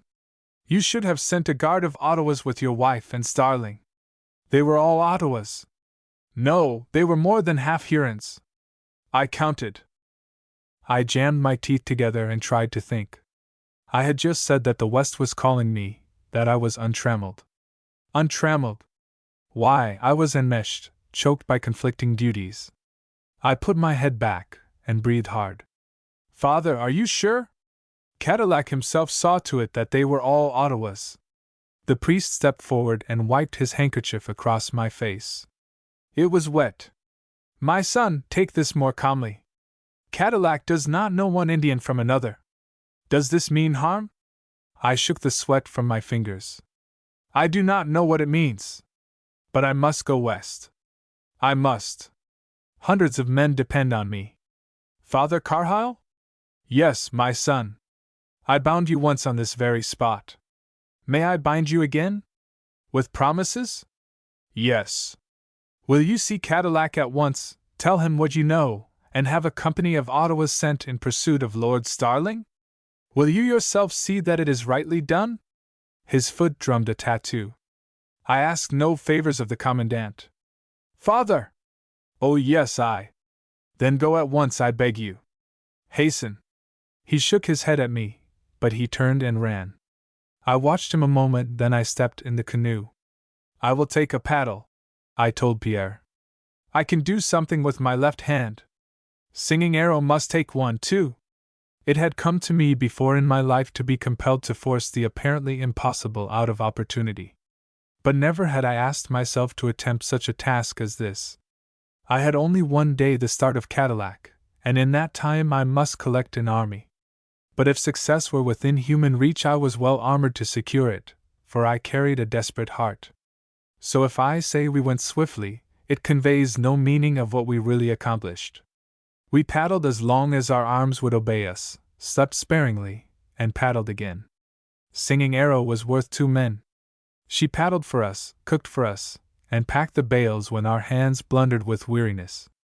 She was tireless. And watching her, I saw something lived before me day by day that I had tried to forget was in the world. There was love between this Indian woman and my peasant Pierre. They had found the real love, the love that is wine and meat. It was very strange. Pierre was quiet, and he was wont to be boisterous, but he looked into the girl's eyes, and I saw that both of them forgot that the hours of work were long. I have not seen this miracle many times, though I have seen many marriages. What had Pierre done that he should find it? Well, the West called me. And if a man whines under his luck, that proves that he deserves all that has happened. And so we reached the Potawatomi Islands. We were so cramped and exhausted that we staggered as we tried to walk from the canoe, yet we remained at the islands but an hour. And in that hour I talked to Onanguis and the old men, and perfected our plans. When we embarked again, we had 2 large canoes with strong-armed Potawatomis at the paddles. We were on our way to the Malaminis, and I slept most of the distance, for nature was in revolt. Yet through all my heavy slumber droned the voice of Onanguis, and always he repeated what he had said when we parted. I called her the turtle dove, but at heart she was an eagle. Did you ask her to peck and twitter like a tame robin? I could have told you that she would fly away. We reached the mouth of the Wild Rice River at evening, and pushed up through the reeds in the darkness. I knew if Pamal was lying in ambush for me, this would be the place for him. But we reached the village safely, so I said to myself that the Huron had grown slow-witted. In times before the broth of life had lost its salt, I should have enjoyed that moment of entry into the Malamini's camp. The cry that met me was of relief and welcome, but I ignored all greetings till I had pushed my way to the pole where the dried band of rushes still hung. I tore it away, and hung a silver chain in its place. "Brother!" I said to Ouchapauak, and he gave me his calumet in answer. And then I had ado to compel a hearing. The Malaminis repented their injustice, and would have overpowered me with rejoicings and flattery, but I made them understand at last that I had but 2 hours to spend with them, and they quieted like children before a tutor. My first question was for news of Labarthe and Leclerc, but I learned nothing. Indeed, the Malaminis could tell me nothing of the Seneca camp beyond the fact that it was still there. They had cowered in their village dreading a Seneca attack, and they were feverishly anxious for concerted action. They suggested that I save time by sending messengers to the Chippewas and Winnebagos, while I went myself to the Sac camp. This was good advice, and I adopted it. I drew maps on bark, gave the messengers my watchword, and instructed them what to say. The rendezvous I had selected was easy to find. Some few miles south of the Seneca camp a small river debouched into La Baie de Puins. We would meet there. Cadillac and the Potawatomis would come together from the north. The Malaminis, the Winnebagos, and the Chippewas would come separately, and I would lead the Sacs under my command. All was agreed upon, and I saw the messengers dispatched. Then I took a canoe and 8 men, and started on my own journey. It was then past midnight. The 8 men worked well. By sunrise I was fighting the dogs and the stench in the Sacs village, and by 11 the same morning I was on my way again with 80 braves following. The Sacs were such clumsy people in canoes that I did not dare trust them on the water, so we arranged to make a detour to the west and reach the rendezvous by land. It was a terrible journey. We had to make on foot nearly double the distance that the other tribes would make by canoe, so we gave ourselves no rest. The trail led by morass and fallen timber, and it was the season of stinging gnats and breathless days. The Sacs were always filthy in camp or journeying, and I turned coward at the food I was obliged to eat. But I did not dare leave them and trust them to come alone. They were a fierce, sullen people, unstable as hyenas, but they were terrible in war. I had won some power over them, and they followed me with the eyes of snarling dogs. But they would not have gone a mile without my hand to beckon. So through filth and gnats, heat, toil, and lack of food I followed ambition. Chapter 30 The Meaning of Conquest. When I stumbled along the bank of the little stream that marked our rendezvous, I was mud-splashed, torn, and insect-poisoned, and I led a brutish set of ruffians. Yet I heard a muffled cheer roar out as I came into view. The Winnebagos were in camp and in waiting. I forgot ache and weariness. The Winnebagos were 50 in all, picked men, and I looked them over and exulted. Erect and clean-limbed, they were as dignified and wonderful as a row of fir trees, and physically I felt a sorry object beside them. Yet they hailed me as leader, and placing me on a robe of deerskins carried me into camp. They smoked the pipe of fealty with me, and when I slept that night I knew that my dream castles of the last 2 years were at last shaping into something I could touch and handle. Their glitter was giving way to masonry. The morning brought the Malaminis, the noon the Chippewas. I hoped for the French and the Potawatomis by night. But the night did not bring them, nor the next morning, nor the next day, nor yet the day following. And in the waiting days I lived in 4 camps of savages, and it was my duty to cover them with the robe of peace. The wolf-eyed Sacs, the stately Winnebagos, the Chippewas, and Malaminis, they sat like gamecocks, quiet, but alert for a ruffle of one another's plumage. In council they were men, in idleness, children. When I was with them, they talked of war and spoke like senators. When I turned my back, they gambled, lied, bragged, and stole. I needed 4 bodies and uncounted minds. And I saw how my union was composed. The tribes would unite and destroy the Senecas. That done, it was probable they would find the game merry, and fall upon one another. With every hour of delay, they grew harder to control. There was jealousy between the war chiefs. I stepped on thin ice in my walks from lodge to lodge. But the 3rd day brought Cadillac. We saw the blur of his canoes far to the north, and when they came within earshot, we were ranged to receive them. A man should know pride in his achievement, else why is striving given him? I looked over my warriors, rank on rank. Fierce-eyed, muscled like panthers, they were terrible engines of war. And I controlled them. I felt the lift of the heart that strengthens a man's will. That is something rarer than pride, a flitting vision of the unsound depths of human power. And the canoes that approached made a strange pageant. I could not in a moment rid myself of a rooted custom. I wished the woman were there to see. French and Indians sat side by side, so that blankets rubbed uniforms. They were packed in close bending ranks, their bodies crouching to the paddles, their eyes upon the shore. There were ferret-sharp black eyes and peasant dull blue ones, but all were glittering. And the faces, bronze or white, took on the same look. They were strained, arid of all expression but the fever for war. A slow tingle crawled over me, and I saw the crowd sway. A cautious, muffled cry broke from the shore and was answered from the canoes. It was a hoarse note, for the lust for blood crowds the throat full. I looked to see Cadillac riding a surge of triumph, but when our hands met I was chilled. He showed no gladness. His purple face had lines, and he looked hot and jaded. Had his men failed him? No, I reviewed them. French, Hurons, and Ottawas, they made a goodly showing. Onanguis was there, and his Potawatomis, oiled, feathered, and paint-decked, were beautiful as catamounts. All was well. Cadillac was not in his first youth, and had abused himself. His look meant fatigue. Ottawas, Hurons, Potawatomis, Malaminis, Chippewas, Sacs, Winnebagos. I counted them off to him. Monsieur de la Mothe Cadillac, it is a sight worthy your eyes. New France has not seen such a gathering since the day when St. Lusson planted our standard at the Straits and 14 tribes looked on. He nodded heavily. The Senecas are still in camp? Yes, monsieur. We can attack tonight. But he turned away. Montlivet, your wife is in the Seneca camp. I looked at him coldly, I think, though I remember that I clutched his shoulder. Monsieur, you mistake. My wife went east. He tried to draw me aside, but I resisted him stolidly. I eyed him searchingly, angrily, but he could not look at me. Listen, he begged, and he spoke very slowly and tapped my arm.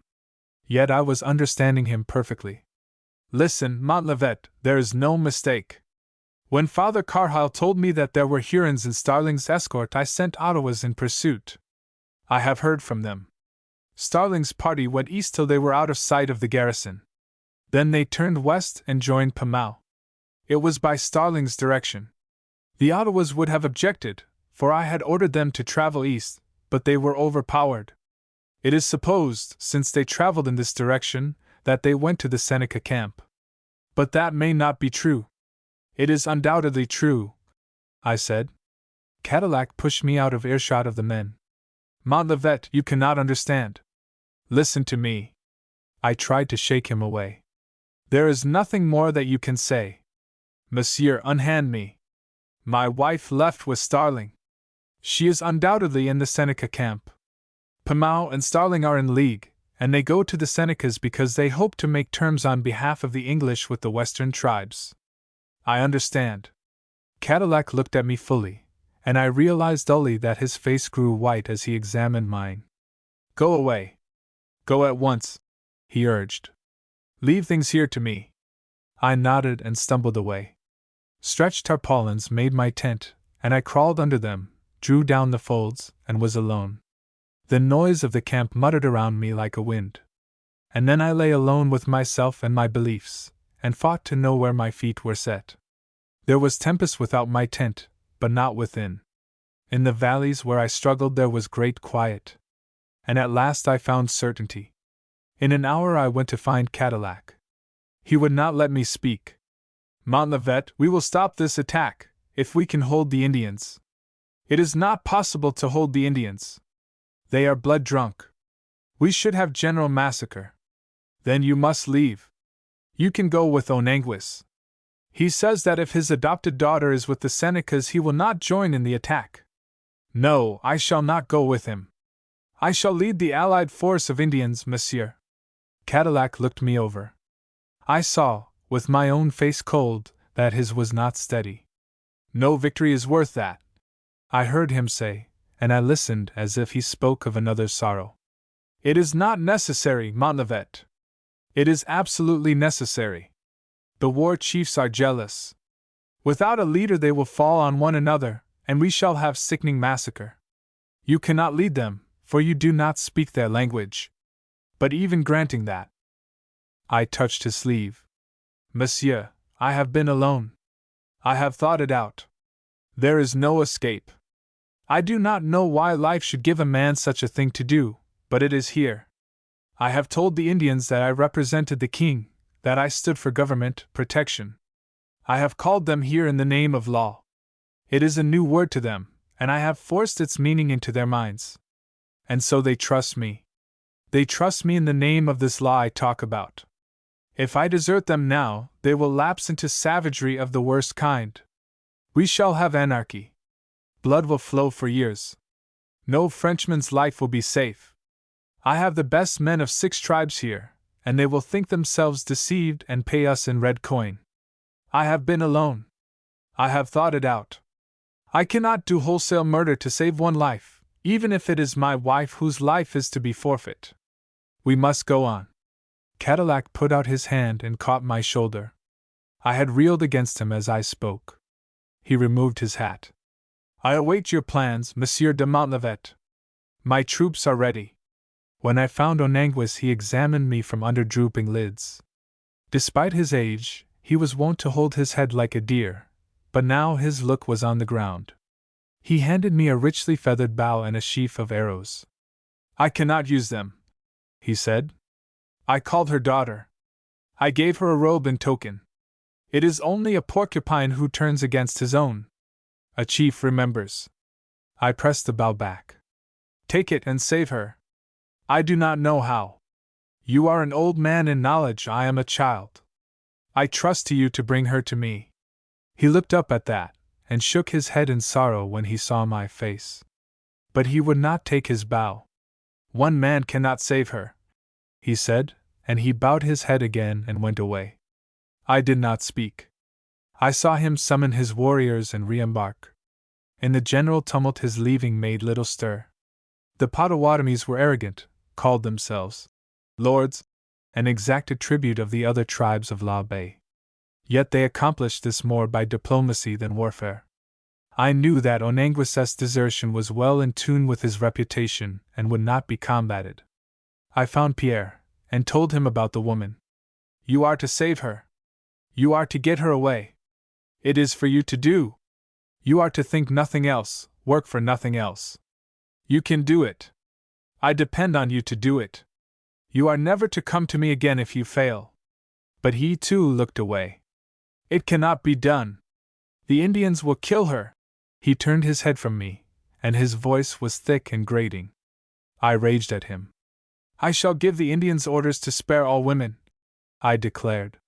He nodded his great head. I will help the master. I will do all I can. He humored me as one hushes an ailing child, but I saw the caution and blankness in his look. As soon as he could, he slipped out of my sight. And then I went to work. If I staggered as I made my stumbling, blinded way from war chief to war chief, there was none to know, for bloodlust had closed eyes and ears. Yet, though my muscles failed, my brain was clear. The kettledrums snarled and buzzed like lazy hornets. They sounded spiteful rather than wicked, but I knew what their droning stood for, and my body grew cold. In the Ottawa camp the drummers sat beside a post in the center of a great circle of warriors, and Longwent stood with them in the ring singing a war chant. His body was painted green and he was hung with chains of wampum. I halted. He was one of the sanest, the most admirable, of the war chiefs, and I listened to him. He kept his eyes fixed on the westering sun, and yelped his recitation in a sharp, barking voice. I heard of children dashed to death against trees, of men disemboweled and left to the mercy of dogs and flies. After the recitation of each exploit, he struck his hatchet against the post, and the clamor of the drums doubled. I found myself sick as well as faint. I beat the air with my clenched fist, and Cadillac saw me, and begged me to go away alone till I had myself in hand. But I pushed by him. My mind is clear, I said, and I spoke as coldly as a machine. Clearer than yours, for I see this as it is. Let me go. I have undertaken this and I shall go through. We were ready to march an hour before sunset. The 50 Sacs formed the vanguard, and I was with them. The Winnebagos followed, then the French troops. The remaining tribes, and the Indians who carried the stores, brought up the rear. Our intention was to march as quietly as possible while daylight lasted, then work our way by dark and starlight till we were near the Seneca camp. We would then drop on the ground, and lie in ambush till it grew light enough to attack. We hoped to surprise the camp. They had fortified themselves, but apparently had no scouts at work, and from all we could learn they were feasting and drinking in Babylonish security, celebrating the return of their messengers from Michilimackinac. With that exploit in mind, it was small wonder that they felt arrogant and unassailable. Now was indeed our time. Our ranks were formed, and I looked them over man by man. Each savage carried a bag with 10 pounds of maize flour, a light covering, a bow and arrows, or a fusee. The Winnebagos I had put well in the lead, for they were protected by great shields of dried buffalo skin. I tried one of the skin shields and found it like iron. It would turn a hatchet. Cadillac's bugler sounded the call, and we started. The late sun was unclouded and warm, and the smell of paint and breath and unwashed bodies filled my lungs. The stench was hot and brutish in my nostrils, and it was the smell of war. So long as daylight lasted, we moved with some regularity in spite of the rough ground. Then, knowing we were drawing nearer the Senecas, we began to slip from tree to tree. The Indians did this like phantoms, and the French troops imitated. 300 men went through the forest, and sometimes a twig cracked. There was no other sound. We went for some time. We heard owls hoot around us, and knew they might be watch cries. Still we went on. We went till I felt the ground rise steadily under my groping feet. The Seneca stronghold was on an eminence. I gave the signal to drop where we were and wait for day. We melted into the shadows, and lay rigid while the stars looked down. The savage next me slept. His war club lay by his side, and I felt of it in the dark. It was made of a deer's horn, shaped like a cutlass. It had a large ball at the end. The ball was heavy and jagged, and would crush a skull. There were hundreds of such clubs. In a few hours they would be in use. And the woman was in camp. My right arm was free from the sling, and I dug my hands together. I could feel the blood running in my palms, and I checked myself. If I injured my hands, how could I save the woman? But nothing could save the woman. I had given commands to spare all whites and to torture no one. But Pierre was right. I was a fool to have pretended, even to myself, that I thought the savages listened. A fool can do harm enough, but a cowardly, soft-hearted man is the most dangerous of knaves. I might have killed Pamau when I threw the spear at him. I might have killed him the night before my wedding in the Potawatomi camp. I had withheld my hand because it was disagreeable to me to kill. And now the woman's life was to pay the forfeit of my lax softness. I rolled in my agony, and bit the ground till my mouth was full of leaf mold. A planet swung from one treetop to the next. What lay behind it? She would know soon. But I could not follow her where she was going. I should live. I knew that. When death is courted, he will not strike. I had seen that in battle. That first morning when she had come to me with the sunrise, when she had drifted to me, bound and singing, I had called to her to have no fear, that no harm should come to her. And she had trusted me. She had a little hollow in her brown throat where I had watched the breath flutter. I had never touched it. I could thank God for her, for one thing. She had refused my kiss. I saw the planet again, tipping another treetop. I understood its remoteness. In my agony, I was part of it. What were men, countries, empires? I felt the insignificance of life, of suffering. What did it matter if these Indians died? Why should we not all die? I crawled to my knees. I would give the signal to retreat. I would give it now. Let the massacre come. But I fell back. I could not. I could not. 300 lives for one life. I could spill my own blood for her, but not theirs. But as for empire, I had forgotten its meaning. All of these men lying in the shadows had women who were dear. Many of the wives would kill themselves if their husbands died. I had seen an Indian wife do it. She had smiled while she was dying. Would the woman think of me, at the last? She would not know that I had failed her. She would not know that I was worse than starling. She was the highest couraged, the most finely wrought woman that the world knew. Yet 2 men had failed her. Monsieur, she had said, life has not been so pleasant that I should wish to live. It was only a week ago that she, alive, untouched, my own, had walked away from me in the sunshine, leaning on Cadillac's arm. And I had let her go. And I had let her go. And I had let her go. I said that over and over, with my mouth dry, and I forgot time. I did not know that minutes were passing, but I looked up, and the stars were dim, and branches and twigs were taking form. Day would be on us soon. I raised myself on my elbow and peered. I could see very little, but I could hear the strange rhythmic rustle that I called the breathing of the forest. And with it mingled the breathing of 300 warriors. They carried clubs, arrows, muskets. I was to give them the signal for war. I tried to rise. I was up on my knees. I fell back. I tried again. My muscles did not obey. I saw the war club of the Indian beside me.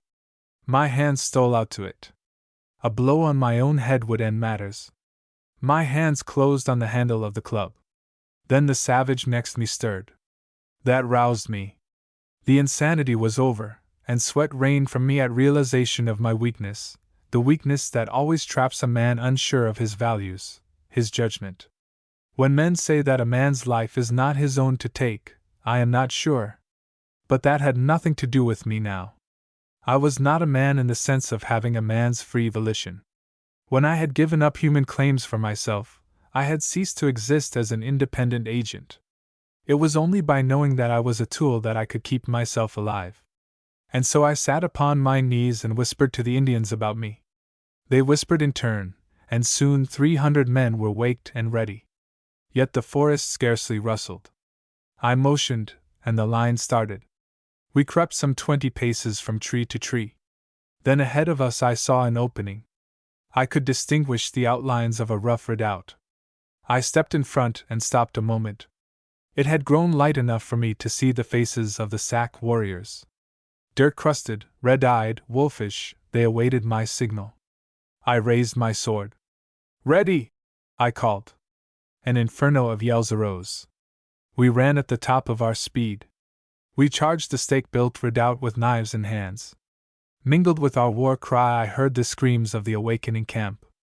I reached the palings. They were of base wood, roughly split and tough.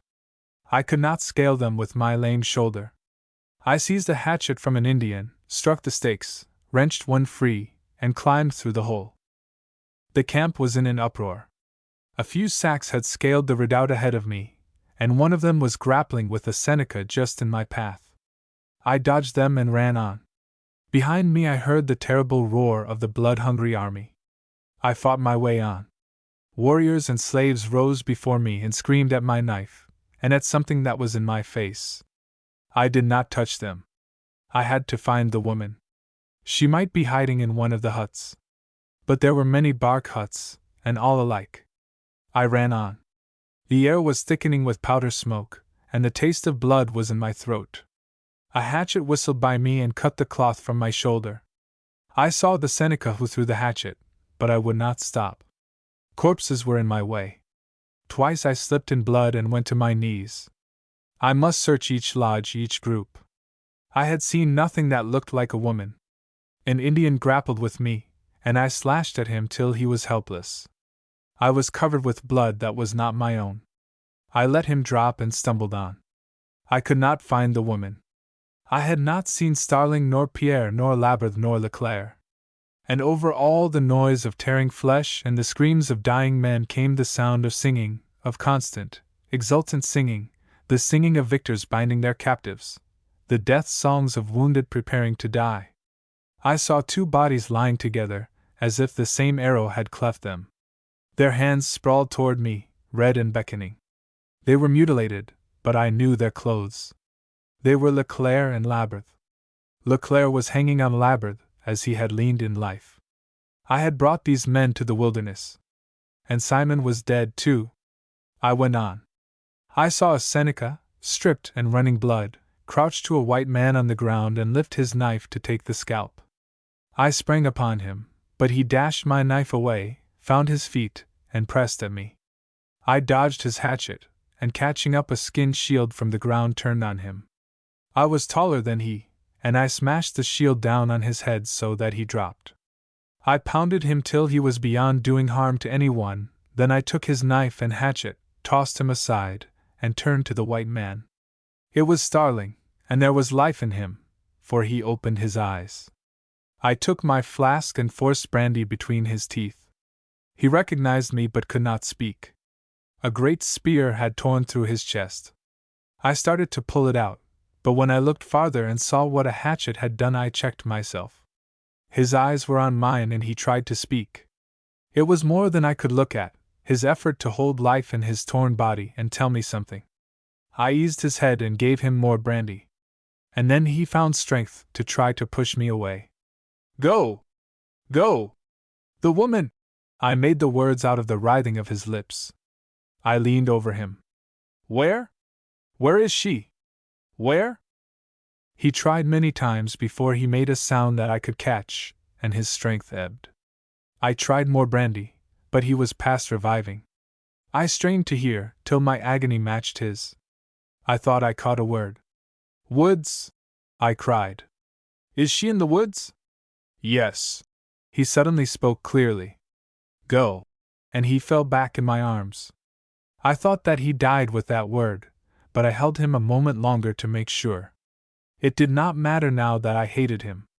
As to what he had brought on me, I could not visit my despair on him for that. As well rage at the forces that made him. Life had given him a little soul in a compelling body. The world believed the body, and expected of the man what he could not reach. I looked at his dead face and trembled before the mystery of inheritance. But he was not dead. He opened his eyes to mine, quivered, and spoke, and his voice was clear. I would have followed her into the woods, but they bound me. I was not a coward that time. I would have followed her. And then the end came to him in a way that I could not mistake, for with the last struggle he cried to the woman. I laid him down. While I had held him, I had known that Frenchmen were fighting around me, and my neck was slimy with warm blood, for an arrow had nicked my ear. But the battle had swayed on to the north of the camp, and only dead and dying were left in sight. I looked at Starling. I could not carry him. I took off my coat, covered the body, and went on. The woman had gone to the woods. She had gone to the woods. But woods lay on every side. As I ran through the camp toward the north, I saw a woman ahead of me. She had a broad, fat figure, and I knew she was an Indian. But she was a woman, and the first that I had seen. I caught her and jerked her around to face me. The woman? The white woman? Where is she? I used the Illinois speech. The woman was a Miami slave and apparently unhurt. But as I stood over her, a line of foam bubbled out of her blue lips. Her eyes were meaningless. I had frightened her into catalepsy, and I ground my teeth at my ill luck, for she could have told me something of the woman. I took my brandy flask and tried to pry her teeth apart. Both of my hands were busy with her when Pierre's bellow rose from behind me. Master! Jump! Jump! In the same instant I heard breathing close upon me.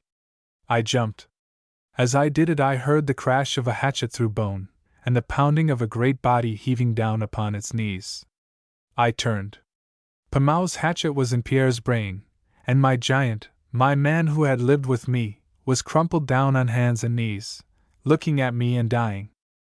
I called out like a mad thing, and insanity gave me power. I tore the red hatchet from Pommeau's hands and pinioned him. My fingers dug into his throat, and I threw him to the ground. He bared his wolf's teeth and began his death song. But I raved at him, and choked him to silence. "You are not to die now!" I shouted at his glazing eyes. "You shall live! I shall torture you! You shall live to be tortured!" I carried rope around my waist, and I took it and bound him. How I did it is not clear, for I had a weak shoulder and he was muscular. But now he seemed palsied and I a giant. It was done. I bound him till he was rigid and helpless. And then I fell to my knees beside Pierre. He was dead. I had lost even the parting from him.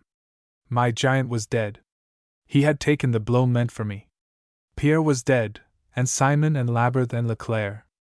I had brought them to the wilderness because I believed in a Western Empire for France. I left Pierre and went on. But I had not gone far when a cry rose behind me. It was louder than the calls of the dying. It was the wail of an Indian woman for her dead. I ran back. Singing Arrow lay stretched on Pierre's body. I looked at her. I did not ask myself how she came there, though I had thought her safe in the Malamines village. So she had loved the man enough to follow secretly. I left her with him and went on. I stepped over men who were mangled and scalped. Some of them were not dead, and they clutched at me. But I went on my way. Indians and troops were gathered at the north of the camp. The warfare was over. Corpses were stacked like logs, and the savages were binding their captives and chanting of their victories. The French stood together, leaning on their muskets. I saw Cadillac unhurt, and went to him. "Is the bugler alive? Have him sound the call." The commandant turned at sound of my voice. He was elated and would have embraced me, but seeing my face his mood altered. He gave the order. The bugle restored quiet, and I raised my sword for attention. I asked each tribe in turn if they had seen a white woman. Then I asked the French. I gained only a storm of negatives. I went on with the orders to the tribes. All captives were to be treated kindly, and their wounds dressed. This was because they were to be adopted, and it was prudent to keep them in good condition. The argument might restrain the savages. I was not sure. And all the time that I was speaking I wondered if I looked and talked as other men did. Would the savages obey me as they had done when I was alive, breathing force, full of ardor and belief? They seemed to see no difference. I finished my talk to them and turned to Cadillac. "You do not need me now. You will be occupied caring for the wounded and burying the dead. The Indians will not attempt torture today. I am going to the woods." "To the woods?" "The woman is in the woods. She must have gone at the first alarm." "I cannot find her here." "Ask the captives. They will know." "It is useless to ask them. They will not speak now. It is a code. I am going to the woods. Send what soldiers you can to search with me." "Shall I send Indians with you too?" "Not now. They are useless now. They could trail nothing. Let me go." He followed like a father. "You will come back?" "Yes, I will come back." But I had 3 things to do before I was free to go to the woods. To go to the woods where I would find the woman. I searched for the Miami slave woman. She was dead. That cut my last hope of news. I saw that Pommau was still well bound, and I had him carried into a hut to await my orders. I went to Pierre's body. Singing Arrow still wailed beside it, and cried out that it should not be moved. I told her the soldiers would obey her orders, and carry it where she wished. But there was a 4th matter. I spoke to Debisson, and my tongue was furry and cold. "See that watch is kept on the bags of scalps for European hair." Then I went to the woods. Chapter 31 The Undeserved. There were birds in the woods, and soft breezes. Squirrels chattered at me, and I saw flowers. And sometimes I saw blood on trampled moss where fugitives had been before. I called, and fired my arquebus. I whistled, for that sound carried far. Since that day the sound of a whistle is terrible to me. It means despair. Soldiers, grave-faced, respectful, followed me. They were faint for food, and sore and sick from warfare, but they came with me without protest. They gave me the deference we show a mourner in a house of death. I turned to them in a rage. Make more noise. Laugh. Talk. Be natural. I command you. We divided the woods among us, like game beaters in a thicket, and went over the ground foot by foot. We found nothing. The birds sang and the sun went higher. Though the woods were pure and clean, I could smell blood everywhere. In time a man dropped from exhaustion. At that I gave the word to go back to camp. The camp itself was less terrible than the memories that had been with me as I walked through the unsullied woods. The wounded were cared for and the dead buried. The Indians were gathered around their separate fires, chanting, feeding, bragging, and sleeping. The French had made a camp at one side, and they, too, were seeking comfort through food and sleep. Life was progressing as if the mutilated dead had never been. We had succeeded, Cadillac assured me. All the Senecas were dead or captured, and our total loss, French and savage, was only 75 men. We had but few wounded, and the surgeon said they would recover. I nodded, took food, and went alone to eat. I sat there a long time. Cadillac came toward me once as if to speak, but looked at me and turned away. At last I had made up my mind, and I went to the hut where I had left Pamal. It had taken time to fight down my longing for even combat with him, but I knew that I must not risk that, for I needed to keep my life for a time. So I would try for speech with him first, and then he should die. And since he must die helpless, he must die as painlessly as possible. Physical revenge had become abominable to me. It was inadequate. I entered the hut. Pamal's figure lay, face downward, on the floor. It had a rigidity that did not come from the thongs that bound it. I turned it over. The Indian's throat was cut. Life had flowed out of the red, horrible opening. I think that I cursed at the dead man. Corpse that he was, he had tricked me again, for I had hoped, against reason, to force information from him. Death had not dignified his wolfish face. He had died, as he had lived, a snarling animal, whose sagacity was that of the brute. And I had lost with him this time, as I had lost before, by taking thought, and so losing time. An animal does not hesitate, and he is a fool who deliberates in dealing with him. I tasted desolation as I stood there. A moccasin stepped behind me. "I killed him," said Singing Arrow's voice. I turned. She was terrible to look at. Life had given this savage woman strength of will and soul without training to balance it. She was Nemesis incarnate. Yet blood-stained and tragic as was her face, her words were calm. "He killed my man." What was there to say? It was only her look that showed she had been through tempests. In mine she seemed as numbed as I. I took her by the arm and led her outside. I turned away from the blood-soaked camp, and took her to the beach where the water was yellow-white and rippled on the sand. I motioned her to wash away the blood stains on her face and arms. Then I spoke. "Singing Arrow, do you intend to kill yourself and follow Pierre?" She drew her blanket high and folded her arms. "Yes, if he calls me. When I dream of him twice I shall know that he is crying for me and cannot rest, so I shall go after him. I have dreamed once already, after I killed the Huron. When I dream once more I can go." I touched her arm. "Look at me. Singing Arrow, Pierre is not calling you to follow him. He is calling you to pick up his work where he had to drop it. He died trying to save me. He wants you to help me now. My wife is in the woods. You are to help me find her.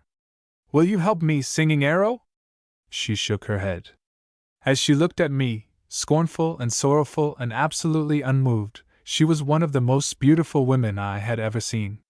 I knew this remotely, as an unblessed ghost might know a warmth he could not feel. "You do not need me. If your whisper cannot reach the white woman, she would not hear my shouts. I must go with my man. Singing Arrow, the Great Spirit is not ready for you. When he is ready he will send. You must wait for him to send." She did not shift her look from me. Your great spirit is strange. He tells you that you are brave men and good when you take other lives, but he will not let you take your own. Why should you have power over other men's bodies if your own does not belong to you? Your great spirit may be right for you white men, but for me he speaks like a child. When my man calls me, I shall go. She dropped her eyes, wrapped her blanket closer, and went away.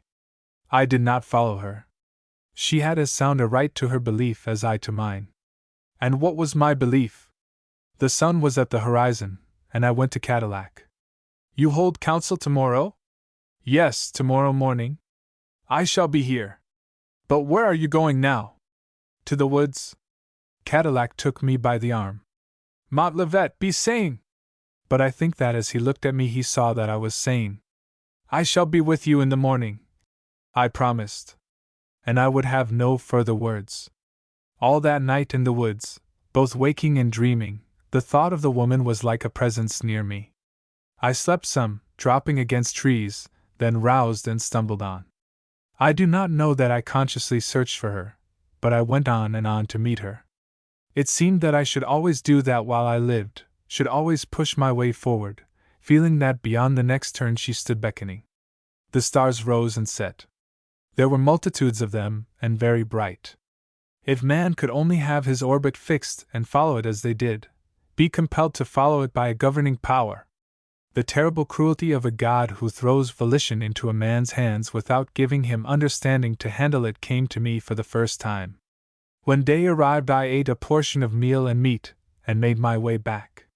It was a long trip, for I had wandered far, and when I reached the camp the sun was 3 hours high. A large tent had been made of skins and tarpaulins, and French and savages were gathered there and waiting. I was late. The calumet was already passing as I went in. I halted a moment at the entrance. There was no cheer of welcome at sight of me. Instead there was a hush, the hush of suspended breathing. In 2 days these savages had come to draw aside from me for what was in my look. His face is the face of one dead, Alcipac had said. I knew that I had grown to seem abnormal, alien. I tried to form my expression to better lines, but it was out of my power. I took my place as interpreter, and the long conclave opened. The hours of droning speeches went on and on. Each tribe presented its claims, and metaphor shouldered metaphor. It sounded trivial as the bragging of blue jays, but I interpreted carefully and kept the different headings in mind. Then I asked Cadillac's permission, and took it on myself to answer. Sometimes the power that rules us, and that shoves us here and there to play our parts in the game, seems to me nothing but a cold-eyed justice, remote, indifferent, impartially judicial. So I felt now. In looking at the issue I saw that meaning and vitality had gone from my spirit, but I had kept equity. I parceled the spoil among the tribes, and did it without doubt of my judgment or care for its acceptance. I remembered Alcipauac's plea for his people, and found it just. The Malaminis had sent the largest force in proportion to the strength of their tribe, and their position on the bay was strategical. So I gave them their choice of 1/3 of the captives. To the remaining tribes I gave the rest of the captives and the confiscated weapons. Then I passed the calumet among them. I had spoken coldly, as an onlooker. Perhaps my air of detachment gave me authority. The chiefs smoked the calumet and ratified my words. That part of the council was over. And then to the future. Cadillac rose. His eloquence painted the prospect till it shimmered like a dream landscape, rose-tinted, iridescent, with sparkling vistas full of music and bugle calls and the tramp of marching men with the sun in their faces. We, French and Indians, were a united people. Our young men were brave and full of vigor. We should sweep all before us. We should crush the Iroquois and drive the English far away overseas. We should go now to Michilimackinac and march from there to conquest and empire. All the bubble dreams of sovereignty, from Nineveh on, glittered in his words. I translated faithfully. Alcipauac answered. I had somehow won his spirit, which was brave and vigorous. Perhaps he repented his distrust of me. My silver chain was on his neck, and he fingered it. He said that where I led the Malaminis would follow. His wild imagery swept like the torrent of an epic. The man was warrior, dreamer, fatalist. He called on the chiefs of the tribes to witness what I was, what I had done. Water could not drown me, arrows could not harm me. I wore the French garb and my face was white, but I was something more universal than any race. I spoke all tongues. I was like the air which belonged to French and Indian alike. I was a Manitou. I had been sent to lead the Indians back to the supremacy that they had almost lost. I could believe him as I listened. I did not remember that he spoke of me. He was talking of some great principle, some crystallization of the forces of the woods in man's shape. The woods that had nurtured the Indian should protect him. At last, out from the woods had come this spirit that was their voice. He did not talk to me, he talked to the skies and the clouds and the forces that dwelt in them. It was the call of a savage king to the soul of the wild earth that had cradled him. So swept away was I that I could not have translated. But it was not necessary. He had spoken in Algonquin, which all but the French and Hurons understood. The war chiefs rose. It is strange. An Indian may scalp and torture, yet have at heart much of the seer and poet. The chiefs came forward and laid their bows and quivers full of arrows at my feet. For a moment Ouchapauak's speech had warmed me as I thought I might not be warm again. But when I saw the chiefs advancing I became stone. I cannot lead you, I said in Algonquin, and I knew my voice was blank. Ouchapauak is wrong. I am no Manitou, but a man so weak he does not know the truth even for himself. How can he lead others? When I brought you here the sun shone brightly, and I thought I saw the way ahead. Now I am in darkness and mist. Go. Leave me. Find a leader whose sight is not clouded. I turned my back and stood with my head down. A murmur rose. I had broken the illusion. We had all been riding the clouds of fancy, and I had dashed us to earth again. The chiefs had come to me with their hands out, and I had thrown water in their faces. They had reason for their anger.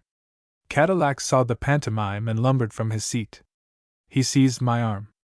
Montlivet, you are insane! You are insane! I pointed him to the woods.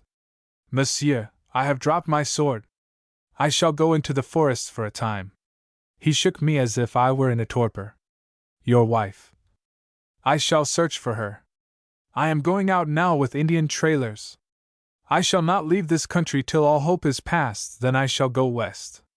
For a moment suspicion clutched him. Oh, you would form your union without me. You are planning a dictatorship. I took him by the arm and begged him to understand. I have dropped my sword, I reiterated. I am going on alone. I have skins and provisions cached at Sturgeon Cove, enough for barter. I am not insane. I shall go prudently. There are lands and peoples to be explored in the west. The clamor grew. Dubuisson and others of the French came nearer. Speak to the chiefs now. Speak to them now, they begged. You can save the situation yet. I watched the Indians. They are departing peacefully. But they are departing! I looked at Cadillac. And why not? He drew his sword. Montlivet, have you turned priest, or coward? Do you dare to try and tell me that war is wrong? I looked at him, and left my own sword untouched. I do not know what I believe. I am going back in the woods. Perhaps I shall learn. But now we have done all that we set out to do. We have destroyed the Seneca war party. We shall be safe from the Iroquois for some time. But we are just ready to go on. Our men are ready. His words seemed meaningless. Ready? Are intoxicated men ready? We have drunk blood. Now we are drunk with words. I will not. A roar outside cut my words short. The woman! The woman! I heard the cry in several languages at once, but I could not comprehend it. I saw the crowd rise and surge toward me, making for the entrance of the tent. I turned and ran with them. Yet my mind was numb. We reached the outside. I was in advance. A great canoe was at the shore and Onanguis was directing his oarsmen. In the bow of the canoe sat the woman. I reached her first. I caught her from the canoe. Yes, she was alive. She was unhurt. Her hands were warm. I heard her breathe. I dropped on my knees at her feet. And then she bent over me and whispered, "Monsieur, monsieur, you are unhurt!" Her voice had all its old inflections, and I rose and looked at her in wonder. Yes, she was alive. She was grave-eyed and haggard, but she was alive. The hands that I held were warm and trembling, though my own were cold and leaden as my palsied tongue. She was dressed in skins, and I could see the brown hollow in her throat. I could not speak. I laid my lips upon her hand and trembled. French and savages pressed around us in a gaping, silent ring. Cadillac had given us the moment together, but he edged nearer, bewildered by my silence. "Madam, we welcome you," he cried. "Your husband has not been like himself since he heard of your danger. Give him time to recover. We have been a camp of mourning for you. Tell us of your escape." And then I spoke. I drew her hand through my arm and turned her to face the crowd. "They are your friends, madam," I said, as if it were the conclusion of a long talk between us. "Thank them, and tell them of your escape." But she halted and turned again to me. She looked up with her face close to mine, and for the first time she met my eyes fully. We stood so a moment, and as she stood she flushed under what was in my look. A wave of deepening pink crept slowly up through her brown pallor, but she did not look away. I felt my face harden to iron. It was I who turned from her, and the faces before me swam in red. Up to that time I had grasped only the fact that she was alive, that she stood there, warm, beautiful, unscathed, that I could see her, touch her, hear the strange rise and fall of her voice. But with the clinging of her glance to mine I remembered more, and sweat poured out on my forehead. She was my wife. I had forfeited the right to touch her hand. The French began to murmur questions, and she turned back toward them. She stood close by my side with her hand in mine, and looked into the faces, French and savage, that hemmed her round. I think she saw tears in some eyes, for her voice suddenly faltered. She made a gesture of courtesy and greeting. "I escaped days ago when we were traveling," she said in her slow-moving French, that all around might hear. "I made my way to the Potawatomi Islands. Onanguas had called me daughter, and I knew that if I could find his people I was safe." The crowd breathed together in one exclamation. "You have not been in this camp at all?" I felt her draw closer to me. "No, I have not been in this camp." "You thought that I was here?" Her grasp on my hand tightened. "Then this is the Seneca camp. The battle is over," she said under her breath, and she turned to me. Her eyes were brave, but I knew from her trembling lips that she understood. "Where is my cousin?" I took both her hands in mine. "He died in my arms. He died trying to send me to you. He forgot self. It was the death of a brave man, madam." She stood and looked at me. She had forgotten the men around her. "Monsieur," she said, and this time her eyes were soft with tears, "my cousin was not so bad as he seemed. He could not help being what he was. I understand. Monsieur, you conquered the Senecas?" "Yes." "We will forget it, madam." She looked over the heads of the lines of soldiers and grew white to the lips. I knew that she saw rows of scalps, and I could not save her from it. Yet I implored, "Do not think of it. It is all over, madam." Her eyes came back to me. "And Pierre? Is Pierre safe?" "Madam, he died saving me." Her hands grasped me harder. "And Labyrinth?" "I am all that is left, madam." Still she held to me. "Where is Singing Arrow?" I looked at Cadillac. He shook his head. "They found the Indian woman this morning," he said. "She was dead beside her husband. Do not grieve for her. Her face is more than happy, it is triumphant. My men called me to look. Will you see her now, madam?" But she could not answer. The hands that held mine began to chill, and I saw the brown throat quiver. I turned to Cadillac. "I have no tent. May I take madam to yours?" He placed all that he had at her service. He was moved, for he did it with scant phrase. "But one moment," he begged. "Montlivet, one word with your wife first." "Madam, I beg you to listen. Will you look around you here?" She stopped. "I have looked, monsieur." "Madam, you see those Indians. They are war chiefs and picked braves. The brawn and brain of 6 tribes are collected here before you. Do you know what that means? I saw her look at him gravely. I should understand. I have lived in Indian camps, monsieur. He looked back at her with sudden admiration that crowded the calculation out of his eyes.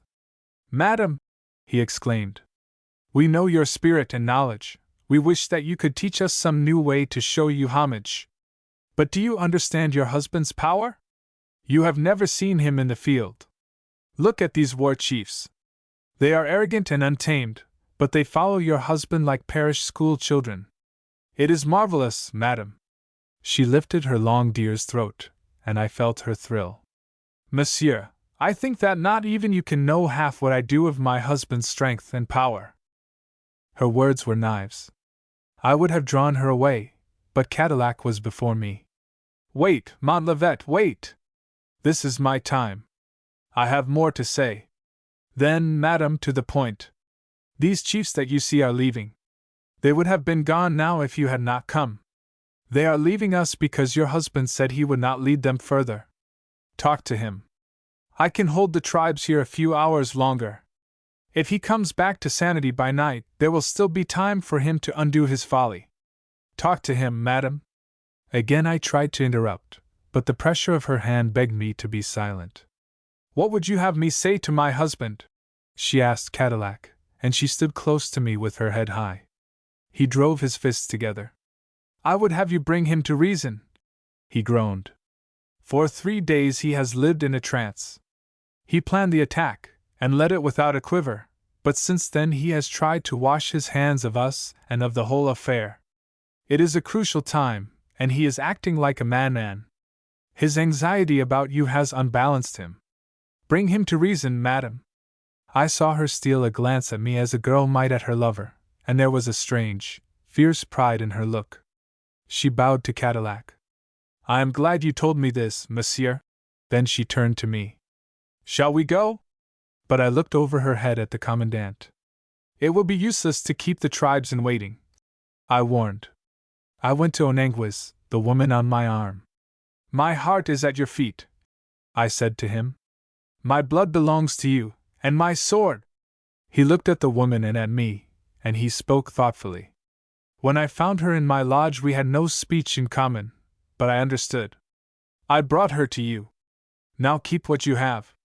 The best fisherman may let a fish slip once from his net by accident, but his wits are fat if he lets it go a second time. I knew he was troubled. He saw no possession in my face, and he thought me weak. And then I took the woman to Cadillac's tent. Chapter 32. I tell the woman. Cadillac's tent held a couch of brush covered with skins, and I led the woman to it and bade her sit. Then I moved away and stood by the rough table. Madam, I said, I have something that I must tell you. She rose from the couch and came toward me. Will you wait? She interrupted. May I speak first? She stood beside me, and I saw how thin her hand was as it rested on the table. She had been through danger, starvation. I found myself shaking.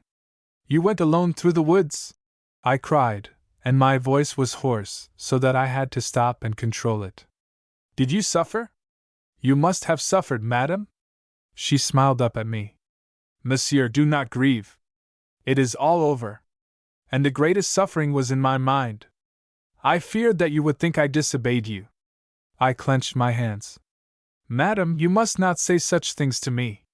But she touched her fingers to mine. Monsieur, I beg you. Hear me out before you speak.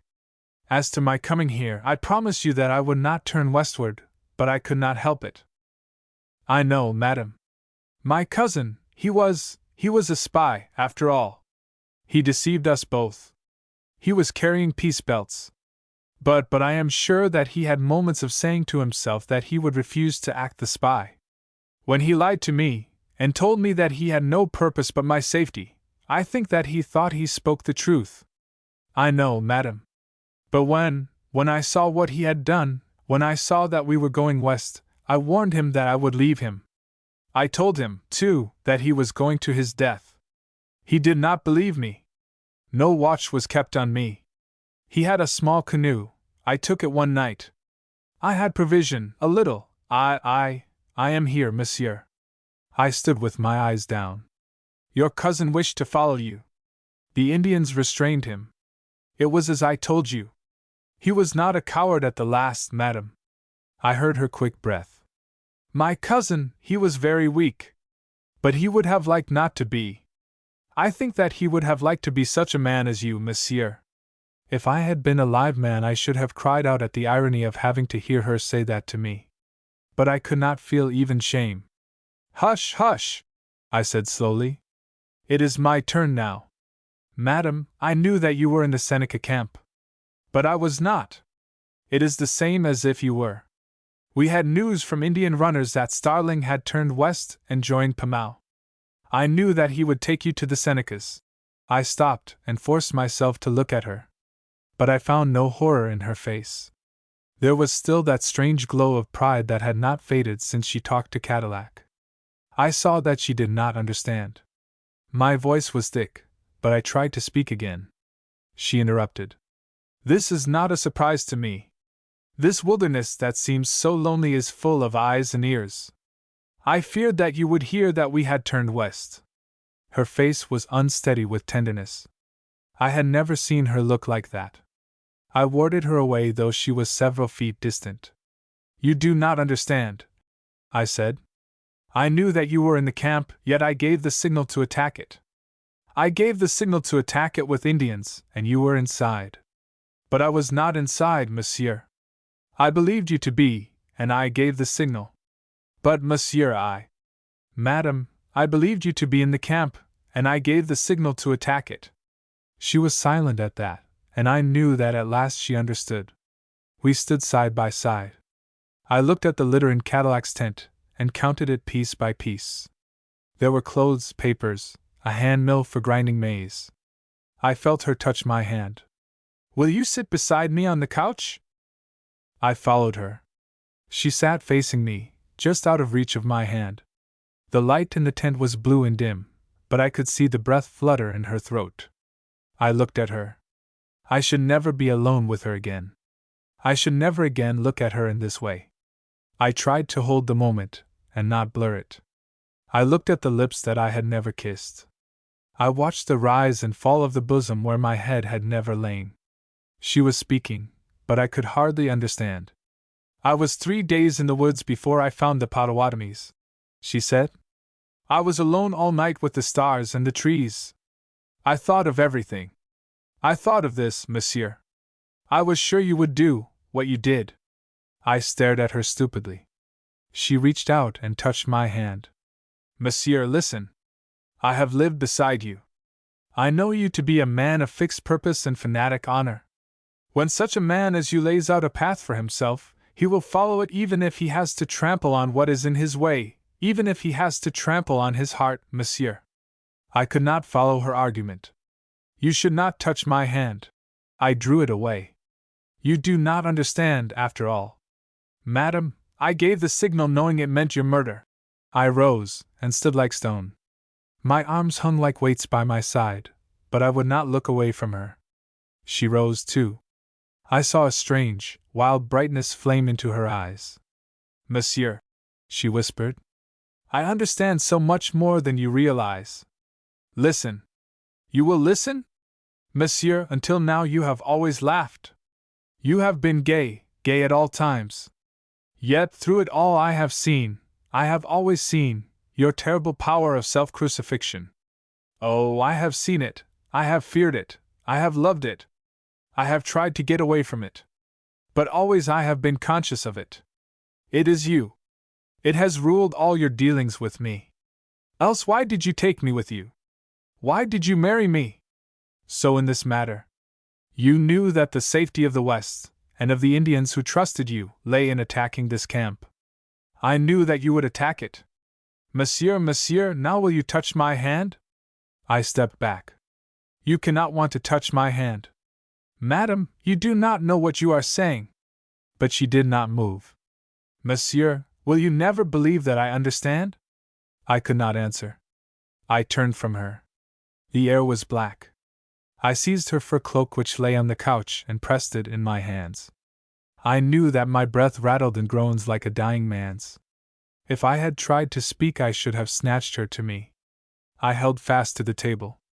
I had no thought of what she was thinking. I knew only that I must stand there silent if I was to get away from her in safety. If I touched her, if I looked at her, I should lose control, and take what she would give in pity. I fought to save her as well as myself from my madness. At last she spoke, and her voice was tired and quiet. "You wish me to go, monsieur?" That brought me to my manhood. I went to her and looked down at her brown head, the brave brown head that she had carried so high through all the terror and unkindness that had come to her. I touched her hair with my lips, and I grew as quiet as she. "Mary," I said, "it is I who must go away at once before I make trouble for both of us.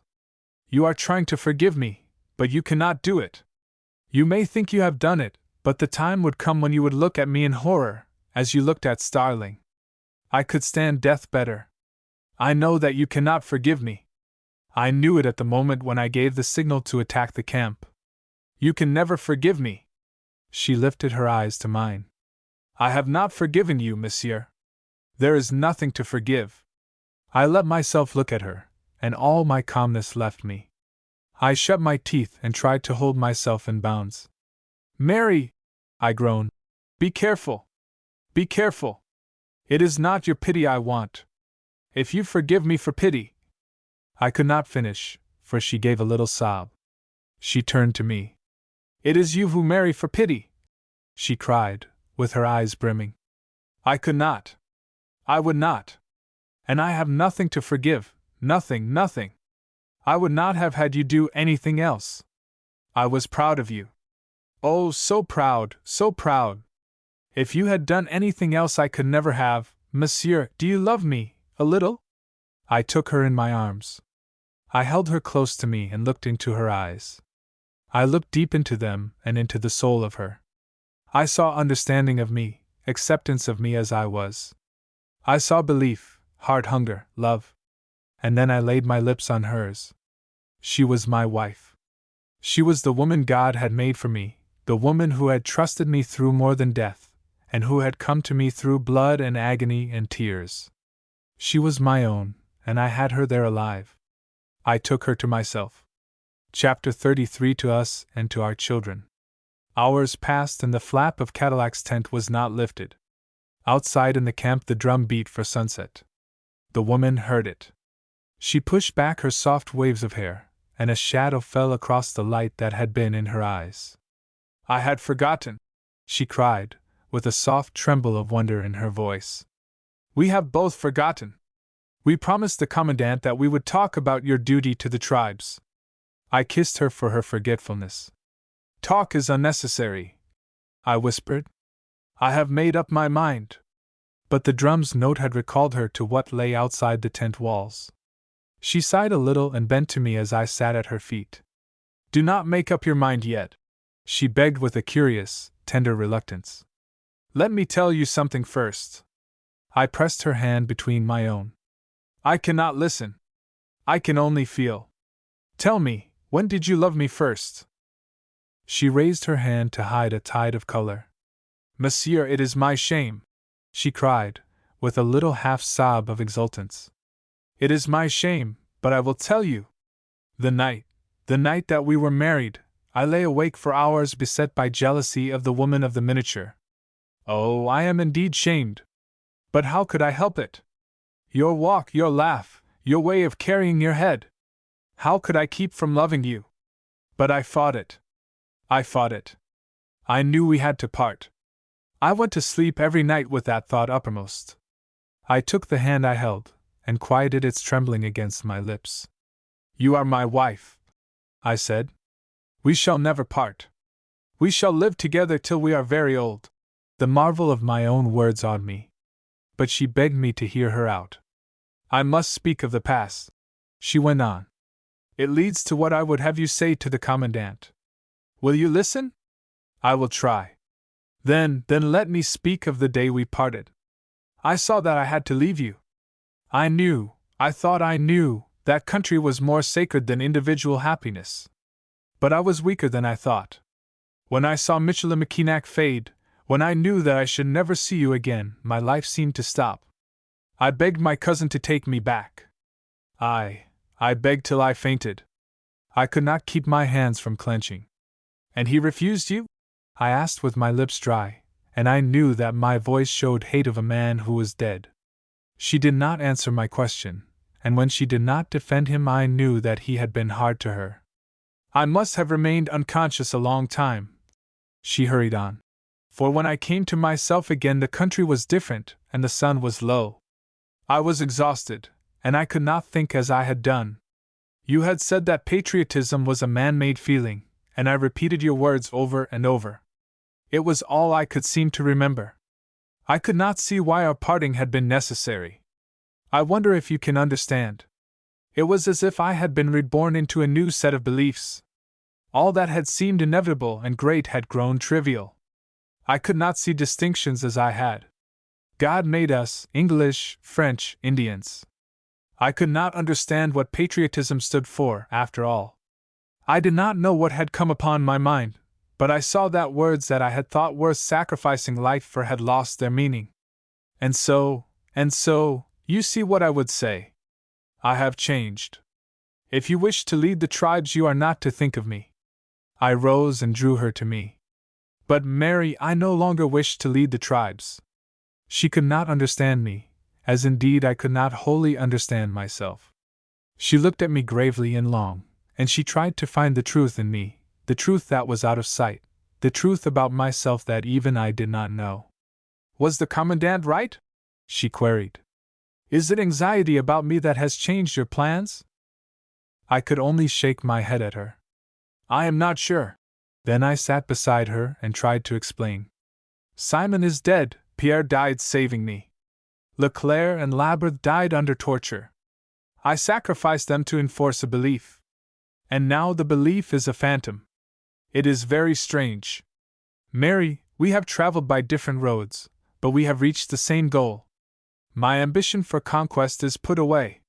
She drew a long breath, and I saw splendid understanding of me in the look she gave. Yet she was unconvinced. Perhaps this feeling may pass, she argued. It may be temporary. Then you will regret your lost hold with the tribes. I smiled at her. I love you, I murmured. I love you. I love you. I am tired of talk of blood and war. Mary, you accepted me as I was, accept me, if you can, as I am now. I cannot analyze myself. I cannot promise what I will believe as time goes on. But this I know. I was born with a sword in my hand, but now I cannot use it, for aggression. I do not mean that I think it is wrong. I do not know what I believe. Time will tell. The strange light that made her seem all spirit flamed in the glance that thanked me. Yet think well, she cautioned. I am proud of you. Her voice sank to a whisper. Sometimes even my love seems swallowed in my pride in you. I live on my pride in your power. Think of your unfinished work. No, you must go on. I took her by the shoulders. You strange, double woman, I cried, with my voice unsteady. You command me to do something, though while you are trembling from head to foot for fear I will obey. Will you always play the martyr to your spirit? Mary, I shall not lead the tribes. But your unfinished work. What was worth doing has been done. This crisis is past. The West will be safe from the Iroquois for some time. There is other work for me. We will go to France. I have business there. Then I would show the world my wife. Yet she held me away a moment longer. You can do this without regret? I folded her to me. It is the only path I see before me, I answered her. And then, for the first time, she sobbed as she lay in my arms. A little later we stood together in the tent door. The sunset was lost in the woods behind and the shadows were long and cool. The camp was gay. All memory of death and conquest was put aside, and the men were living in the moment. French and Indians were feasting, and there were song and talk and the movement of light bodies, gaily clad. The water babbled strange songs upon the shore, and the forest was full of quiet and mystery. The wilderness, the calm, unfathomed wilderness, had forgotten sorrow and carnage. We forgot, too. I suddenly laughed as of old, and the sound did not jar. The woman on my arm laughed with me. A thrush was singing. Life was before me, and the woman of my love loved me. My blood tingled and I breathed deep. The wood smoke, the smoke of the Pathfinder's fire, pricked keen in my nostrils. I pointed the woman to the forest. We shall come back to it, I cried. We leave it now, but we shall come back to it, sometime, somehow. Perhaps we shall be settlers, explorers. I do not know. But we shall come back. This land belongs to us and to our children and our children's children. French or English, what will it matter then? It will be a new race. The woman turned. I heard her quick breath and saw the red flood her from chin to brow. A new race, she repeated, and her eyes grew dark with the splendor of the thought.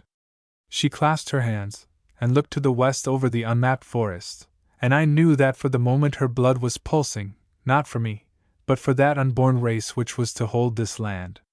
I had married a woman, yes, but also I had married a poet and a dreamer and a will incarnate. It was such spirit as hers that would shape the destinies of nations yet to come. I laughed again, and the joy of life ran through me like delirium. Come! I cried to her. Come, we will tell Cadillac that tomorrow we start for Montreal. The sooner we leave, the sooner we return to smell the wood smoke, and try the wilderness together. Come, Mary, come! And wrapping my wife in the cloak that the savage king had given her, I led her out and stood beside her while I sent the tribes upon their way.